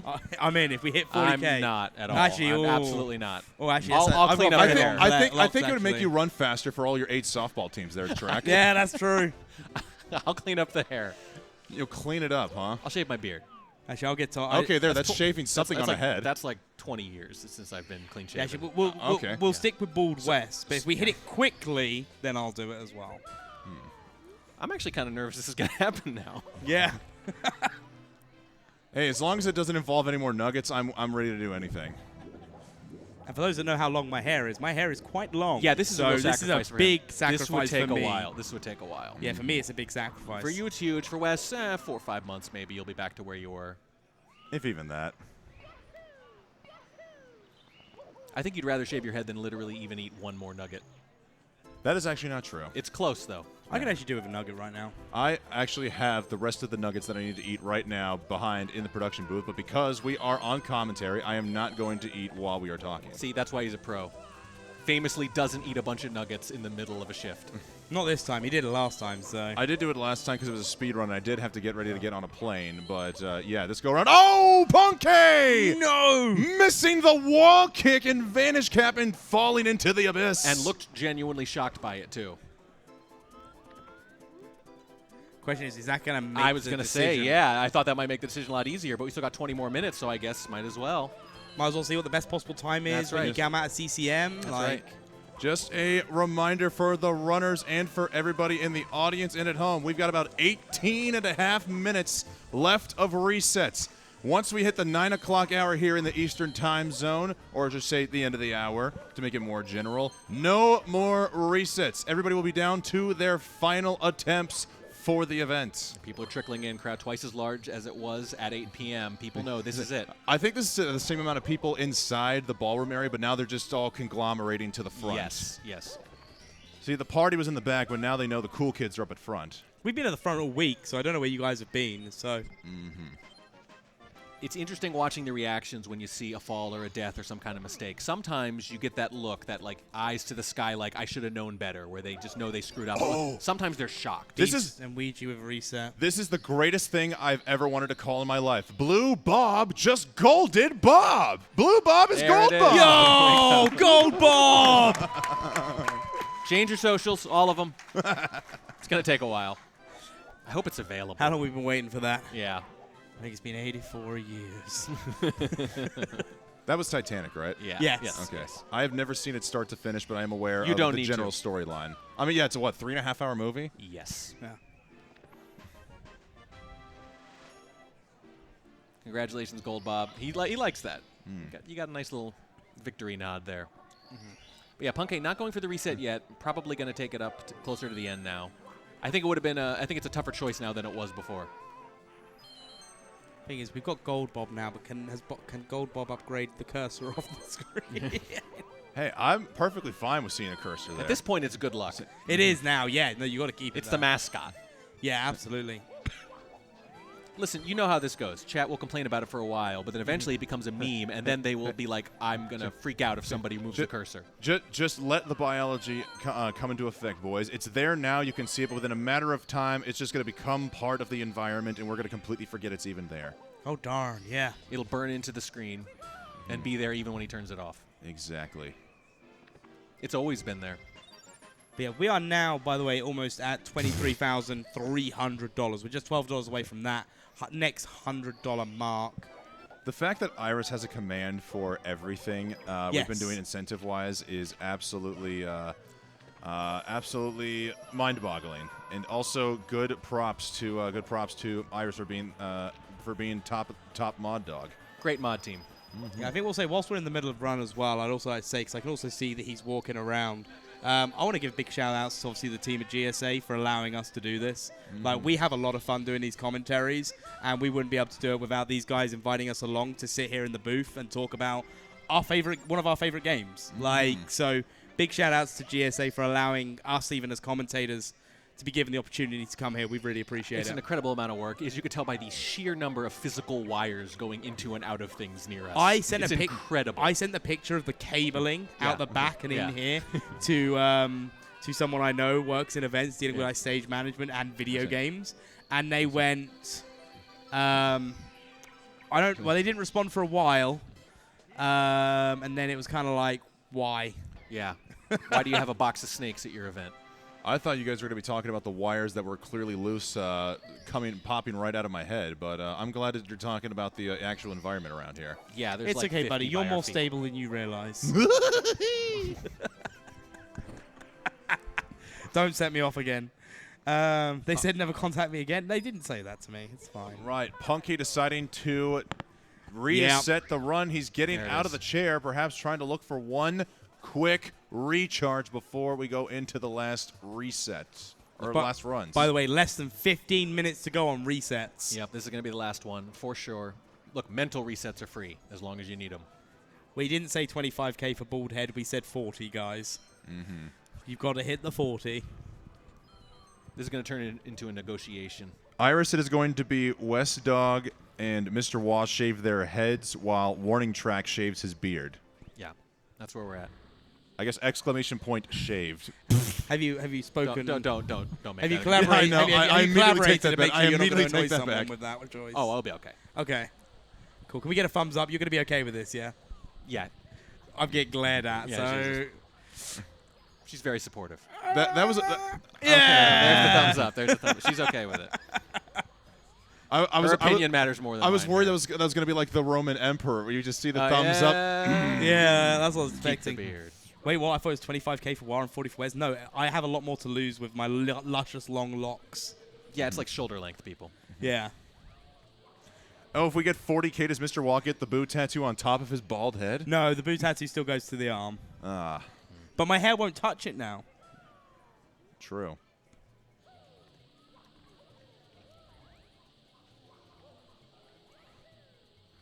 Blue Bob now just a couple stars away from getting out of the shifting sand land. Callie got a nice steady flow of green as he is going back up to talk to the Koopa. Moving so quickly he could beat him twice to the top of the mountain. Gothic Logic getting a nice Owlus. No waking of the owls around here. Do you know what I've noticed as well? That cursor's moved.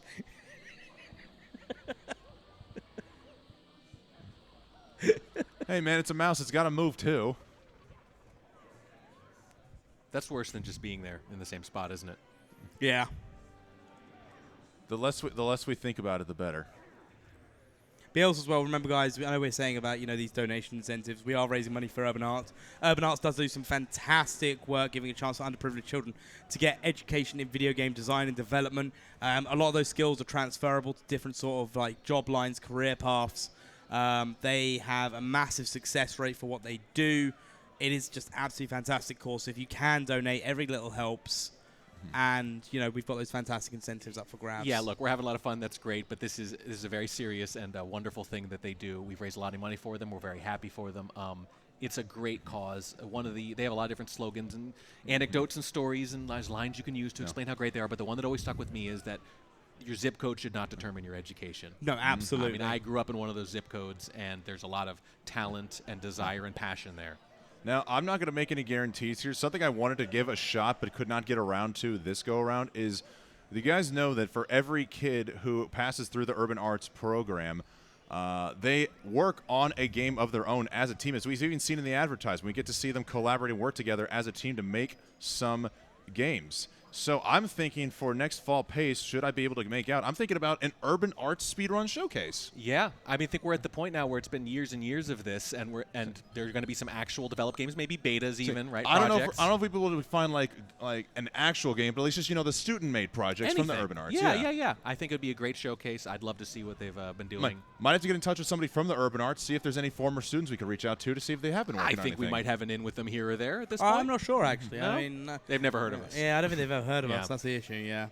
But I'm really excited, and it does seem like a matter of time, if we keep doing this, that eventually there's going to be a game that not only would be interesting to look at just for the heck of it, but that would be actually interesting to speedrun. Exactly. Maybe it could be the next great speedrun. It could be. I mean, we have always said, we've said this over the last year, the next great speed game after Mario 64 could be being designed right now by one of those students. And it's particularly plausible because you don't need to be a big budget game for that kind of thing. Look at Celeste. Solo developer, right? Yeah. Small games can be great speedrun games, especially when they're designed that way from the ground up. No, absolutely. And with that being said, by the way, guys, we've got just over 10 minutes left on the reset. So we're coming down to the wire. We've got 10 minutes exactly, as I said this, left on resets. So, guys, this is it. This is the final stretch. Are you saying it's the final countdown? Beep, beep, boop. Ba-ba-ba-ba. Blue Bob going for Salt Bog.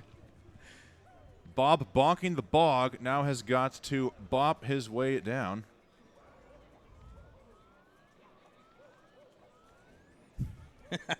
They noticed.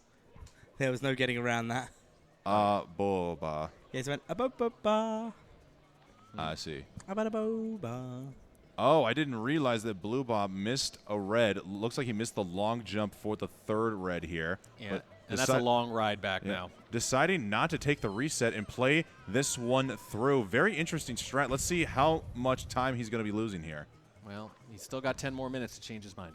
Now, I also don't know if we've gotten any double star spawns so far this weekend, but I am willing to try to manifest any conjuring I've got left from Callie. Oh, just short of the double star spawn as Blue Bob, unfortunately, does take the reset.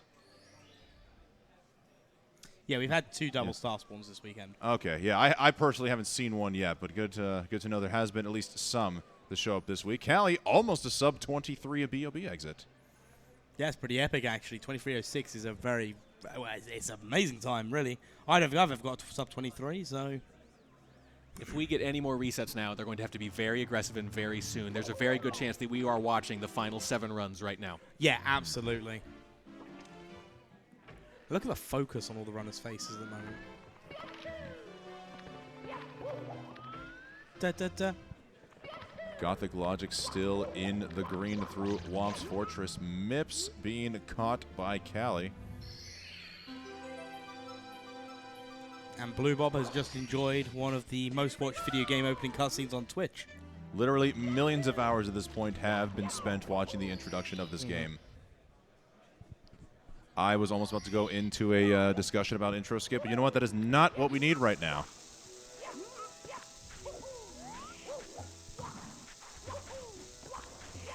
What we need? A boba. A boba. You know what we really need, though, Wah? We need at least one of these runs to go smooth. As smooth as a shaved head, one would say. Yeah.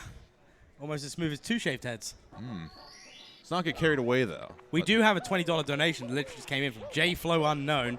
Much love to you, JFlow. Donating for the casters to shave is based, but donating to make an impact on lives is a bow-based.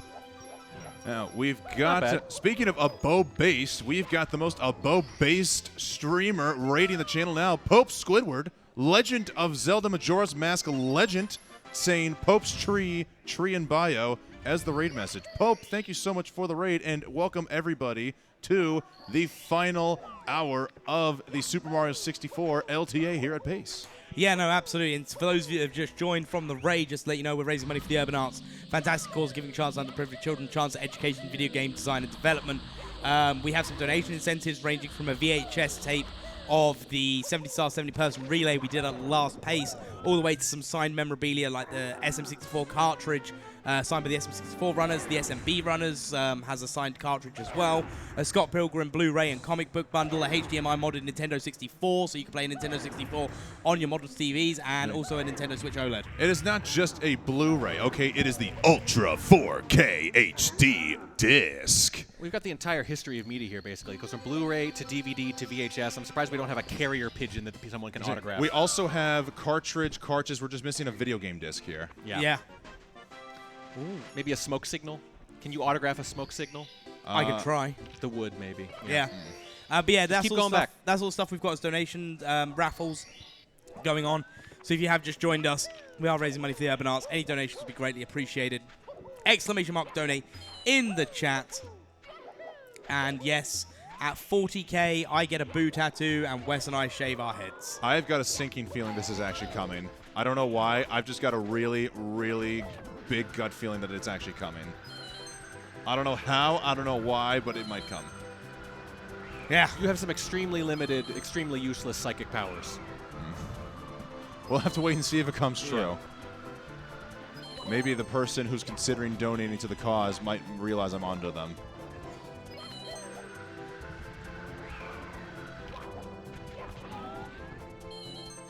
Aha.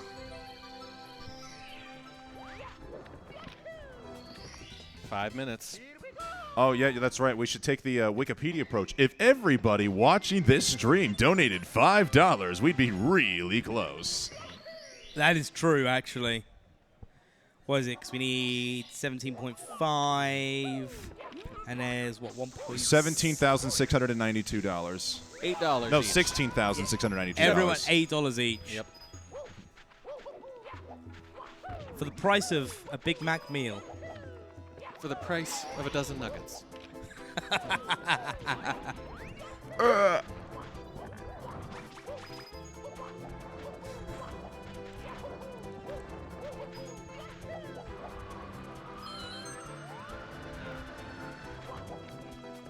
End of SSL, 2-minute break.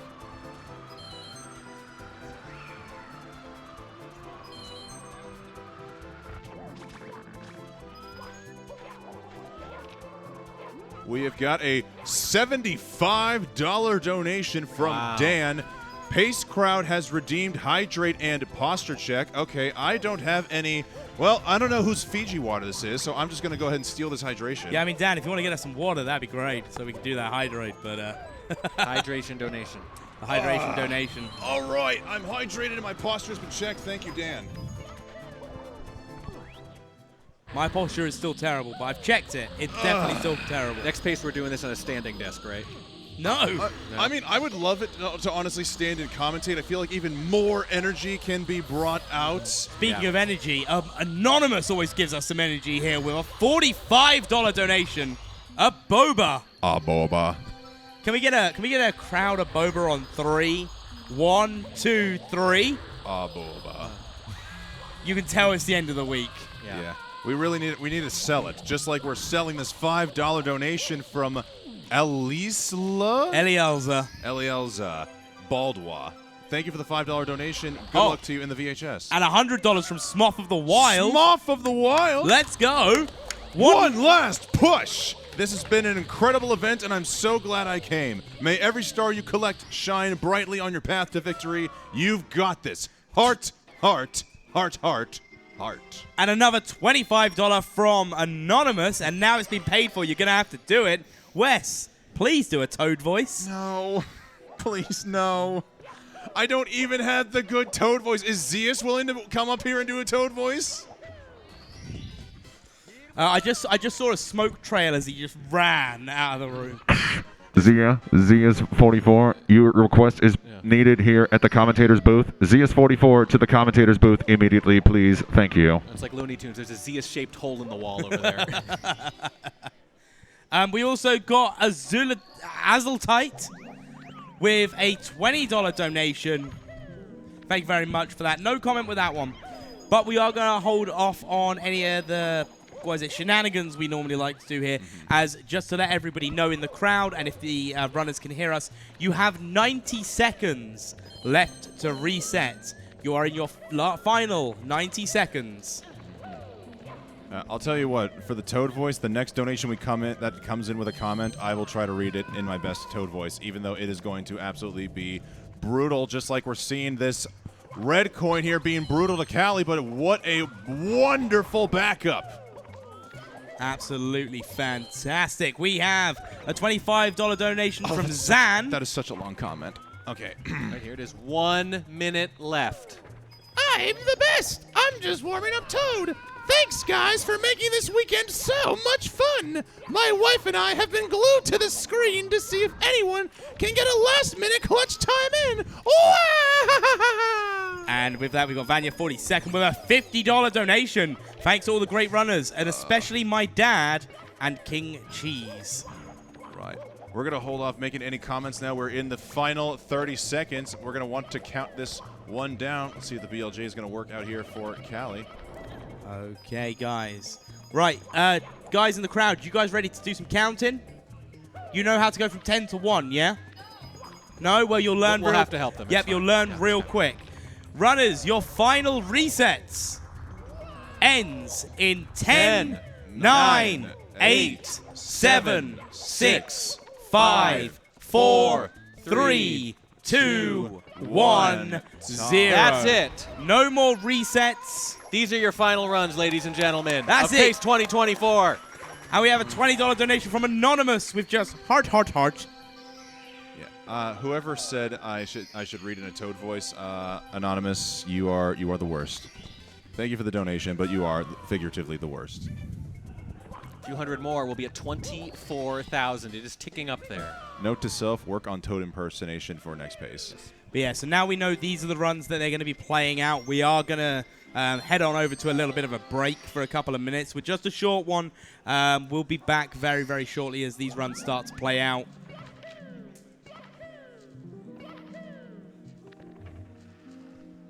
I think, maybe. Maybe.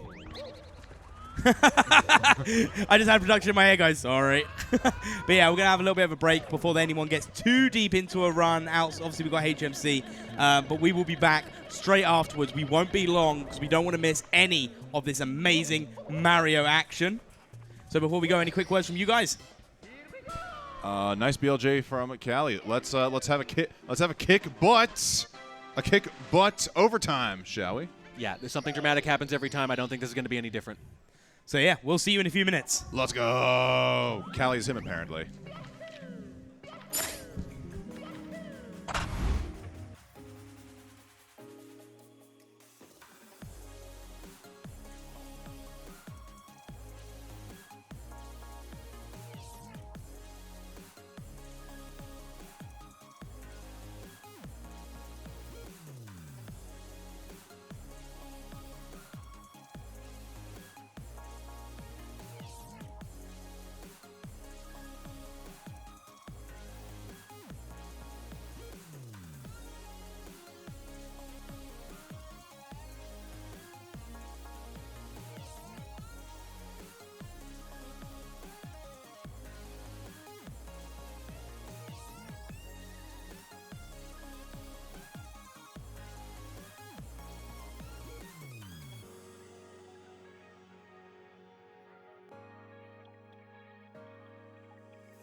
So you see, this is exactly how it's going to end. This is what the script is going to expect us to do. And we're back. Oh, Hello, gosh. everybody. yikes. Yeah, What's going to happen? Who knows? We definitely weren't planning on how we were going to react to commentary to give off the most epic ending of all time here. We're just chilling now in overtime, ready to see a good set of final runs here. Wes Dog joined alongside the Mr. Warning Track. But yeah, also, let's get this camera off us and onto the gameplay, because that's what matters right now. As much as you guys want to see my face, you don't want to see it that much. You know what's ruined the possibility of scripting it is normally we would have Chi swoop in at the end and take first, but he's already in first. So, this what do is you do? This is the idea. What's the script then? Punkation, 2-time champion. So okay, he's gonna sneak by. Also, I That need would to be thank Scott for getting me a award. I really appreciate that. Hydrate. Oh, thank you so much. Thank you for that, dude. Shout out to Scott. Ouija's done. Yeah, Wow. sitting on his phone, Jeez. finishing that run in JRB, 11 stars in. So let's give a round of applause. That's a Pace 2024 summer wrap on Ouija. Yeah, and All with right. that as well, I do have 2 more donations to read here. We got Anonymous with a $20 donation, working night shift and watching this awesomeness. Go Cali, love from Norway. And then we got Fire Ninja, or Fire G Ninja. This pace is wonderful. I'm so glad to have met so many cool people in the community and have a great time overall. XDD all the way. And the comment cuts out, so give me a second. Let me refresh that page. Because every time we click on an individual comment, it doesn't seem to go. XDD all the way, and shout out to a Boba for life. Boba for life.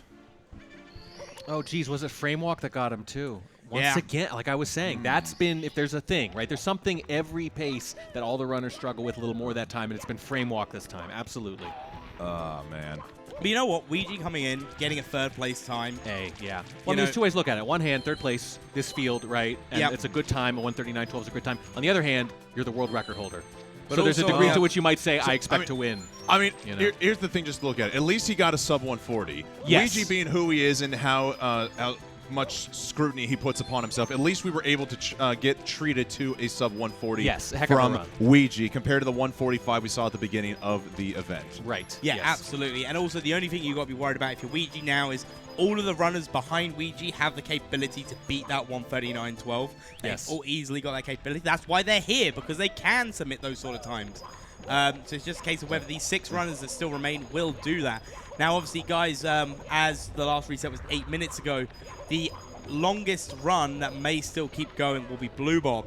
So we've still got at least another hour and a half of Mario to go, including us, you know, all saying, yeah, congratulations at the end, with obviously a lot more energy than that. So Now, one person who has already beaten the 139.12 but is possibly on pace to beating something even greater is Cali, looking to maintain his position here on the podium for the first time in his history competing at GSA pace, currently sitting in second with a 139.01, but it looks like he's hungry, nay, starving for that 138. In past events, we've seen some of Cali's best times have come at the first run of the day and the last run of the day disproportionately. yeah, no, absolutely. But also as well, you know, people still watch out for Punkation, still on a run at the moment in Bob on Battlefield. We've got a $5 donation from the professor with an ER at the end.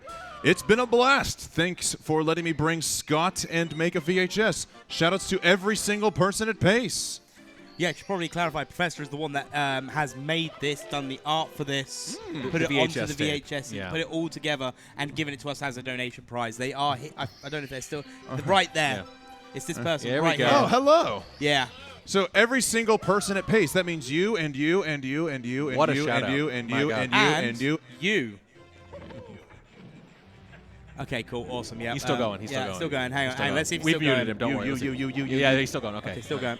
Nope. Okay, I alright, think we're good clear. now. Yeah, And not only that, by the way, it's not in just like a normal cardboard box. It's in that big plastic clamshell box, like the ones the Disney movies had when you were growing Yeah, up. so apparently, you know I what I'm talking I think about. the case was originally, I think it was the Grinch. Yes, this was originally the case for the Grinch. Yep. So- Wait, the animated Grinch or the Jim Carrey Grinch? Wow. I do want to ask you about this label because it says Paramount Pictures on it. I like that. They're not affiliated, right? Paramount Pictures. Okay. There laziness. we go.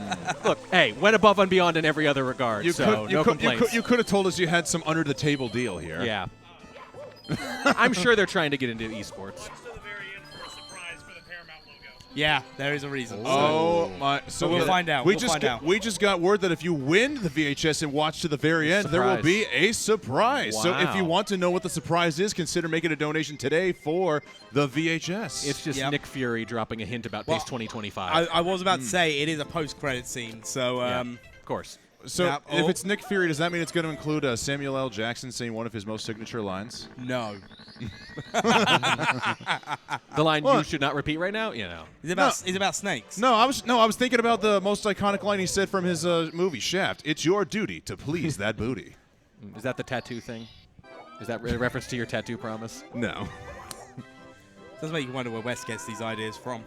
That's where Shaft, his hero. You're damn right. Damn right. Yeah, wait, Ouija stops. He could lose 2 minutes, still get first, second. I know what you say with that, but at the end, same. If his heart isn't in it, you've got to be committed to a run, guys. This is also something else as well. They might be able to get a run that gives them a decent time, whether it changes the leaderboard or not. If they're not happy with it, why would you post it? Well, I understand that mindset. The psychological part matters a lot. The self-motivation matters a lot. You have to do this over and over and over again, so you have to do something that excites you. And some runners, if they're not on a banger pace, it's not interesting. Yeah, because it also affects the rest of your run. You've done something and you know you're unhappy with it. You're going to take that unhappiness to the rest of your run. So, and it has a knock-on effect. But they're different like that because Punkei is like, you know what? I can salvage this. I can say this is going to be a good run. I'm going to chip away at it, right? But Ouija doesn't think the same way. But yeah, also as well. I just want to say, speaking of banger paces, look at Callie, look at Gothic, Crazy. look at Beast, Cheese, and Punkei. Nothing but a sea of negativity. And in the Delta sense, that is good. And Blue Bob even had a banger slide with a 12-6. These are a great batch of last runs. Also, Draco 546 with a $52 donation. Yo! This has been my first pace, and I've had such a blast hanging out with friends and watching runs, as well as meeting new people. Looking forward to coming to future paces, and best of luck to the runners, and best of luck to you, Draco. All right, Draco, give us a wave of the hand. Where are you? There he is. Over there. Go give them a wave back. Here we go. I like how people actually did that as well. Yeah. It's lovely. Lovely little community coming together. Lovely. I feel like every time someone comes to their first pace, they're surprised by how welcoming it is and how much fun they have. Yeah, no, exactly. We get so many comments just like that. This was my first pace, and I can't believe how much fun I had. What you've got to remember is, like, my first pace obviously being last year, the only people I knew were you guys. And obviously the other commentators because we worked a bit together. But I'd never met you guys. We never really spoke. I mean, I think we spoke a little bit outside of the comms. Yeah. Purely by accident more than anything else. But this was like the first time we actually met. Yep. And, you know, exactly the same. I came here expecting to hate every second of it because I came here on my own and I'm British and the y'all are Americans. And I was actually pleasantly surprised by how nice American people are. Like, well, it's a little backhanded, but I'll take it. I'll take it. I'll take it. We have the Death Lord again with a $5 donation. I want to know what this surprise is. Entering in for that's why it's a surprise. It's encouraging you to. I mean, Exactly. do I have to explain? No, that's why it's there. So, speaking of backhanded, I just want to address something here. People are saying the commentators are attempting to still curse on the last runs here. I'm just going to go on record and say, last night at the very end in double overtime, I straight up called that Beast Assassin was going to get an event personal best. He got the event personal best, and I straight up called before this event even begun that we were going to see the first live 137. Guess what, folks? The reign of the curse is over. That's right. The curse is broken. I mean, we say this, but I was commentating with someone earlier. It'll happen again. And they cursed a lot. It'll still happen again, and then the chat will be all over it. Don't worry. Yeah. Americans aren't nice, trust me. Someone wants to know how to make a never portal. Wrong game, buddy. We got Super Stinky Burps. I will say, saying, Beans, thank you for all the amazing event. It is my third time going, and I've enjoyed it more every time. Beans. Thank you, Super Stinky Burps, for the $40 donation. If you do donate and win this VHS tape, you get to find out. You'll be the only person, other than the creator, who knows what the secret is, and then you can go online and tell all of us. See, I have the secret. There is someone else who knows the listen. secret. And I won't tell you who it is that knows it. Okay, because you don't want me to bother them. But the point is, no, you can make. Because we have to stop talking eventually. Okay, so, fair enough. I know the secret. Oh. I know the secret ingredient to the sauce. But anyway, if you get this, you can find out what the secret is, and you can go online and tell everyone, or lord it over us. I think I'm missing something here. Cheese has 34 stars, and he is losing time. Looks like he's probably going to lose the run here. Did he die on HMC 100 coin?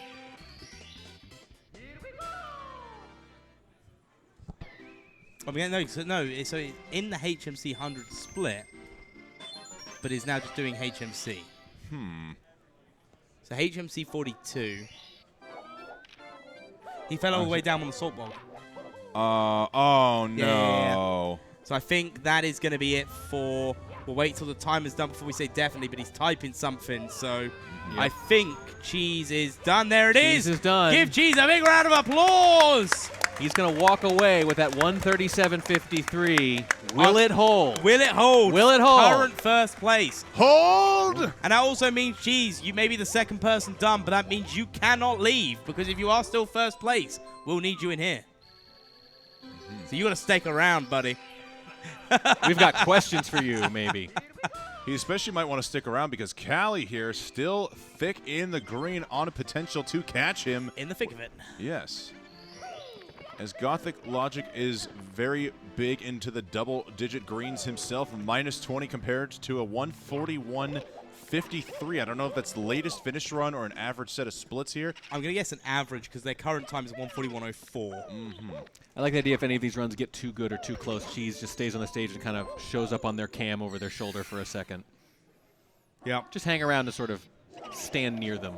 See, I kind of wanted to do that. I wanted a wireless mic and I go stand right behind them and talk about that. And I was like, no, that's just not fair. No. That's like an extra level of pressure. Can't do. But there he is, pandering to the crowd. Such a people pleaser. That's why we love him. And that's why Cheese loves all of us. I'd be very interested, by the way, to see if Framewalk claims any more runs before the night is over. Well, it looks like there is no more Framewalk attempts in Jolly Roger Bay, so can't think of any other instances where Framewalk might occur. Oh, Blue Bob falling off the edge, trying to get the triple jump in Bob on Battle. Balls! Oh, no! Getting balls to the back. Unfortunate. This is Bob on Battlefield going, yo, you think you're gold, Bob? Nah. But it's okay.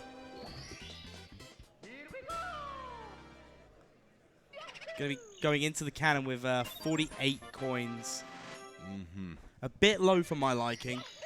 Probably gonna need some backups. 59. I'm gonna say 64 out of the air. 65. Come on, man. Why? How? How? That's 2 in a row now. I'm just built different. Your price is writing me, and I don't like it. We have a $25 donation from Highban. No comment, but thanks so much for that donation. And with that, we're at $23,840. We've nearly hit $24,000. We have these last 5 runs on the screen at the moment. This is all the time you have left to donate to see if we can hit that goal for pace. So guys, get your donations in. If you want to see Bald Wes or a Bald Wah, now is the time. Or a clean-shaven Wah warning track. Yeah. I'm still thinking about Super Mario being on The Price is Right. That is actually pretty good, isn't it? Like, I want $1, Bob. Or is it? Or would it be, if he spun the wheel? If he made it to the end, and He'd spun spin the it wheel? very fast. Or if he got over 100, he'd go, "Oh, mamma mia!"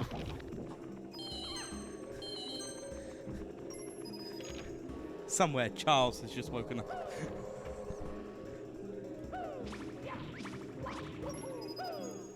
Is with Charles officially retiring as the voice of Mario, do we know who's taking over? Chris Pratt. No. Please no. Please no.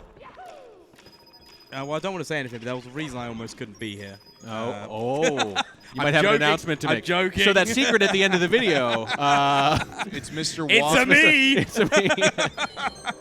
Why wouldn't you be the Mr. Wario? Yeah, Wario. there it is. You are wearing purple. Well, then wouldn't he be Waluigi? Why wouldn't he be Waluigi? It was there the whole time.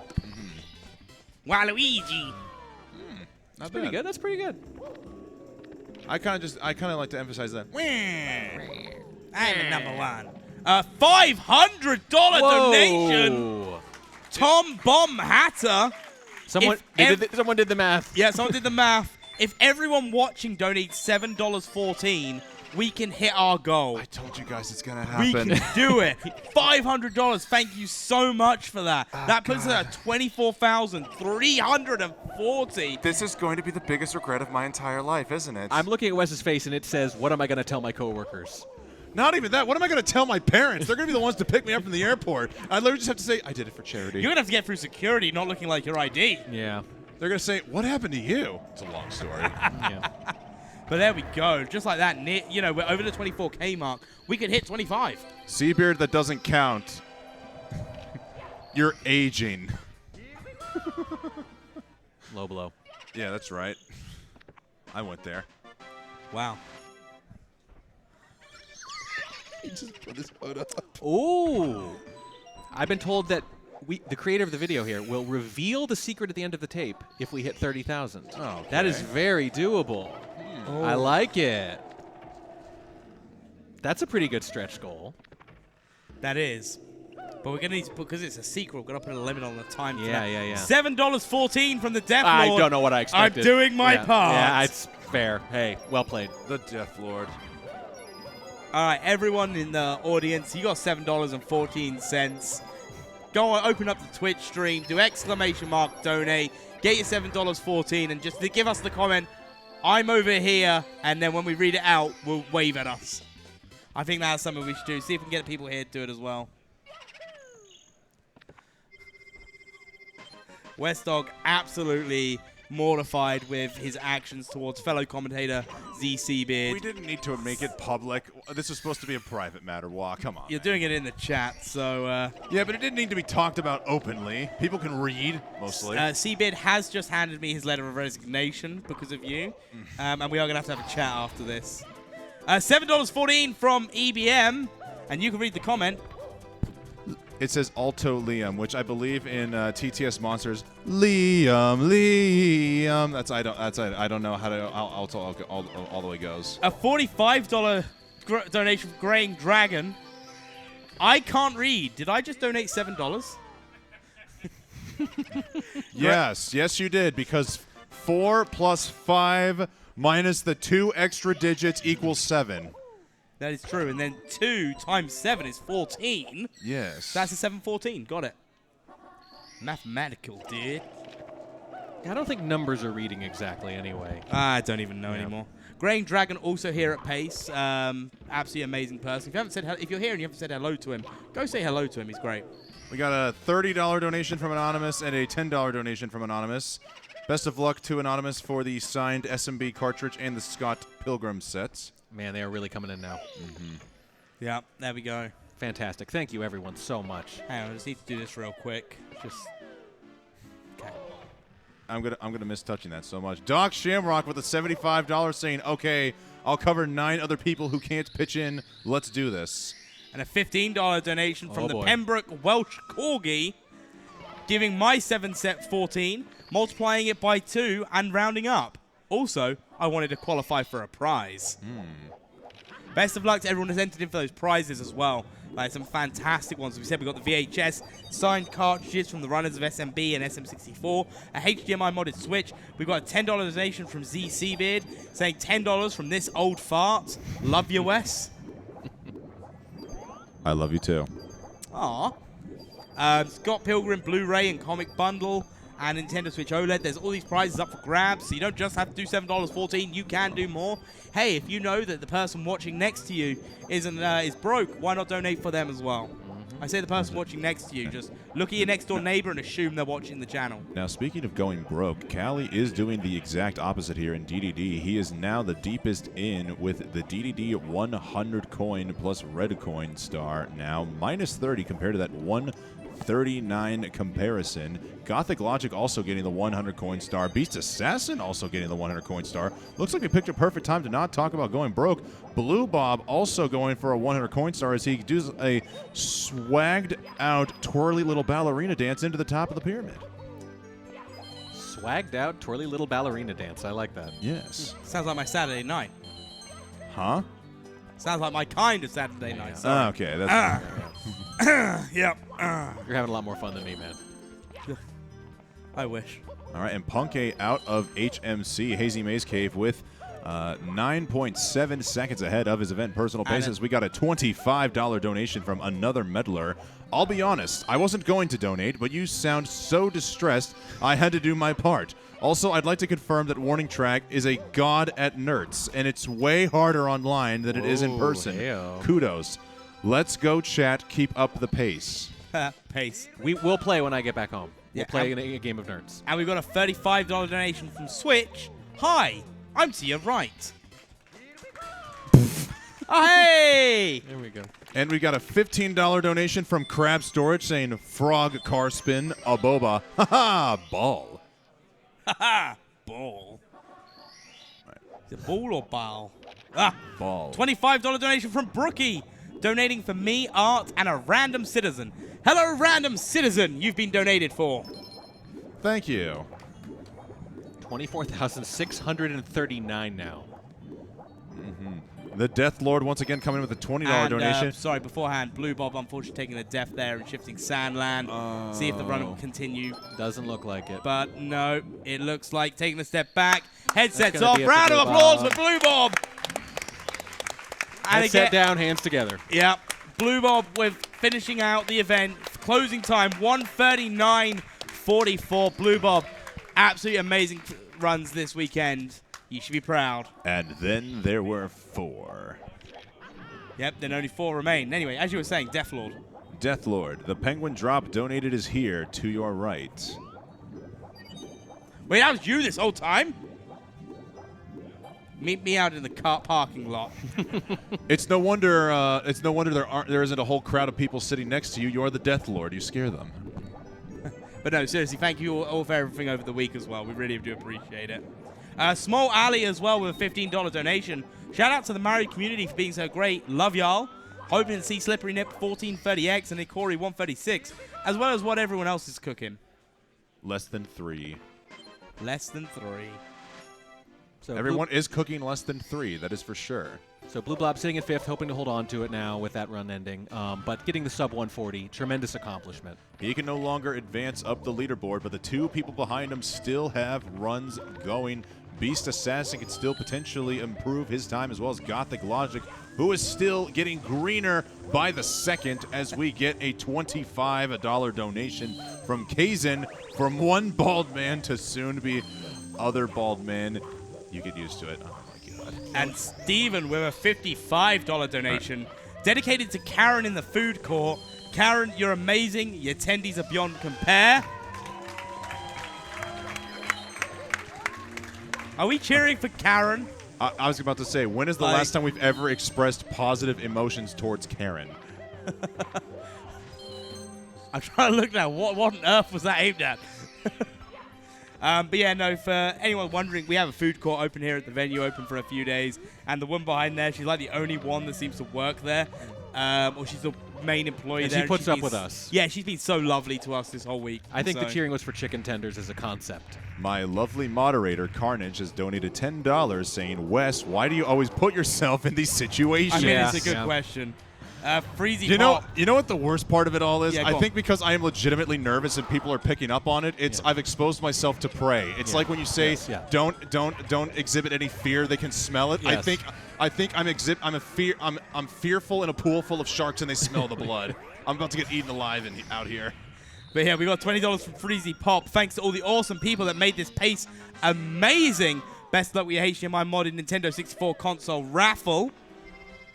We also have King J0444, who I know is here somewhere.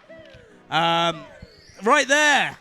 Hello from the audience. This pace was amazing, and I had such a blast hanging out with so many awesome people. Shout outs to the runners, commentators, tech, and all attendees who make pace as great as it is. Love you all. I know King J. He's the Fallathon guy. He's the relay guy. He's both guys. Yeah. We're getting really close to 25,000. I think we got a couple more donations in here, don't we? Mm-hmm. Oh, no, that's King it. King J's the last one. Yeah, King J's the last But one. I just didn't realize it had gotten so high. Yeah. But then how you holding up, Wes? I'm doing okay because Callie is on a great pace right now. He is ahead of his personal best right now. That's the only thing I want to think of right now. Callie on his arguably best pace. I don't know if it's his best pace ever, but he is on a tremendous, tremendous pace as we get Pat the Sea Milk in the chat, straight up saying Cali 135. So Cali is comparing against PB. Oh yeah, that's why I said it's one of Yeah, if not yeah. his best pace ever. I know what I'm looking at. Hey, let me just refresh Wait, that. did we 'cause just get a flurry of donations? Yeah, we did. Starting The here. system's barely keeping up here. Oh my Dean, goodness. Jorge Dean, good luck to the runners on closing this out. Pace is great. Let's go! Best of luck to you on the raffle prices. Thank you for the $25 donation. Pythagorean theorem. Let's hear your best dad joke for a $25 donation. Warning track. Like, no offense to you, buddy. Well, yeah, no, I But know. you are the closest Yes, far age away. to having that dad joke. There's the prototypical dad joke, which is, Dad, I'm hungry, and it's, hi, hungry, I'm dad. I've been doing that one. That's the classic. I've been doing that all week. That is the dad joke. I have a Mario dad joke for you guys. Okay, go on. Please. What happened to Mario's cart when he parked it in a red lane? I don't know. It got towed. Oh. And that's exactly how you know it's a good dad joke. A good dad joke doesn't elicit laughter, it elicits a groan. Exactly. Yeah, mine is normally the same one. Hi, such and such. Yeah, I'm dad. that's the template. I've been doing them all week to people. There are people in the chat that knows I've been doing it. But with that as well, we have A $25 donation from Mux Ride Bikes. I've never been able to donate before, but I'm so happy to do so tonight.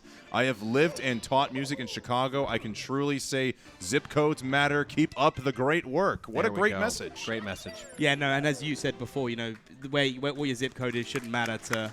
Yes. You should have the same educational opportunities. What you do with them then, that's up to you. But that initial opportunity should be there. And that's exactly why we do this, to give them that chance.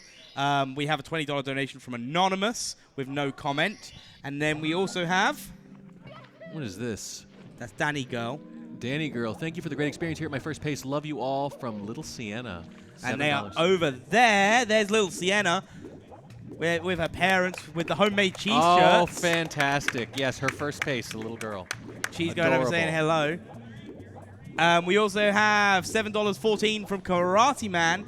Doing my part. This was my first pace, first speedrun convention of any kind. And I had a great time getting to meet everyone. Karate Man, where are you? No hand raised. What a shame. It'll be more of a chop, really. Yeah, that's true. Give us a karate chop. Before you go into this next one, I'm just going to say Iris in the chat says, keep the commentators busy with the donations is what I'm implying here. So I am going to refuse to read any more donations unless it is specifically addressed to me. Mr. Watt, take it away. Okay, epic crossover, $5 donation for Urban Arts. And we are one or two moderately sized donations away from 25,000 even. Yeah. This is really picking up here. Yeah, I'm actually kind of worried we now. might manage to get 15K in the next hour. You know what's also picking up, though, is this amazing pace here from Cali. Making it look easy here in the wet, dry world so far. Gothic Logic now officially halfway done with his run there in Big Boo's haunt. Beast Assassin not too far behind going on his ghost hunt. And Punky still getting deeper in the blue as he delivers Tuxie back home. Ouija, Cheese, and Blue Bob are done. Yes, Eeps, unfortunately. You can't get past me, Iris.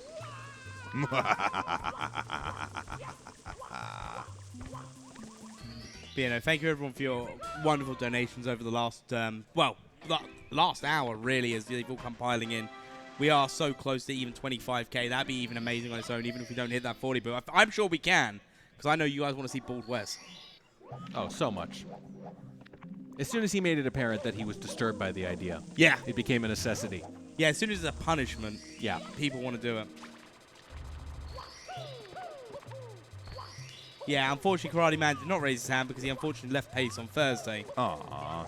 And the correct thing to do would have been to raise your hand from your home. Well, hopefully Maybe he did. Hopefully they did raise their hand at home. All right, Gothic having a little trouble waking up that coffin there. Oh, the blue coin trying to bury itself. Never seen that one before. Callie getting a nice long jump to slide that booty on the fence for a nice clean landing. Beast Assassin still in Big Boo's haunt, and Punkay now about to beat the Penguin in its own game. Yeah, yo, chat. What if we well, no, crazy idea here, chat. But what if we did a little $5 dono train. That is a great idea indeed, King J. Thank you so much for allowing Mr. Wall to say that out loud. I was going to give him credit, all right?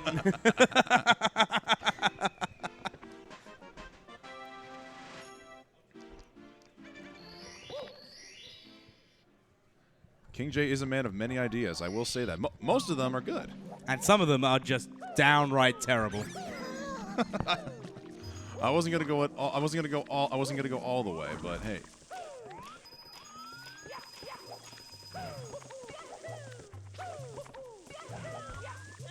So actually, yeah, as we are in the final runs, and obviously they're doing their respective stars, should probably remind everyone, in case you're just here, you know, palling out at the end of it, just going, I want to see how it ends, I want to see who comes in first. Should probably explain how we got here. So we had 3 separate weekends of qualifiers where anyone was able to attend, everyone was able to take part, and they had the Saturday and Sunday of each weekend to get the fastest times they could. The top times, in order from what the fastest time was all the way down to, I think, the top 15 times per weekend, Correct, yep. all got points associated to it. So first place got 20, second place got 15, so on and so forth. We then did that 2 more times. Yeah, about a month apart each time. Yeah, month apart each time. And then once we got to the end of it, we added up all the points everyone has got, and the top 7 point holders then were invited here at Pace, and they've now been here for the last 3 days, fighting it out for your entertainment and, you know, prizes. Yeah, and it was open to literally anyone. And we almost had a couple of commentators make it this time. It's Beef came pretty close. D Whatever, I think, came pretty close. Yeah, no, a couple absolutely. people who did some commentating this weekend. I was rooting for Beef all the way. I think he's going to break through before long. But that's the great thing about the wide open qualifier. There's a lot of invitationals, you know, and that's fine. Those are great, too. Those can be very hype. But I like that every now and then we do something that literally anyone can qualify for if they want to. Hey, speaking of hype, Callie out of Wet Dry World, saving 5 more seconds there, deeper into the green on that PB pace. Gothic Logic looking to conclude.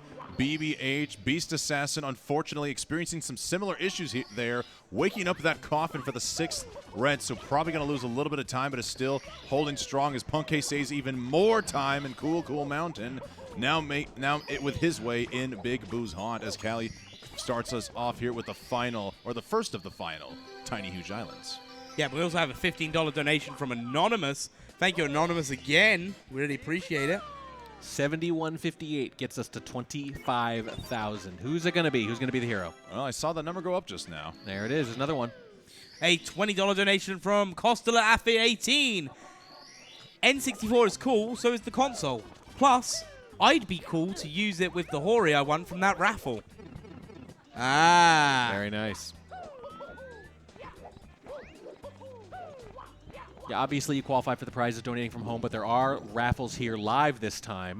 Might be a tradition, we'll see, but it went really well. It was a lot of fun, a lot of signed devices and things like that from all the runners and commentators and everything. Got a lot of tickets in, raised some money for the arts. So there is a benefit. You know, there are prizes you can only get here at Pace as well. Yeah, no, and obviously for those wondering what happens from here, so at the end of this is the last day of the runs. The top 7 runners, as they are here, they are on their final runs. So if they reset, that's it. It's over. Can we win the cane? Interesting. I don't know if we can logistically give away the cane. I mean, I'm down to. Is there like a liability issue? Or? No, I mean I'm down to do it if. It's a pretty cool cane. If the boss can tell me how to do it. But the boss has to tell me if that's something we could possibly do. I would gladly give this cane away. $15 for Dead for Life. Shout out to all the commentators and runners this summer. Unfortunately, you couldn't be there in person, but it was still super fun to watch from home. See you guys in the fall. What fall? Is there something they know we don't? Well, I don't think anything's been announced, but they might be inferring from past years what might happen. What is the fall exactly? I'm a fan of autumn, personally. Yeah, autumn is a good time. Jumbo Joel with a $20 donation. Urban Arts is a great organisation that helps keep rural towns like my own. Here's to Urban Arts, all the great runs we've seen this week at Pace. I'm seeing the chat reaching out to Fleeting Gene Azure. Is there any particular reason? Is there a gene in the house, perhaps? I don't know.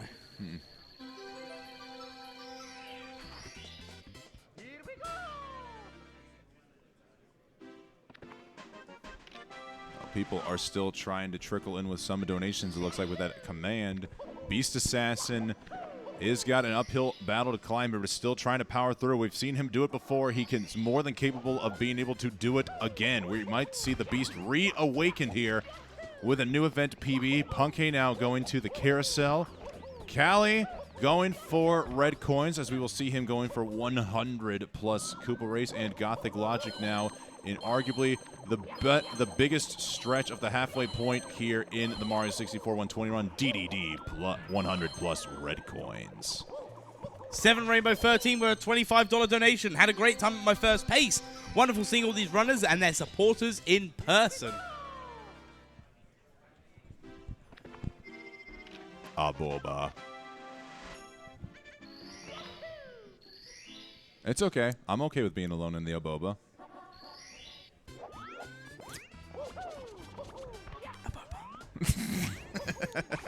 Try to sneak it in there. Yes. Carnage, Beast Assassin's best possible time is 1:38.14. Punkay's is 1:36.05. Gothic Logic's is about to be 1:37.38, and Callie's a 1:36.32. Love the movement he did there, throwing to the Chuckya. Yeah, we're like an hour into these runs, and the BPTs are still really good. Oh my god, Callie, your movement is so cool. Wes wants to be Callie when he grows up. If I could model my game after anybody, it would actually be Callie. To see this man's level of improvement over the last 3.5 to 4 years is truly astounding. And the strats that he's not afraid to go for compared to the typical 120 runner, honestly, inspirational. No cap. No, all Marios have their caps on. Good point. Or at least they should. It's possible to be no cap, but we are full cap. Capless win. The year is 2032. I mean, all 120-star runs include capless. I mean, I've done capless. 70 capless, coinless, and candleless. The CCC run. Come on, blue coin. Nice. Hit. Blue coin wanted to go off the edge there, but the hitbox was just big enough for Callie to touch.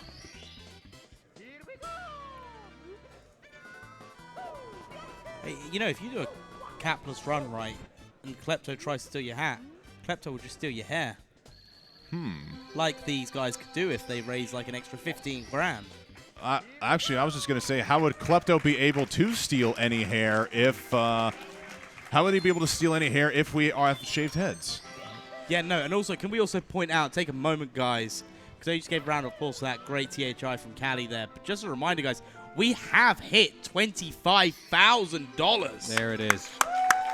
Fantastic. Let's go. It's been a crazy run the last couple of hours here. And now he goes into the third easiest stage in the game. Tall Mountain. Third easiest stage. All right, Gothic Logic in the Fire Sea. Beast Assassin about to get the sub-star in Dire Docks. Punkay is now going for 100 coins plus the red coin star. And look at that time save from BBH. Now almost 29 seconds ahead of that personal best. Event personal best.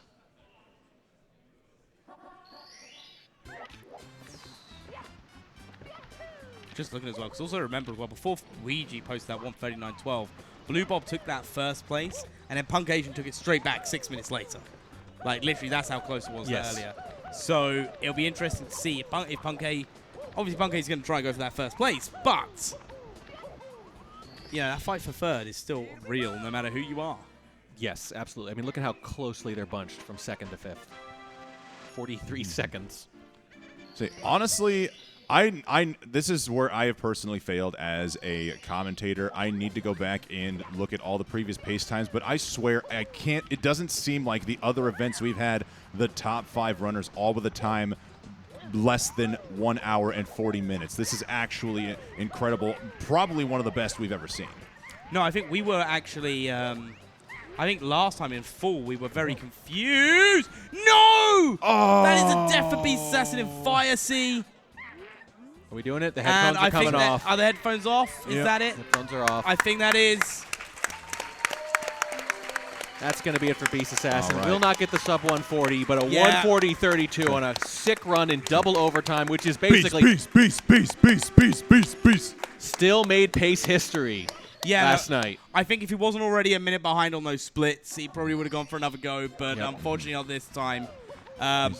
But no. Hey, history repeated itself. He closed out in overtime with a new event personal best. His Yep. first ever live 140. Beast Assassin, now a top 10 120 runner, perhaps a staple for future events to come.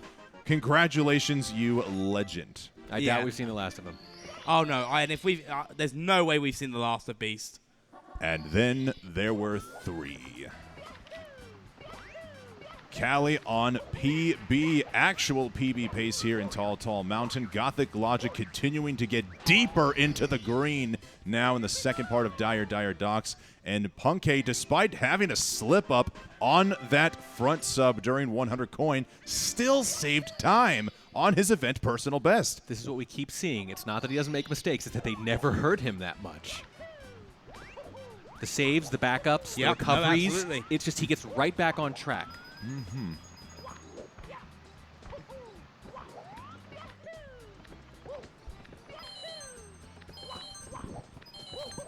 All right, so we're here. Final 3 runs. We've got TTM hundreds. We've got DDD times 2. So that's DDD. D-D-D-D-D-D-D. Sounds like you're speaking in Morse code. I remember that.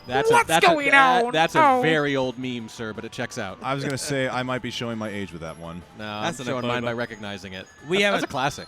$20 donation from AWD Yankee. Don't stress about the name. It's just my initials and Yankee at the end. There was never an intended enunciation. It's something easy to remember. Punkay being the furthest from the finish is what I had on my script. So this should be good for the people. Thank you, Audi Yankee. Best of luck to you in your chances for winning the HDMI modded Nintendo 64 console. Punkay having, unfortunately, another slip up on the front sub there. But he's still doing fine. He is trying to shake it off. And hopefully it will be all good as we now get into the Fire Sea. Gothic Logic now upstairs with a 104.17. And Callie concluding his Tall Mountain with the 8th red coin on the bottom of the mountain. And look at that time save.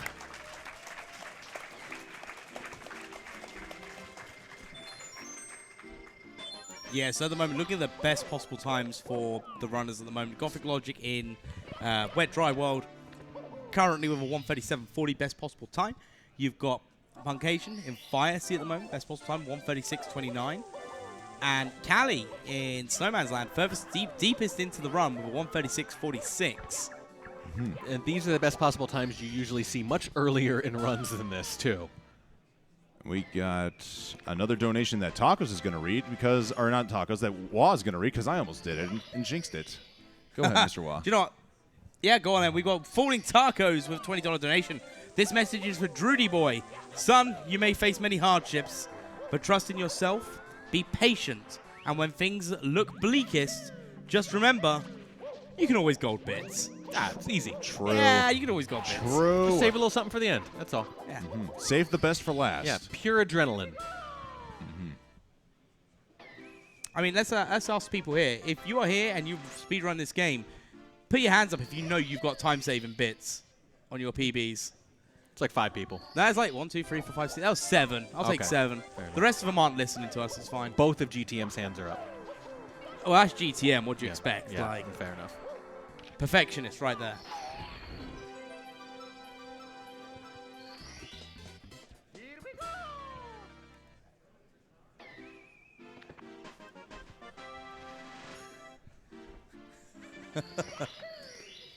All right, Callie's still moving. Gothic Logic now going for the end of his 100-plus red coins in Wet Dry World. Punkay with a clean set of rings.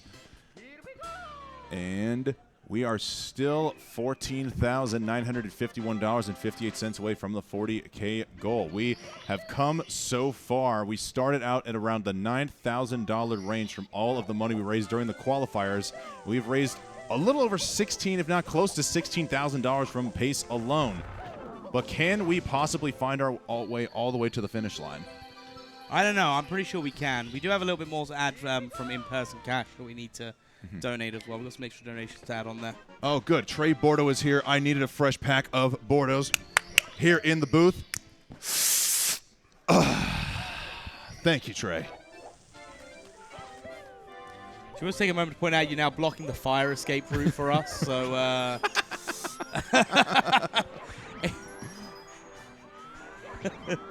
oh, that coin. Well, that implies that if there was a fire, they wouldn't move also.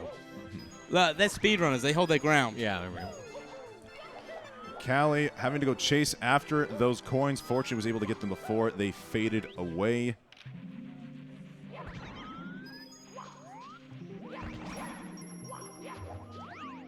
I guarantee someone in chat thinks the fire code is an input.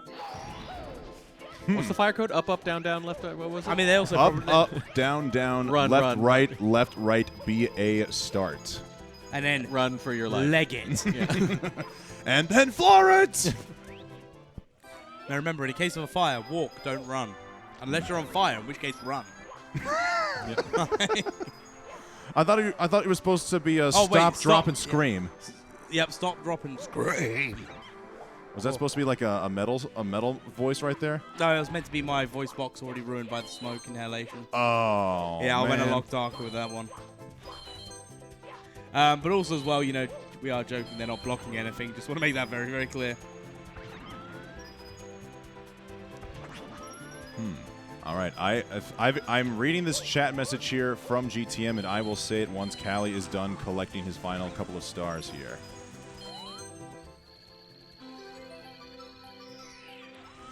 We do know that in the past, Callie has elected to not go for a certain shortcut, but he has done so in this event, and perhaps now is time, especially with this good of a pace, more time save out of Snowman's Land.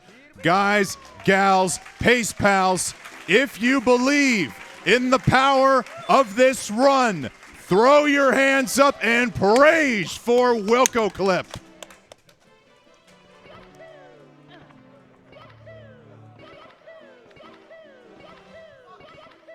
Oh!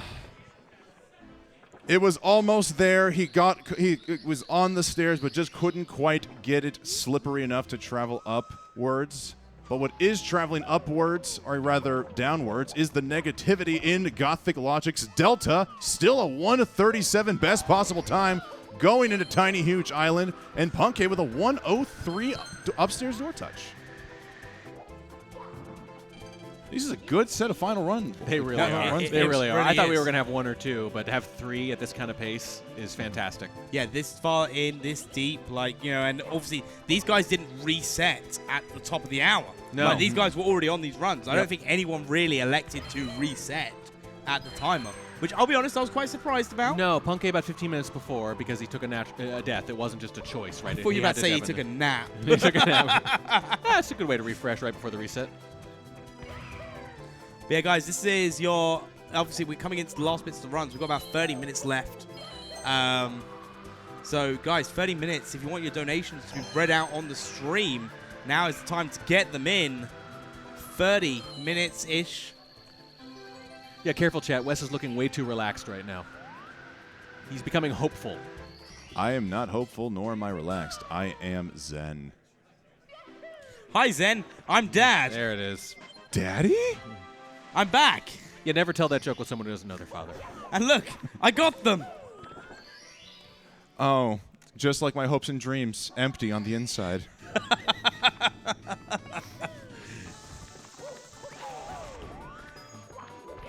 All right, Callie's still in the green here in TikTok clock, looking like he's going to be opting for 100 plus reds. Look like he's trying to go for the safety right here. That one just slipping out from underneath him. I still believe Callie has got the ability to get this done cleanly without the help of an additional... Oh, no! Coin The ground box. pound all the way down. So as you were saying, Wes. He's had the ability to do that without an extra coin box. That might not have been the attempt. We don't know what the damage is exactly yet, though. It was early on enough into 100 coin star Yeah. that I don't think it was too much of a time loss. Our mantra has been, could have been worse. We've said that a lot this weekend.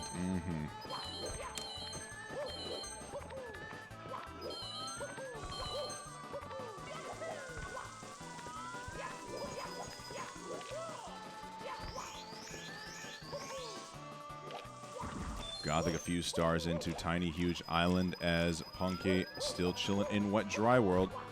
Anything is still possible, but I think it's safe to say most eyes are on Callie. Yes, Callie currently in second place. Obviously, can only go up by beating Cheese on the 137.53. So it'll be very interesting to see as we come out of TikTok clock what damage that death is going to have had, along with just the natural time loss that happens on a run. Will it still be possible to take that first place, or are we going to just showcase a great event PB? Yeah, but as you get closer to the end, the idea of actually hitting that best possible time and playing perfectly for the last handful of minutes becomes more and more plausible. Interesting decision here by Callie, switching over to his best segments. Not sure if that was intentional. Maybe trying to get an idea for how much time he's got left to clear all the stars in the stage. Now switching to a 139 comparison to maybe clear the conscience a little bit. Well, I mean, that's the thing. The 139 comparison got a 139.01 at the moment on the event PB. So this is a great theoretical split to compare against. Yes. Oh, Punky taking a spill there in Wet Dry World.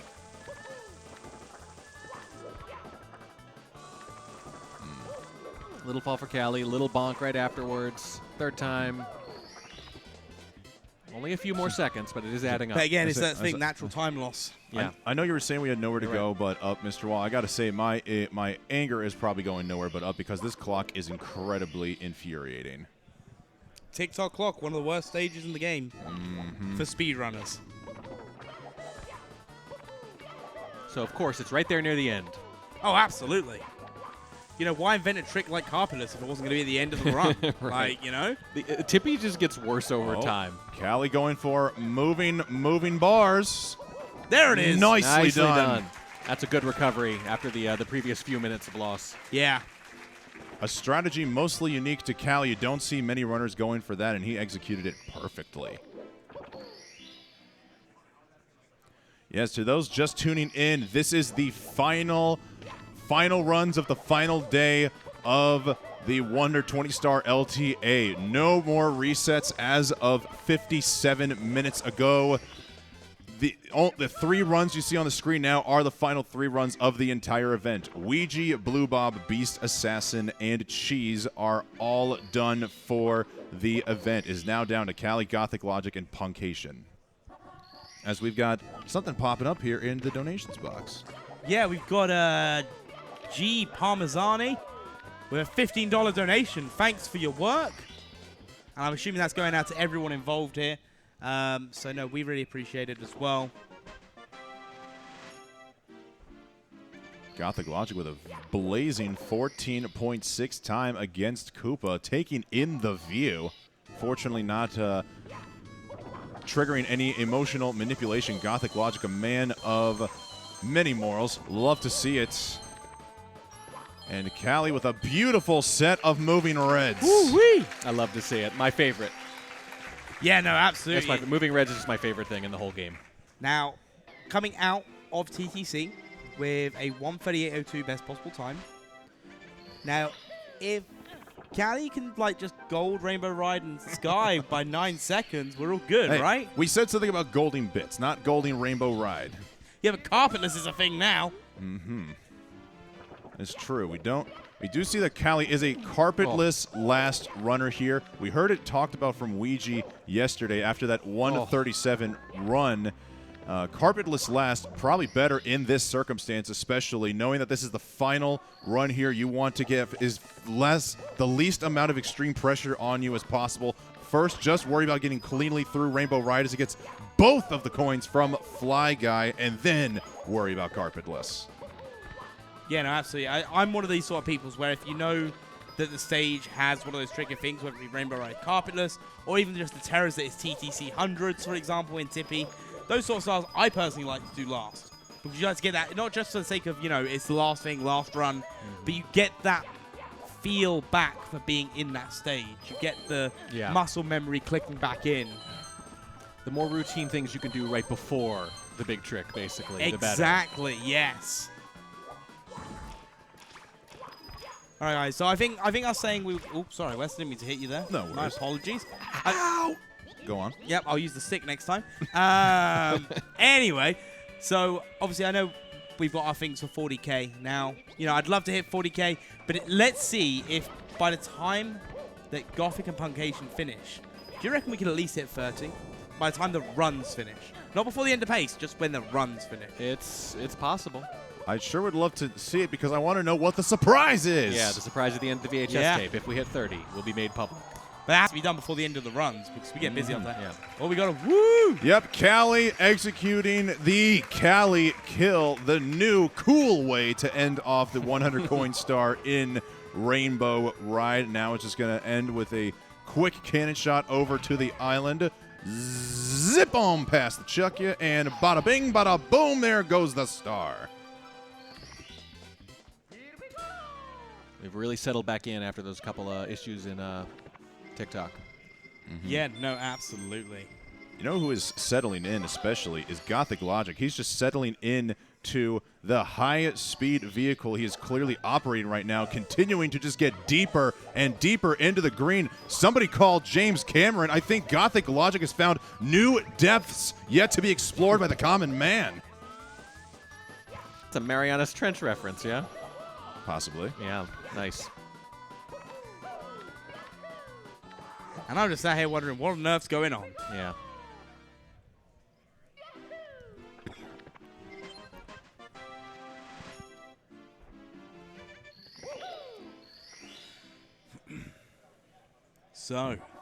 So. Come here often? I'm practicing my moment of silence for Carpetless. I say apparently It's yes, coming. actually. Yeah, I've been here a few times. Mm-hmm. It's hard to see past the moment that you know is coming. In fact, I come here a little too often because I have a horse race betting addiction. Why'd you have to bring this up, Mr. Wah? Okay, so we know who to ban from the next event. It's okay. Me too, buddy. Me too. Why did the Belmont have to be today? Okay, now that we've gotten that nonsense out of the way, Gothic Logic with a beautiful double Bob-omb kill. Unfortunately, that Bob-omb... Whoa, that Bob-omb's coin slid off as that Bob-omb was trying to walk right off the edge away from Gothic. It knew to fear the man, the myth, the Logic himself, but he does grab the last Bob-omb coin and now secures the red coin star by avoiding that invisible wall as Punky's getting ready to race the Koopa. Invisible? What? Yeah. Did you know that was there? I mean, I want to say yes, but it's just so very rare. Like, how often do you see it, let alone on top level runners? Anytime I see an invisible wall, I just want to say, I blame you, Pen and Coic. 4-hour video on invisible walls made by a user called Pen and Coic. Check it out if you got 4 hours to kill. I've got a lot more than 4 hours to kill, so don't worry about that. All right. Well, we don't have 4 more hours to kill. We've got probably less than a half an hour to kill for these final 3 runs. And now, the moment of truth here for Callie's final run. Carpetless incoming. So I think it's one of those things that we prepare for this somehow.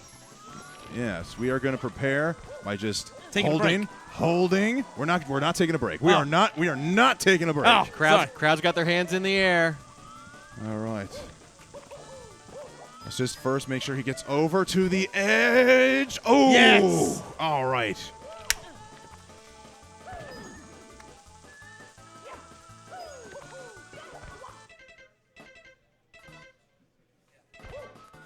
Let's go! Just look at the crowd erupt behind Callie. Carpetless completed. You're on the other side of it now. Nothing but daylight. So, something to take into consideration here with Carpetless being done. Best possible time, 1:38.21 for Callie. This gives potential to, maybe even if we're not changing up the leaderboards, it does give the potential to make that second place even harder to achieve. Which might matter looking at the other 2 runs. Mm-hmm. But I think that means Punke, the only person who can still bop cheese from first. Yes. And they get the trifecta of victories. Yes, that would be big.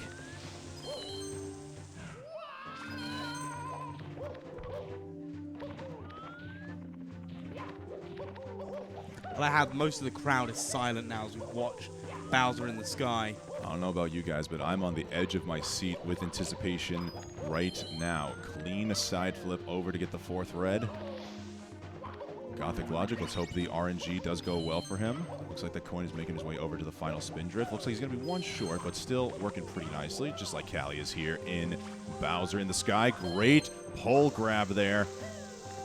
Now let's see how this triple jump connects. Does turn into a side flip, but a nice ledge grab there. All the Goombas are running away in fear because they know just how quick this man is. All of the oxygen in this room just emptied with everyone going, ooh.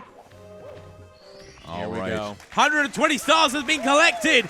All that remains between Callie and an event PB is 3 Bowser throws. I don't know how quick his throws are, but there could be legitimately a chance he golds bits right now if he goes 3 for 3. You know, everyone's got time-saving bits. What the? What was that? Well, I blame that one on the audience member. Yeah. Whoever shouted there, it's your fault. One. 2. Let's get that 3rd one in. For a better second place finish. Oh! It's okay. Still 2. Hold. Still can be the second person to get a 138 this weekend. 3. Yeah! Got it. That is a hell of a time. Just like that, the leaderboard does not change. But that number However, does. That number does. We go from a 139.01 with Callie finishing on with a 138.37. GG's, Callie. Callie. Fantastic. All right. Look at that crowd. The crowd is roaring, but now we should roar our way back to the gameplay. We still got a couple of runs as Callie gets a beautiful selfie. Fantastic. We've still got Gothic Logic in the middle of a run, as well as Punke cruising down the slide in Tall, Tall Mountain. Something so cool and special about going out on your best run. Yeah. Can't beat it. Congratulations to Callie for being the second person to achieve the 138 in 2024 pace. I think all but securing his place on the podium this year. Unless Gothic and Punke have something to say about it. I mean, that is always a possibility. Both runners here have the capability to take podium position right now. Admittedly, for one person, it's a bit easier than for the other, considering where they are in the runs.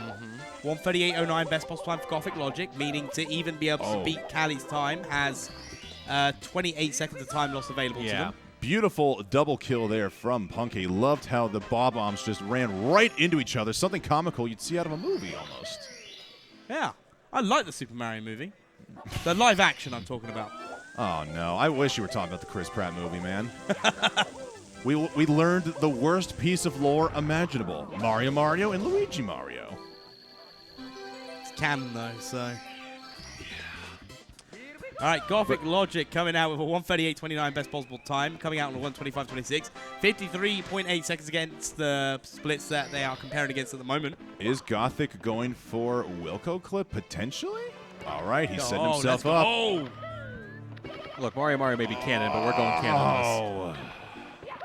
That is true. It was a good attempt. First half did get him up the stairs, so not the worst time loss he could have had on Wilco clip, but at least it was not a complete loss. He is up now into the cloud as Punke clips into the igloo nicely. We actually need Wilco here for every time a successful Wilco clip's done, for him to just go on the stage and give him a pat on the back. I don't think Wilco would want to be here because in the event that it does go wrong, then everybody's going to give him the death stare. And I know, unfortunately, what that feels like to get stared at by everybody in such a large crowd. It is painful. Next year, Wilco says. What? What? Callie, thank you for the rate of 51. It's okay, we'll get your own security detail, Wilco. It's fine. Unfortunately, the security detail is Wes, but... Hey, I didn't sign up for this. I need to get back in shape before I become security detail. I might have to go one level higher. Maybe witness protection, I was thinking. Oh, my gosh. Maybe. A boba. Oh, Gothic, unfortunately, hitting the vine, falling down. But at least he's still in the cloud and able to get out of there. Still over 50 seconds is what I would have said about 0.3 of a second ago. So he's about 50 seconds ahead of his event, of his 140-153 comparison. This guy.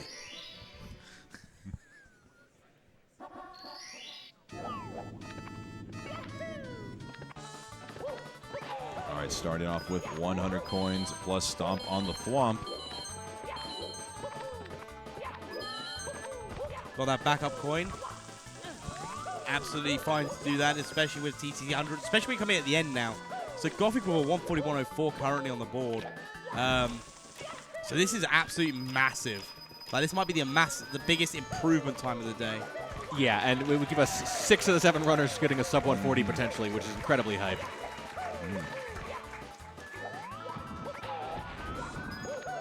I mean, heck, if we just saw all 7 runners finish with a sub 141, that could still be one of, if not the best pace we've ever seen. Yeah, we'd be on pace to beat it next year as well. Ha-ha! Hey.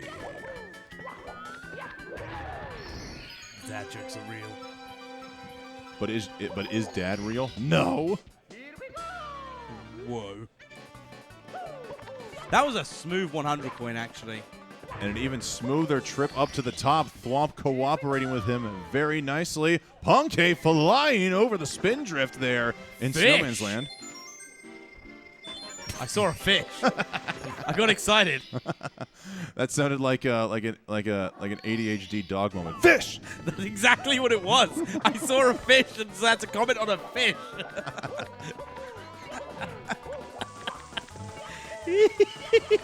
Oh no, we're losing him again. It's getting late. Oh dear. Our systems, our structures are breaking down. I know what would cause Mr. Wall to not lose it here in the booth is if we continue to possibly see more donations coming in here for the Urban Arts Foundation. We could still potentially hit that $40,000 goal. At the very least, we can maybe try to get to $30,000 and find out what the secret surprise is. And we got Carver Guy with a $20 donation. I've only been following Callie for about a year. Callie, you might be to where someone's following you. Following Callie for about a year, but the day I followed his channel, he was stoked because he had run 2 139s that day. It's awesome to watch him grind so hard and improve so much. What an amazing end to pace. GG, Callie the King. It's got a nice ring to it. I like that. King Callie? King Callie. I like King Koopa. Or King, great character. Or King Kano, formerly king of the short categories.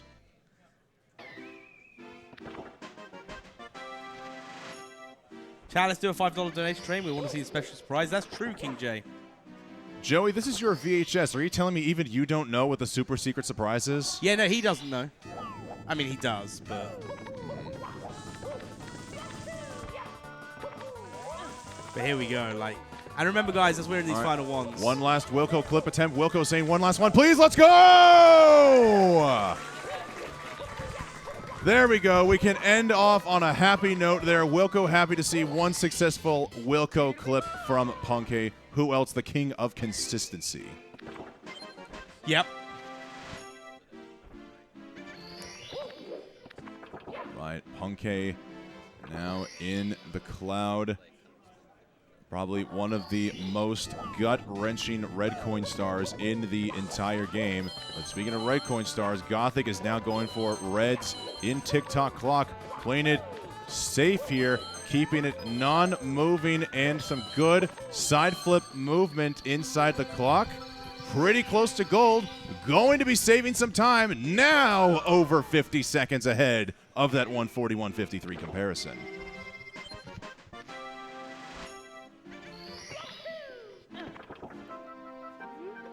Beautiful Toad talk. No Toad violence today. Mm-mm. Which is weird, considering you did another Toad impression today, so I expected a lot more. Please, no more Toad. I think we've all had enough of Toad this weekend. You know the thing about Toad? He's bald under there. Yeah. Supposedly. We don't know that for sure. The animated show might tell you one thing, but I think they're lying. Oh, great recovery from Gothic.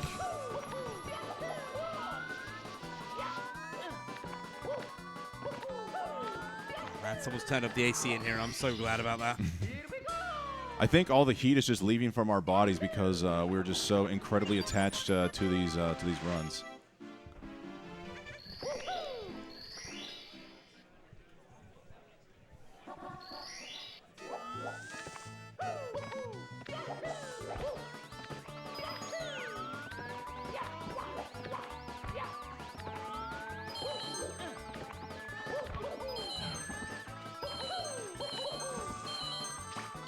I like how we've just gone silent as we watch these two runs.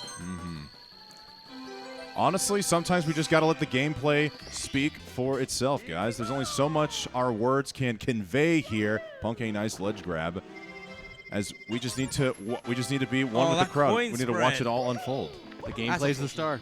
Yeah. It always has been. It always will be. Oh yeah, we're just here to keep it going. Marble. Wait, so is that actually the secret 121st star? The gameplay itself? Yeah. The star is the friends we made along the way. That just sounds too corny. Ah, well, and Sashi with a $25 donation. No comment, but thank you for the donation. Go on, carry on. I say, and I should know about corny. I've got a family that lives out, that grows corn out on their farmland. I mean, isn't the nuggets, aren't they breaded with like a corn-based... Oh, you're talking about chicken nuggets. Yeah. I was really hoping. So you really are corny today, boy. I was really hoping you're referring to like the Denver Nuggets. I am so dumb. Wait, what's the Denver Nuggets? It's a basketball team. Are they any good? They are fantastic. They are. I great. didn't ask you. Yeah, no, he's right. Okay. Yeah. Do you guys have? You guys don't know what basketball is? Do you guys call it like dribble cricket or something? We have fun. Right. Okay. All right. Just because you're dribbling, okay, here, old man. All right. Oh, thank you, Warning Track. That made my day. There we go. All right, Gothic getting both of the coins from that Fly Guy. Off to a great start here in this 100 coin star.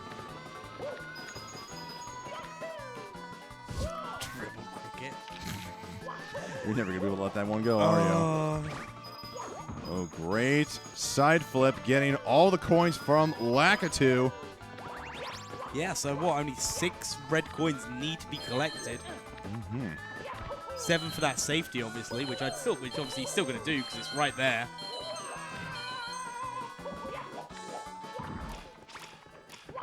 That just means that final coin spread from the final Lakitu and the 2 bombs. You know, we've got a little bit more leeway because we've got that extra there. Exactly. I believe a wise Norwegian man once said, "It's better to be safe than sorry." I want to see if you did that. That bonk's unfortunate, but it's fine. It's easy to recover. Punkay with some great movement in TTC. Just tremendous. Finishing very strong here. All right, Gothic. He's setting up for the triple jump. Got it. Nice. Great long jump over. Now only needing 13 coins, which he should be able to easily get with the Cali. Oh, wait. No. There we go. Not quite the Cali kill, but still a good kill of the Lakitu there. Yeah, absolutely. Punkay, nice movement in TikTok clock there. Now concluding with his red coins. Looks like he's going to just be saving a tiny bit of time. Never mind. My estimates are off. But he basically was on par of where he was going into the clock, and now he's making his way into Rainbow Ride. Still a 1:38.16, best possible time. Gothic! I'm going to be saying during the qualifiers, it's Gothic season. If the Carpenters hits, it's right. 39.11, and now the moment of truth comes once again. Carpetless. As is the way. Let's get a little bit. And I think Punkay's also going to go for an early carpetless. Oh, this are we going to get double simultaneous carpetless? Guys in the crowd, let's have some silence. Oh. Throw up them hands and parade.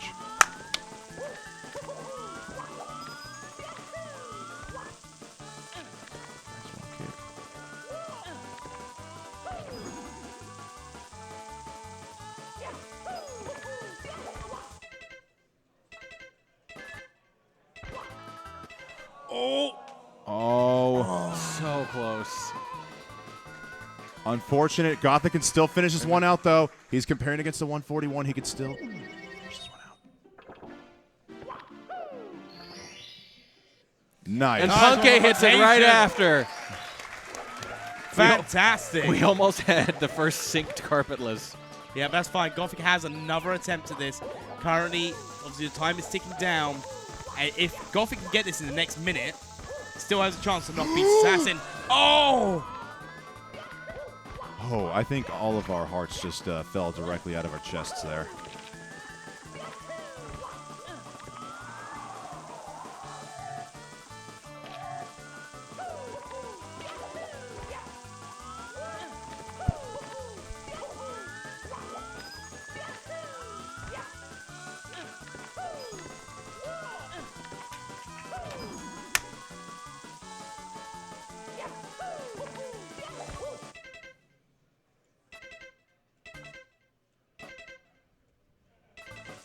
Oh, no. You hate to see it. But you got to keep going because you can still improve that time. Still an improvement on that time. And still going to go for it. Absolutely fantastic. Let's give a big round of applause, please, for Gothic Logic. Like, go out strong.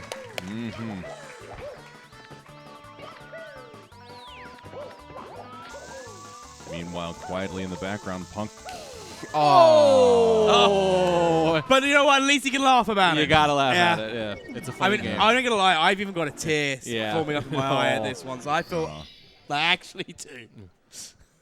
Quietly in the background, Punky is trying to make a stance and get second place. First place likely out of reach here, so he will not be defending his crown for the second time in the three-peat, and that means Cheese should be walking away the first place winner, but Punky could still dethrone Callie and that second place time. Still room on that podium for anyone who wants it. Me, please.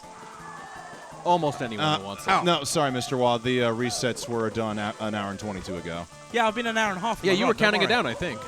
I'm still running. It's fine. Like, I'm on mobile. Dang. I'm sorry, mobile runs are not acceptable. No, you. I'm never acceptable.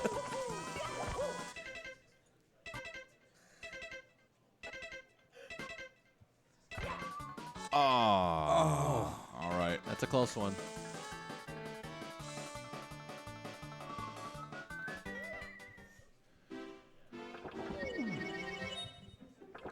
Gothic Logic just straight up saying It's in the going chat, again. I don't know, LOL. There's no more appropriate place to get back on that horse. Yeah. All right, Punkade going for 100 coins plus shoot to the island in the sky now to close out his rainbow ride. Gothic refuses to give up. Never Hitting give up. carpetless. Never surrender. Never give up. Trust your instincts.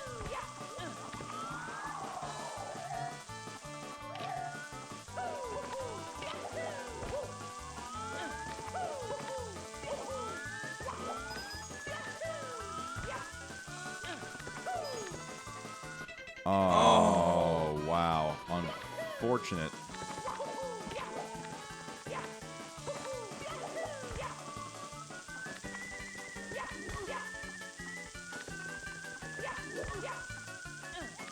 Yeah, that backup, I've been told, is very difficult to hit there. Punke at 85 coins, now making his way over to the Cruiser to get his last 15 coins. But the Cali Killer should be able to get them all. Yes! There we go! He gets it in the end. Not happy, but you know what? You got it, buddy. Like, that's amazing. Let's finish out this run. All right, Gothic Logic looking to close out this run here. And just a reminder, folks, Gothic Logic, one of the most beloved speedrunners in all of the Mario 64 community, making his live debut. A great showing for his live debut. We're behind you, Gothic. Cannot be overstated how difficult that transition can be. to a live event like this. Yeah, that's something we've always got to take into account. A lot of runners we even had last time, maybe not even showing their face, but now they're here going to live camera on a live event. It is very daunting. So, we'll talk about that a bit after we get through this. Oh my gosh. Gothic in one of the most unfortunate deaths there. Falling off of the elevator. Punkay now in Bowser in the Sky. We're going back to back.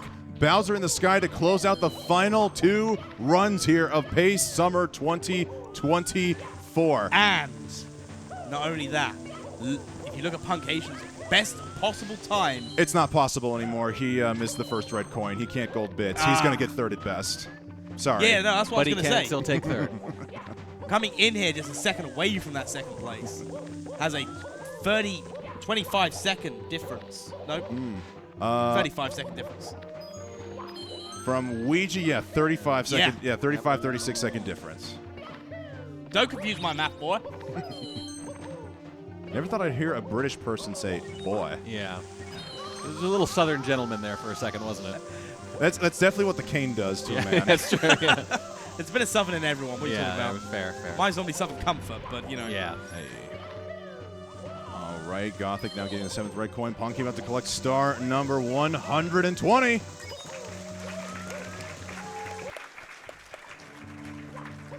As we get audio focus shift to Punkay. 3 throws now separates him from dethroning Ouija from the 3rd place position. Let's get ready to count off these throws. That's one.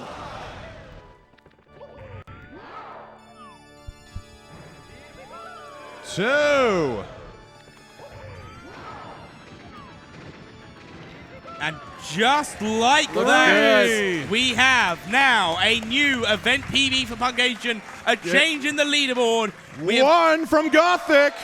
We are going from a 1:39.35 Punkation down to a 1:38. 2:45. The numbers are crossing. We never crossed the streams. Oh, 1 miss from Gothic. 138.45 from Punkay. There's 1 more throw to close it out here from Gothic so we can absolutely erupt with cheers and claps. There it is! Yes! Pace 2024 Summer. Yeah, in the books. Yeah, that's it. That's the last 2 runs of Pace. Right on the heels of each other. Yeah, like GG's all round. Gothic going to finish out that run with a 1:44.28.9. 28, yes. So well done to all of the runners. Give them all a round of applause. Crowd is on their feet, and rightly so. And we do get a change on the podium. We do. One of the last runs of the night, the second to last run.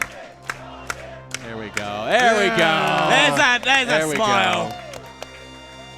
Keeping that timer running. He doesn't want Pace to end. That's what it is. That's what it is. is. If the timer keeps running, Pace doesn't end. So right. We got a $35 donation from Funky Rangy Tang saying, Punkay, please twerk for us. But yeah, like, oh, damn. Woo. Most paces, we've got 1 clear run at the end, right? That's what happens. But we never have 2 back-to-back like that. Yeah. Incredible. Absolutely incredible. My buttons come undone. My apologies. Every pace, we see something new. Yeah, no, absolutely. Well, summer, we had something great. Fall, we had some great stuff because obviously carpetless. And now just here, like different groups of people here, different stuff going on. It's amazing. And 2 simultaneous runs at the very end. Like, you were counting throws, you were counting times simultaneously. And I was like, which numbers do I listen to? You listen to all the numbers. All the numbers. Too much math, man. I can't handle it anymore. I was told there'd be no math. But yeah, the longer we ramble, the more chance they have to donate to the urban arts. So we will say as well, well done to all of the runners so far. Not so far, just all of the runners. We obviously have our top 7 times. They'll be put up back onto the board, or we'll get given a sheet with them all. But we kind of know where we stand with the standings of the leaderboards and whatnot. Yeah, and I've been told, by the way, that we are going to show the winners receive their medals and trophy up on the stage. Yeah, which I think we should have probably told you about. There was medals and trophy. I did see them in the back behind in the stage. Is that what you guys were talking about? It got a little serious when they came out. I saw the trophy, I saw the medals, and I thought, oh boy, it's getting real. I saw him come up to you and say, take your headset off, and I was like, what have you done? They're doing something a little different. And this then I was like, time. oh, wait, Yeah. I remember this now. So, Yeah, very cool. But yeah, no, so whilst they're getting that all sorted, just to let everybody know, this has been absolutely fantastic. Stick around as we close things out because it's going to be great. We're going to be talking to the winner as well. $100 donation Yo! from Victory for the Win. A shout out to all the runners. Yeah, no, absolutely. Yeah, absolutely fantastic. $100 donation. That's $25,243.42 we're currently at. Guys, keep them rolling in as we get things underway for the final part of Pace. Oh, we're just about ready here. That's okay. I hear a voice in my ear that's just shouting now. Are we going to be calling out who's getting what? Yes. That is Warning Track's Here we job. go. Okay. Here we go. All right, in third place, I believe third place, Punkation. Please go collect your medal. The 138 4X. Last run completed for third place. Well done, Punky. There it is. 138.45. Thank you, Artemis. Fantastic. Always in the mix, always somewhere in the top 3. Was first the last 2 times. This time, however, second place goes to Callie. Let's go, Callie! With a 138.37, finishing in second place. And in first place, you know who he is. The Cheese stands alone. Cheese with a 137.53. The first live 137. And look at that, the 121st star in his hands. Hey! No, absolutely fantastic. Well deserved to them as well. Come on, guys, don't end there. Keep that applause going. Come on, one more big round. Let's go. There we go. Not only to the first through third, but to all the runners who showed up here over these last 3 days. Yep. And we're going to talk to Cheese for just a little bit. I'm going to give up my seat so you can talk to that fine gentleman. Yeah, no, absolutely. Okay, then. We have questions like, why are you so great? Yeah, we got burning questions we need to know the answers to. Huh. I have burning answers. You might want to see a doctor about that, but it's okay. Go on, we'll start with you, Wes. I'm flabbergasted. I have no question to ask. I'm still shocked and awed from all the questions I asked yesterday. So my first question is, obviously we spoke a little bit yesterday, and you said when you posted your 137, you were like, that's not going to be the first place time. How do you feel now? It is the first place time. I'm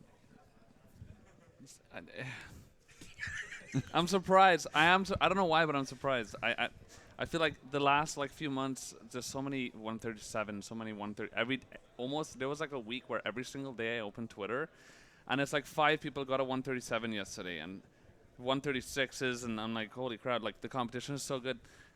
So I was like, I thought this pace would have been quite insane. Like when I got the 137, I was like, okay, this is sick. But I'm like confident it's going to be beaten. I thought it was, but the carpetless dynamic really does a number. It's hard. It's hard when you're up there, and like carpetless it really changed the meta for good, but also it's like a double-edged sword. It's hard. But it also made it really hype and the big time save. So it's part of the competition, And would you say with carpetless, obviously carpetless being a most difficult strat at the moment, is there still stuff that there's still more or less. Is there anything that you were like in that run that you were like, do you know what? Not just like with carpetless being difficult, but there's something now even you are going to go back and go, I need to work on this particular thing. Oh, there's a lot. Oh my god. All day today. Today was quite rough. Yeah. It was like 7 hours. I did not get a run past basement today. Today was actually a very bad day. And I noticed I was taking little mental notes for the whole 3 days. There's so many things that I need to work on that this event made me realize, oh, okay, like I really do need to. I know I need to practice, but I was like, damn, I really need to practice. But it's mostly little things, because at the end of the day, when I'm like 120 star, especially these kind of competitions, it's like, sure, little mistakes really don't matter. Like they really don't. It's because the overall consistency, obviously, like you could see, is what really like matters in this kind of scenario. But yeah, and especially like having Ouija next to me. We know Ouija is like next level. His ability is crazy, and seeing him physically do things like crazy fast that I know I can't really do yet. And I'm just looking at him. I'm like, damn. There were like at least 6 times where I was like, God, you're so fast, dude. Like, what? Why? See, How? that was one of the questions I was going to ask you. You just addressed it because obviously you had Ouija right next to you, but then you also had Punkation next to Ouija. So the block of 3 is, I would say, like. And then I have Callie on my left. Yeah, too. you got, as I say, Callie on your left as well. And, yeah, he's like a different. Callie, like different breed. Today I realized how different Callie actually plays compared to most people. Callie, a lot of things he does is different. Little strats and stuff he does that it's actually kind of cool because he kind of created his own unique way of understanding and playing the game, which is really you don't really see that in speedrunning Mario 64. It's usually like let's do what everybody else does because it's what's fast. So it's kind of cool to see Callie doing kind of what he feels like, you know, is right. Now, Cheese, just even to refer to Callie, both you two, some of the most notorious grinders over these last few months since the qualifiers, both being on stream, going for these no reset runs. Honestly, it's no surprise to see all this practice paid off with first and second place respectively. What inspired you to want to go so aggressively in doing all of these no reset runs this go around? And in the end, how would you say it all paid out? I was honestly surprised. Like the first run of the whole thing being like the 138, I was shocked because like the beginning of that run was bad. I was like I was 50 seconds behind after JRB, and I was like, well, it's the first run, no reset, let's just get a run in. But like I played amazing the whole run, and I don't really know why. I remember during the run I was like, I don't know why I'm playing so good, but I'm not gonna think about it. And then I saved and quit in THI. It was like a 45-second time loss in THI. And I was like, well, okay, you know, I'm just going to try to finish it off. And I was like, when I got at 138, I was like, how is this a 138? It just feels weird that it's still a 138. But again, it's the consistency. Because my whole run was really consistent apart from those 2 big things. And that's all, like, it really is all you need for 120 star at the end of the day. Consistency is key. Would you say that the consistency through all this time, you talked about yesterday how carpetless, you still feel this immense amount of pressure going for it first and still having to finish it off. Did consistency pay off for you here to be able to know you have to deal with such a high level of pressure to close out such a fantastic run? I mean, like, everybody says I have plot armor. I don't know how I do it. I seem to be very good at high pressure moments. And like the first run of the event, Ouija was ahead of me the whole time. So my goal was like, I'm going to try to keep up with him. And then he started shutting down around DD 100.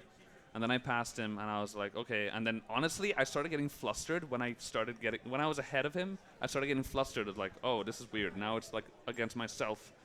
So, and that seems to be harder for me. I'm very good at being at the direct competition. That's where I thrive. I don't know why. I just happen to be like that. So like, I tend to be pretty good at that high pressure situation, at tippy, on good pace, and I clutching it out, dude.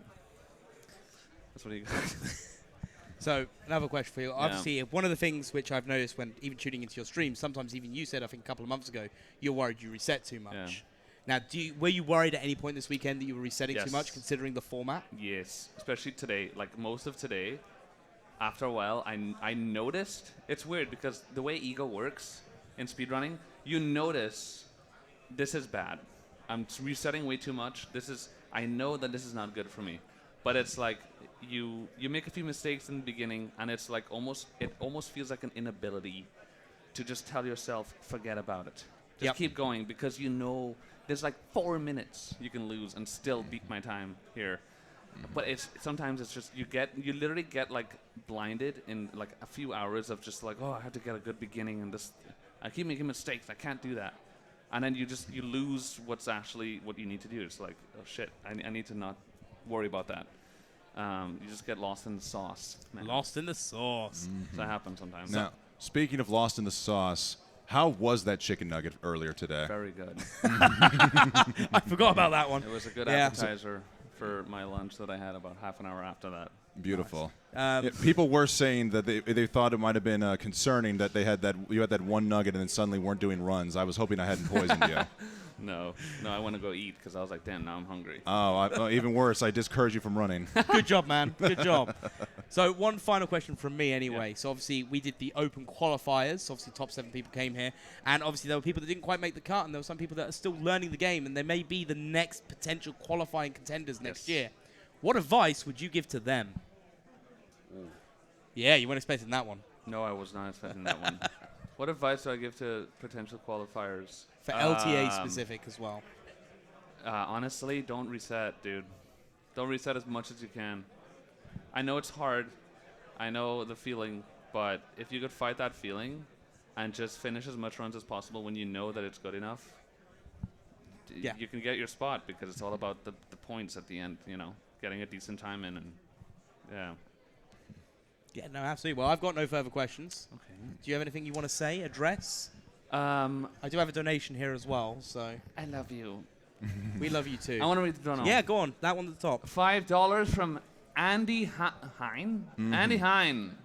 He says, shout out to all the runners and pace. Praise Dale.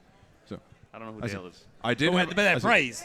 Yeah. Right. Yeah. Okay. I did have one final question. I slipped up, but now I actually am curious here, Cheese. You have been on top of this game for so long. You are commonly referred to as the GOAT of 120 because of your top level status for such a long time. How much longer can you see yourself going at this moment? That's a good question. I don't know. Last year, I remember last year around this time, having like my title of my stream being like last push for world record or something, because I really thought last year might have been my last push, and then Carpillus came out and kind of saved 120. No, like legit, like the 120 is kind of getting to like, it was kind of plateauing. It was like people were like, well, all right, we're not really sure what else could be done here, and then Carpillus came out and it kind of changed stuff. But like the thing is like, and why I love Pace so much and why we do this. Like events like Pace make me and hopefully other runners, it gives us another reason to keep going. You know, it's not anymore just about the world record runs and the PB attempts, because yeah, after a while, just that grind could become, you know, not enough sometimes, or you get you achieve your goal and you're like, all right, well, I think I'm done, you know. But these kind of events and the qualifiers, the whole shout out to Joey from the run.gg, by the way, because it's so definitely, like the whole qualifier concept, the pace and the live tournaments, it gives you another reason to keep going, you know, to create new goals. And so I mean, I don't really think about quitting or anything anytime soon, so because it's always fun. It's always, you know, a good time. As long as you're playing the game, it is always a pleasure to see you competing, Cheese. Congratulations, No, big man. Yeah, give Cheese another big round of applause. And with that in mind, we do still have two more donations to read out. One $20 donation from Anonymous, and then take the last one away, Cheese. Another 20 from Anonymous again. Wait, what? Oh, yippee! That's what I was hoping for. But no, that's fantastic. So we're going to wrap up on this side now. Wait, is that the Mario yippee? I don't know. Like, yippee! Yippee! Yippee! All right. Oh, my goodness. But yeah, we're going to wrap up now, and we're going to go over for some final words, Thank you, I believe. boys. I So appreciate it. go on, make yourself away. Thank you guys for having us here in your commentary booth. Much love to you all.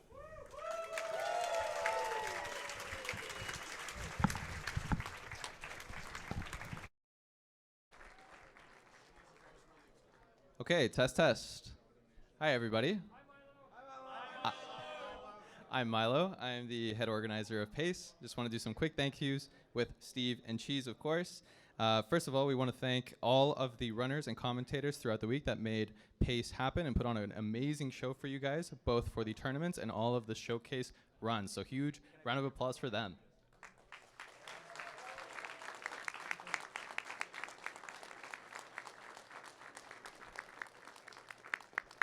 I also want to thank all of our partners, VG Bootcamp, volunteers that have done so much, gone above and beyond for everybody at this event, for our staff as well.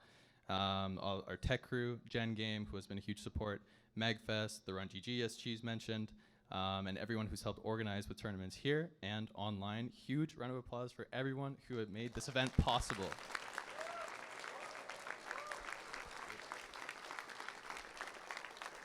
Yeah. No, I want to thank all the attendees for coming out, and it wouldn't be what it is without everyone and all the support that we've had from the community over the years. Like, I've said this every time I've been at PACE, but it's been such a special thing to sit and see all this grow to what it is today, when there was just a group of us sitting in a Discord channel and thinking about concepts of like what we could do with speedrunning and how it could be bigger and better and everything like that. And then I remember me, Milo, and a few others got into a call, and we called Cheese, and we're like, yeah, we've got this idea, and we need you to endorse this. And he was like, yeah, 100%. So thank you, Cheese. And yeah, a round of applause to Cheese for that. Thank you, yay! And, but as always, I think Milo needs to get as much credit as possible because these events would not exist without him. And so thank you, Milo, as always. We love you, Milo! Woo! Yeah. And Milo, Milo, Milo, Milo. Woo! Yeah, and it's obviously a special thanks to all the volunteers. It's been insane. It's been one of the smoothest paces I've ever been to. Thanks to all the tech and all the event organizers that help out, and everyone for being here and everyone for watching. Thanks so much. Congratulations everyone for such a sick event.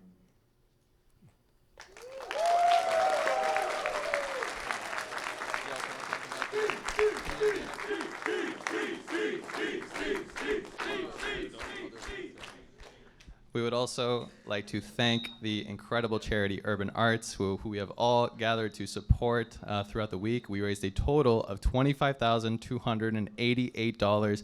Thank you so much to everyone who donated, watched, shared the stream, came out to support. It was all possible because of you for an amazing cause. Thank you so much. Huge round of applause to Urban Arts, everyone who donated.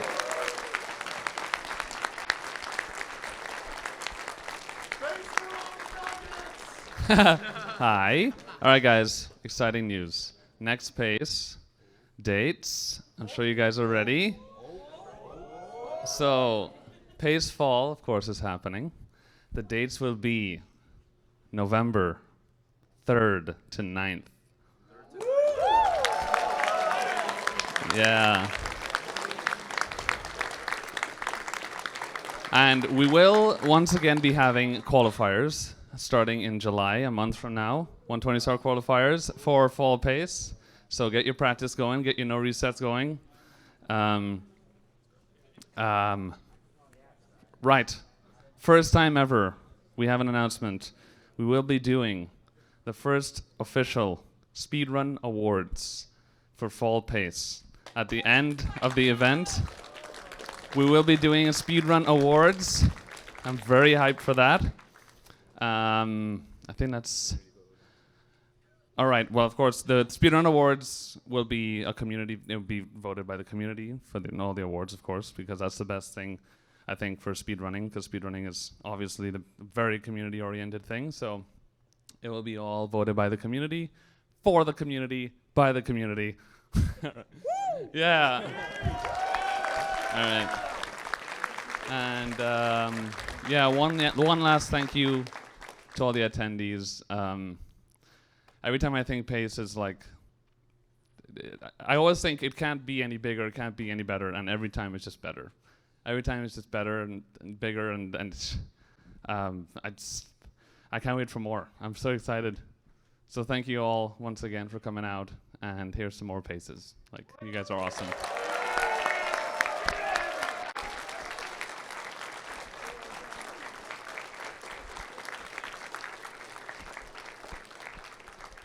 I want to give a personal thank you, as always, to my very, very supportive family, girlfriend, friends, everyone who helps me be able to keep living this dream that is supporting this community and doing things for this community. The beginning of this event was a little tough for me personally, just very overwhelming, lots of changes, lots of things I was trying to get right, and I was a little down on myself, but seeing everyone throughout the week, it very, very quickly lifted my spirits back up and reminded me very quickly of why it is that I do what I do and how amazing you all are. So thank you so much, and we'll see you next time.